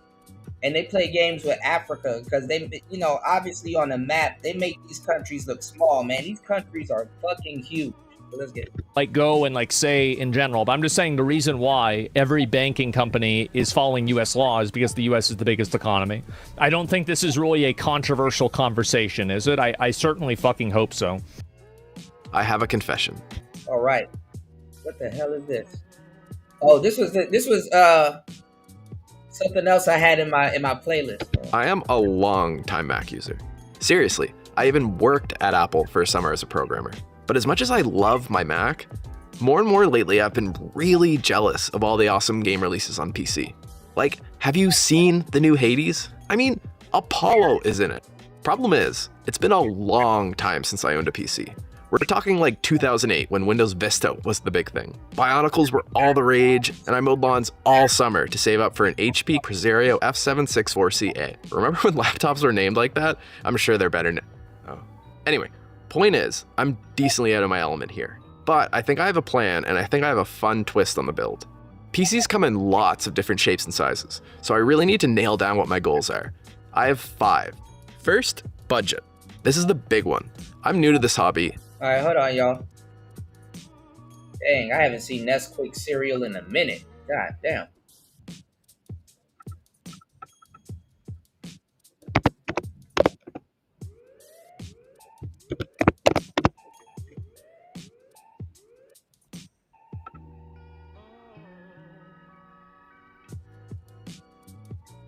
This just dropped.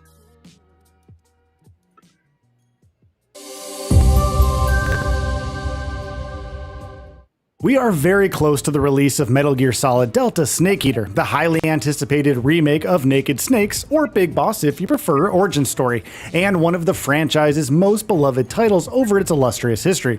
There are so many cool things about this title that we believe that you should know before you dive into the action, taking on the boss and Colonel Volgin with a mixture of stealth, skill, and style. Snake Eater is Hideo Kojima at his finest, and it is no surprise that it was chosen as the vehicle to usher in a new era of current-gen glory for the franchise. With that being said, here are a few more details that could sway you to see what all the fuss is about. Now, it's worth noting everything in this feature has been revealed either officially, hands-on previews, or things that already existed in the original. Number 1, no hiccups from Unreal Engine 5. While the engine behind several excellent-looking titles has been a bit troublesome with games that were built on previous versions or other engines altogether, recent previews of Snake Eater suggest that the game suffers no issues with its performance. That's good news considering that the visual upgrades in the remake are top-notch, and seeing them run at stable frame rates will be a treat. Number 2, Early Access. Pre-ordering the digital deluxe edition of the game lets you dive into the action 48 hours before its stated release, alongside the White Tuxedo, an item you can obtain quite early on in the game. For those of you who cannot wait to see if Konami's efforts to bring its classic to a new generation of players has been worth it, this edition of the game will set you back by $79.99. Now, that's a hefty price tag, but it might be exactly what you're looking for if you are eager to return to a story that still manages to stay at the top of many lists of excellent narratives. Number 3, world design. Nothing much has changed from the original level design, most of which includes jungles with dense foliage and a lot of places to hide from your foes as you silently infiltrate their strongholds. Once again, that's a good thing since the environments are closely tied to the gameplay loop on offer, with Snake favoring a stealthy, quiet approach over going in all guns blazing. When taking a stealthy approach, your environment is your best friend, allowing you to camouflage yourself in order to be invisible to any patrolling enemies, letting you slip past their ranks virtually unnoticed. It's a gameplay loop that is sure to bring back some fond memories, as the preview suggests, that Konami has been careful to preserve what made the original game so special to begin with. Number 4, load screens will be present. Unfortunately, the current gen makeover in Delta has not been extended to its loading screens. Considering that each level is designed to present a tightly scripted linear experience, Konami was unable to remove loading screens entirely. While that may be a downer for anyone who has come to take modern gaming's more seamless transitions between different areas for granted, it isn't going to affect the gameplay in Snake Eater on any level, and is simply a limitation from the past that has been retained in order to preserve the original experience. Damn. Number 5, fast running is absent. In keeping with the original experience as much as possible, rushing is not making its way over from Metal Gear Solid 5 Phantom Pain to Delta as per the previews, which makes sense given that the former was an open world experience. That's because being able to rush through levels could take away from the original game's high stakes gameplay that was designed around the PlayStation 2 and did not have the scope for Naked Snake to move quickly while still remaining unseen. Number 6, customizable UI. A few previews pointed out that UI elements such as your health, stamina, and camouflage meter have been moved to the lower center of the player's screen as opposed to the usual top left in MGS3. Damn. That suggests that there could be a modicum of customization added to the game, allowing you to move UI elements around to your liking based on your preferences. Number 7, more subtitle options. If you're looking to experience the game in a language other than English or Japanese, you will be pleased to know that the subtitling options have been expanded to include 11 languages, as opposed to just 6 in the original Metal Gear Solid 3. Konami must be commended for its efforts to make the game more accessible to a wider audience, bringing Delta in line with other modern releases that aim to do the same. Number 8, better facial animations with lip syncing. According to recent previews, another highlight of the new experience that Konami has brought to the table is that facial animations and lip syncing now align almost perfectly with the English voiceovers, something that was a jarring mismatch in the original title. Clearly, the new visual upgrades are working in Delta's favor, allowing the title to truly belong among current-gen releases that boast of a high level of visual quality that the original game could not hope to match back in the day. Number 9, more lethal enemies. Recent previews suggest that Konami has made a few tweaks to enemy difficulty in Delta, as they are now more deadly than they were in the original release. This is a great way to address any potential balancing mismatches that could arise from the new control schemes, which makes getting to cover more seamless, along with a third-person camera view that makes it easier for Snake to spot enemies and potential advantages while out in the field. These new advantages could be perfectly balanced out by enemies that are harder to kill and more effective at handling Naked Snake's unique CQ-based fighting style that returns from the original release with a few new animations. Number 10, wide range of tools and gadgets. The new camera and control systems could work very well with the many tools that Naked Snake has at his disposal over the course of his pilot adventure. The motion detector and mine detector are quite handy, allowing you to circumvent enemy patrols and traps when used intelligently. The AP sensor and active sonar are also very useful, and will always remain among our recommendations for an easier time with the game's more challenging levels. Number 11, an arsenal of weapons. Of course, tools are only part of the equation. Naked Snake is also proficient with a variety of weapons, as any soldier of his caliber should be. We're particularly excited to get our hands on the MK22, considering its indisputable utility in taking out enemies, or perhaps taking down animals for resources. In our opinion, non-lethal weapons like chaff grenades are also worth picking up, as they have the ability to disrupt enemy communications. Number 12, disguises. As a highlight of the original release, Delta brings back the camouflage. A lot of this stuff is cool because remember the game takes place in the 70s, either the 60s or the 70s. and disguise mechanics back to Delta, allowing Naked Snake to hide in plain sight. There are a variety of camouflage options that you can use based on the terrain you are trying to navigate, making you very hard to spot while you get the drop on unsuspecting enemies. Or you could nab a couple of disguises, such as the Scientist disguise that allows you to walk right past enemies in the lab. Rykov's uniform and the Maintenance uniform are also very effective in specific areas that we won't spoil for you. Number 13, Fox Hunt releases in fall 2025.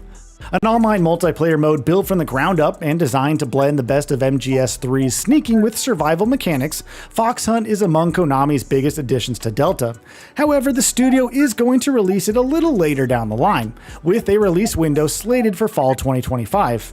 It could very well be that it is taking the extra time to fine-tune the experience on offer, ensuring that it is as appealing as it can be to both returning veterans and new players alike. We're definitely excited to try it out when it does make its way to the game. Come on, Warmaster. I can't believe you said that. Those are two different games, bro. Those are two different games. I never even thought to put both of those games in the same category. No, Assassin's Creed. You want to know what ruined Assassin? It didn't ruin Assassin's Creed for me, but I played it before Assassin's Creed, which is The Prince of Persia. Oh yeah. If you ever played The Prince of Persia, woo-wee. Prince of Persia was the game before they fluffed it up, you know? But yeah, Prince of Persia predated Assassin's Creed, so I kind of had it in a completely different category. Metal Gear Solid was kind of like the big three back in the day, but it was the best out of the big three. You remember this game called what's the game with Sam Fisher? Splinter Cell. You had Splinter Cell, you had Siphon Filter, you had Metal Gear Solid, of course, and then I guess you could say you had Hitman. I guess you could add in Hitman. But yes, sir. Number 14, how long will Delta take to beat? The answer to that question depends on how diligent you are when you explore each level. If you find the story too exciting to ignore, we wouldn't blame you if you did, by the way, you should roll the credits in about 15 hours of play. However, for those of you who take the time to try teasing out every little secret that it has cleverly hidden into the game, expect that number to go up to about 25 hours. Number 15, a linear experience with a lot to discover. A completionist run could very well be worth the effort, considering the sheer number of cleverly hidden details that was included in MGS3. There are a ton of hidden references, callbacks, and some seriously cool ways to defeat bosses, which we're not going to spoil for you. Finding all of those details is sure to keep you occupied for a while, despite Metal Gear Solid Delta Snake Eater being a fairly linear experience. So, what are your thoughts on this? Go ahead and share them in the comments below. And if you like this video, please subscribe to the channel and enable all notifications by clicking the bell icon to get new video updates. We upload every day and would really appreciate your support. Thanks for watching.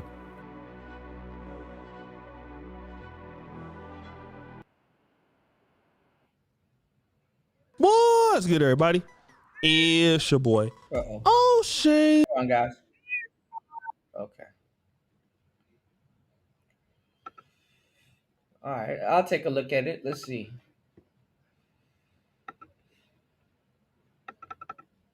I have to go get some water. Hold on. Can't spell assassin without ass.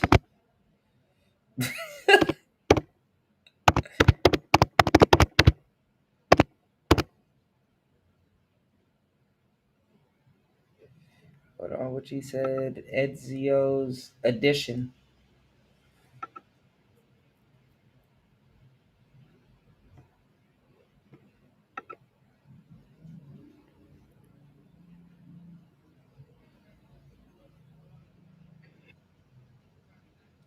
Assassin's Creed has been a long-running franchise since 2007, and with I like Ezio out of all seemingly of them. returning to the roots of the franchise after many fans pleading for a return to old Assassin's Creed, I decided to go back and play through the Ezio Collection, a trilogy of 3 games, Assassin's Creed 2, Brotherhood, and Revelations, all following the story of Ezio Auditore. This is as classic AC gets, and today I will be reviewing each of those games as well as the trilogy as a whole. I will often be comparing these games to each other, and I will also attempt to avoid story spoilers for the most part, but will be mentioning some small details here and there. So, here is my review of Assassin's Creed The Ezio Collection. Assassin's Creed 2. Now, before buying the Ezio Collection, this was the only game of the trilogy that I had already played prior. However, I did still replay it before beginning Brotherhood, so I could refresh my memory and go into the following games with the right mindset.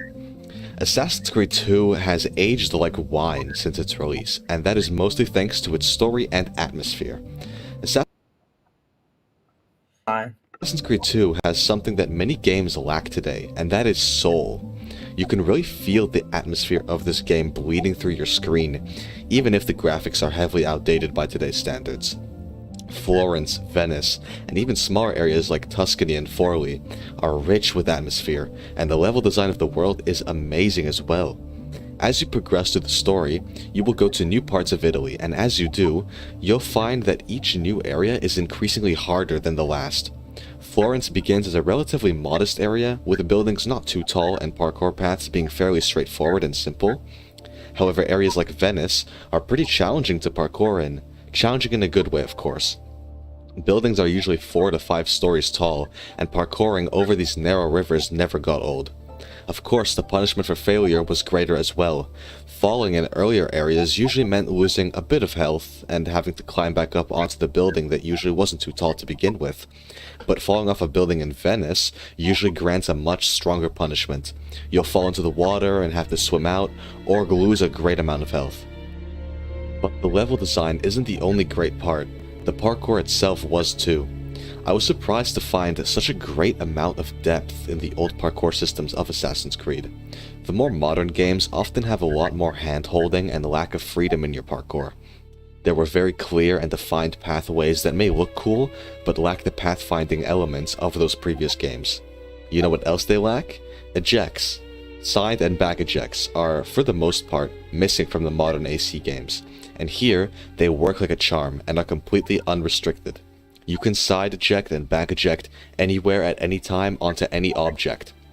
A game like Unity only lets you side eject when you are in a specific area and in a specific distance away from a ledge that you are about to eject onto, but not here. This level of freedom is often missing from modern AC games, and it was a breath of fresh air to be able to experience an unrestricted parkour system here, even if it may be lacking in unique and well-made animations. The freedom and level design complement the parkour system here so strongly that I can forgive its many shortcomings. However, unfortunately, I cannot quite say the same about the combat. I found the combat in AC2 to be lacking. It may have some flashy animations, but for the most part, you are just wailing on an enemy or holding your guard up waiting for them to attack. And more often than not, your counter wouldn't kill the enemy, but rather slightly decrease their health bar. It was honestly a chore to do combat in this game, and I did find myself cheesing many encounters by use of smoke bombs or other tools. And speaking of tools, they are mostly not very intuitive or fun to use. You can only equip one tool at a time, and if you want to use a tool like the gun, you can't without sacrificing your main weapon.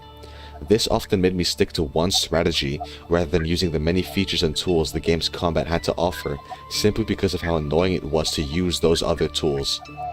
It also didn't help that stealth isn't very good here. Forget the lack of a crouch button, but the enemy detection was often frustrating, as enemies would detect you during their assassination animation, which would cause frustration or worse, desynchronization.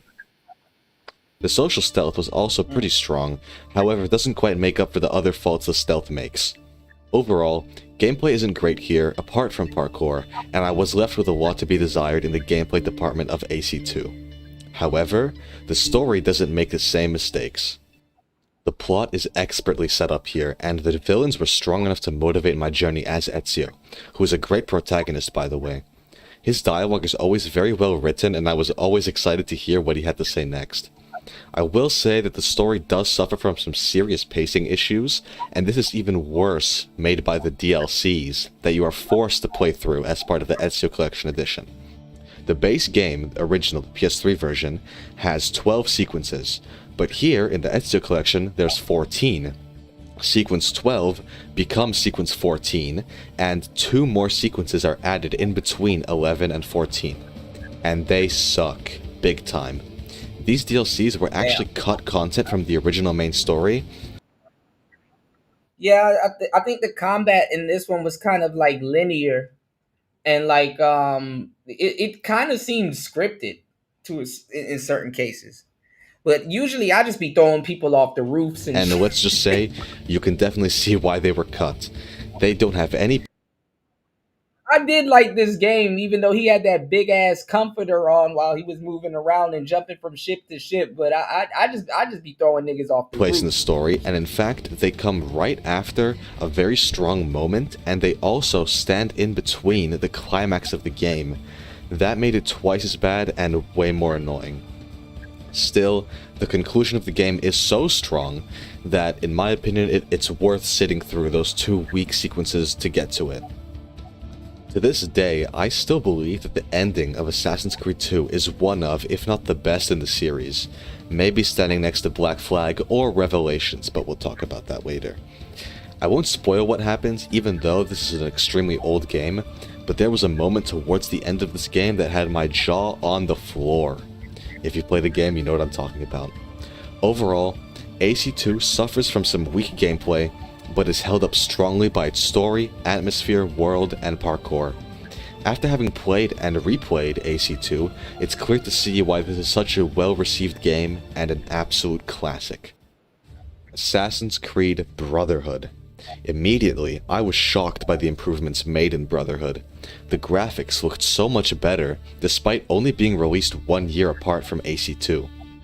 And the world of Rome looks spectacular. But I don't quite enjoy it nearly as much as AC2's world. AC Brotherhood was, at the time, the first game in the series to feature one primary city as its location, and if I'm being honest, I found it quite lacking. Most of the world isn't even the city of Rome, and rather the outskirts, and I hate to say it, but I found myself riding on horseback much more than parkouring because of this. I also think that Rome loses the charm and atmosphere of AC2, but that's more of a subjective thing. Parkour itself here is still fine, not as fun as AC2 because of the downgrade in level design, but it was still serviceable.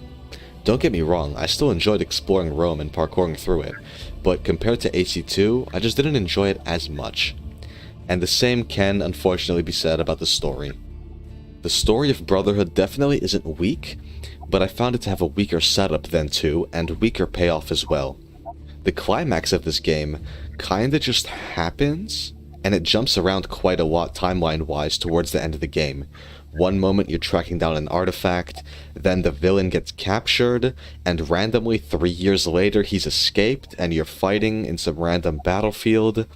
It just didn't feel very satisfying and pretty jarring if I'm being honest. Also, the characters here I didn't find to be quite as memorable as 2, even though many of them are returning characters. Did you they had one where it was based in Egypt. I'm pretty sure that one was a money grab, but I don't know if I bought that.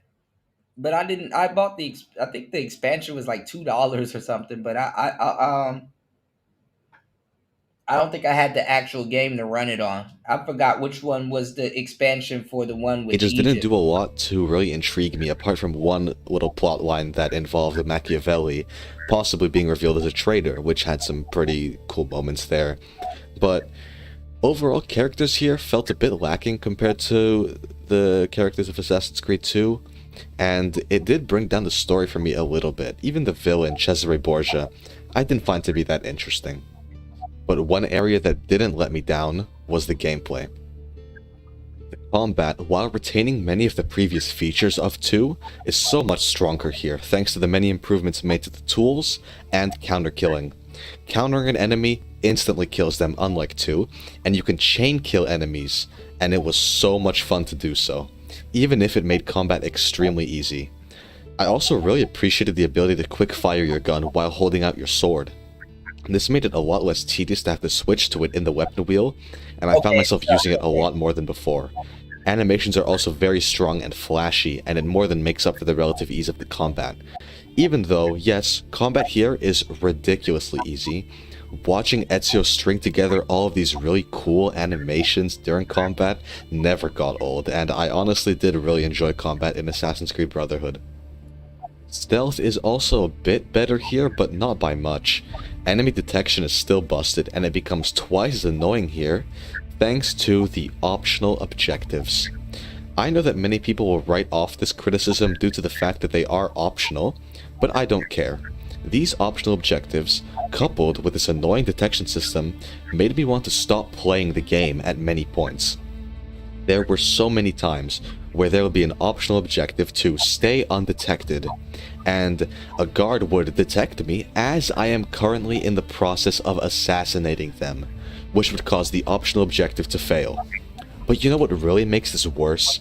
You cannot restart from your previous checkpoint like you could in the future games. If you fail an optional objective and would like to retry, you have to restart the mission from the beginning. This becomes horrible, especially when the optional objective is only doable towards the very end of the mission. Now, those who have watched my achievement hunting video will know that I'm a completionist, and I can't help but not go for these optional objectives, and certain missions were a chore to play because of this. Stealth outside of this is still okay. Some of the tools you get here are pretty fun, but I will also say I really hated the progression in this game. Certain abilities that you had in Assassin's Creed 2 are just gone here. Some made sense, some didn't. The fact that you don't start the game with Climb Leap like you did in Assassin's Creed 2, or well, you didn't start there, but you know, you unlocked it about halfway through the game. You don't start the game with Climb Leap. You have to buy a glove from Leonardo da Vinci in order to be able to use it. One, this completely retcons the whole Climb Leap thing that Ezio learns in Assassin's Creed 2, because he never needed a glove to do it. He would just do it. It was a physical action that he would do. So, I don't know why you need a glove here. 2, you start the game without the double hidden blade, and I actually went through the entire game without ever unlocking the smoke bombs or the double hidden blade. Yes, I finished this game in its entirety without ever unlocking the ability to double assassinate enemies, because the game would just allow that. I really didn't like the to buy your old abilities here again. It was just super annoying. Some didn't make sense. And yeah, I really didn't like progression here that much. However, the best addition to the gameplay, without a doubt, is the assassin recruits. I am so surprised that even still, the AC games to this day have never attempted to replicate a system like this, because it was so much fun. Seeing a group of guards in front of an entrance and calling on your recruits to assassinate them from the rooftops was just incredible and fun every single time that I did it. You could even send them on contracts and change the color of their robes, upgrade their weapons and armor. It was surprisingly in-depth, and the fact that no game passed this besides Revelations and kind of Syndicate, that it never really did anything with this mechanic, and it's a shame because it, 1, is a lot of fun to use, 2, is very useful during gameplay, 3, has a shocking amount of depth and progression to it that was always fun to interact with, and 4, strongly emphasized the assassin fantasy, running along the rooftops with your fellow recruits and having them jump down and assassinate your targets, shoot them with crossbows. It was awesome. And it's a real shame to not really see Assassin's Creed do anything more with this mechanic. It was a real shame. Overall, AC Brotherhood's gameplay is definitely too easy. The chain killing makes combat super simple, and the stealth is also pretty one-dimensional. But the flashy animations and assassin recruits serve to achieve this assassin fantasy that I don't think many other games in the series come close to. AC Brotherhood may have a poorly paced story like 2, a slightly weaker world, and some annoying optional objectives, but its empowerment fantasy, along with the assassin fantasy that these games are often sold on, really kept me engaged the whole time. I may not enjoy Brotherhood as much as 2, but it's still an amazing game that is really worth playing for any AC fan. And lastly, Assassin's Creed Revelations. This was the game I was actually most excited to play out of the three. One, because I had already played AC2 prior to starting the trilogy, and two, because it was the one that really shakes up the formula the most. With an entirely unfamiliar setting, new gameplay mechanics, and an ambitious story concluding Ezio's story. When I first started playing Revelations, I was in love. The opening is phenomenal. Arriving in Constantinople for the first time is breathtaking. Even now, I'd say it's one of the better cities in the franchise. And the new hook blade is unbelievably fun to use. However, the longer I played, the more frustrated I started to get, mostly at the parkour. This is, without a doubt, the most inconsistent parkour system in this franchise since Assassin's Creed Unity. And this is mostly thanks to the hook blade. While it is really cool and sounds unbelievably satisfying, there are many instances where its function is entirely unpredictable. Sometimes Ezio will use it to skip the clamber up a roof, sometimes he won't. Sometimes you can use it to climb leap, sometimes you can't, and Ezio will instead resort to his default climbing. Assassin's Creed Unity had inconsistent parkour because of the amount of climbable objects and the amount of possible moves that Arno could pull off at any given time, without giving the player enough control over Arno to be able to differentiate these different possible moves. While it was at times frustrating to parkour in AC Unity because of this, its flashy animations and beautiful world and level design often makes up for it, at least in my eyes. But as much as I love the hook blade, I'm afraid I can't say the same about Revelations. I was often frustrated while maneuvering the city, for entirely different reasons to AC Unity, mainly because of how unclear and unresponsive the hook blade feels at times. I really wish that Ubisoft had made a stronger attempt to make the use of the hook blade clear and easy to understand. I still am not quite sure what exact button inputs to perform to use the hook blade as efficiently as possible. It often has a mind of its own, and even though it is efficient most of the time, it's just as frustrating most of the time. But its efficiency also harmed its inclusion, in my opinion, because of the way that it undermines the use of back and side ejects. In Brotherhood, 2, and even the original Assassin's Creed, you could use side and back eject to increase your speed during traversal, and skip the time that it would take to clamber up a structure or ledge. Learning the proper times at which to eject took genuine skill, and you could easily tell the experienced player from the inexperienced player at a glance. It also massively opened up your pathfinding abilities. But here, I found myself rarely using the ejects because of how convenient the hook blade is. Certain structures that I would need to use side ejects to climb up quickly in the previous games, here I just simply run toward them, hold the button, and the hook blade will do the rest. It's satisfying, it really is. It's a lot of fun. But its inconsistencies and overconvenience make it hard for me to say whether or not it was a good inclusion. The rest of the gameplay is pretty serviceable. The combat isn't quite as fun as Brotherhood, and certain enemy types were extremely annoying to fight and completely break the flow of combat, specifically the Janissaries. However, stealth is a lot better here. They finally fixed the detection issues of Assassin's Creed 2 and Brotherhood, and overall detection here is pretty great. I rarely, if ever, found myself complaining about an enemy detecting me, as it was often my fault, and it was a lot less frustrating to do stealth here because of that. And so were the optional objectives. You still can't restart from the last checkpoint, which is very annoying. However, the optional objectives themselves here feel less annoying to do, because each objective actually makes sense within the context of the mission. It felt more like an additional task to do, and less like something I had to go out of my way to complete.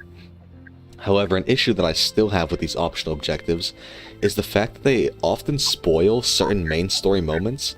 I won't mention specifics, but there were a few instances here where the plot was really ramping up and increasing in suspense, and I genuinely wouldn't know what the next mission would have in store for me, until I arrived there, and then it tells me an optional objective at the start that spoils part of the mission, such as, save X person in X amount of time. Now I know X person will be in danger, and yet will also be saved by me. This was quite frustrating, but still didn't come anywhere near ruining the story for me, and that's because the story here is absolutely fantastic. I believe that this is the best story in the trilogy, and even has a more satisfying ending than AC2 did, which I believe is one of the best in the series as mentioned. Even the side characters here I found to be more engaging. Don't get me wrong, I enjoyed the cast of characters from 2 and Brotherhood, but I still found Yusuf, Sophia, and even Suleiman to be very interesting and engaging characters. While at times I did find myself missing Italy and some of the characters from those games, I found plenty here to latch onto and keep me engaged throughout the entire. Well, the game was interesting. I'm still lost on the storyline of this. I'm still lost on the storyline because it started getting like the Matrix. I also strongly recommend that you play Assassin's Creed 1 before this, or at least watch a plot summary, because this isn't just the end of Ezio's story, it's also the end of Altair's, and seeing their stories progress and eventually intertwine was unforgettable. This game also solidified Ezio as one of, if not my favorite protagonists in this franchise. The development he gets throughout not only Revelations, but the trilogy as a whole is beautiful. Seeing him start off as an ordinary young adult, getting into trouble without a care in the world in Assassin's Creed 2, to a wise mentor of the Assassin Brotherhood in Revelations, was so interesting to see unfold. Overall, Revelations is incredible for its story alone, but its beautiful setting, improved stealth, and memorable characters are more than enough to make this game worth playing, regardless of some of its shortcomings when compared to the previous games. So, all of these games are great, all for different reasons, but they're all great games, and they are 100% worth experiencing if you haven't already. And honestly, even after much consideration, I still can't really pick a favorite. I often go back and forth between Revelations and 2, but Brotherhood's also great, and I just can't really pick one, because they're all about as good as each other. Each of these games stand out in different ways, and yet all feel level in terms of quality. But I think that when they're coupled together is when they all really shine. If you were to play any one of these games on their own, you would find a solid experience if lacking in a few areas. However, when played in succession like the Ezio Collection intends, you will find a much stronger experience. This is a very rare case where each game in this trilogy ends up making the other games in the trilogy better. Assassin's Creed 2 makes a Brotherhood better, and vice versa, and Revelations is made better by both of those previous games, while still adding to the substance of those predecessors. If you ask me, you shouldn't play any one of these games without experiencing the others. So if you plan on playing just Assassin's Creed 2, or just Brotherhood, or just Revelations, don't. Play the Ezio Collection instead, and prepare for an unforgettable journey. Thank you for watching. Alright, that was interesting. I'm still lost on the story, but that was interesting. Alright, before I get up out of here and come back later on today, I wanted to show y'all, or I wanted to take a look, might as well do it with you guys. I wanted to take a look at this game right here. I didn't know the makers of Persona made this game. I just got hip to it yesterday, and I'm very upset. Hey, and we're back with another episode of Before You Buy. That show will give you some straight up gameplay and our first impressions of the latest games releasing. As usual, it's me, Jake, and today we're talking about Metaphor ReFantazio. This game is incredibly significant because it's from publisher Atlus and a development studio made from some of the folks behind Persona, most notably director Katsura Hashino. Now, after Persona 5, they set out to create a new world, a new universe, like a totally different thing, and that is this game, Metaphor. In short, it's like, what if the people behind Persona put their own spin on a fantasy world with knights, mages, kings, dragons, fairies? But of course, it does get a lot more complicated than that. And yes, it's very good. It's great. For fans of these types of JRPGs, you know, Persona lovers, you're in good company here. But I also think it's a good jumping on point for newcomers because it's its own new universe and story, but the team also did not good at or make any compromises doing a new thing. So consider this first impressions. And so, I've been playing a review copy, and this footage was captured on PS5, and it's spoiler free. A lot of the gameplay you see here will be from what was the portion that was the demo that was made publicly available, and then a little past that, just to not spoil too much. Now, Metaphor, straight up, is a solid, compelling, and lengthy JRPG, but it's also a thought-provoking one. But where do I start with the story? There's a lot. So you start as a character you name who is on a quest to save a prince who has been cursed. The king has been killed, and this kingdom is basically in peril as various figures fight for the throne. You set out to assassinate who you think killed the king, but it quickly gets more complicated as it's revealed that the king had magic in place to help decide the next ruler, and also there's like a coming threat of monsters. This is a fantasy world from where the maker of Persona. That's what I would say. This is from the maker of Persona, and I'm not sure if this game is turn-based. That's probably what's pushing a lot of people out from this JRPG. If y'all don't know, JRPG is not like a junior role-playing game. It's a Japanese role-playing game. That's, I don't know. But what turns a lot of people off is that a lot of these games are turn-based. So, turn-based is kind of like those Pokemon games, when you run into somebody or somebody runs into you, it's like this whole dramatic battle cutscene. They tackle a lot of different socio-political elements. The world is inhabited by a bunch of different clans or races. These are people with horns, different colored eyes, tails, elf ears, you name it. And there's a ton of variety, but nobody is just like a regular old-fashioned human. The citizens of this world are pretty divided, so some groups tolerate others more or less. Some shopkeepers forbid a certain type, stuff like that. Everybody has their own reasons and beliefs and stuff. There are also clear class distinctions, the rich and extreme poverty. There is clearly a lot of world building, specifically with telling a story and having something to say in mind. It's a world surrounded by magic too, in both resources and just in the mystery of it all. Anyone can sort of wield magic, but there are always surprises and fantastical weird things still happening. All this stuff isn't just set dressing or world building or big picture stuff. A lot of it comes into the main story and gameplay elements. So once you get past the prologue, that's about 4 or 5 hours, that's when the main flow really shows up. What might feel familiar to Persona fans is the managing of time of day and a calendar, and the consequence of choice, like how you spend your time. Say you have a main quest dungeon that you need to complete in the next 5 days. Do you spend that time talking to citizens, getting side quests, and getting stronger? Do you just jump ahead, head first into that activity? Each thing you do here basically costs you most of a day. So you need to choose wisely on how to spend your time and where you want to grow your party and pursue other things. And there is a lot. So, of course, other than exploring and talking to people and doing things in town, you're battling. That's a big thing here. Battles are turn-based and have a lot of factors. You can have the standard actions with your party members, like attack, guard for a turn, skip a turn, maybe use an item. Positioning is one thing, so have characters in the front row of battle or hang back to the back row if maybe they're ranged and hopefully avoid some damage. But the big hook is the archetypes. Your character unlocks the ability to harness these things, these archetypes, essentially ancient powers of heroic characters to use in battle.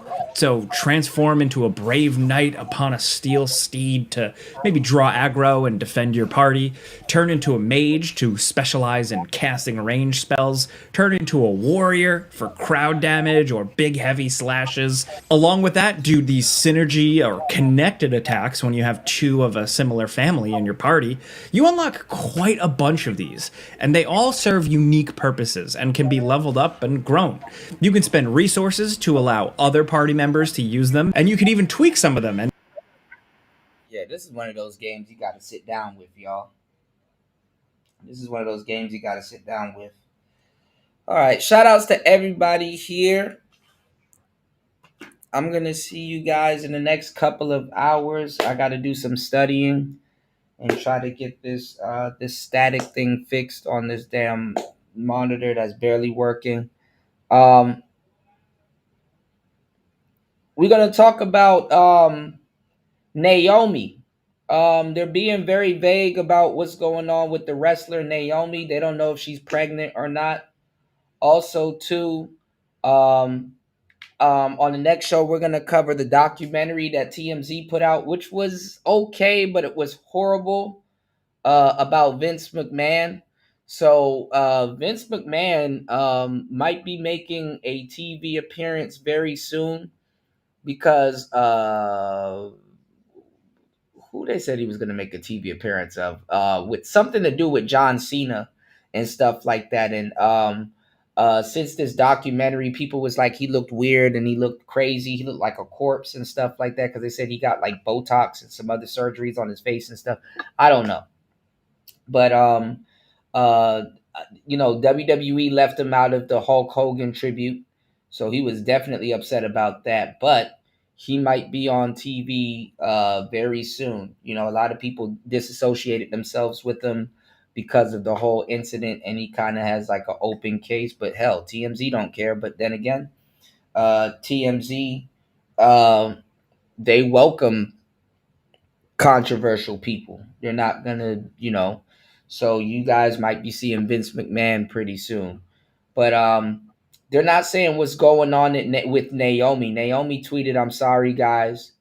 I heard." And that's all you heard from her. So people don't know if they're going to play into an injury role. They don't know if she's pregnant. People are not believing the injury stuff because they think it's another Seth Rollins thing. And I think they're going to strip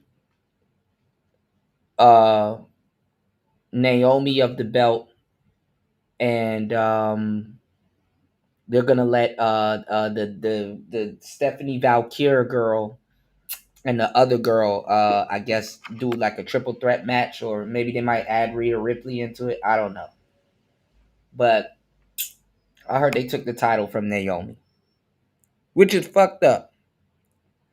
Because I actually like Naomi. Naomi literally, I was just telling y'all how she grew on me, and I can't wait to see what she does. And I'm liking the proceed with caution thing. Also, people was like, "Oh, well, she's gonna be on Stephanie McMahon's podcast." I'm not gonna lie, I sat there while I was studying last night and was listening to Stephanie McMahon's podcast, and she looked pregnant.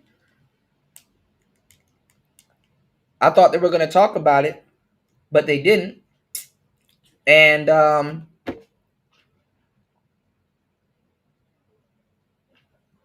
didn't know until later on, but I could have guessed that podcast was filmed or recorded before SummerSlam. So I was like, where's the title? I thought they stripped her of the title and she went there without the title. But whole T, this is before she won the title. So that means that podcast was almost like 2 weeks old, just about. Fuck, I'm just now, see? So we're going to talk about it, some wrestling news. Also, too, we're going to get into some politics. I got to do my research and see how did the meeting in Alaska with Putin went. I don't know if they're doing that today or whatever, but for the past 2-3 days, Donald Trump's supposed to be going to Alaska and be meeting up with Putin. And they're supposed to be discussing what's going on. I don't know why they chose Alaska, but I guess they need to go somewhere neutral where they both won't get shot up out of the air. So, the next show is going to be pretty eventful, and we're going to get into more of this male loneliness epidemic, quote unquote. Shit is fake, y'all. Also, too, couple of people are reacting to Anton Daniels being on Fresh and Fit. Shout outs to Myron, man. Gave Myron some good advice on today's show. Hold your head. Sometimes your girlfriend cheats. That's a part of it. But it's gonna be okay. Oh, it's gonna be okay. But look, It's Player Talk Radio. I am your gracious host, DJ Kuda, right back at the helm of today's show. Make sure you guys tap in, support the show on air, off air. You support the show because you care. Shout outs to War Master. Shout outs to Spawn. All right. Hold on, y'all. Shout outs to And1 Play 5. Shout outs to everybody here and that chimed in on today's show. It's Player Talk Radio. Let's get it. Let's go. Summer's over.